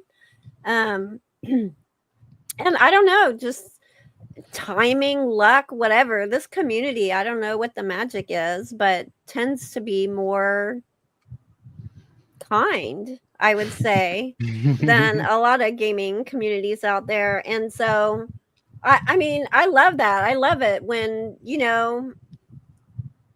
I get comments, in stream or on videos or whatever, where they're just nice and they're just like, oh, thank you for doing this. Like I was struggling with this and that really helped me. That guide just like saved me hours, and that lifts me up every time I hear something like that, and that reinvigorates me to continue doing it, because I'm not getting a Lamborghini out of this. It's not happening. So yeah, it's the people, that fill your cup and doing this kind of stuff, and enjoying doing the behind the scenes stuff. If you hate video editing and don't want to be on a computer, might not be the right thing for you, but yeah, the connections are great. Yeah, it's funny. My buddies and my friends and my real life people always tell me, like, you have the most positive comments we've ever seen in a YouTube video comment section. Like there is, it's true. Like I can't. The amount of I'm a sarcastic guy, but the amount of positivity is like, it's overwhelming in a sense. Like it's honestly, guys, it's like a big warm hug every time. It's so nice. Yeah, it's rare to get somebody being a jerk face in the comments on YouTube. Yeah. I mean, I think that your personality and the kind of what you put out into the world is what you bring. So if you are putting out a very sassy, very risque version of yourself out there, you're going to attract that, right? You're going to attract that. This is sort of like what Valheim does that other games don't do. So a lot of games are heavy on PvP, and I think that those games have like this I'm gonna get you mentality, and it creates a lot of trolling and back and forth, and Valheim just doesn't have that. Like, it doesn't have PvP. We have to cooperate to plan it in order to do that. So it's still cooperative. Yeah, we're already agreeing very, yes, I will fight you, and yes, you will fight me, and then we will fight. And yes, we will chase Kysen across the Hunger Games again. Oh, that was tons of fun. That was so much fun. Definitely. I don't do PvP, but that was fun. Yeah. Okay, so let's see where we at with the schedule. Okay, good. So we're going to bring Gwen on here, and she's going to do, I think, another giveaway. Yes. Is that right, Gwen? Are people about to win something or something? Yes. Win something? A giveaway. Yeah. Everybody get ready to smash that keyboard. Yeah. So while you get the next segment ready, which I believe there is a short video coming up, and then a stream visit with Queen Snell, I will be showing. Well, first I want to thank again Heroic Replicas. They are our heroes. They have been so great and so supportive of the event, and they have given us a bunch of things. So again, if you haven't heard it already, they've given us a coupon code for anyone who wants to get a free item with the purchase of a wooden chest dice tower set, which is this cool box on the right here. You, if you use the code Val-Con at checkout, you get a free mini armory pack. Oh, the comment just came up. Hello. That's funny, that comment. But I heard giveaway. Yeah, stay tuned for that. Stay tuned for that. So the mini armory 6-pack is there to be taken. So I'll just quickly say, for those who have been here before, you know what to type. #VikingsUnite. Start smashing. Yep. Now, if you type it now, you will get to enter the giveaway. And what is the actual giveaway? The prize. The prize is, we have this amazing prize pack. There's 5 of them, already 2 gone. So you've got 3 more chances to win one of those amazing prize packs with all these things that are on screen. Actually, all those the dice set, the coins, the cool wards, the patches, and the stickers, everything. So Christy. Christy is one of the lucky winners. So I see there's 50 entries. I'm gonna let that run a little bit more to have a few more entries. Let's see. Can we see the count? Yeah, let me bring that up on screen. I'm going to wait until it gets up to 60. So people in chat, hashtag Vikings Unite. Yep. Oh, somebody typed Viking Unite. Make sure you Yeah, add that's not that gonna G work. and resubmit. That's that one's not going to work. It's not going to go through. So let me bring the 66. Okay, that's usually when I click draw. I'm gonna leave it for another like second. Come on, quick, Vikings Unite. Ready? Oh wait, I don't have this. There you go. Oh, there you Ready? go. 67, 68, 69. 69. Boom, let's go. Oh, you got to draw it on 69. Exactly. That's literally what I've been doing this whole time, if you haven't noticed. Let's see who wins. Sarah! Oh, Sarah! Hey. Congratulations, Well done. Sarah. Congratulations. Yay. Congratulations for winning one of those great prize packs. Yeah. You know where to find us. We will have one of the moderators keep track and contact you so we can get your prize. And how are we doing for time? We're good. We've got 3 minutes if you want to mention anything else. Did you merch want to store play or that? anything? Oh yes, merch store. Okay, everyone, talk look at merch. this. Look at this amazing merch that we're all wearing. Well, we're all, as in Jiroc is wearing. Like, We need let's bring Jiroc bigger on. images. Yeah, let's bring Jiroc. featured Jiroc. There you go. So Jiroc has got the Val-Con cap and the Val-Con t-shirt. Nice. And I have the cute. Oh yeah, you do. This cute design. So I've got Val-Con stuff, but I also have this one, which is the Wild Hearts collection, which is basically all the tameable wild animals in game. And the design was made by the wonderful Canaris Design, who's here and watching. And the story behind the design is that each of these little creatures are made like you can make them in game with the beams. So it's all little sticks and it's all geometric. So you can actually do those designs in game, and so it's a little nod to the game.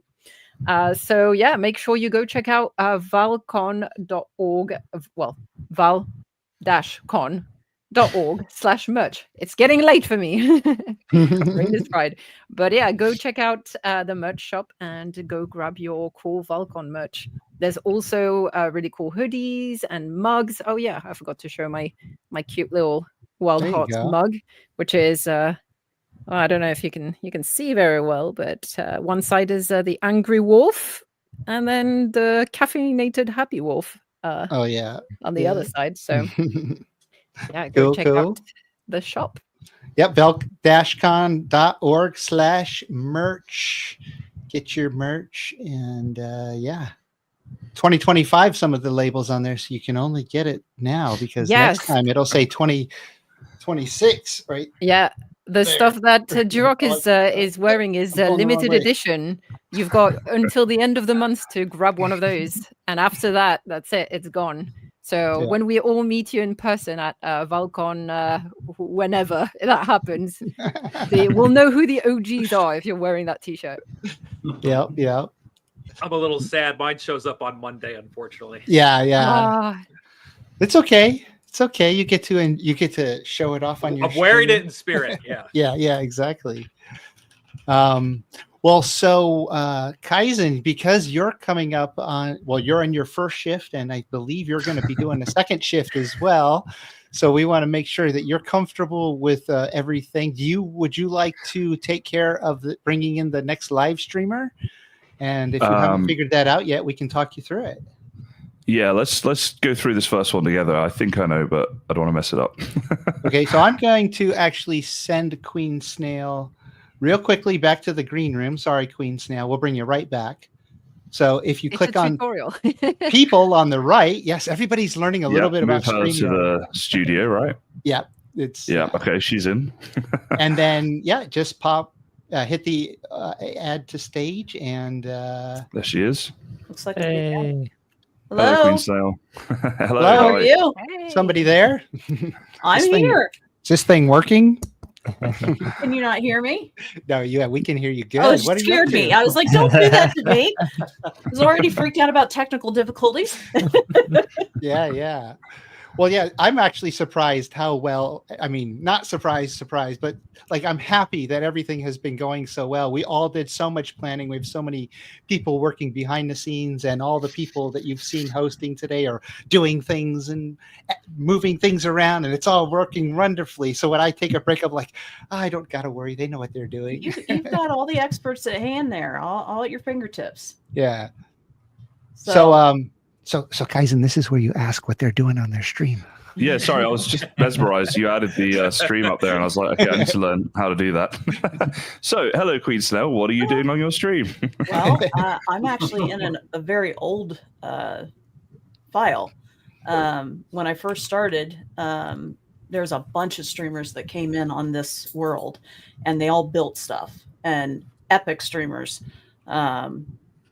And builders. It blows my mind. But this is the bakery, and it seems like every time I get introduced, they're like, she had this great bakery. So I wanted to show the bakery off. So this is and I did food for everybody as they build. Right. You need food. So this is the bakery, Queen's Bakery and Cafe. There's outdoor eating area. I like making all my tables, so I did do that. And you register here, of course, coming in, and then you will get seated. This whole build actually started with the trees. I always start with trees. I don't know why. It's just a thing. So yeah, I know a few people who love those trees and I building in adore them. trees. Yeah, I have to have my trees. So I started with the trees and I built out from there. Not quite sure how that happened, but it did. But so, you've been on your long voyage, you come in, you can have your whole crew have one of the party rooms. So this, of course, is the red room. And you do have to be a little cautious because the people in the blue room can hear you too. So it is kind of a shared room. But again, this is the first time I actually made these tables. I was surprised how hard it actually was to get the edges to match up as smoothly as they did.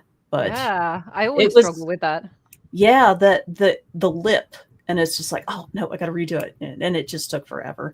I actually had 6-ball here, and he helped me. He started spouting off all this mathematical equations. It kind of scared me.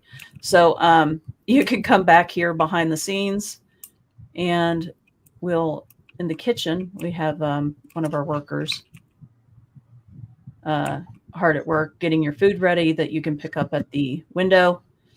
Thankfully, fire makes them docile, and I just adore that fact. So I try now also to have graylings in my house. I didn't know that fire makes graylings docile in that situation. Well, do you see how he's got the yellow above his head? Yeah. When they're close to fire, they can actually, and they're trapped like this, they'll actually go into a docile, non-aggressive mode. I had no idea. Oh my gosh. So that's brilliant. I have a grayling working here. We also have the office manager. He's not allowed to go home until he's done with his accounting work. So we do feed him, but he's been here for a very long time. He doesn't work very well. So anybody this is all the stock so that I could make items. We do have the windmill here popping sorry about my dogs.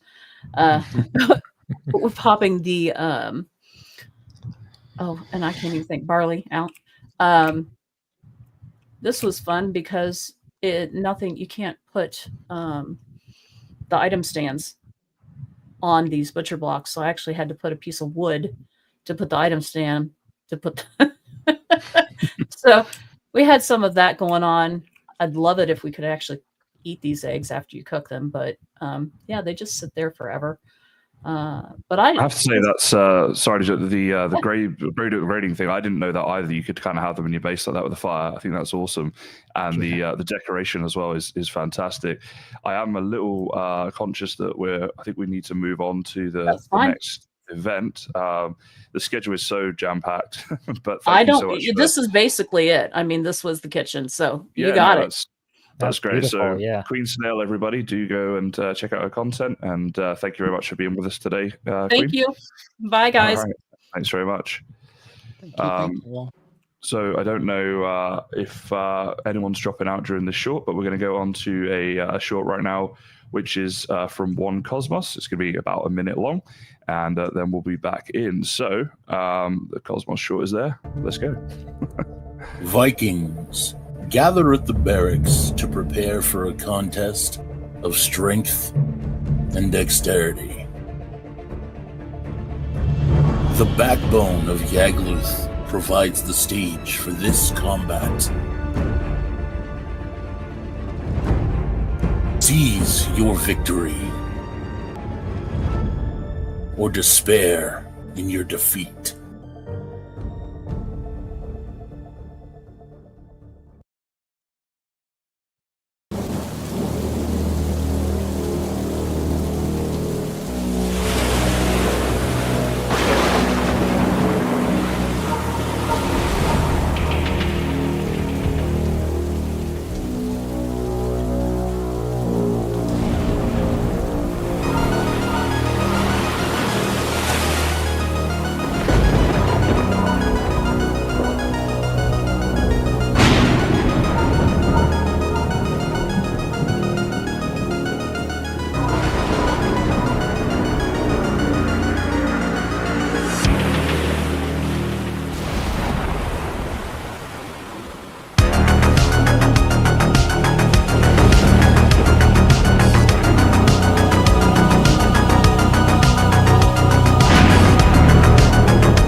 right, so a couple of awesome videos there.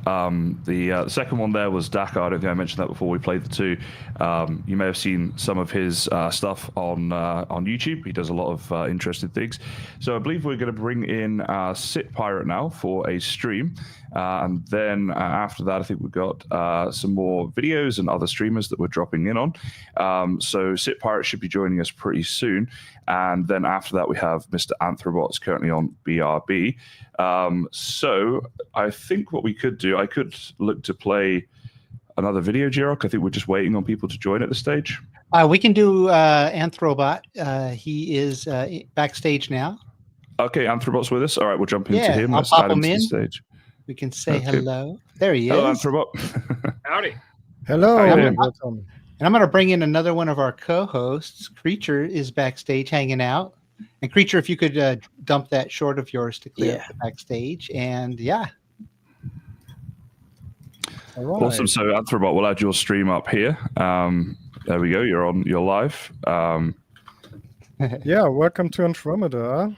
So I'm Mr. Anthrobot from Germany. I'm a passionate Valheim streamer since the beginning. I play Valheim since release, I guess. And first, I started my Valheim career with a small group of friends in a TeamSpeak community. And now we are on a new server that I started when I came up to streaming. And yeah. Awesome. So what are you up to on your stream today? If people come and join you, what are they going to see? Well, we are on a big Andromeda tour. So what you can see here is more than 17,000 days of building.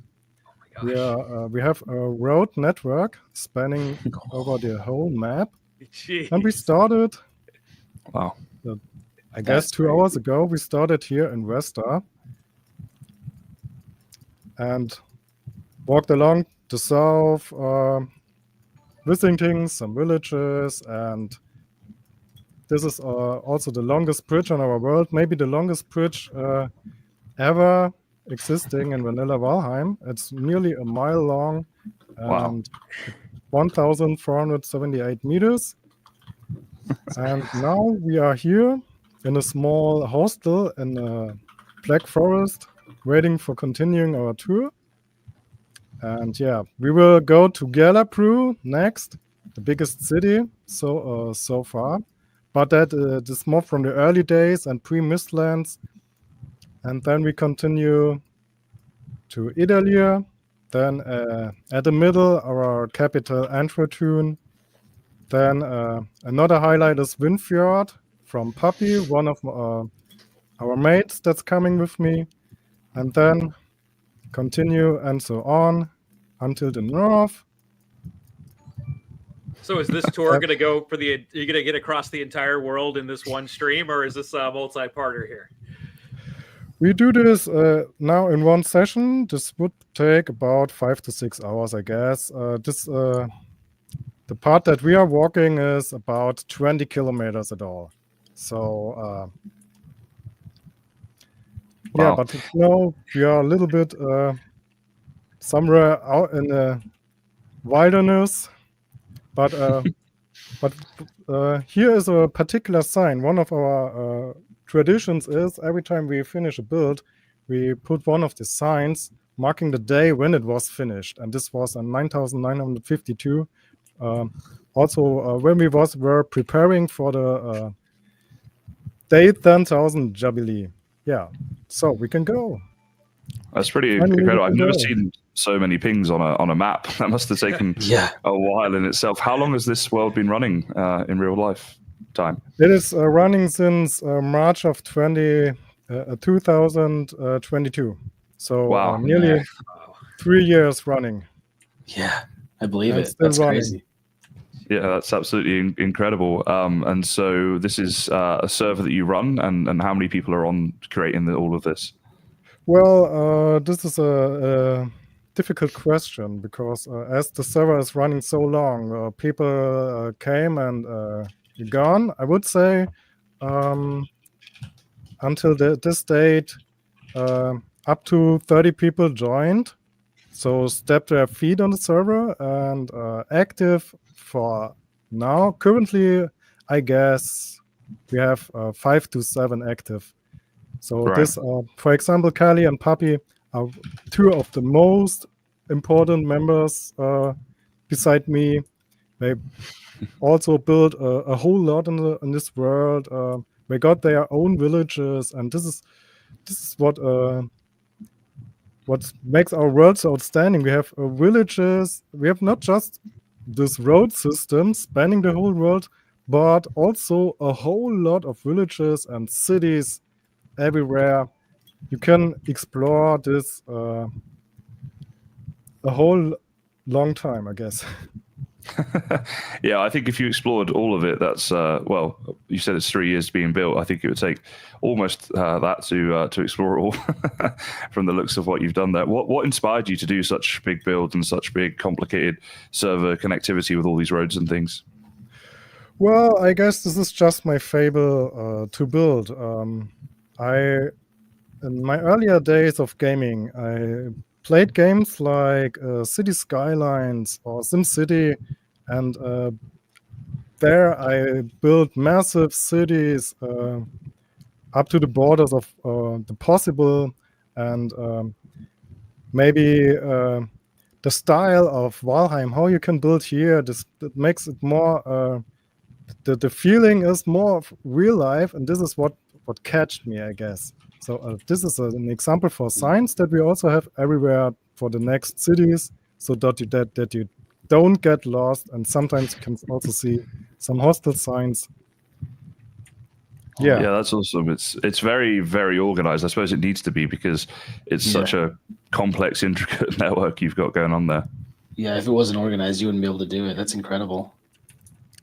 And so, with such crazy big builds and connectivity on the server, what's the goal going forwards? What's the future of this server for you? Well, we just want to continue building, and also we want. This is like an experiment to find out how far can you push it, all in vanilla mode. Also, in regards on the resources, we have to sacrifice a whole lot of islands to getting resources. So you cannot build where we were active. And when Kali run over an island, you can see nothing anymore. So that are somewhere far away from the middle, where this is where we used to farm. But you just have to sacrifice some land. Well, that's very, very impressive. Thank you so much for showing us today. Everyone watching, Mr. AntlerBot there on Twitch. Thanks so much for your time, and good luck with that enormous server going forwards. Yeah, Thank you for sharing. for coming in. No worries. And organizing this amazing event. Yeah, no worries at all. Thank you very much. So I think the next plan now is we're going to jump into another streamer, which I'll queue up. I think, Jiroc, you're queuing up some videos, not the next streamer, right? Yep, the next streamer is backstage. It's Crit Pirate. Yep. I meant just the visuals. I'm going to get those going. And yes, Sit Pirate will be the next one that we're joining, guys. So let's bring him in. Sit, there we go. Sit Pirate, how are you? I'm doing well. How are you doing? Yeah, awesome. Thanks for joining us today. Let's get your stream on there and talk us through it. What are you up to today? Well, so I'm doing 2 towers, bridging biomes, like 5-sided towers. Specifically, I had a friend of mine who was on here earlier, Bald Zebra, who said that like 5-pointed, that was a difficult challenge. It's probably not possible, and I was like, oh, I could probably do that, and that's just been a thing. And he's known for his circle builds, so I've got this world server today, started up today, new character and everything, and this is what I've gotten so far. Wow. And just was it almost 2 hours? I've gotten a bridge. I was able to make a bridge all the way across, and these are this is about the 5-pointed or 5-sided, but it's like, yeah, it's really difficult because there's 32 points, and having the mathematical aspect of that is silly. Yeah. So I just I managed Silly to make indeed. a weird side point by kind of making two opposite points kind of fit together in a diamond. So this is like an invisible point that's not supposed to be there. Yeah, awesome. I can't imagine how long it must have taken you just to get the resources to build all of this as well. Well, I have it in Hammer Plus mode, which is amazing to me. I'm still in awe of that aspect of it. But I can do this in with core wood and things like that. So it's just iron feels more grand, I feel. Yeah, I agree. It looks very, very cool. Is building the main thing that interests you in Valheim? Is that your focus? Yes, I do 60% building and 40% adventure. So I really enjoy. Right now, I have a stream every Monday where I create a large build in the biome of a boss before fighting the boss. Right. And so, like, to kind of still have the adventure side, but also the great feeling of being able to build and everything. So yeah, I really enjoy. I originally came from ESO to here like a few years ago, so this was like so amazing, everything about it. So how long have you been building on this stream so far? How long is this particular project, this 5-pointed bridge project, taking you? This project here? Yes. Since I started streaming it's 6 p.m. my time, so about 2 hours. That's a lot of work for 2 hours. Yeah. And me really, like coming really across little things. Not including this house. That house I built off stream just so I can have a place to spawn it if something happened.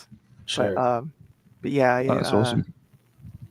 Yeah, my 2 hour builds are definitely a lot smaller than that. This is quite impressive. I feel like this is kind of quaint and small for the type of things that I do like to build. So that's like a 200-hour build for me. Oh, really? Because I take my time so much, and I have plans to do this, but I keep thinking, I'd put it off. Yeah. Well, in 2 hours, I would have probably broken it down completely at least twice, if not 3 times by now. So yeah, bridges alone are already a ton of work to just put in and figure that out. But man, there was a bridge. I bridged across because I started over here in the plains. I started here on this rock. Down here, I bridged all the way across, and then had to do struts and everything before I built this bridge. So there was actually more work. I don't know if there's anything still there. I think it all fell down. But well, it's incredible that you have put in so much work to do that. And I think we're all impressed with the 2 hours.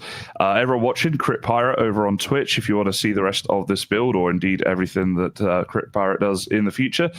Thanks so much for joining us today and showing that off. We really appreciate you being here. Thank you very much. Thank you for having me. Awesome. It's our pleasure.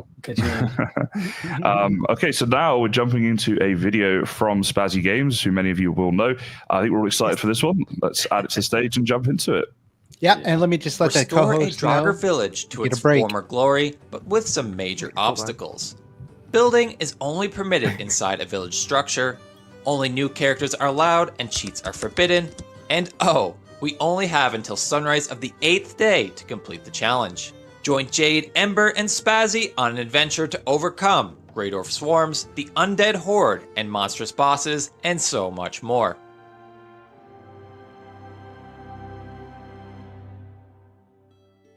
Before seeking a Draugr village, we first thought it wise to gather the essentials. But maybe we should get the bare essentials here in the meadows before we go too far. Because we want to make sure we all have, all the tools, hammer, axe. That's right. Club. But we're hit with the harsh reality of the limited food and gear available to us without the luxury of building. Right, I've got boars. I see a couple boars. Shall I kill them? I'll try. Hi! Oh, it's a 1-star boar. Man, I feel epic. I did not die to a boar. This is a new chapter in my life. Oh no, I spoke too soon. I'm on 1 health. First casualty. No, I don't want it to be me. Everyone's going to assume it's going to be me being a noob. Not me. I want to live. Save me, Ember. No. I'm in some trees.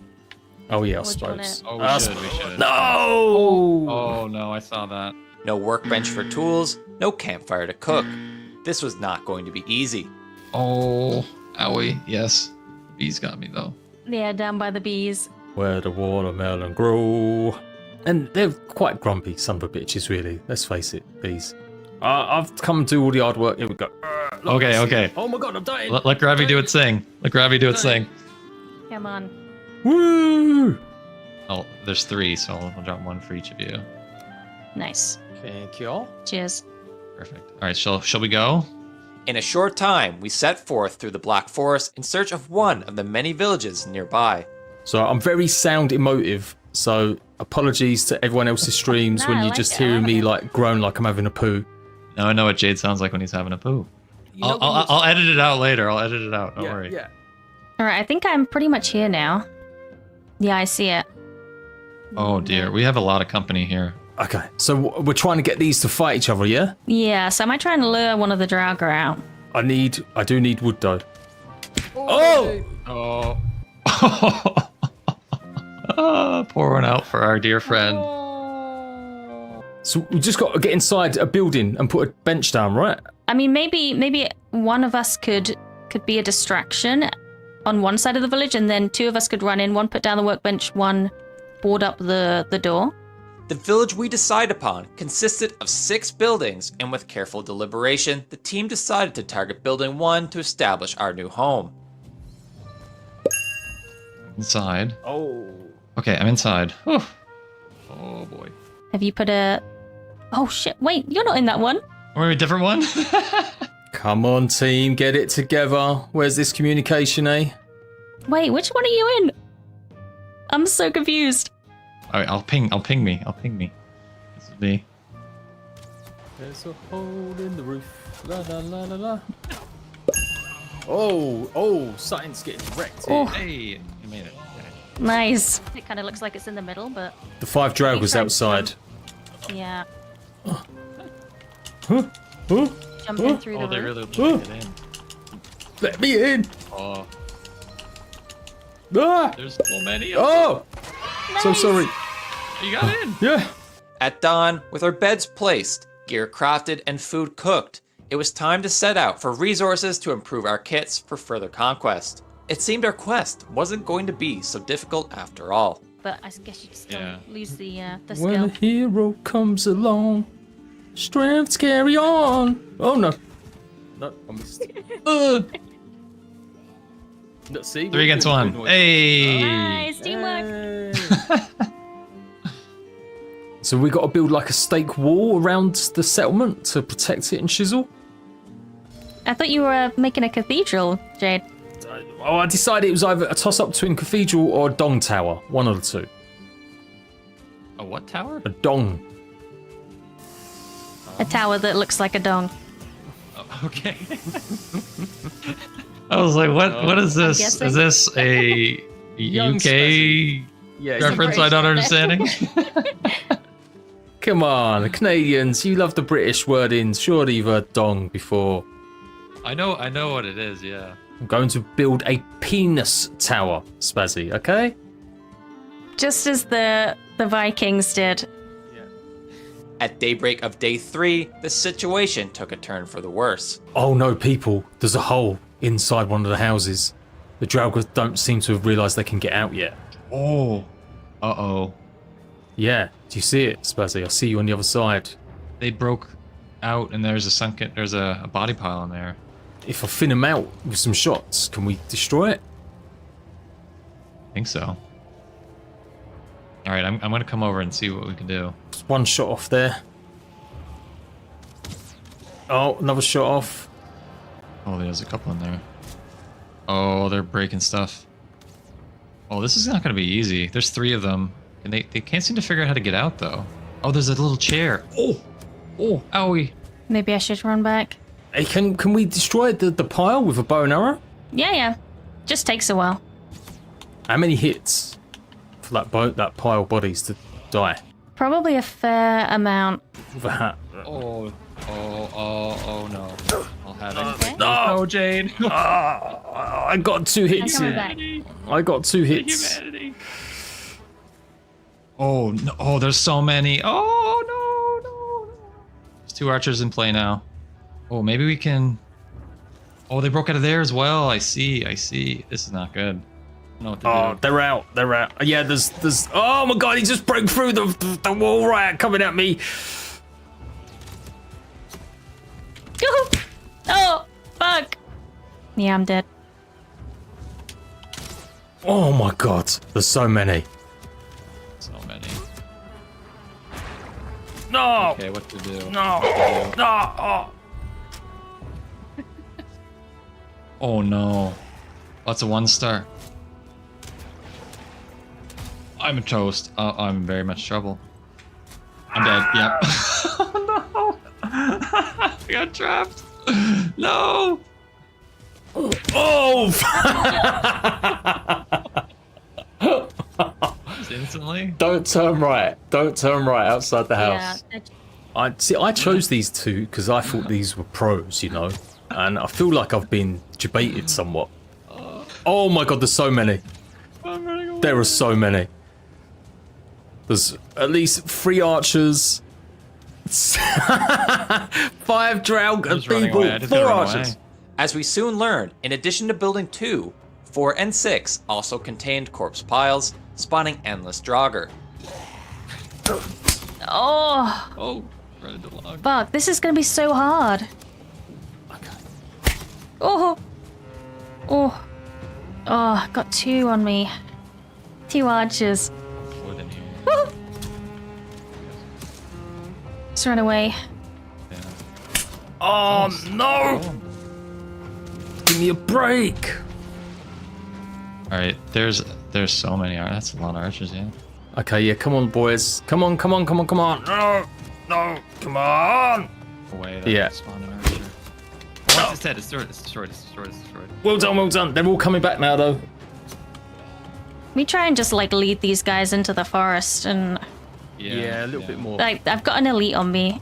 I'll try and take in. There's a couple of. Oh my god! Let's concentrate on the smaller one. I mean, this wouldn't have made a very good video if it went really well, right?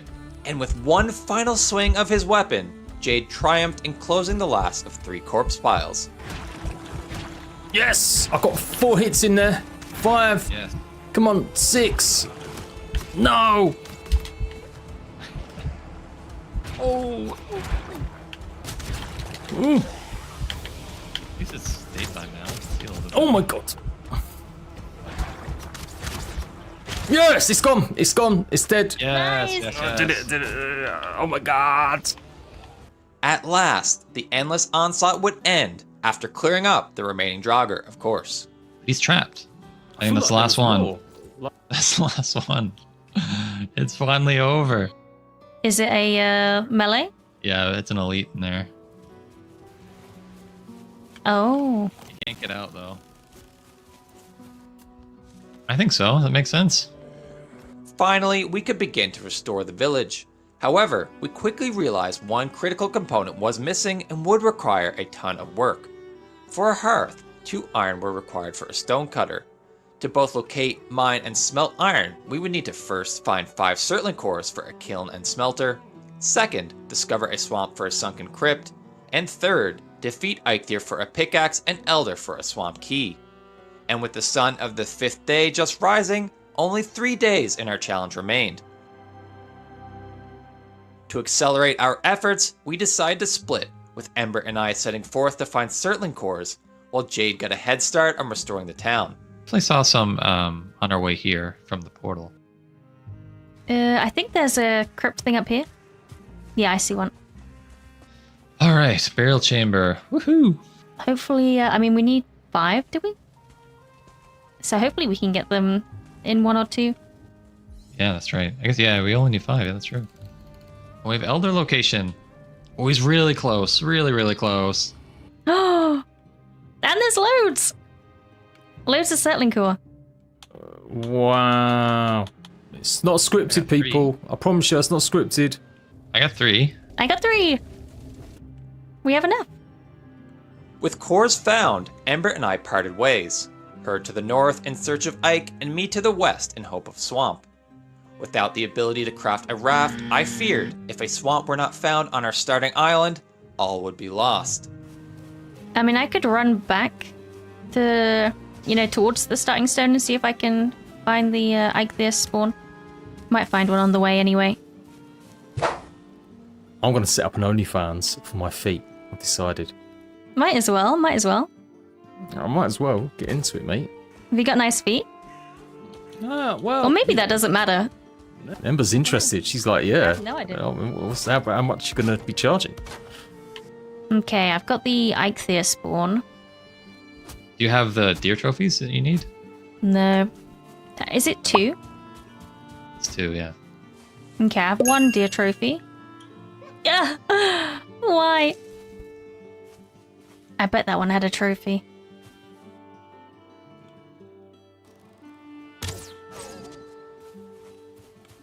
Okay. I'm going to take them. Just realised I'm getting naked all this Alright, I time. have the 2 trophy. Maybe I just We have got start. tons of deer hide.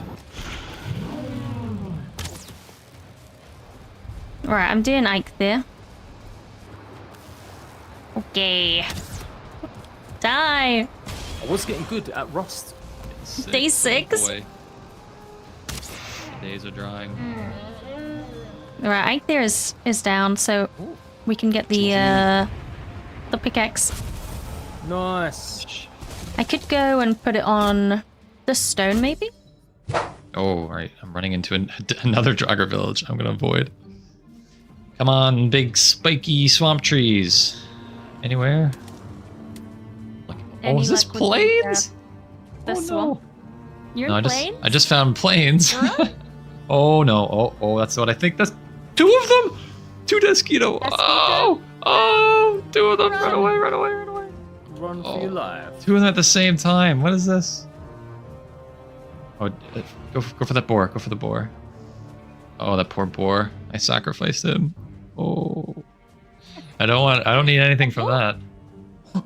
Spiky trees. Oh boy. Nice.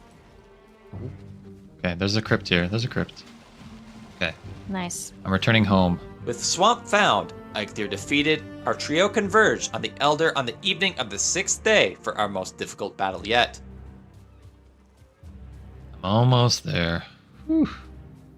Come on, Ember. We can't fail it twice. This is your redemption arc.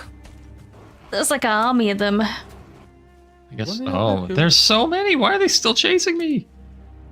Oh, we kind of need to get rid of them before we fight the Elder. Oh no. It's gonna be such a fucking crazy last day. I'm whittling down this shaman slowly. Oh, it's because I'm using fire arrows. I shouldn't be using them, should I? Not for these guys. Jeez, there's so many. How did I even collect this many Great Orbs? I don't even know how I did it. Yeah, I need to be careful. Oh, okay. I can't die, right? That's the crucial bit here. Top up all rested buffs. I got Eikthyr power at least. No! Oh, I'm literally panicking. He hits me. Oh, we did it. Are you able to get rested there? Are we? Yeah. Only 1 though. that'll be 1 huge. comfort. Okay. Our rested buff is the best. I underestimated how difficult this was. I really did. Are we ready? Okay. Here we go. I'm a bit of a Leroy Jenkins. Oh, no! No! I'm sorry, guys. I'm sorry. I'm scared. Where is he? My ears are betraying me. It's like I could hear him in every direction. That was weird. Is he stuck? I've never seen this before. He is stuck. No, I've never seen it. Okay, No, he's alright. Fire's really doing great work, though. Oh. It's pure broken. I'll use my axe. Yeah, my bow is so close to broke.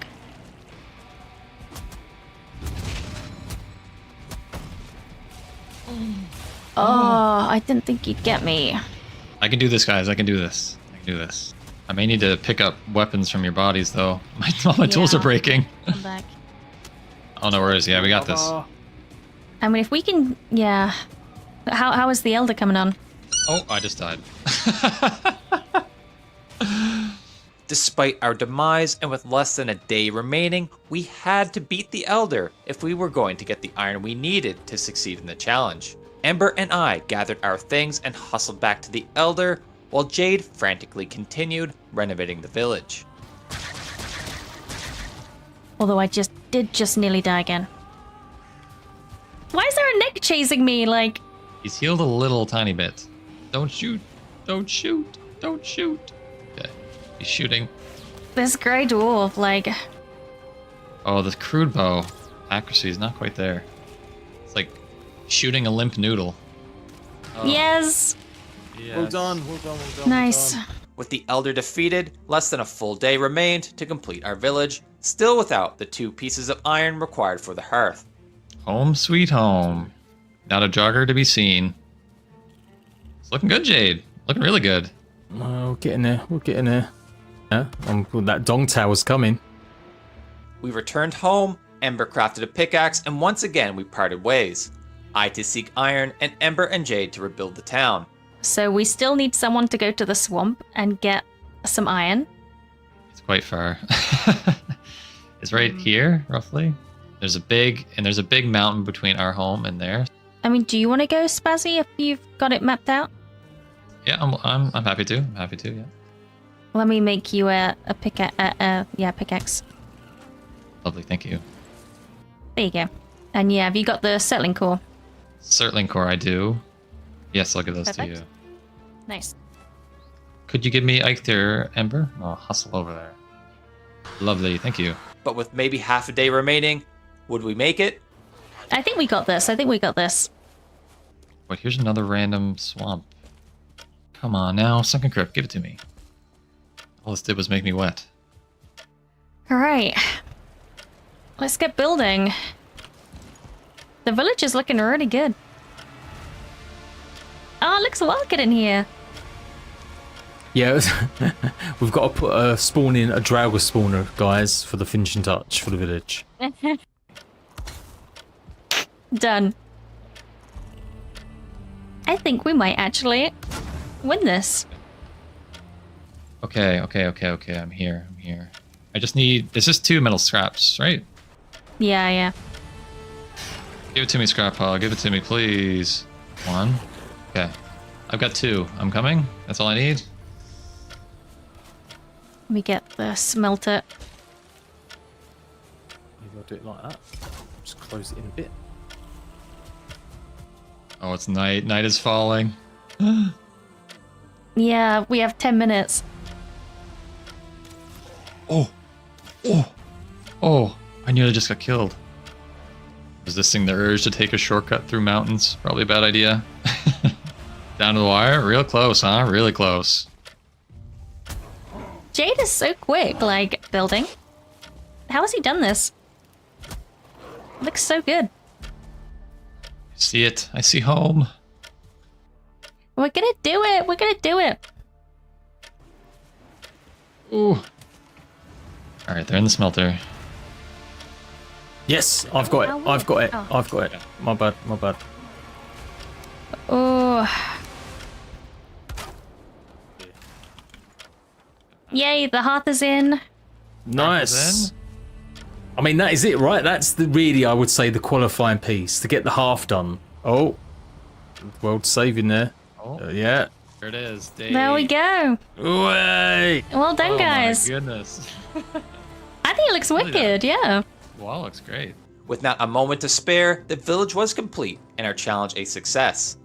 Thank you to Ember and Jade for making this challenge possible. Let me know in the comments if you'd like to see more challenges like this in the future, and check out both Jade and Ember's channels for more incredible content.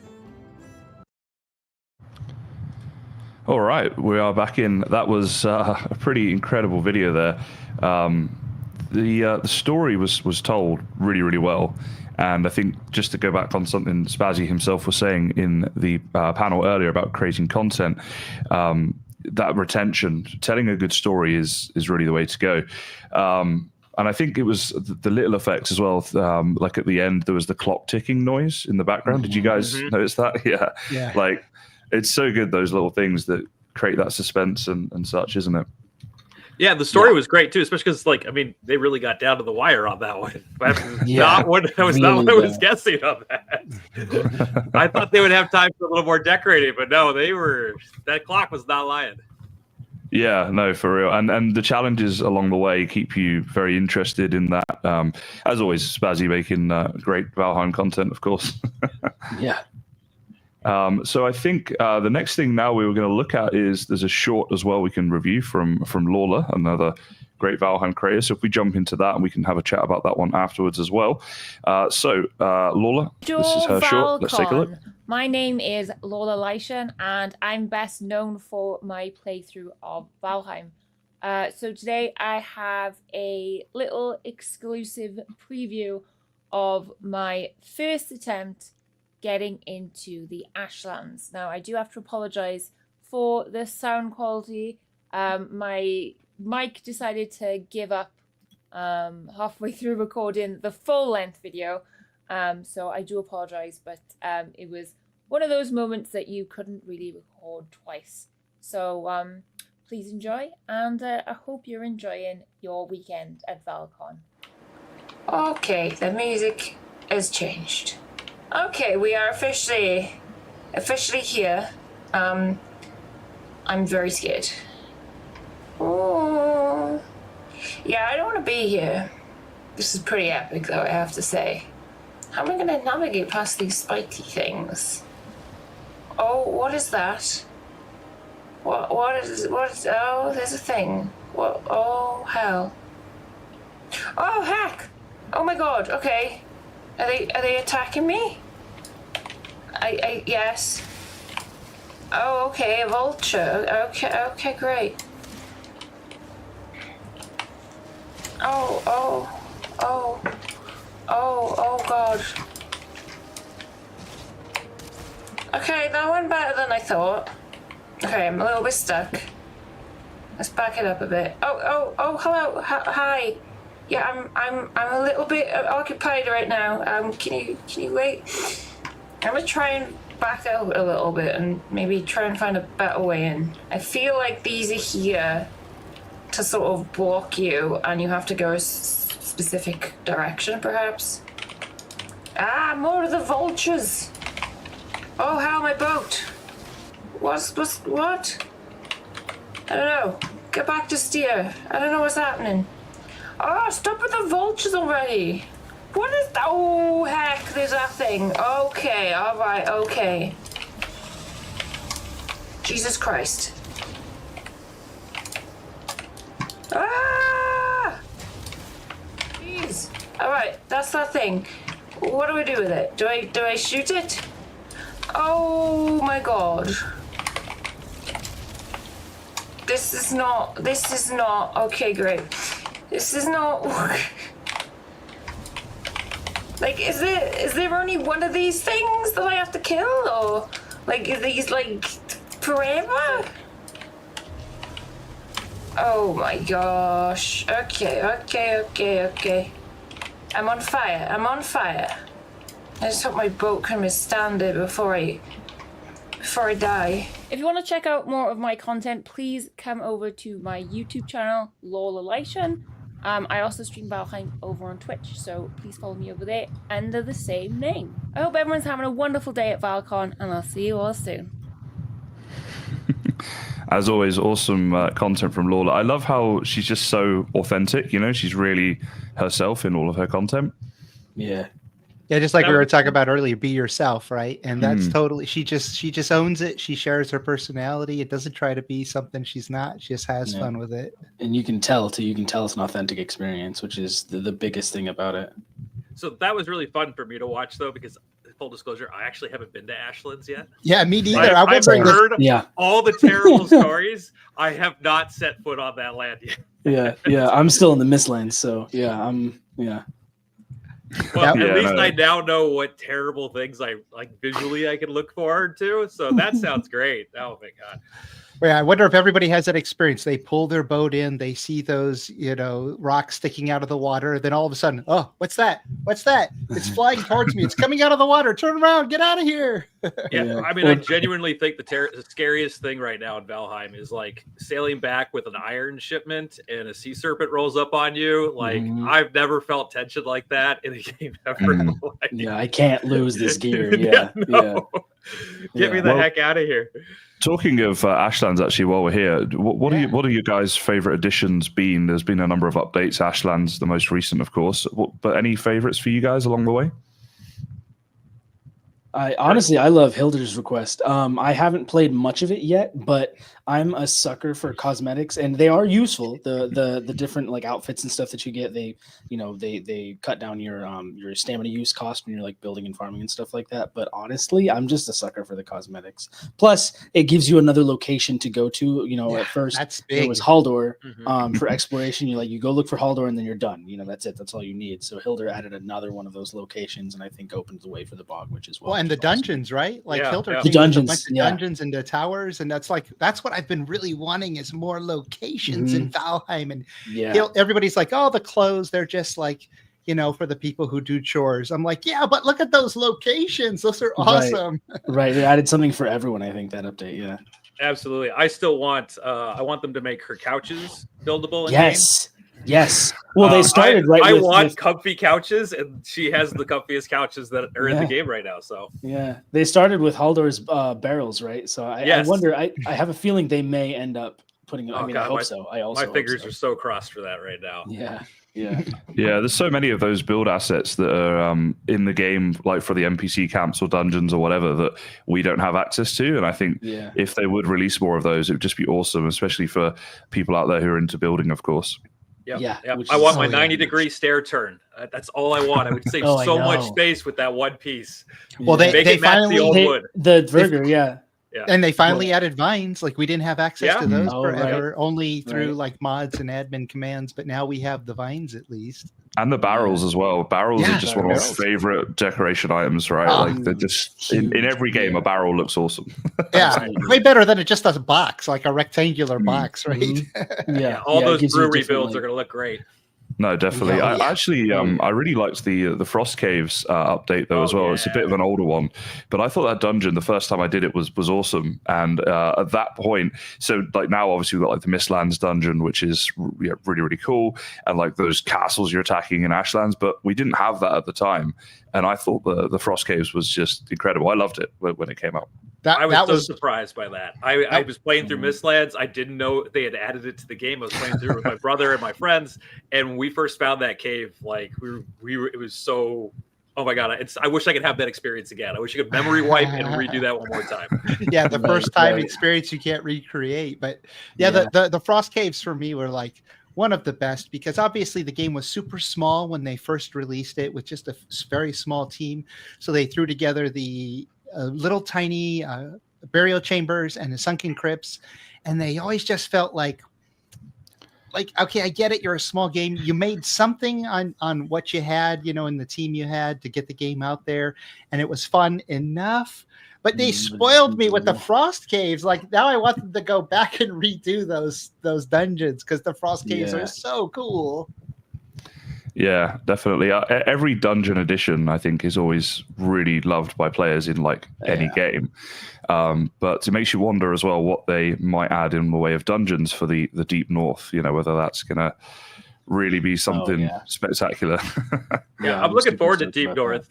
For me, it was Hearth and Home, though. That was the addition with the new roof pieces, the new darkwood pieces, new tables, new chairs, like hot tub. I mean, you can't go wrong with it. As a builder, one of my favorite things to see right now are the creative things people do with hot tubs, the fountains they can build. I just like. We saw it's one always earlier. something new. Yeah, we saw one earlier. They had a hot tub at the bottom of a well, as like your little bit of water at the bottom of the well. That was sick. Yeah. I think that Hearth and Home, when that came out, for me, just changed Valheim in a massive way. It was like the developers went, you know what, we can see that people really want to build, so we're going to add in a lot of functionality, like a lot of extra build pieces, really. But and then builders just went crazy with that. The content went crazy, and the game, really picked up. But obviously, was going back a bit, and the Frost Caves, that is also kind of going back a bit. As someone who has been around in this community for a very long time, is Valheim Gal, and actually our next guest to have join us today. So let's bring you in, Valheim Gal. Hello, are you with us? I am. Hello. Welcome Awesome. back. Nice. Dun, dun, dun, dun. I love the hair. Thank you. I have the whole gear on. Oh, you got the furry shoulders. Oh, you wow. make me want to put my red beard and furry Do shoulders it. on now. Yeah. Oh, come on. You know you want to. Okay, quick grammar break while you give us an update. Oh, No yeah. worries. Yeah. Oh, so welcome everybody. So I am doing a 2-hour build show. It's an actual challenge for myself. So for the past 2 months, I have been asking my community, aka my Val pals, to submit to me ideas to build something live on Twitch. On my stream here for Val-Con. So I have finally picked that submission, and I've already started. At the end of the 2 hours, the challenge is the first challenge was can I do it in 2 hours? I'm a pretty slow builder and fairly new, and I'm very anal retentive, so I like pieces to be perfect.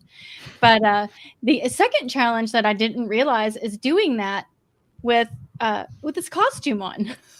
And I'm also using Infinity Hammer because I've really enjoyed what is happening.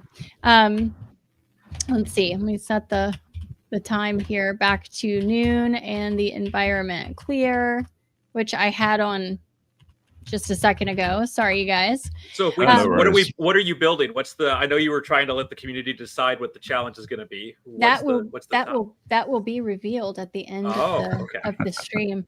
I don't want to reveal the choice that I've made, because if I describe it, that was the idea. It was a description.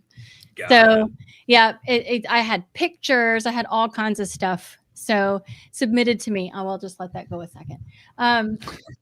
But I am using Infinity Hammer because I got used to building in Val-Con with it.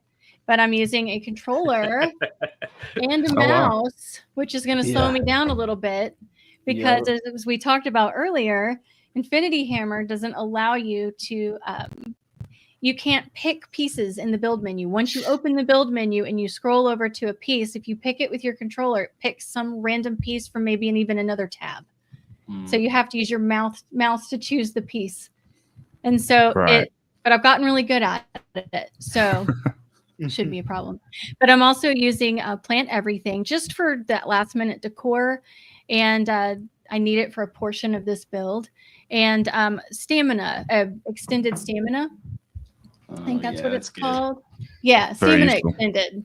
So those are the only mods that I'm using. So, but I'm building with all vanilla pieces. No crazy, awesome Odin's pieces or anything like that. Of course, but I'm not. But anyway, that's where I'm going to start. And I think I stopped the timer when I came in. I've been building for about 20 minutes. So I've got 30 minutes or so. I've got a lot done, but I've got a lot to go. So So how long are you planning on continuing the stream on for? How long will today take you? Well, I am hopefully going to be finished around 9 p.m. my time, or 9:30 my time, which is 2 hours or so from now. So once I get done, I will be participating in an egg hunt later with Morning Darkness. Ooh, me too. Yeah. Yeah. So I'm super excited about that. Creature, I think you got to dress up for that. I know. I don't have an egg costume though. Do you have ears like Easter? Could you do an Easter bunny? I can maybe. I'll figure something out. That's right. Okay. I don't know if I'm gonna have to take a break with this for a minute. Take it off. Yeah.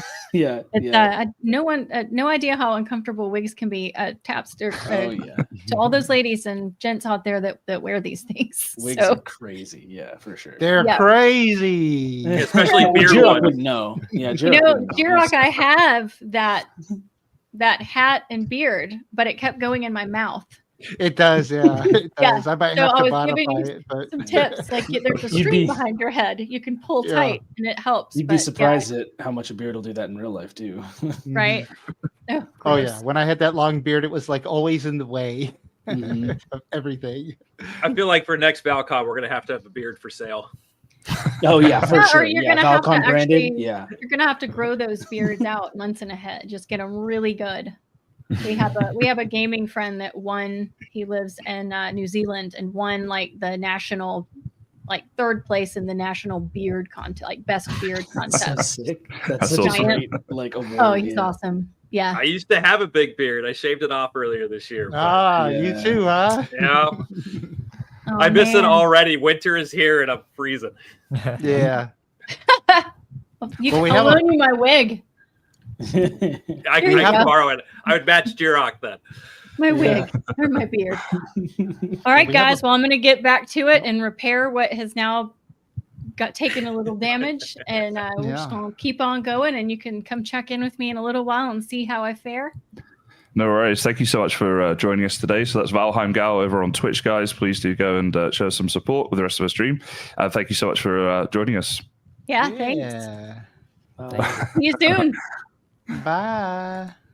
So we have a little bit of talk there from Valheim Gal about some of the role-playing in Valheim, and Jiroc's got his costume on as well, which is great segue because it leads us nicely into the next panel, which is all about role-playing in Valheim. So we're going to play that one now. It's going to be just over half an hour long, 35 minutes for us hosts, and we will talk about that after. Morning Darkness, and I'm going to be hosting a role-playing in Valheim panel. And so joining me, we're going to have GGR Noob, LitGirlGames, and Yvain. And just to introduce ourselves, I'll go ahead and get started. I am Morning Darkness. I am a Twitch streamer, and I also build communities. I have been playing tabletop role-playing games since college, so we're not going to talk about how more than 20 years ago that was, but we're going to move on. And I've also pretty much started GMing shortly thereafter, so about as long. I have both played D&D with the theme of Valheim inspiring the game, as well as I have been part of a roleplay server. So next, GGR Noob, would you introduce yourself? Yeah, as you said, I'm GGR Noob. I'm one of the earliest alpha players with probably close to 10,000 hours in Valheim, dating back all the way to 2018. I currently run a small RP PvP focused group, and but we're more on the casual side of RP. I've also played on some of the more hardcore servers, such as Valheim RP, and I'm here looking forward to sharing my experience in the world of Valheim roleplay. Thank you so much. And then LitGirlGames. I'm LitGirl or Callie, and I'm actually a professional editor. I edit books for a living. I do developmental editing and substantive editing. So when I discovered all the cool things you do with Valheim that involve storytelling, I got really excited. So my main focus when I play now is focusing in on a lightly role play theme in your Valheim, and the restrictions provide a little bit more fun for our group, and it has been a really fun way to build community, actually. So pretty excited to talk about this stuff with y'all today. And then Yvain. Hello everyone, so I'm Ivan, I'm a Twitch streamer. I've been streaming for more than 3 years now.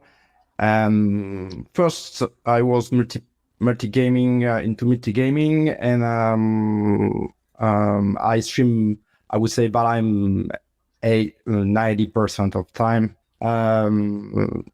Mainly at first based on building, then since I would say at 2022, speed running the game. So all the things are totally not related to RP, but last year I had the idea to enrich the Valheim experience and build a RP story.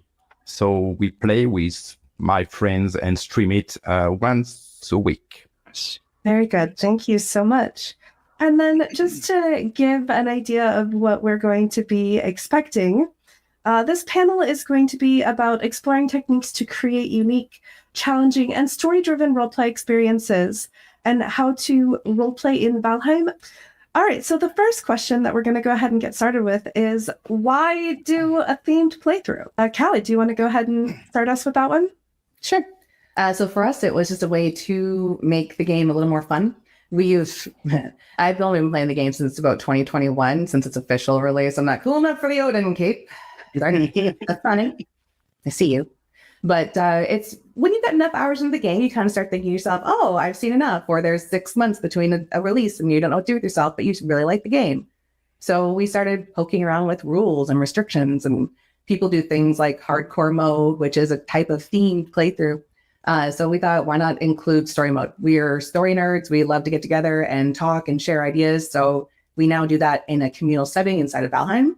And we change up our group. Our community changes up every 3 months, and it's a lot of fun. Okay, I would say that my experience is a bit similar, that after some thousands of hours playing, I say, okay, it's a bit boring. So how can we enrich the experience with something else? And I had the idea to create a story and play with my friends and use only the gameplay settings of Valheim to have some roleplay, and that's how it started. So I think my experience of that has been slightly different. Back in the alpha days, I started a system called Clan Wars. So my goal was to turn this game into an MMORP type of game from day one, even though that's not what the developers had in mind. And so my goal with the roleplay was always trying to get, little niche groups together that would fight grand wars. Right. Absolutely fantastic. All right. And then are there resources to support this? Valheim, what are some examples of things that are set up that are already there that someone could just go and find? Valheim Roleplay is a whole Discord dedicated directly to this stuff. And tell us more. It's its own Discord server. I am lightly involved. My story element's more world building stuff. So I just discovered the roleplay server. But they actually have it where you talk in character. They have different levels in the Discord. It's been really handy so far, and they have resources for people to use. Okay.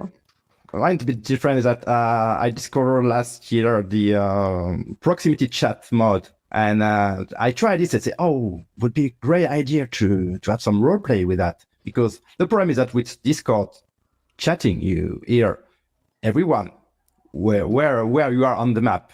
And with proximity chat, you can sum up group and separate discussion. And that begins to be interesting. The proximity chat is a very useful tool. I also find tools like KG's Marketplace. That's a really good tool when you want to set up quests and sort of have that you don't have to have so much involvement and every day, and players still have things to go do.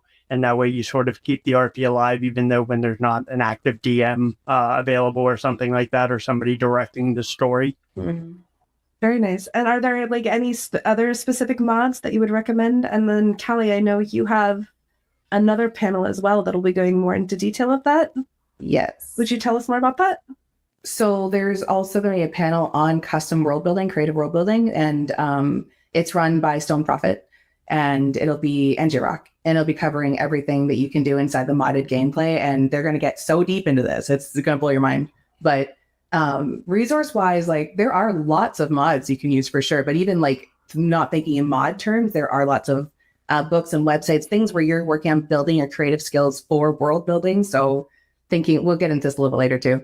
But thinking about character development, thinking about your background story, thinking about those things, there are tons and tons and tons and tons of resources for world building out there. Go to the library, libraries. And you also have the Valheimians, I think the site is where there's a lot of maps you can download. So if you want to bring up World of Warcraft's Azeroth, or you want to bring out Lord of the Rings, the choices, they're pretty endless. Very cool. All right, and then what is your favorite RP experience that you've had so far? I will start. I say that when you write a story and things really unexpected happen. For instance, after 15 sessions, we all died. So our arc, it was totally unexpected, and close the session and close the season, because we built seasons like a series, and that was totally unexpected, surprising, and discouraging. But that was as well a great experience to say, okay, we are dead, so we are dead. The character is dead too. I would have to say that my favorite experience in the seasons that we've run is the unexpectedness, especially when you run a PvP focused thing. We had an instance where clans were grouping together to try to sort of, the objective was, you know, to become the king. So you had to conquer the other clans, and people were making alliances. And at one point, my clan got so horribly betrayed by everybody that it was just hilarious. I couldn't do anything but sit back and laugh, because if we were in the final battle, and next thing I knew is the clans I thought that I was allied with all turned on me. So it felt real life. I kind of love that. I'm much newer to all of this than you are. This has been a really fun learning curve for me to be able to combine like what I do for work and what I do for a living with my games. And we've been doing seasonal playthroughs too. I just discovered the seasons mod. It's very pretty. So we did our last season, we didn't use the mod, and this season we are, because we have it biome locked, or pardon me, weather locked to the winter setting. And the game's so pretty. It's so cool. But it's one of those things where like the weird ways in which people will find to play the game according, you think you've made this nice scenario and all these things, this makes sense to go this way. And then suddenly your 20 somewhat neurodivergent friends go this way and this way and this way and this way. And you're going, we're trying our best here. But it's my second run through, and it has been the most fun. I'm loving it. It's chaotic. Well, it's something else that not only based on the game, but on the people that when I had the idea of the RP, I was surprised by the people very happy, and the way they're how can I say that, the way they play their role and their character with very deeply and very seriously, and I was very surprised of that, and that was very satisfying, I would say, for someone creating something. Yeah, it's always a benefit when you see that the people engaged in what you've built are having a really good time. I will say that I also have a favorite experience. So I was actually on Jiroc, the Viking servers, and Bane, who unfortunately could not join us today, he was always in character. He was always in character on that server, whether we were role-playing or not. And my favorite experience is we were doing a build competition, and I was one of the judges. And he was giving a tour of his build, and I fell into one of his traps. Oh, sweet. And his response was chilling. And it was the best, most thrilling experience in Valheim. I swear. It was just like, now your grave will decorate. I can't remember exactly what he said, but now your grave will decorate my beautiful dungeon here, or something like that. And it was so good. It was so good. So I think that was my favorite experience, when someone commits to the bit and they absolutely just go with it. Yep. The shenanigans that come out of that are pretty freaking cool. Absolutely. Yeah. So let's move on to the next question. What are some things that you have run into that can be pitfalls in as either a DM or a GM? And to define those terms, a GM is a game master, a DM is a dungeon master. Usually DM refers specifically to Dungeons and Dragons, but not always, because it's been adopted by many things. And either as a player or as a person who is running the game, what are some pitfalls that you have found that people can fall into? I would say that in my experience running, PvP-based stuff, and we do progression restriction. We do stuff like that, and we use a lot of mods to sort of help with that.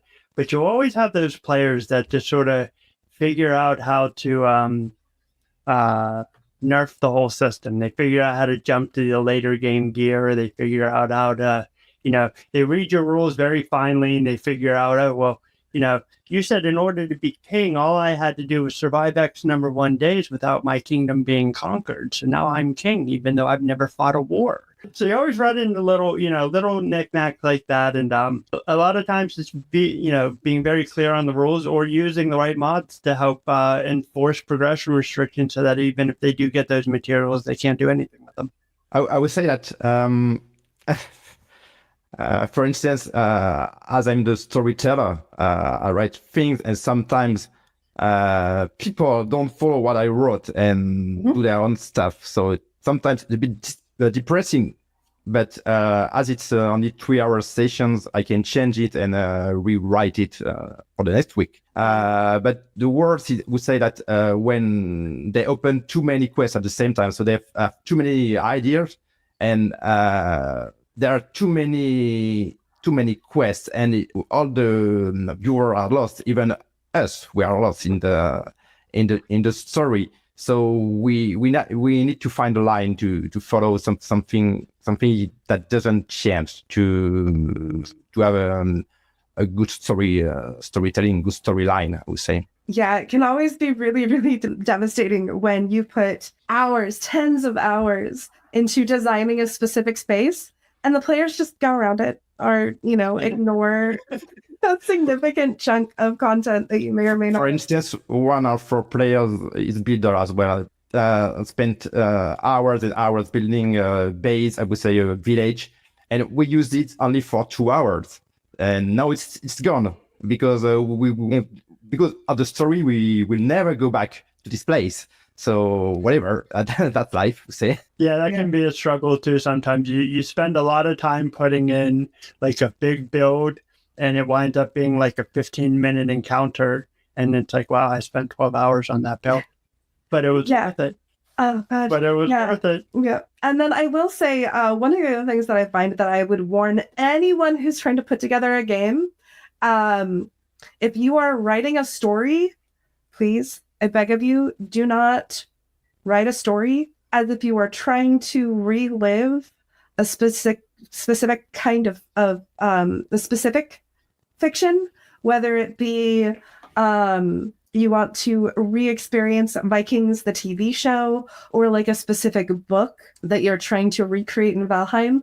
The players are never going to follow exactly the storyline that you're trying to create. You can take inspiration and do some story beats that might work, but one of the pitfalls that I think people can fall into is that they try to recreate a specific storyline, and players are never going to let that happen. They're not the same people as those people were, so they're not going to think the same. You know what I mean? And at the end of the day, it's still a game, so you are confined to the rules of the world you're in. So you have to leave a little bit of a leeway there for the players to develop themselves and create their own story of it. And then another question is, what are the built-in options for world building and creative mode, specifically within Valheim? So that was one thing that early on in the alpha days, we would have scenarios where you'd always get that one person who joins who wants to create like a Christian priest temple and go around and convert everybody. And as a joke, we were always hoping for the ability to burn that building down, because we are the Vikings, you know what I mean? So that was one of the features we were very excited that Valheim added as a modification. Unfortunately, on that end, you also have to be careful with your own fireplaces because they can burn your own building down, as I'm sure quite many people have learned already. For me, during the first season, I wanted no build before the session. So I wanted the players to build their own homes, etc., etc. But after one season, we had, of course, a small village, and because most of us died at the end of first season, we had a break, saying the 5 years passed. So we built another village, but this time with creative mode, okay, in another place. And I spent, I think, 2 hours destroying the old village, meaning that time passed, and I planted some trees and broke some walls, etc., etc. And it took me like 2 or 3 hours just breaking it, not breaking completely. I mean, making it harder. Oh, making it worn. Making it look worn and yes. Causing some damage so that the things would kind of warp a little bit. Yes. Oh, like if you half break a stool, it'll knock over. Yes, that's it. Yeah. Breaking the wall, the stones, etc., etc. But we reused this village because we came back, so it came like a legacy of the first season. That was very, very interesting. Very cool. Yeah, I will say that something that I have seen that is a really, really, really good example of what you can do with just vanilla features in Valheim. This is a call out to Ninebite and Dhakhar. They created an entire world for RP Valheim that uses all in-game vanilla features, and they resized some of the different spawnable items in game. They added elements from different biomes that you wouldn't normally see placed, and did all kinds of changes of lighting, and as well as, you know, using signs and all kinds of other things to create a very immersive RP world. It's very impressive if you haven't checked it out. But even specifically for me, I will tell a story with, if I create a library, each sign will be a book title, and you can scroll your mouse across and look at different book titles within the game. I actually have a spreadsheet of about 200 book titles that are Valheim themed that can be very fun to use. And so, you know, signs can tell a huge story with just a little bit. Another thing that I've done is These are real names, real book names. Well, I mean, book names I made up. Okay.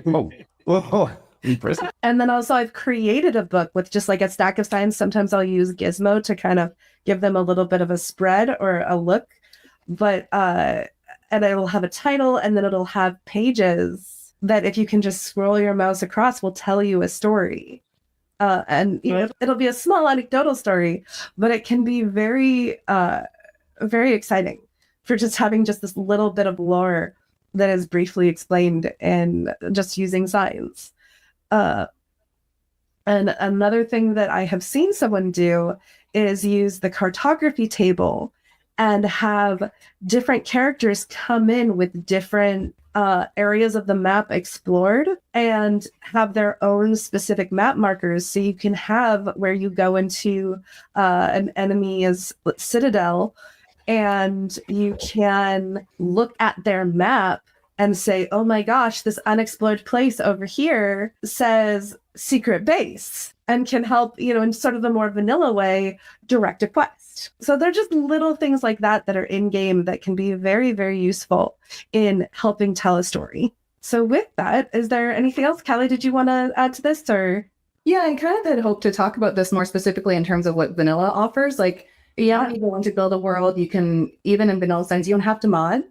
You can go in and like set up your own parameters now. Like Valheim has loaded that opening screen up that's made it so you can do creative build mode. So you could do no cost building. Like you can set your own difficulty levels back there. You can set no map mode.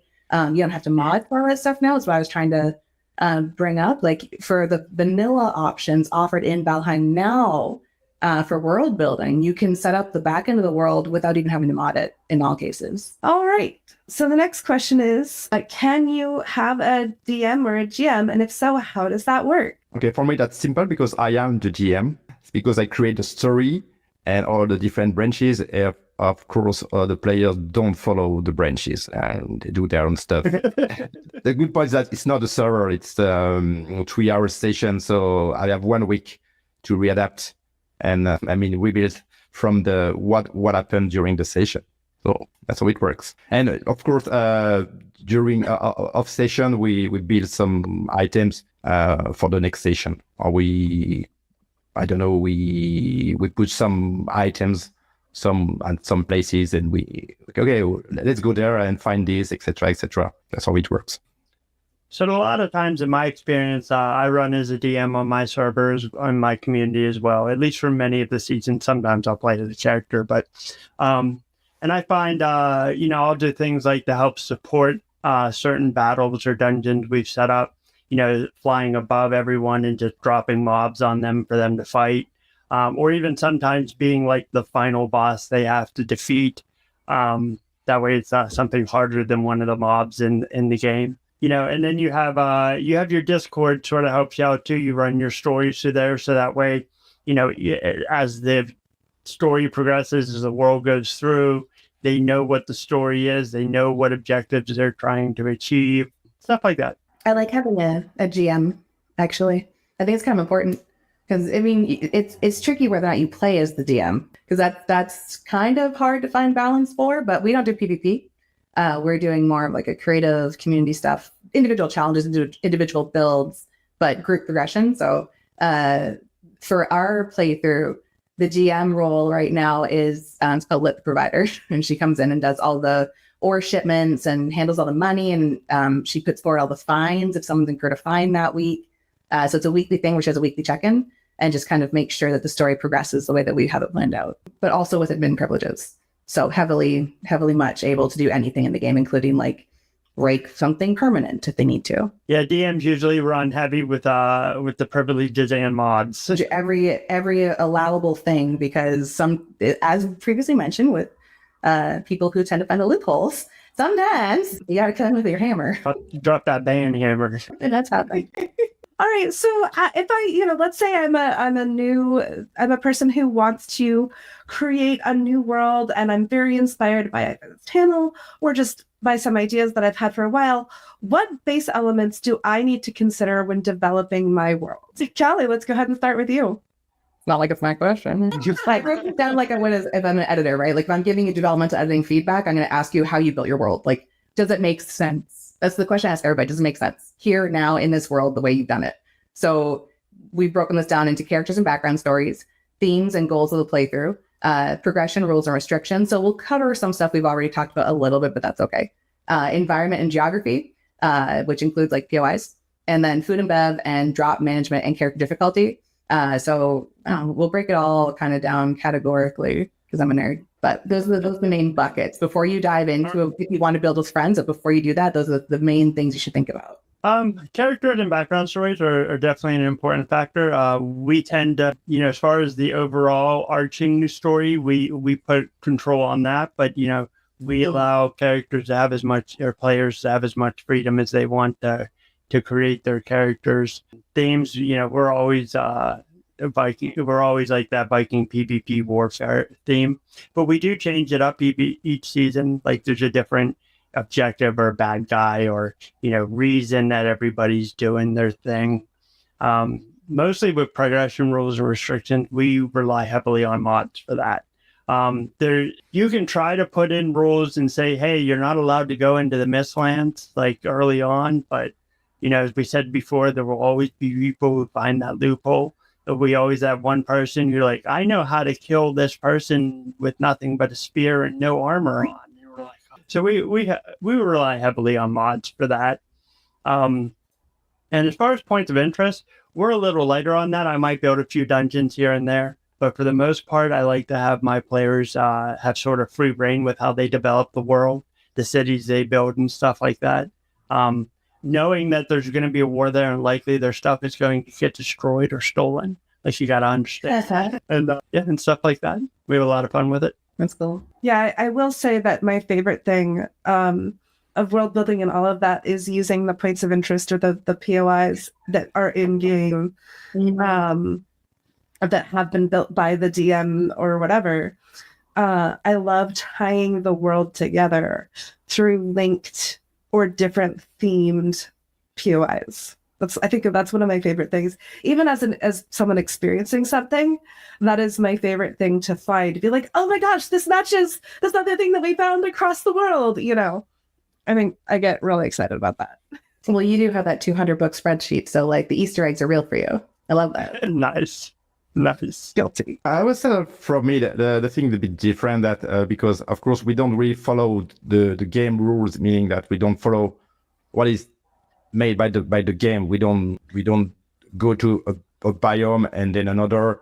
Right. Of course, the background story is the key, and of course, I discussed with some players in private, and so they can build their character and also create some secret story behind their character, so it can surprise the other ones, but of course it has to fit with the rest of the story, I would say. Yeah, we do kind of like what we're doing right now what we're calling our seasonal playthrough. So it's 3-month chunks, but we come in with the theme being like, in this case, it's a mountain biome build and you're a dwarf. That's your background. You're a dwarf coming from the other land to do the ore. And then Everyone can have as much character development as they want or not.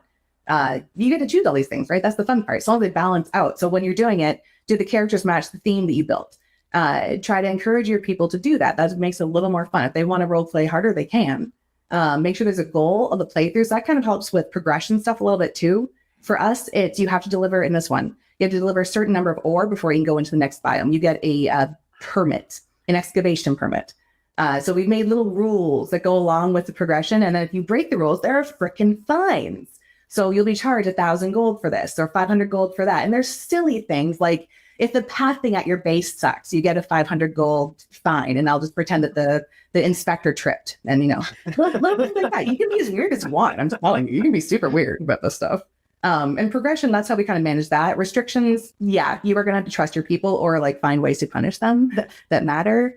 Environment and geography, just match it to your theme. So if you are doing we're doing it, the seasonal thing, everything for us is winter. So you're stuck in the winter time. That means nothing grows. So that means there's no farming in this playthrough. That means you can't get honey, you can't get berries, you can't get thistles, you can't get mage caps.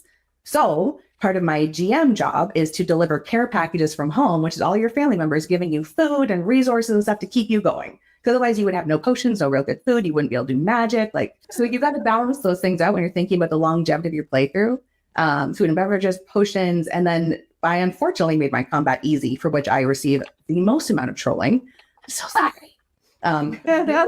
It's so easy. It's so bad. Oh my God.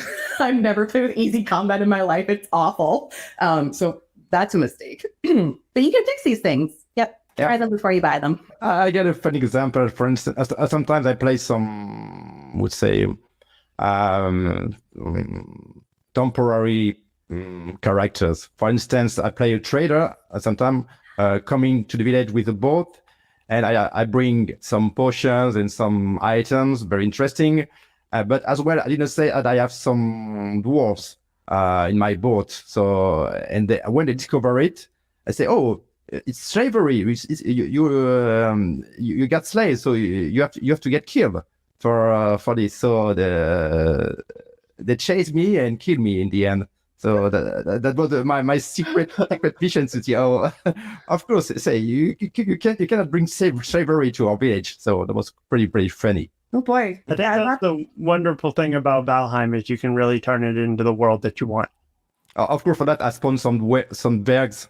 For that, playing some dwarves, slave dwarves.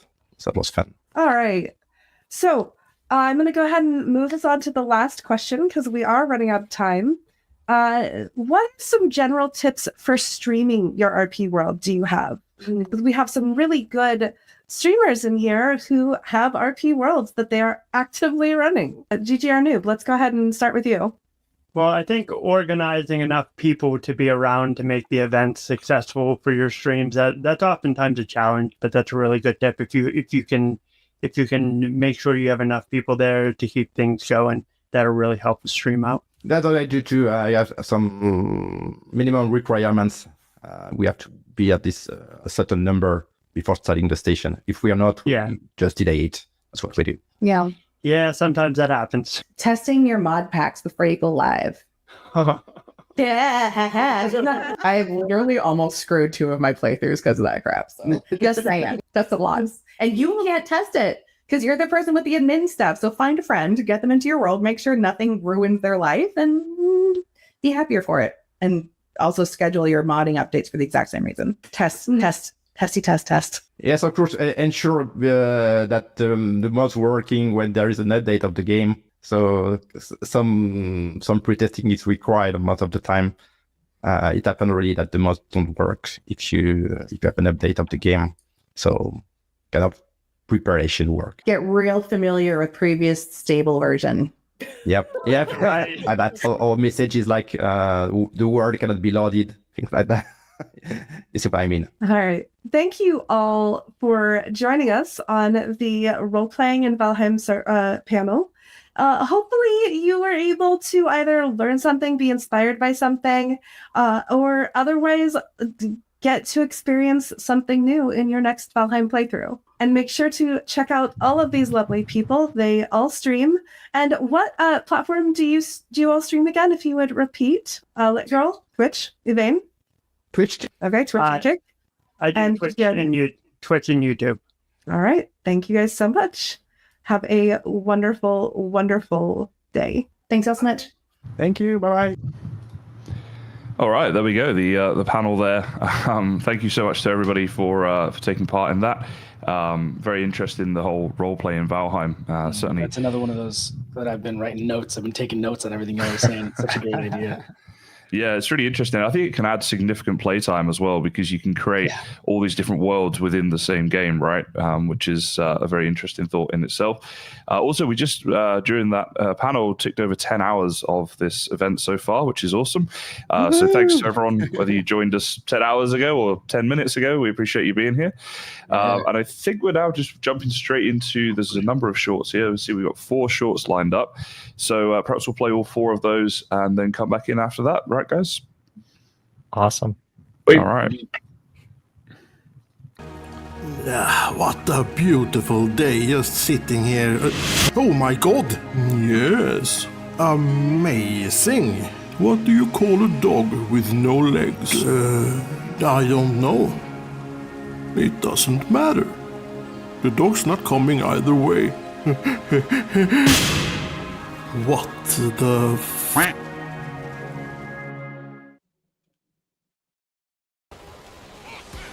Hey you! Wandering the plains, naked, desperately trying to get your gear back? Why not stop for ice cream? Lovingly handcrafted from the finest eyeballs and exquisite Black Forest blueberries. Now with extra iris. Ice cream, made like no other. George the Grey Dwarf is not liable for any damages to other Grey Dwarfs or Vikings from the creation or consumption of this product. Terms and conditions apply.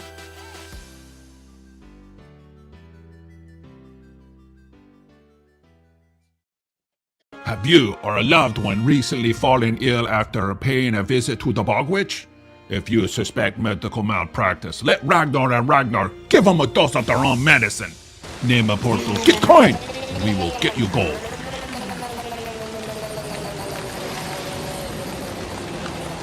The Bog Witch sold me cursed mead and I thought I'd never recover. Dear Odin, I was sick. My lawyer got me so much coin that I will never need another mead for the rest of my days. Thank you, Ragnar and Ragnar. Just build a portal and jump right into GETCOIN. If you have a portal, you have a lawyer.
We have a few minutes before our next long video, which is a Valheim challenge. But guys, when you watch all these shorts and stuff, I don't know. To me, the creativity and the different things people come up with is just amazing, isn't it? I love them. Yeah, it is lovely. Yeah, Creature, I think you're muted. We've seen a few of those commercials earlier. This was like one of those was like part of that series, that lawyer commercial. I'm gonna put get coin on my server. They better show up because I need a lawyer. I've needed a lawyer many times. Yeah, absolutely. And the ice cream cart is something you can actually visit in the Val-Con server. I think it's just outside of AvatarofKu's booth site. So, and the best way for anyone watching, if they want to join the server, Jiroc, where do you want to direct them? Yeah, so if you would like to participate, we have Val-Con servers running. There's a vanilla one. There's a modded one if you're comfortable installing a mod pack. And then there's also an event server. And you can find all that on our website at Val-Con or val-con.org and /join will get you straight to all the activities going on the server. So check that out. And we have about 2 minutes. This looks like a good time to maybe plug the merch store also. If you want to get any of the cool merch, I've actually switched. I've been switching throughout the day, but we got the cool hat. This is that hat backwards, by the way. That's what yeah, you've got it. Let's see. Does it match? It does match. Yeah, my lighting's a little bit different than yours, but it's And then the Val-Con. I have the Val-Con shirt, but there's a whole bunch of merch, and there's some merch that's not Val-Con branded. It's like these digital versions of animals from the game that are inspired by the game. So take a look at those, and you're supporting Val-Con because we want to do another Val-Con, around the 1.0 release, which will probably be in 2026, maybe the end of this year. We just don't know, but whenever that happens, and then of course maybe eventually an in-person one. So if you buy any merch, you'll be able to wear it to the convention, and you'll support everybody here. So I should point out too that it's been like over 100 people who have put in work on the servers, running in the background, our green room coordinators to get people in and out. And then of course, all the hosts who volunteered their time to come on here and, help guide us through, and, getting up early like Kysen in Australia, or staying up late like some of the people in the European and that whole time zone down to South Africa. But yeah, so pretty cool. Check out the merch store if you have any interest in that. And what do we have coming next? I love that you have so much as well, Jiroc. You're a true professional with several costume changes throughout the day. Yeah, he did quick changes on stage. Yeah. I got to keep it interesting, right? Because I'm sitting here for 10 hours plus now. So I'm like, this T-shirt's warm. Let me put that cold one on that's sitting over on the desk, or the beard. Geez, I take it off, and it's funny. You're a trooper. So next we have, this is actually a really interesting video. It's going to be a challenge video, beating Valheim by only building challenge. So it sounds great. And this is by Brendan Jeff. So let's play that one up, and we'll see you guys afterwards. All right. Welcome to Valheim. This beautiful game is going to be my nightmare for what will be an entire 2 months. You see, I've set myself the impossible challenge of beating the entire game, along with all 7 bosses up to this point, without wearing any clothes or armor, and without using any weapons or tools. Basically, I'm planning on beating the entire game with nothing but a build hammer, which means I have to beat every boss along with every mob in this game with what I can build with a hammer and the environment. Essentially, welcome to what ended up being my hell. And like every playthrough, we start in the character creation screen. Bob the Builder. Because he builds things. Bobsville. Because that's where Bob lives. After reading through the intro, I get dropped into my new hell, where a bird begins to talk to me. Now, after ignoring the bird, I check where the first boss is located, and then cast aside the last clothes that I'll ever wear in this world. Wait, I can't even start. After running around, I managed to collect enough wood to be able to build my first hammer. Alright, have a hammer. My weapon of choice. My little only weapon of choice. Alright, I need some more wood. Naturally, I started to amass a bit of a following. Hey, mushrooms. Ow. Alright. Guys, can we talk about this? Now, fortunately, however, I was able to collect enough resources to build my first campfire, which is my weapon of choice for a while.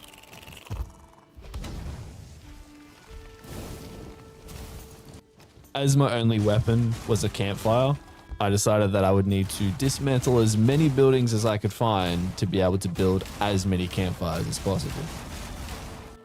Eventually, I decided that I wanted to build my own base rather than utilizing a hut, which would require a lot of wood. I don't know what I'm building, but I'm building something. I then hired a local troll as a lumberjack to cut down some trees for me.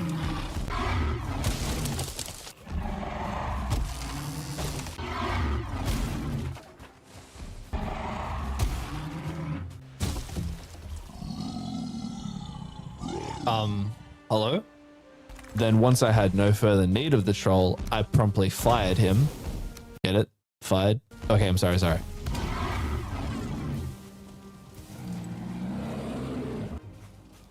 And before long, my grand estate was complete. Alright, this deer is cooked. Now all that's left to do is to weaponize my new campfires against every living thing within a 3-kilometer radius.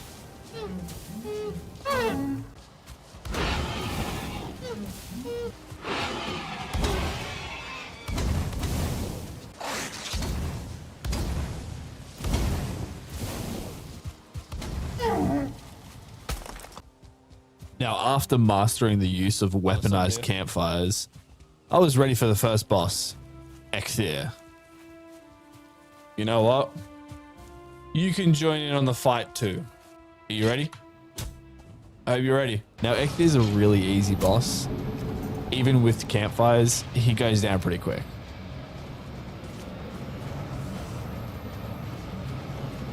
Wait, where's...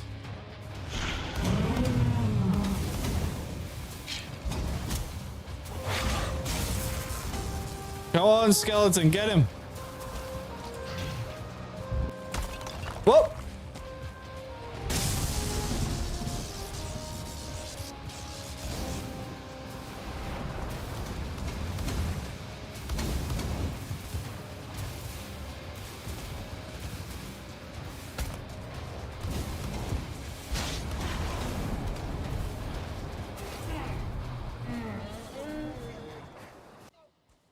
Like I said, Ekthir is easy.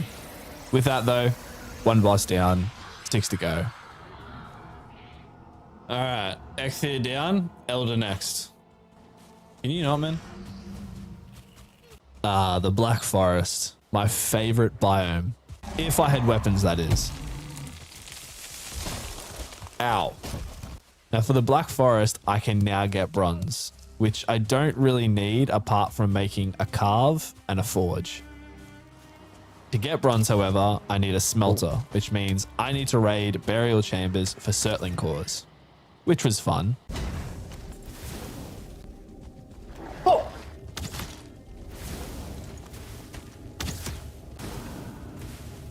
Whoa! Oh.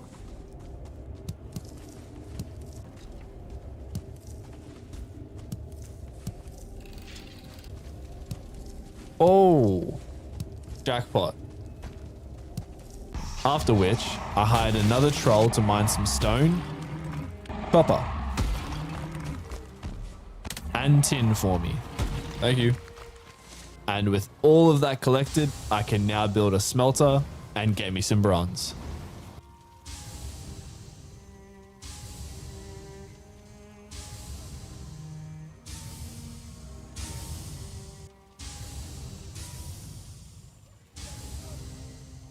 Once I got my newfound bronze, I made them into nails and went down and built my carve. Now with my newfound freedom, I sailed off in the direction of the next boss, the Elder. Now the Elder's really just a big angry tree, like a discount tree beard. So fire is actually a perfect solution for him. I quite literally burnt him into coals. All right. Gonna be a pretty straightforward fight, nothing exciting, but it needs to be done. Elder, you're cooked, mate.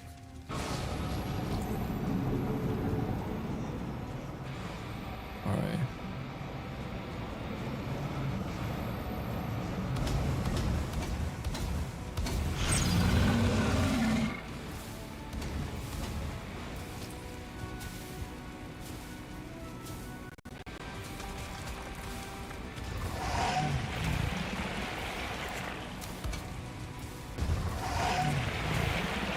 Stand right there. Miss me. You missed. Missed. Oh, missed. Oh.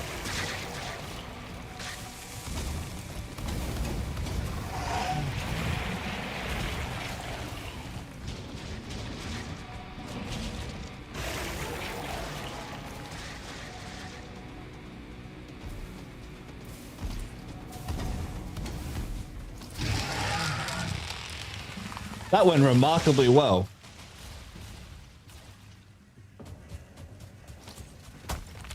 Like, I feel like that was easier than, well, I guess he's vulnerable to fire, so. I mean, he's a tree, so, you know.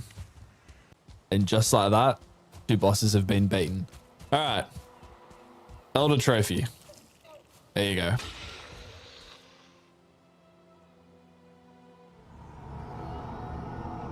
What are you gonna do? Wait.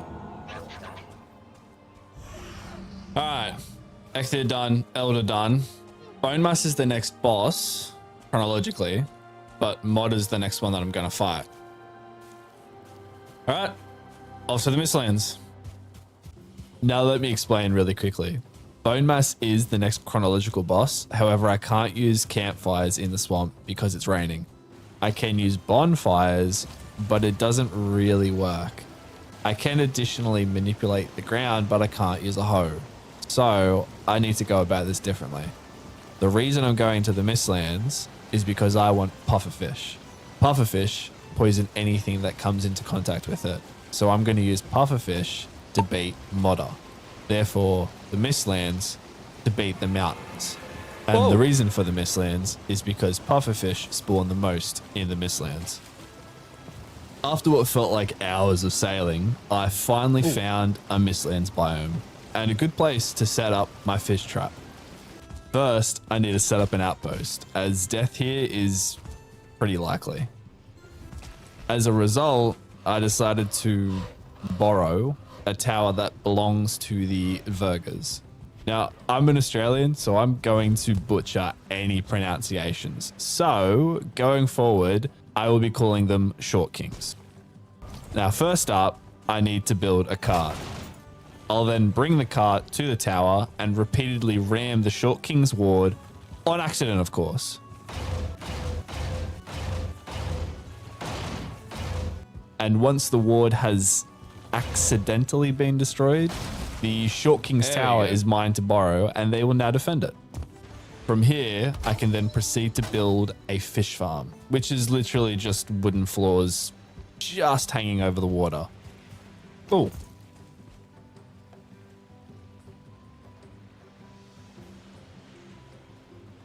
Well, that's what I want, but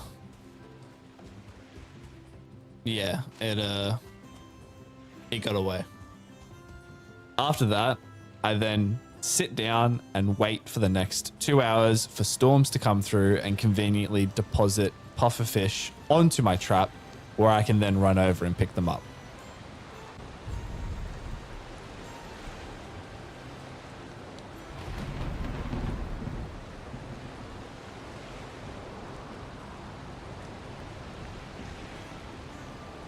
Whoa.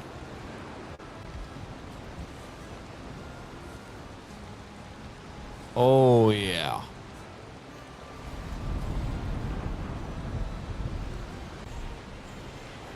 Oh.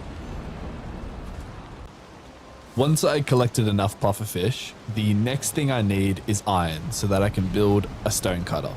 Now, there's 3 options for me to get iron. The first is to go into the swamp and try and find some chests at the start of the buried crypts that have some iron in them. The second is mountain caves, which also you can find iron in as well. The third and much easier option is to build a forge next to some Short King's buildings or ruins and just dismantle the exposed bars, which then drops iron and allows me to pick them up. There we go. This is also a really easy and efficient way of getting a lot of marble for later builds.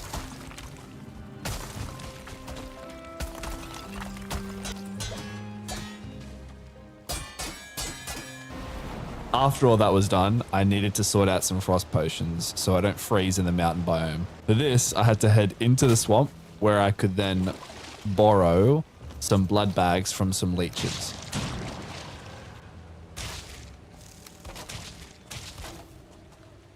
And with my new frost potions, I'm now able to run around the mountain biome stealing dragon eggs. Oh! Running away from some friendly wolves. Oh! And finding the location to the next boss, Modder. That's not too far. Now with my dragon eggs in hand that are required to spawn the boss, I head home, build a longship, and set off in the direction of Modder. So the plan that I have for the Modder fight is actually pretty straightforward. Modder being a dragon flies, obviously. And during the fight, she will land during one of her phases. However, if you dig into the ground, she'll land on top of you. Now the problem is that I can't dig as that requires a pickaxe. And I can't hide in a mountain cave as my pufferfish are probably just going to fall off the top. Instead, however, I opted to build an ugly square stone castle, which the pufferfish won't fall off the top, and Modder will just land on top and poison herself.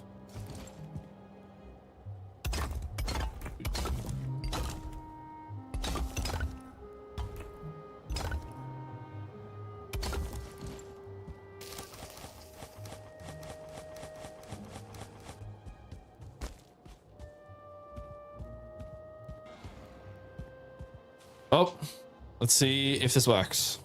I'm not gonna lie, this fight really isn't exciting. It's mainly just me staring at a wall and occasionally dancing. So here it is sped up.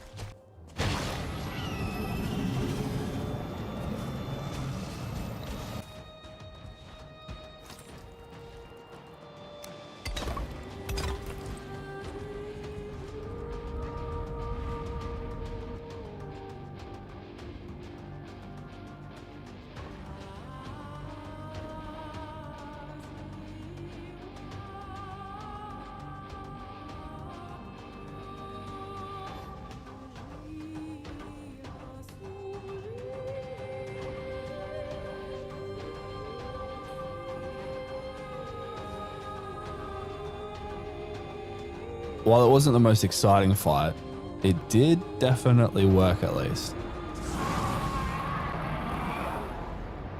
And like that, I now have 3 bosses done.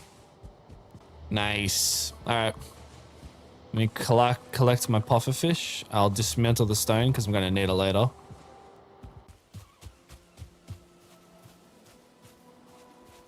right.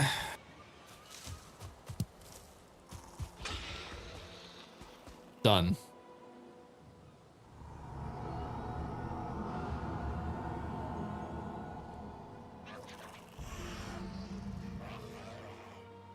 Bro, do you mind? Alright, mod is done. Not doing bone mass yet, still. Yagluth is next. But, again, to beat Yagluth in the plains, we gotta go back to the Mistlands. Now let me elaborate again.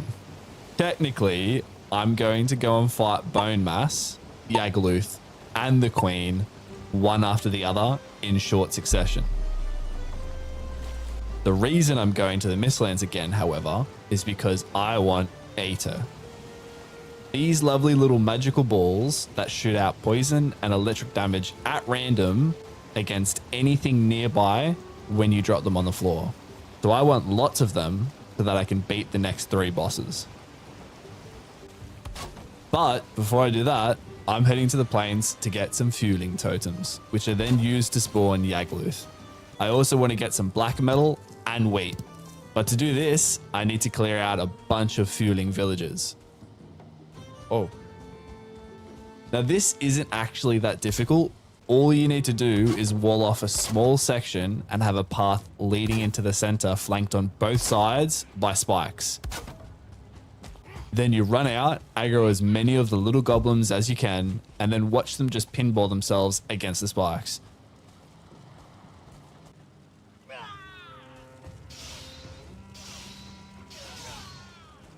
It's really easy, and I can guarantee you won't kill yourself.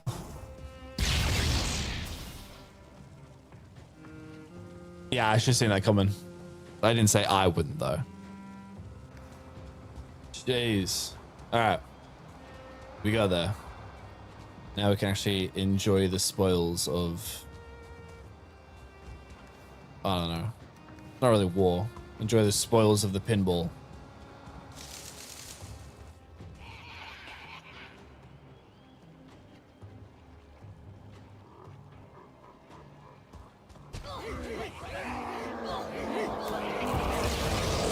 Oh dear.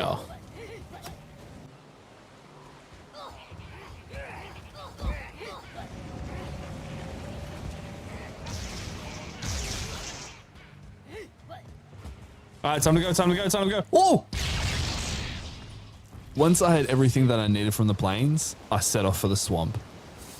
Now, in the swamp, the only thing that I actually need is the withered bones, so that I can use them to spawn in bone mass.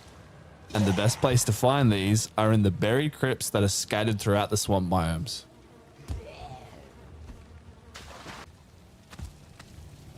Let's get in.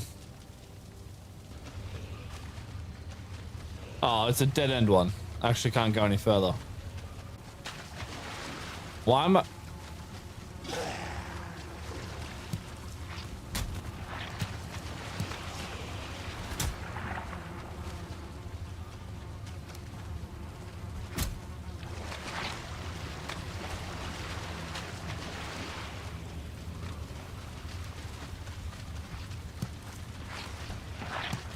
I'm a menace. Ow. Oh, I'm dead. I'm dead. I'm dead. How did I get? 7. That's not bad. 7's not bad. After I'd acquired all of the withered bones that I would need, the next thing I needed to deal with was a raid on my base, which was just running around until it timed out. With that dealt with, I set off for the most painful part of this challenge to date. You see, to get to the Queen, which is the boss of the Mistlands, I need to collect Sealbreaker fragments from infested mines so that I can create the Sealbreaker, which then unlocks the infested citadel where the Queen resides. The problem with that is that the infested mines are difficult with full gear and weapons as is, so with nothing but campfires, they're pure torture. I don't want to open that. I don't want to open that either.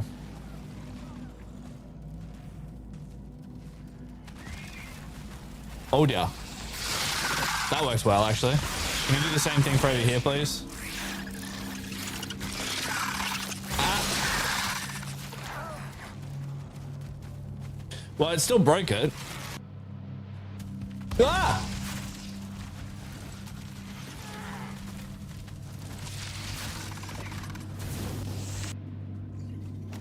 I forgot to eat.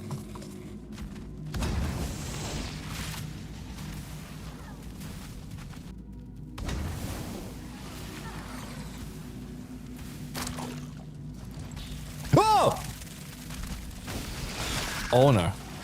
Lord have mercy. Wait! That's a 1 sec. Oh. Can we talk about this?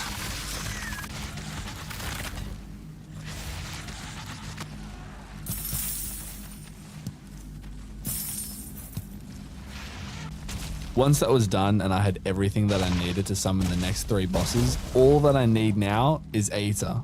For this, I spent the next 14 hours of my life running around the Mistlands without a wisp light, looking for giant remains and Yggdrasil trees so that I can get a Seeker Soldier to mine and cut them for me. I additionally collected some Short King extractors and crafted sap collectors so that I can get some sap for the Aether. It's been like 6 weeks and I can't really remember what I was doing. Yeah, I remember. I was refining Aether and I was rebuilding this with black marble because I have a ton. And I didn't know what to do with it. It would be good to probably rebuild this before doing the next 3 bosses. Yeah, all right. Let's refine some sap and get this rebuilt. This is the problem with recording these long challenges, is that when I take a break, it's always a big break. Now, if you've seen my Valheim videos before, you know that I can't stay away from doing a big build. So after the pain of Mistlands was done, I decided I had enough of my wooden shack and decided that I wanted to build the ugliest base that I could possibly think of out of all the materials that I have access to. Since raids will become more difficult after the next 3 boss fights, as well as refine the sap that I collected into A tier, and this is what I ended up creating. Alright, it's taken way longer than I meant for it to, but I have now completed building the ugliest base that I've ever built, but it's incredibly functional and cozy on the inside. I did have to make a few extra runs and do some dodgies by hollowing out the floor, but I mean, it works. The benefit of only being able to use building is that almost every single resource that I've ever collected, I can't really use. So it's just purely going into just decorations at the moment.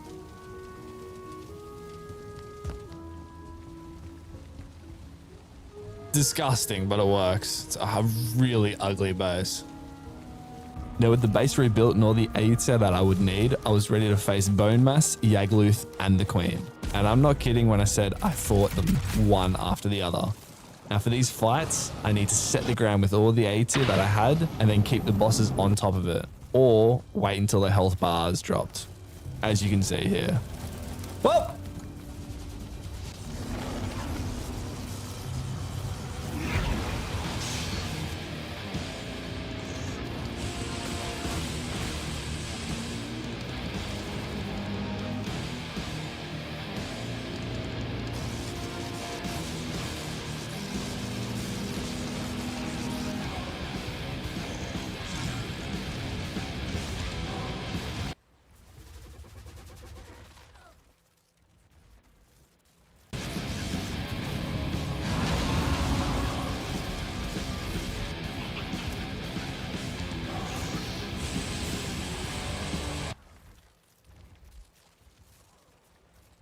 Damn, it's still going.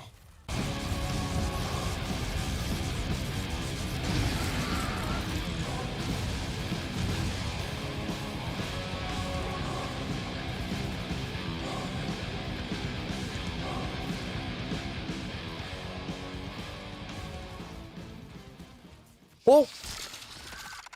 And with that, I went from 3 bosses beaten to having done 6 now. All that's left was the last boss in the game up to this point. Vader, the Emerald Flame.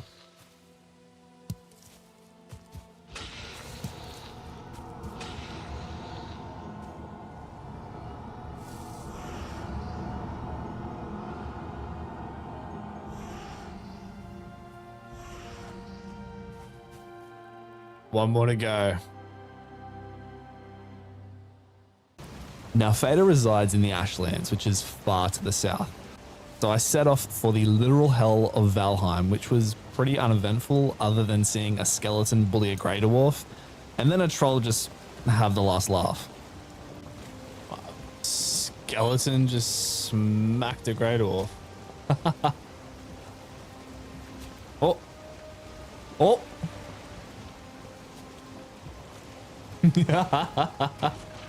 Oh. That's embarrassing. Just before arriving at the Ashlands, I set up a little outpost with a portal and build my final boat that will weather the hellish waters to the south.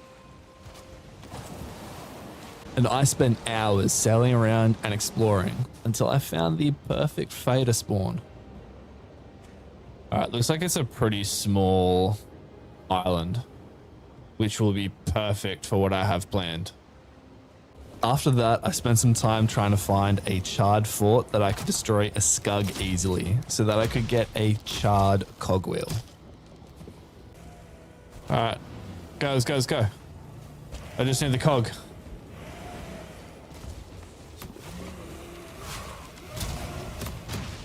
Alright. We got the cog. I might need to leave the tier behind.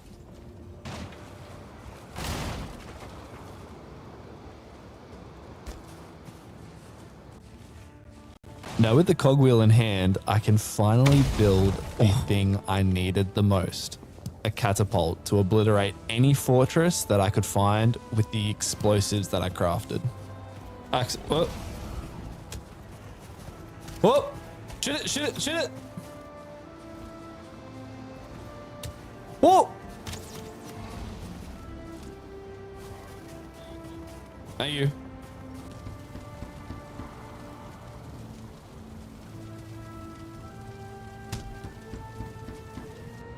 Alright, here's my crazy plan, yeah? We got the cogwheel. I don't want to talk about how we had to end up getting it. We got the catapult explosive things. I mean, this is still using my my build hammer. It's using what's in my build hammer. It's no different from using the cart or the ship. So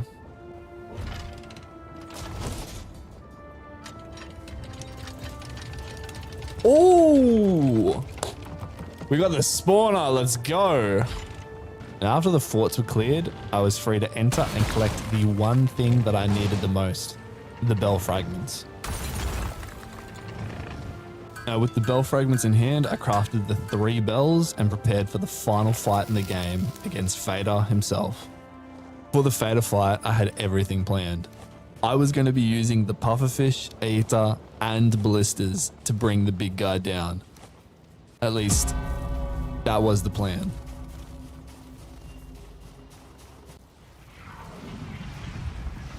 Oh, I forgot my bolts. Alright. Oh, he's right next to me.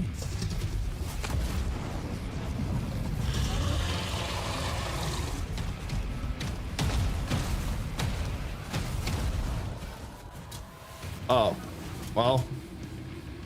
I'm not going to be able to use my ballistas. That's not ideal. With my original plan not working, the only thing left that I could do was chill out, wait, and hope that the Aether and the pufferfish would take Fader out.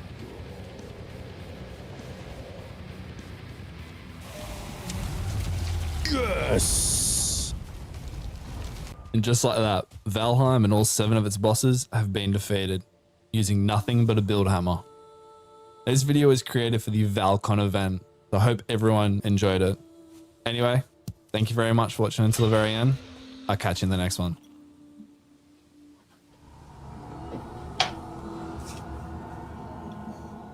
I'm exhausted after that.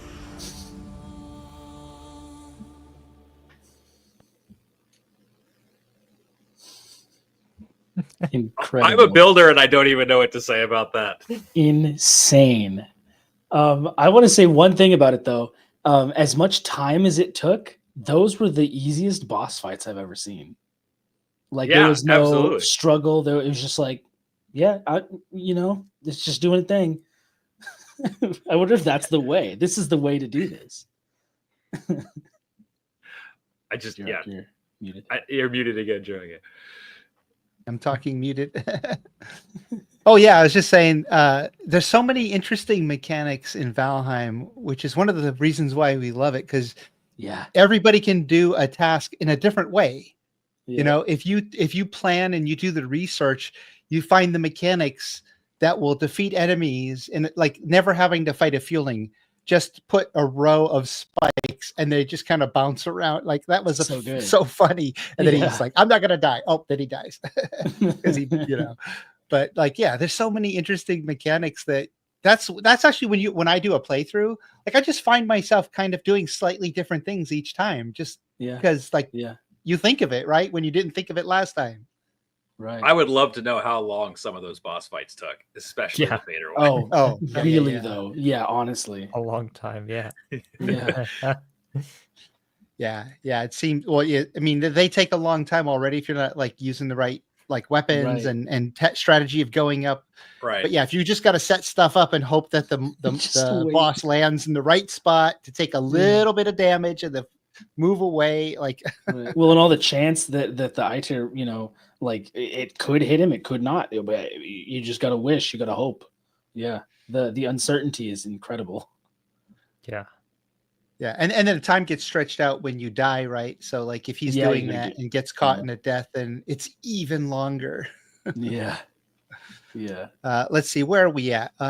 We have a streamer visit coming up here.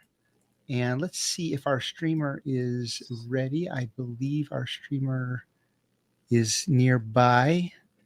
We're going to be visiting with Don't Call the Nurse. And yep, in the green room and moving to stage. And let's bring Don't Call the Nurse on now. Hopefully she hears us and can unmute her mic. Let's see. Mike. Hello, hello. Hello. Howdy. How are you? Oh, fantastic. How about yourselves? Good, good. You're streaming now. Or starting I've got soon. my Val-Con starting soon screen going. Yeah, I see it. I can actually let's see. Let's put you up there. I have to share it. Mike. It looks like we're starting soon. Yeah, right.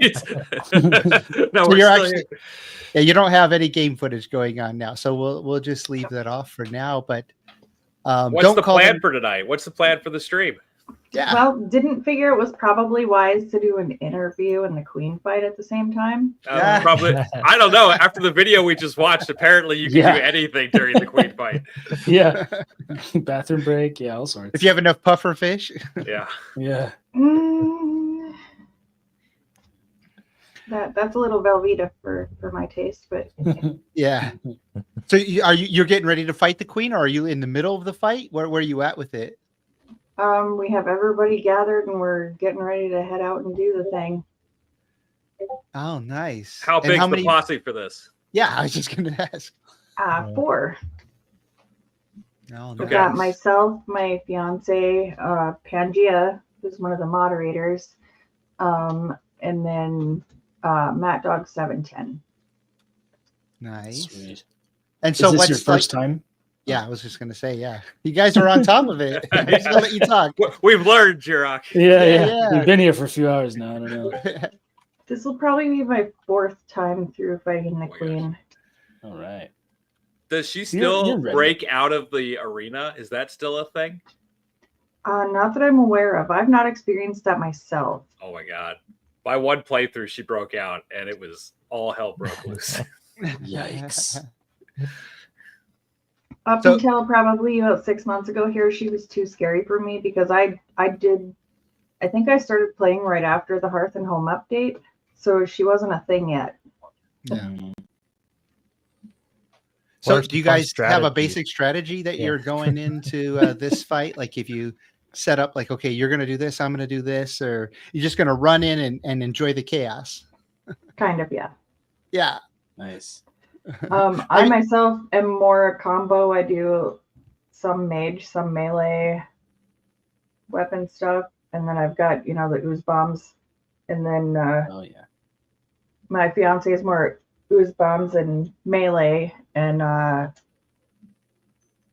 usually Pangea is more mage heavy. Mm-hmm. I don't know. This will be the first time I've done a fight this far up with Matt Dog, so I'm not sure. You're pretty spread out, though. Seems like you've got all your bases covered. That's nice. Plus, chaos is the best way to do this, man. Once all heck Oh, breaks yeah. loose, that's where the fun kicks off. Yeah. Well, I mean, that's one of the great things about Valheim. You just kind of wander into an area or a boss fight, not knowing what to expect, and you get beat down a couple of times, and then you say, Yeah. okay, now we should come up with a strategy. Right. Now we know. Yeah, for sure. And so, after the queen, what's next? Are we going to push forth to the Ashlands, or do you guys have other plans? We do have a little bit of Ashlands exploration done. But being this particular server was started probably middle of 2022, and there's so many fantastic builds on it from so many different people, and I just want to share the server files with other people, but there was a lot and move on. but there was a lot of stuff that got destroyed when the Ashlands update came out, because we had a lot of stuff built down in that area where went through a portal and all of a sudden everything's breaking in front of me. Yeah, yeah, yeah. That's rough. Yeah. Yeah, because they did the terrain changes to the map for the Ashlands update. That was big for ruining some of the builds in those areas. Yeah, it was. I got lucky. I didn't start my server until afterwards. So yeah. I think one of our mods, Avatar, has a video of her base being destroyed by that. Oh no! Oh yeah. What a depressing video. Yeah. Unfortunately, my first time in after the Ashlands update was on my laptop, so I couldn't screen record on it. Oh no, that would have been great. Oh my gosh. Yeah. I just quick hit F5, went to debug and no cost, and was slapping iron beams under everything that I possibly could, just trying to get it to not fall apart. Try to save some piece of it, right? Right, as much as you can. Yep. Yeah, well, that's the nature of early access. You know, that's the thing. People took the risk by building in the those areas, and for the really old servers, like my original server, which is still running back from 2021, we have old Mistlands still. You know, any of the Mistlands area that was explored. We have the old spider webs and the big trees in those sections, and the sections that weren't explored. Those are the only ones that have been converted into the new Mistlands, right? Because the pre-explored ones are already have what they have. Yep. Which there's mods for that, but it's actually kind of cool to have that old those artifacts. Yeah.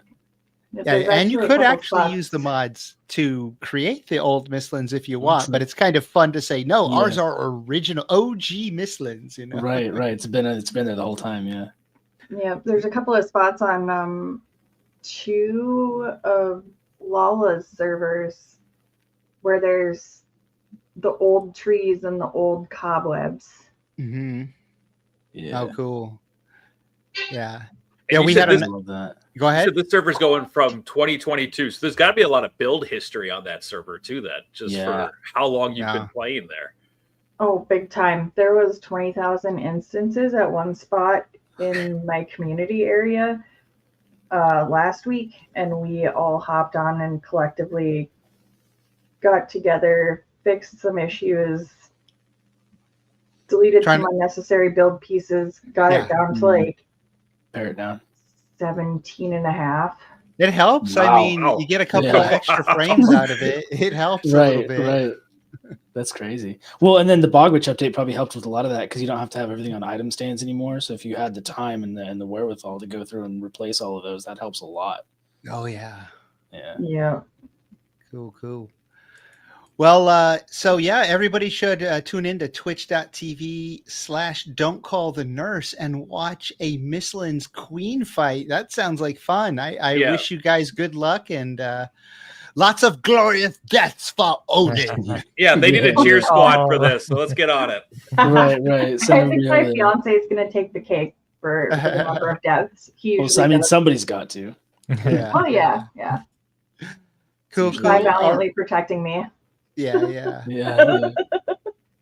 All right. Well, good luck. And we have a video coming up right now from EmmaTPotato, another Valheim science. So check this one out. Science time with Emma. Bling! Technically, you also only need this top part. So if I were to do this, I grab these long poles.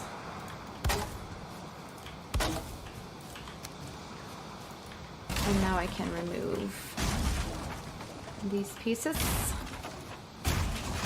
There we go. And now we have a smokeless brazier. It doesn't let off any smoke. Well, a little bit. If you're standing too close, it can give you a little bit of fire, or it can give you a little bit of smoke. But look, if you position it exactly in the middle, it's completely fine. And just by these these little walls that you place just above it, it can become smokeless. Look at that. there is a little bit of smoke that does seem to be forming, but overall, this is a pretty interesting construction just to keep your base smoke-free. This is all the standing brazier needs. It actually just needs those 4 pieces right on top of it. Very cool. Doesn't need to be glass, by the way. I usually use glass because you can see through it and light, but it can also be wood. You just plop one of these around them. For that snap point, you want it to be just close enough to the brazier so you can just make a whole cube around it, basically. And what we're going to do is, I'm going to take a couple of these. Yeah, that looks... I do like the design of this one, but it does not need to be these beams.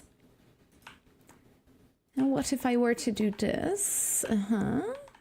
Well, the most important part is coming. I'm going to remove these bottom ones because we technically don't need them. And this will be a way for you to refuel your brazier if needed. Now, the most important part is up here. Wait, are you already smokeless? Yeah, it's already smokeless if you put those beams there. Oh, did we find a new design for the smokeless fireplace? I think we did. We'll just remove them for a little bit so we can place down you. It works. Yes. Yes. Oh, we're doing it. Oh, no, okay. There's an order in which we do this, of course. Ah, yes, it works. It works. My smokeless kitchen is in the make.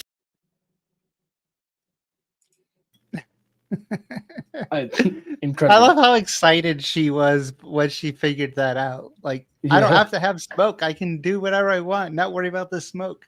I love that. Smoke is one of my biggest, because I like to build small, kind of like Chisel Chip, how you had that Hobbit house is exactly what I love to build. And you putting the smoke in a pocket like that is normally what I do, but knowing that you can just get rid of the smoke, that's incredible. Yeah. I wouldn't have thought of that. That's awesome. I've got them like the little hanging braziers. I wonder if the similar concept would work, like hanging from a roof eave or something, putting it over to not have like smoke coming up everywhere in the build. That's really cool, actually. Yeah. I love how Emma thinks of all of those. I know I like to point this out a lot, but if you go on the Val-Con server, her booth has a live example of that. You can actually go and see how she did it. You can walk around it, and for sure, there's no smoke. That's fantastic. Yeah. Yeah, cool. All right, so all you hosts, there's going to be a big break for you guys here again because we have a longer video. But right before this longer video, I'm going to play a quick little 5-minute video.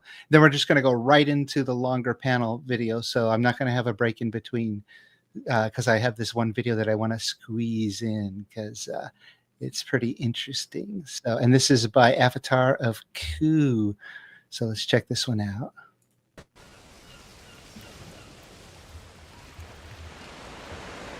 Let all who read me beware of the grey dwarfs, the skulkers in the darkness, the soulless ones. They are born from rot and rainfall. They spring like mushrooms from the smoking soil. There is nothing on their tongues or behind their eyes, and those who fear nothing should still fear them. When the soul of a murderer or a great sinner rots under the ground, it makes a hollow cyst, which draws rock and wood and moss to it. It gathers up the peat into flesh, braids reeds into bone, and takes rags for skin. It should not walk. But when the night comes, it walks. Should you who read this see one with a sword to your hand, lance it and let it out, or put it to the torch, for it fears the flame. Yeah, that's really cozy. I'm gonna sleep so good. The origins of the Grey Dwarfs may actually have had a much cozier beginning. our favourite little forest dwellers were perhaps partly inspired by a Swedish children's book, Ronja the Robber's Daughter. So it's possible this bedtime story may yet have a happily ever after. Why not settle in, grab a nice warm mug of mead, and let's enjoy a Valheim bedtime story. Long, long ago, in a realm far away, there lived a woman called...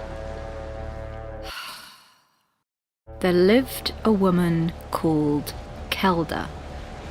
Kelda was the daughter of a great and terrible chief. A large and dreadful man with arms like cudgels and a heart full of greed. A raider chief known as Fred. Really? Who is choosing these character names? Seriously.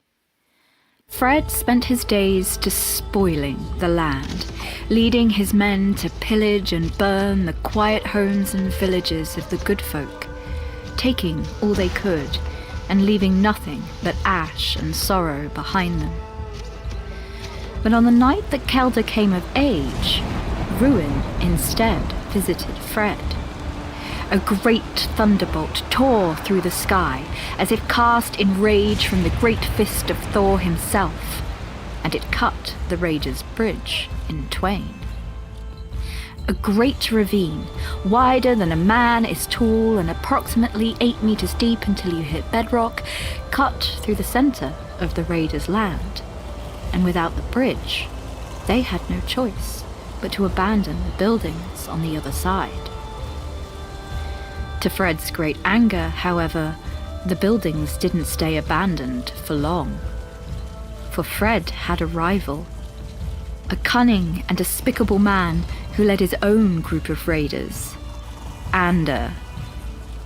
Ever looking for ways to taunt and exploit his enemy, Ander and his raiders seized the other half of Fred's domain and took up residence there, leaving no opportunity untouched to mock Fred for his misfortune. A stalemate ensued, for both were equally matched in viciousness and neither could gain the upper hand over the other.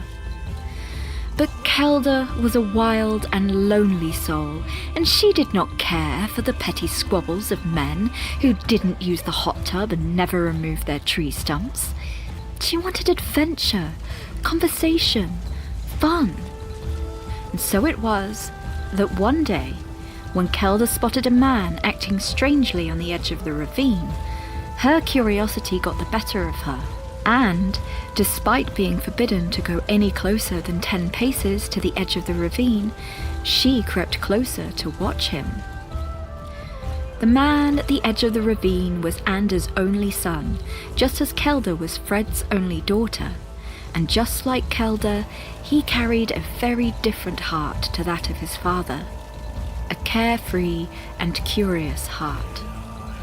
His name was Bister.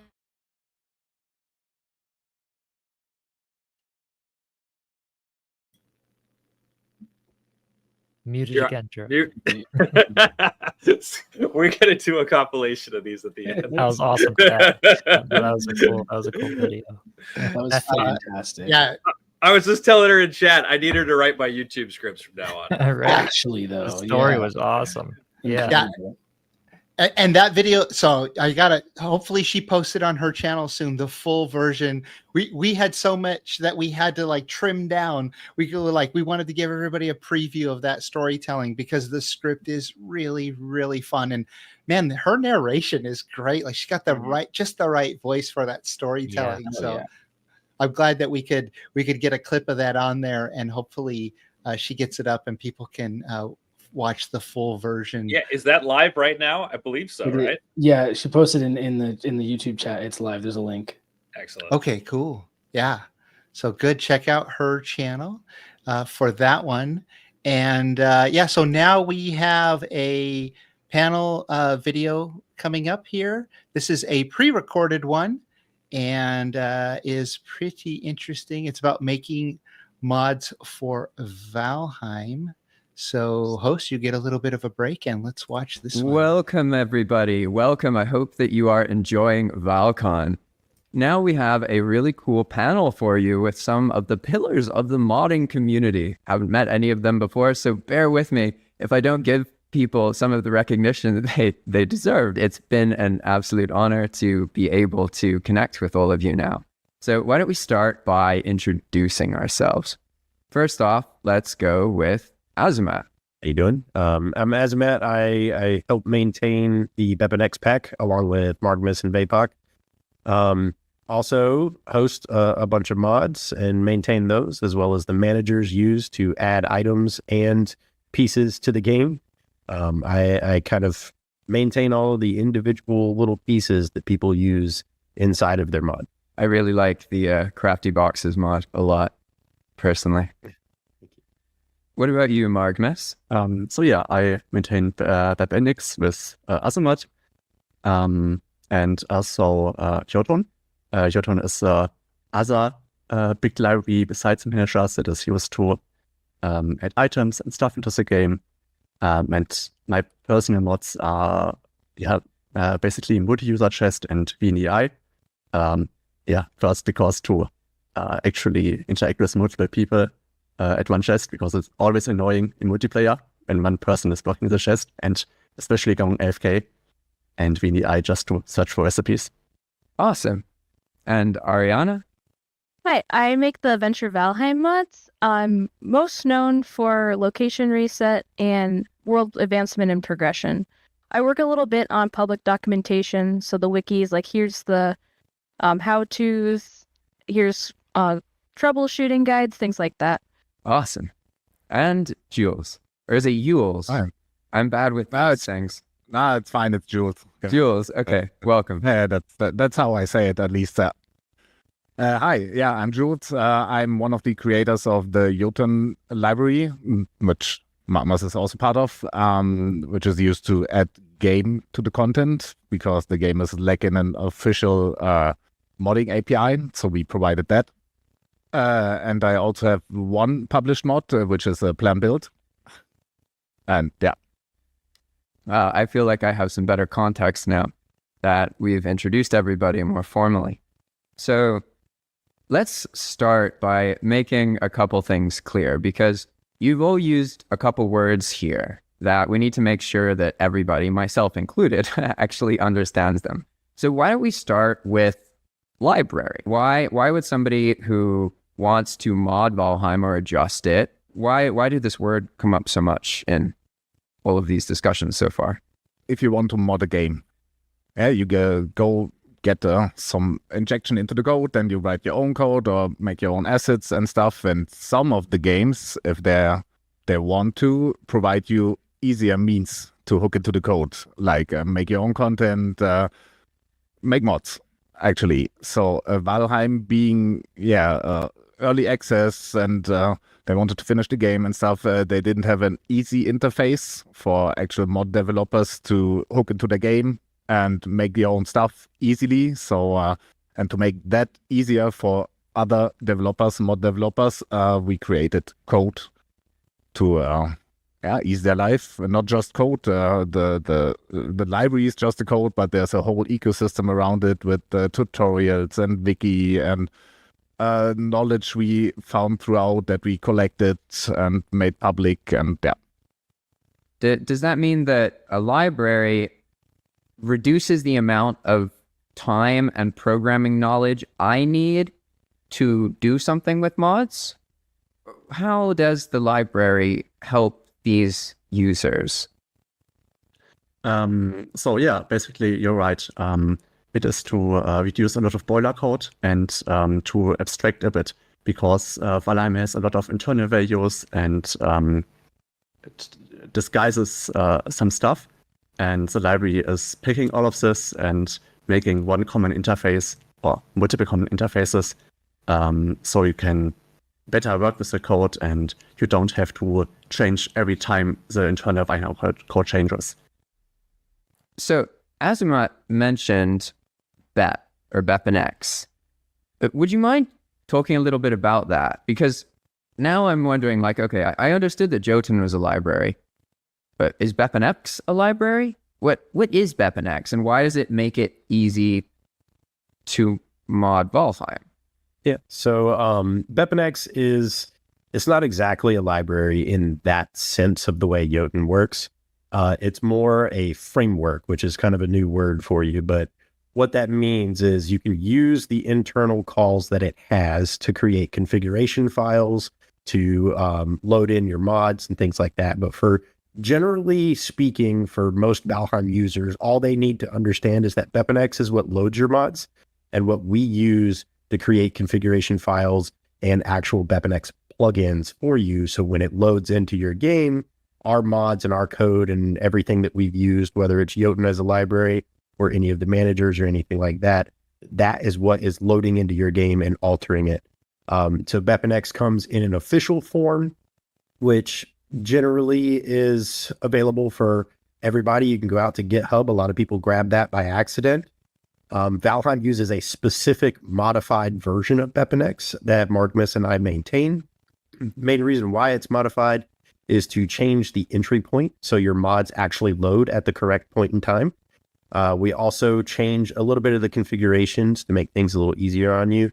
And we also have a little bit of logging to tell us where you got BepInEx. So if you get the one from Thunderstore that we actually maintain, then we know that you got it from an official source, and it logs that to us in the consoles. So if you give us an error or anything like that, we're able to notice that immediately.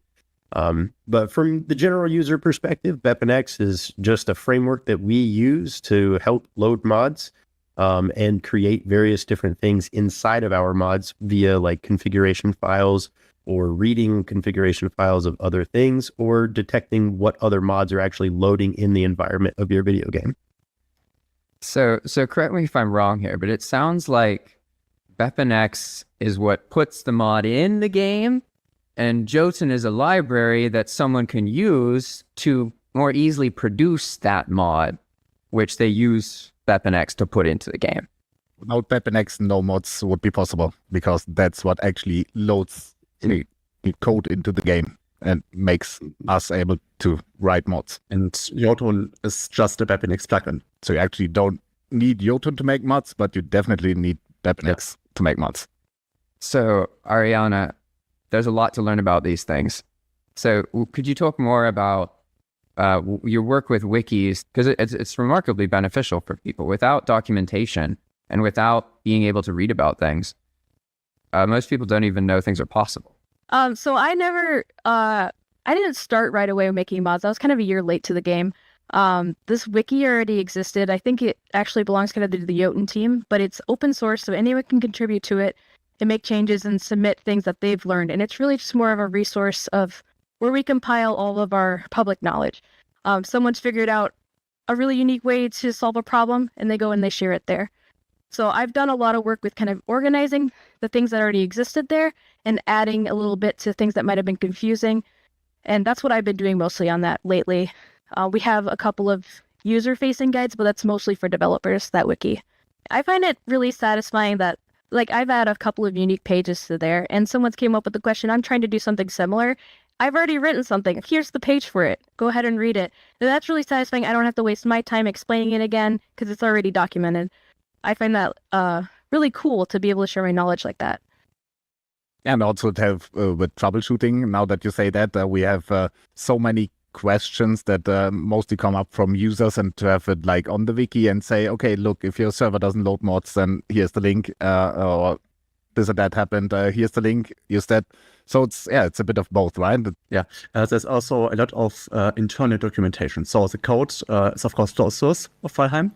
So all of us has to figure out what the code is doing and how the interactions work together. And a lot of this is documented and explained. There's a page about RPCs, how they work. So we gather together, get all the knowledge ready, so you can just read it up instead of using hours and hours to actually read and understand the code. Based off what Markmus said is, there's a lot of things that change internally in the code, especially with it being early access. Oriana has mentioned that she's gone out and made this wiki, but she's also specifically made a very important page that I see get shared probably 2 to 3 times a day, at least, as the client troubleshooting. It's where a lot of people that left Valheim a long time ago and they had mods installed and they've got all this stuff going. And let's say that was before Ashlands came out. And then now they're coming in after Ashlands and they're like, I'm trying to load these 7 mods. Why aren't these loading? I'm having problems. I'm having issues. And 9 times out of 10, that's something that we've either documented or that we can answer really quickly. A lot of them are, let's say, like a Denthorn mods that some of them have been abandoned and it actually breaks the console. So people are wondering, why does that happen? So I specifically made a mod that helps detect that type of issue. And then she's made the documentation that says, hey, go here, download this mod, figure out what's spitting out. And that's just a quick little link that we can drag and drop to people so they can read that, troubleshoot their own issues. And most of that is the result of what Margmus is saying is like the internal code changed.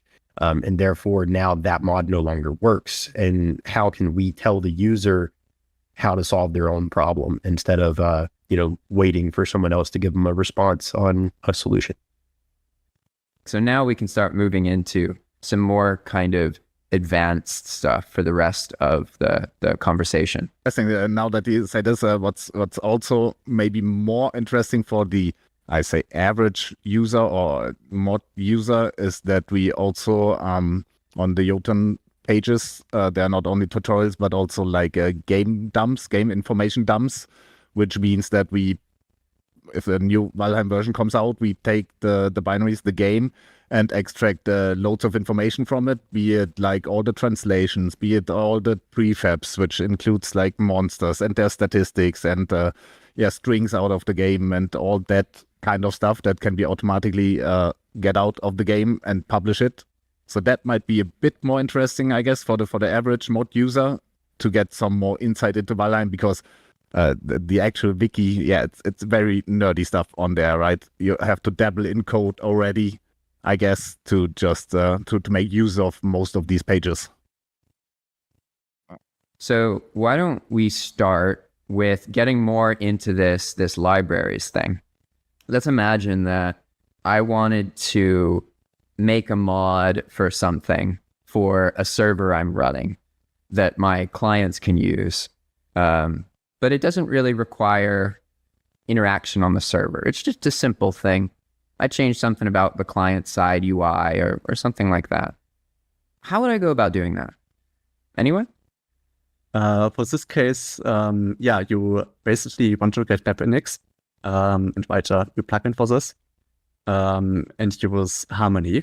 So Harmony is a way to patch into the game code, so you can attach two different methods when they and do your own stuff. And if you want to change a UI value, you can look at the UI code, and maybe after the UI updates, you enable an icon or something like that.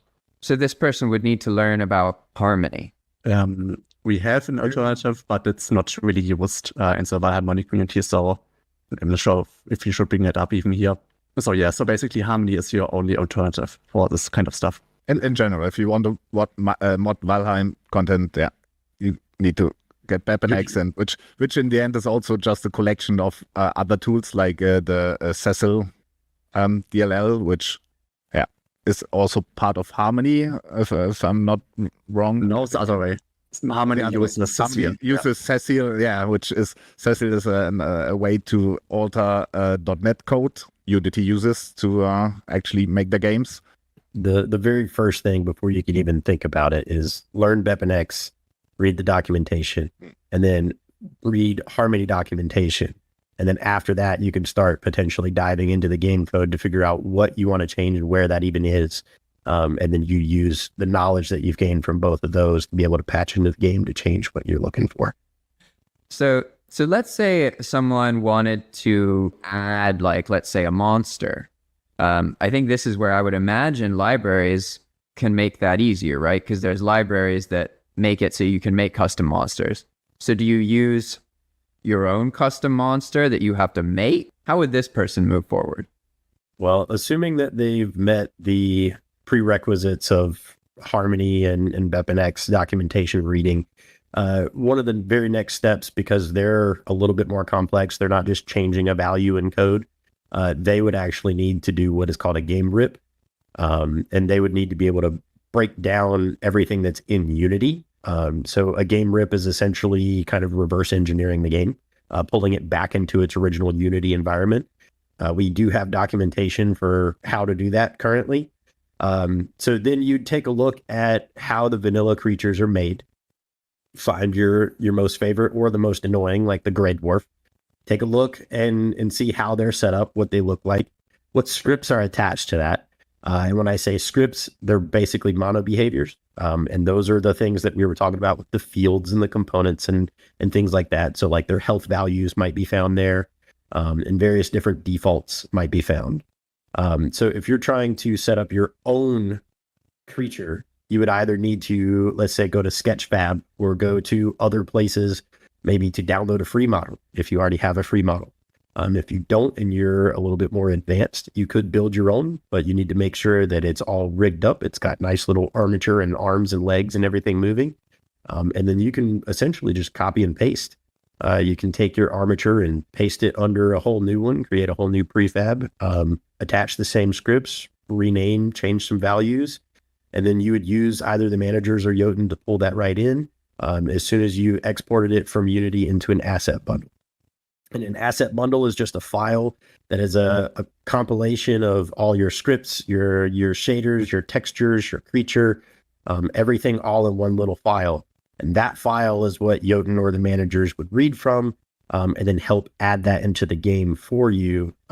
So assuming that you've done all of that and everything without any issues, your creature would essentially be in the game however you needed it to be. But there's a lot more to deep dive into that as far as technicalities go. But essentially that's above all, how you bring one in. Yeah, and actually to ease that experience for the mod developers, that's what we aim to do, right? Be it Jotun, be it the managers, be it the resources, be it whatever. And this is why we came here together, right? Because the learning curve, if it's steep enough to get Harmony, Bepenex, C#, .NET, whatever, and then at least we could ease some pain off of the mod developers to actually do something for them. If they got at that point, we say, okay, don't read all of the code from the game that you just ripped. You don't have to understand everything. We help you a bit. Which is more important for the person to get into modding? Them really being interested and motivated, or their pre-existing awareness of programming skills? Do you think one is more important than the other? And I can answer that one. I would definitely say it's the passion. It can get really frustrating when you're making a mod for the first time. It took me a week or 2 weeks to make my first mod, and it was really simple. There's just so much to onboard.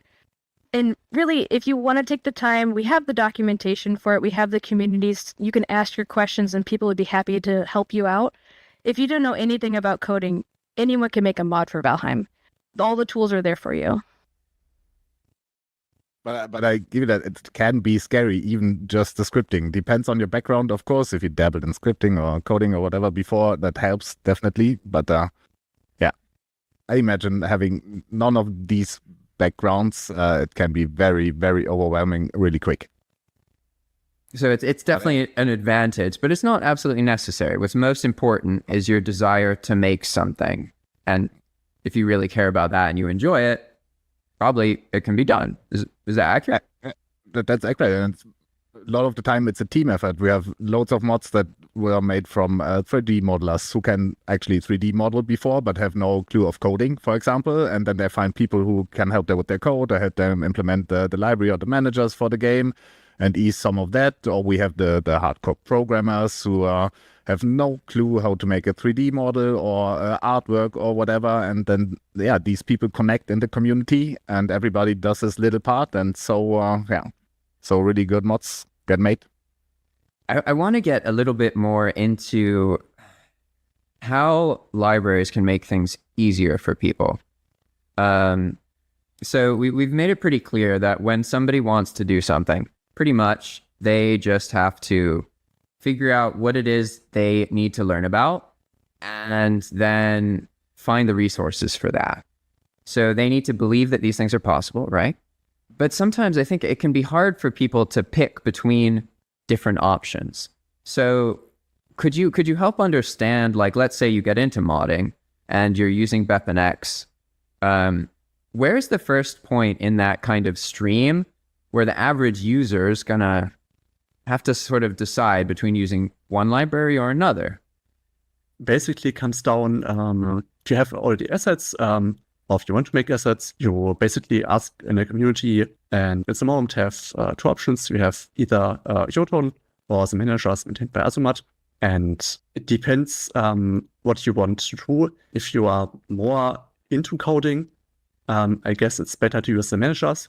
What's kind of the difference between a manager and a library when... That's basically our terms, how we differentiate the two systems. Basically, both are libraries, but we use managers for once and Jotun as a library. But both are libraries, but we have to distinguish them somehow. So the biggest difference between the two is that you use Jotun as a dependency that is a BepInEx plugin. So Jotun always loads externally, and the managers are code that you embed into your code. So you copy other code, add it to your mod, and then publish the whole thing as a standalone mod. That's a basic difference between the two.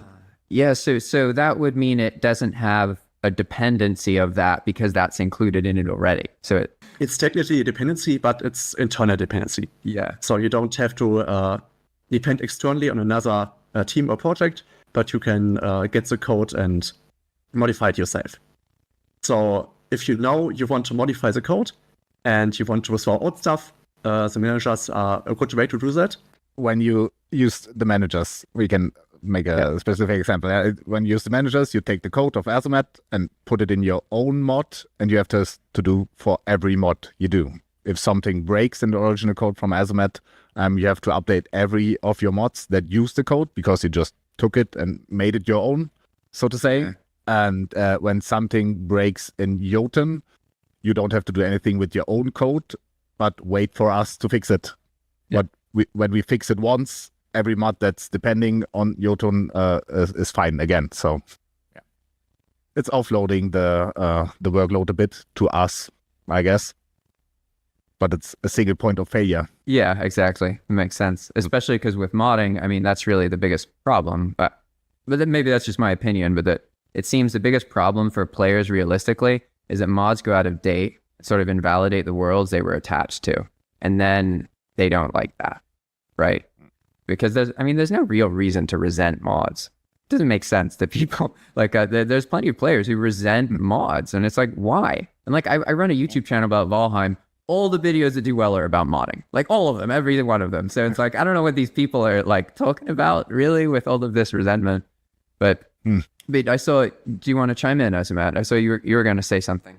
Part of the reason why, the managers exist is to give like a modular approach to what they have.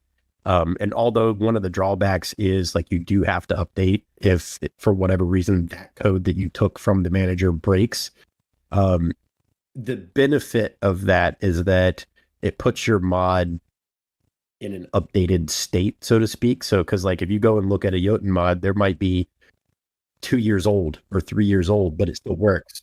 For a lot of Jotun mod, you can't use time as necessarily a representation of whether it's going to work or not. So you're constantly, flipping the coin. Versus like if you were to use a manager, although it's definitely a different approach and it's more work on me or on the person that might use it. When you go through and you update your mods, it at least lets people know like, hey, you updated it, you tagged it with the current, Bogwitch or Ashlands update tags on Thunderstore. And it's there, it's fresh, it's up to date.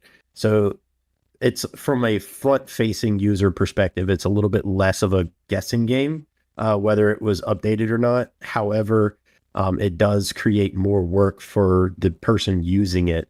But there's tons of benefits to using both, but that's kind of like the difference between them. So you might have something that's 2 years old that works just fine on one of the managers even. But Jotun is a little bit more common with that something might go months, maybe even a year without updates easily. because Jotun's already patching it, or that mod does things within the base of that framework. It's not extending outside and doing something extremely unique. So all they have to do is update the core code for the library, and then that mod is fine. Is there anything any of you want to discuss or bring up? And particularly if you think it would be quite useful for a viewer who's interested in any kind of modding of Valheim? Well, modding isn't that hard. It seems a bit overwhelming at first, depending from where you come from. But hey, we have great communities, we have great tools, we have loads and years of experience that is waiting for you. So if you want to try and dabble a bit with modding, go for it. I think the only thing that we might be able to touch on is just, we've learned a little bit about like the stuff that we can use to make mods and where we can find this information, on the wiki, various wikis and things like that. But, once you've made your mod, like where do you put it? How do you get it out there? And I think the main thing is that the socially acceptable place right now is Thunderstore. And that's where you're going to upload your mods, mainly because the mod manager seems to be a little bit more user friendly. It's more maintained, and the website itself hosts a lot more mods than maybe Nexus does. The internal person that was maintaining the BepInEx pack and a few other things, like even the mod manager specifically for Valheim on the Nexus end, is gone. So he's no longer with them, but that's just kind of like where we would steer. So if you start asking around and asking questions once you've developed your mod, those are going to be the places that you would upload, or even make a mod pack of various different mods. Would preferably be Thunderstore. All right, then let's close up. And why don't we share with everybody where they can interact or learn about what you're doing / use the resources and things that you've been working on. Well, to learn more about me, you can join my Discord. My Discord is full of other mod authors, so you can ping a lot of people there. But that's the best place to get up to date on me, where my mods are, what I'm doing with my mods, and even potentially what I'm doing in my personal life that stops me from, updating my mods or changing things. So that's the best place to reach me. Alternatives to that would be the Odin Plus Discord. And that's just because I'm in just about every Valheim Discord, so feel free to ping me in all of them. But those are the two that I check the most, mainly because that's where the most traffic is on my end. So that's where I tend to go. And it's not even necessarily a preferential place other than my personal Discord, but it's really just the amount of traffic that comes in there is the best place to find me. I do monitor those actively, so sometimes you don't even need to ping me. Yeah, I guess it would be the Jotun Discord. It's linked on the Jotun page. I'm also in most other servers. I think with Oriana I share 20 servers or so. It's crazy. And with Azumatt too. So yeah, you can basically ping me in any Discord. It's fine. Same for me. I'm in all of the Discords. I prefer, if you got a question for my mods, come directly to my Discord though for those. And all of these links we'll make available. They are actually already on the wiki. We have a whole page for that. If there's someone you want to find, they're going to be on that page. And if they're not, give them a little poke and we'll get them added. If a link dies, give us a little poke and we'll get it updated. So if it's about personally reaching me, I'm at the Jotun Discord. That would be the best choice. But for people actually wanting to develop mods and got a bit of interest now from this panel, definitely check out the wiki. If you already did all the research on BepInEx and whatever, but when you come to actually Valheim modding, check out the wiki. We definitely will probably post also a link list to this panel somewhere on the Val-Con webpage, Discord, whatever. We have one prepared. Check out the wiki. If you want to get from there to other resources, that's fine. We have extensive Jotun documentation. We put a lot of effort in explaining how Jotun works, how internals of the game works there. I said before, we have all these information dumps with the prefabs and localizations and this and that. There's really loads of information in there. That we have tutorials to get you started ripping the game, making prefabs, making assets. So it's all there. I think that's a really good source. I have a feeling if anybody brings Valheim back to sort of the more popular game status, not that that needs to happen, but a lot of people want to make Valheim stuff, but they feel sad because they don't feel that enough other people love this beautiful game. And for me, I don't understand that at all. I've never played a game that's as fulfilling for me personally as Valheim. I'm sure you've all been hugely impacted by Valheim. I'm not saying it's the only possible game that's done that, but it's influential, right? I mean, we all love Valheim, don't we? Yeah, it's hands down my favorite game. All right, everybody. Thanks for watching, and I hope that you are enjoying Val-Con. Make sure to check out some of the other panels, and you can always find any of our information by looking at the resources for the Val-Con event. Thanks for watching, and we'll all see you some other time. Bye-bye. Bye. Have fun modding. Yeah, have fun modding. Everybody. In this video, I'd like to give you a few decorating ideas that I like to use in my crafting areas just to make them look a little more cozy and lived in. So please join me as I do some sprucing up in the workshop. And one thing I like to do is try to disguise my wall of chests by adding some framing to the front. This also provides a surface to add our decorations to later. And here I want to add the shelf to the center of a 3-meter tall wall. So in order to get a snap point in the center, we're going to take a core-wood beam and snap it on top of the first joint like that, which will then give us a perfect snap point at 1.5 meters, which is the perfect height for our shelf.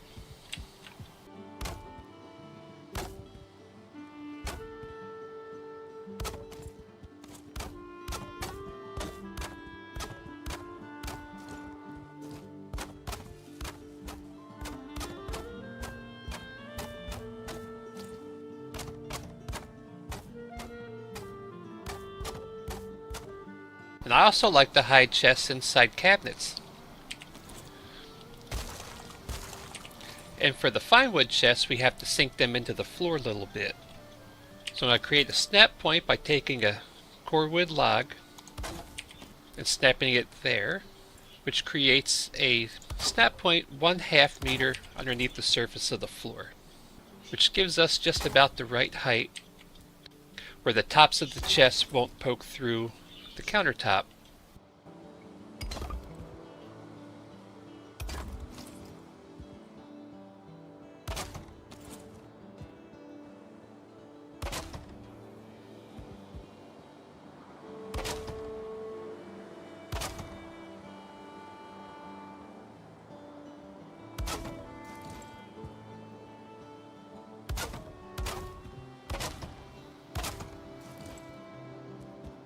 There, just like that.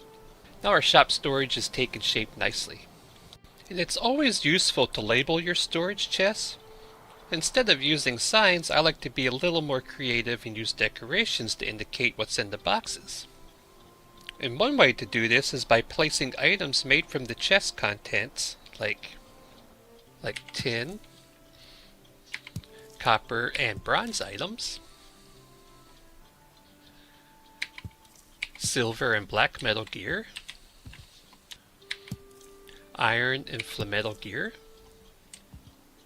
a wooden shield to represent the assorted woods, a seal breaker and carapace buckler for baseline level items, and I like to have a chest for arrow making supplies that I denote with an old bow.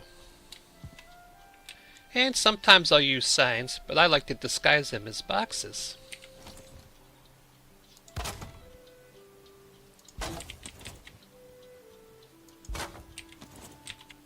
Like this one for bits, bobs, and loose screws for things like nails, chains, linens, stuff like that. And this one for assorted pelts, hides, and green goo for the different hides and guck. And a box of bombs for my various bomb making supplies. When placing workbenches, I like to build them into counters or disguise them in some way. One of my favorite ways to hide a forge is to build it into a stone blacksmith's fireplace. We'll start by putting 2 bricks Now we place our forge just as far as it'll go into one of our 1x2 bricks. Then we take another one and we want to free place it just so that the top of our forge pokes through. And we can still use it.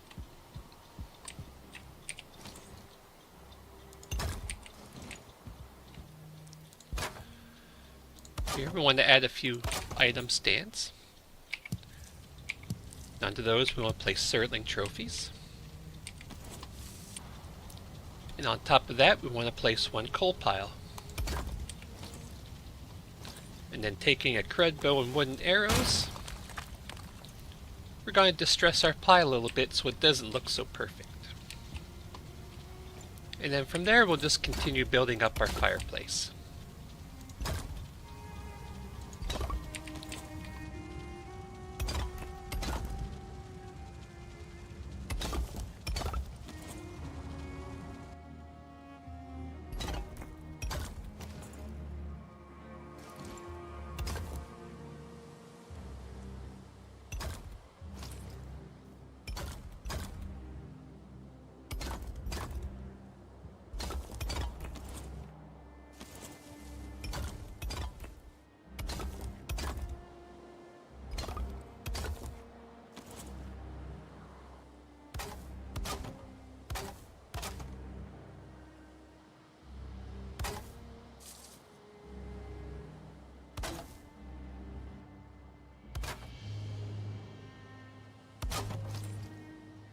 So now we end up with something like that, which built into your shop will look a lot nicer than just having a forge sitting out in the open.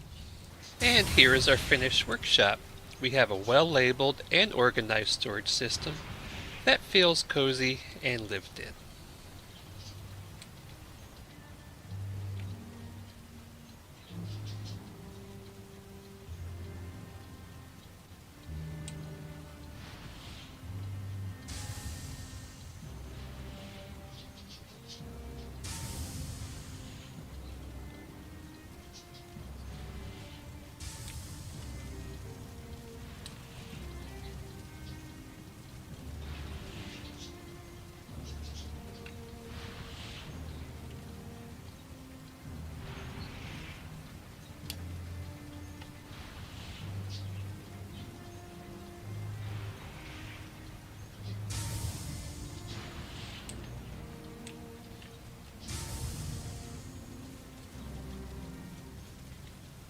So if you like this video, please give it a thumbs up and consider subscribing. And as always, thank you for watching, and I'll see you in the next one.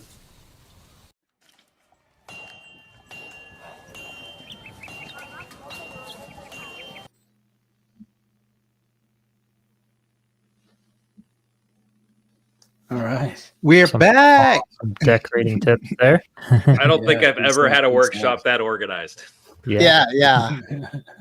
That's pretty cool that people come up with so many cool decorating ideas. Let's see here. I'll say this: if you haven't watched his bind video, you should totally do it. You'll learn more about binds than you'll ever need to know. Oh, okay. Cool. So we are actually, let me just double check here. So that we're right on time. Okay, so 12 hours, that's pretty good. Yeah, we are coming up to the 12-hour mark, and we will shut down probably just a couple minutes early so that we can make the transition since we're just a few minutes ahead here. But you guys have been awesome. So who's signing off now and who's going to part 2? I will be signing off. So yeah, super fun hosting for y'all and checking out all these awesome discussions, and hope you all are enjoying the event so far. It is so much fun, and a huge shout out to all of the moderators and organizers, and Jiroc, you're a trooper, staying up and doing all of this, and all of you have been awesome. So yeah, thanks. And we have a wild MD in the I am here for part 2. Yep. Or part 3. Part 3. Oh, well, yeah, no, this is part 1. We'll shut down. Oh, okay. Well, yes, shift 3. Yes, I'm here yeah, to shift 3. Yes, Shift I'm three, here part to hop Yeah, into shift- part 2. Yeah, our shift 3 for our admins is coming as we go into part 2 of the stream here in a minute. Yeah, I'll be signing off as well, though, guys. Honestly, it's been a ton of fun. I will be watching. I will be in chat. So I will pour one out for Jiroc as soon as I'm off of this, because I think he's got another long haul to go. But yeah, coffee or two for him. Yeah. I've learned a ton through Val-Con. I can't believe it. I mean, this has been fantastic. I really hope we get to do this again. Yeah. Yeah, I'm stoked about it. I'm gonna hang out for a couple more hours, and then I've got some things to do. But I'll be here. I'll be in chat. I'll be lurking. So you'll see me for a little bit longer, though. Part 2. Okay, cool. So everybody here, if you're not already in part 2, I mean, if you're going to part 2, please join us there. Those who are leaving, Klaus and Shizzlechip, thank you so much. And for all of you out there in viewer land, I'm going to put up a quick banner here. So basically, please switch over to part 2. Please don't leave us. For YouTube, it's in the description, and it'll start here shortly as soon as I close this stream, because I can't have 2 streams running at the same time. And on Twitch, please just keep an eye out for that second stream starting as soon as the one that's running ends, which will be in just a minute as soon as I close this one down in 5, 4, See you guys. 3, Bye-bye. 2, 1. Bye-bye.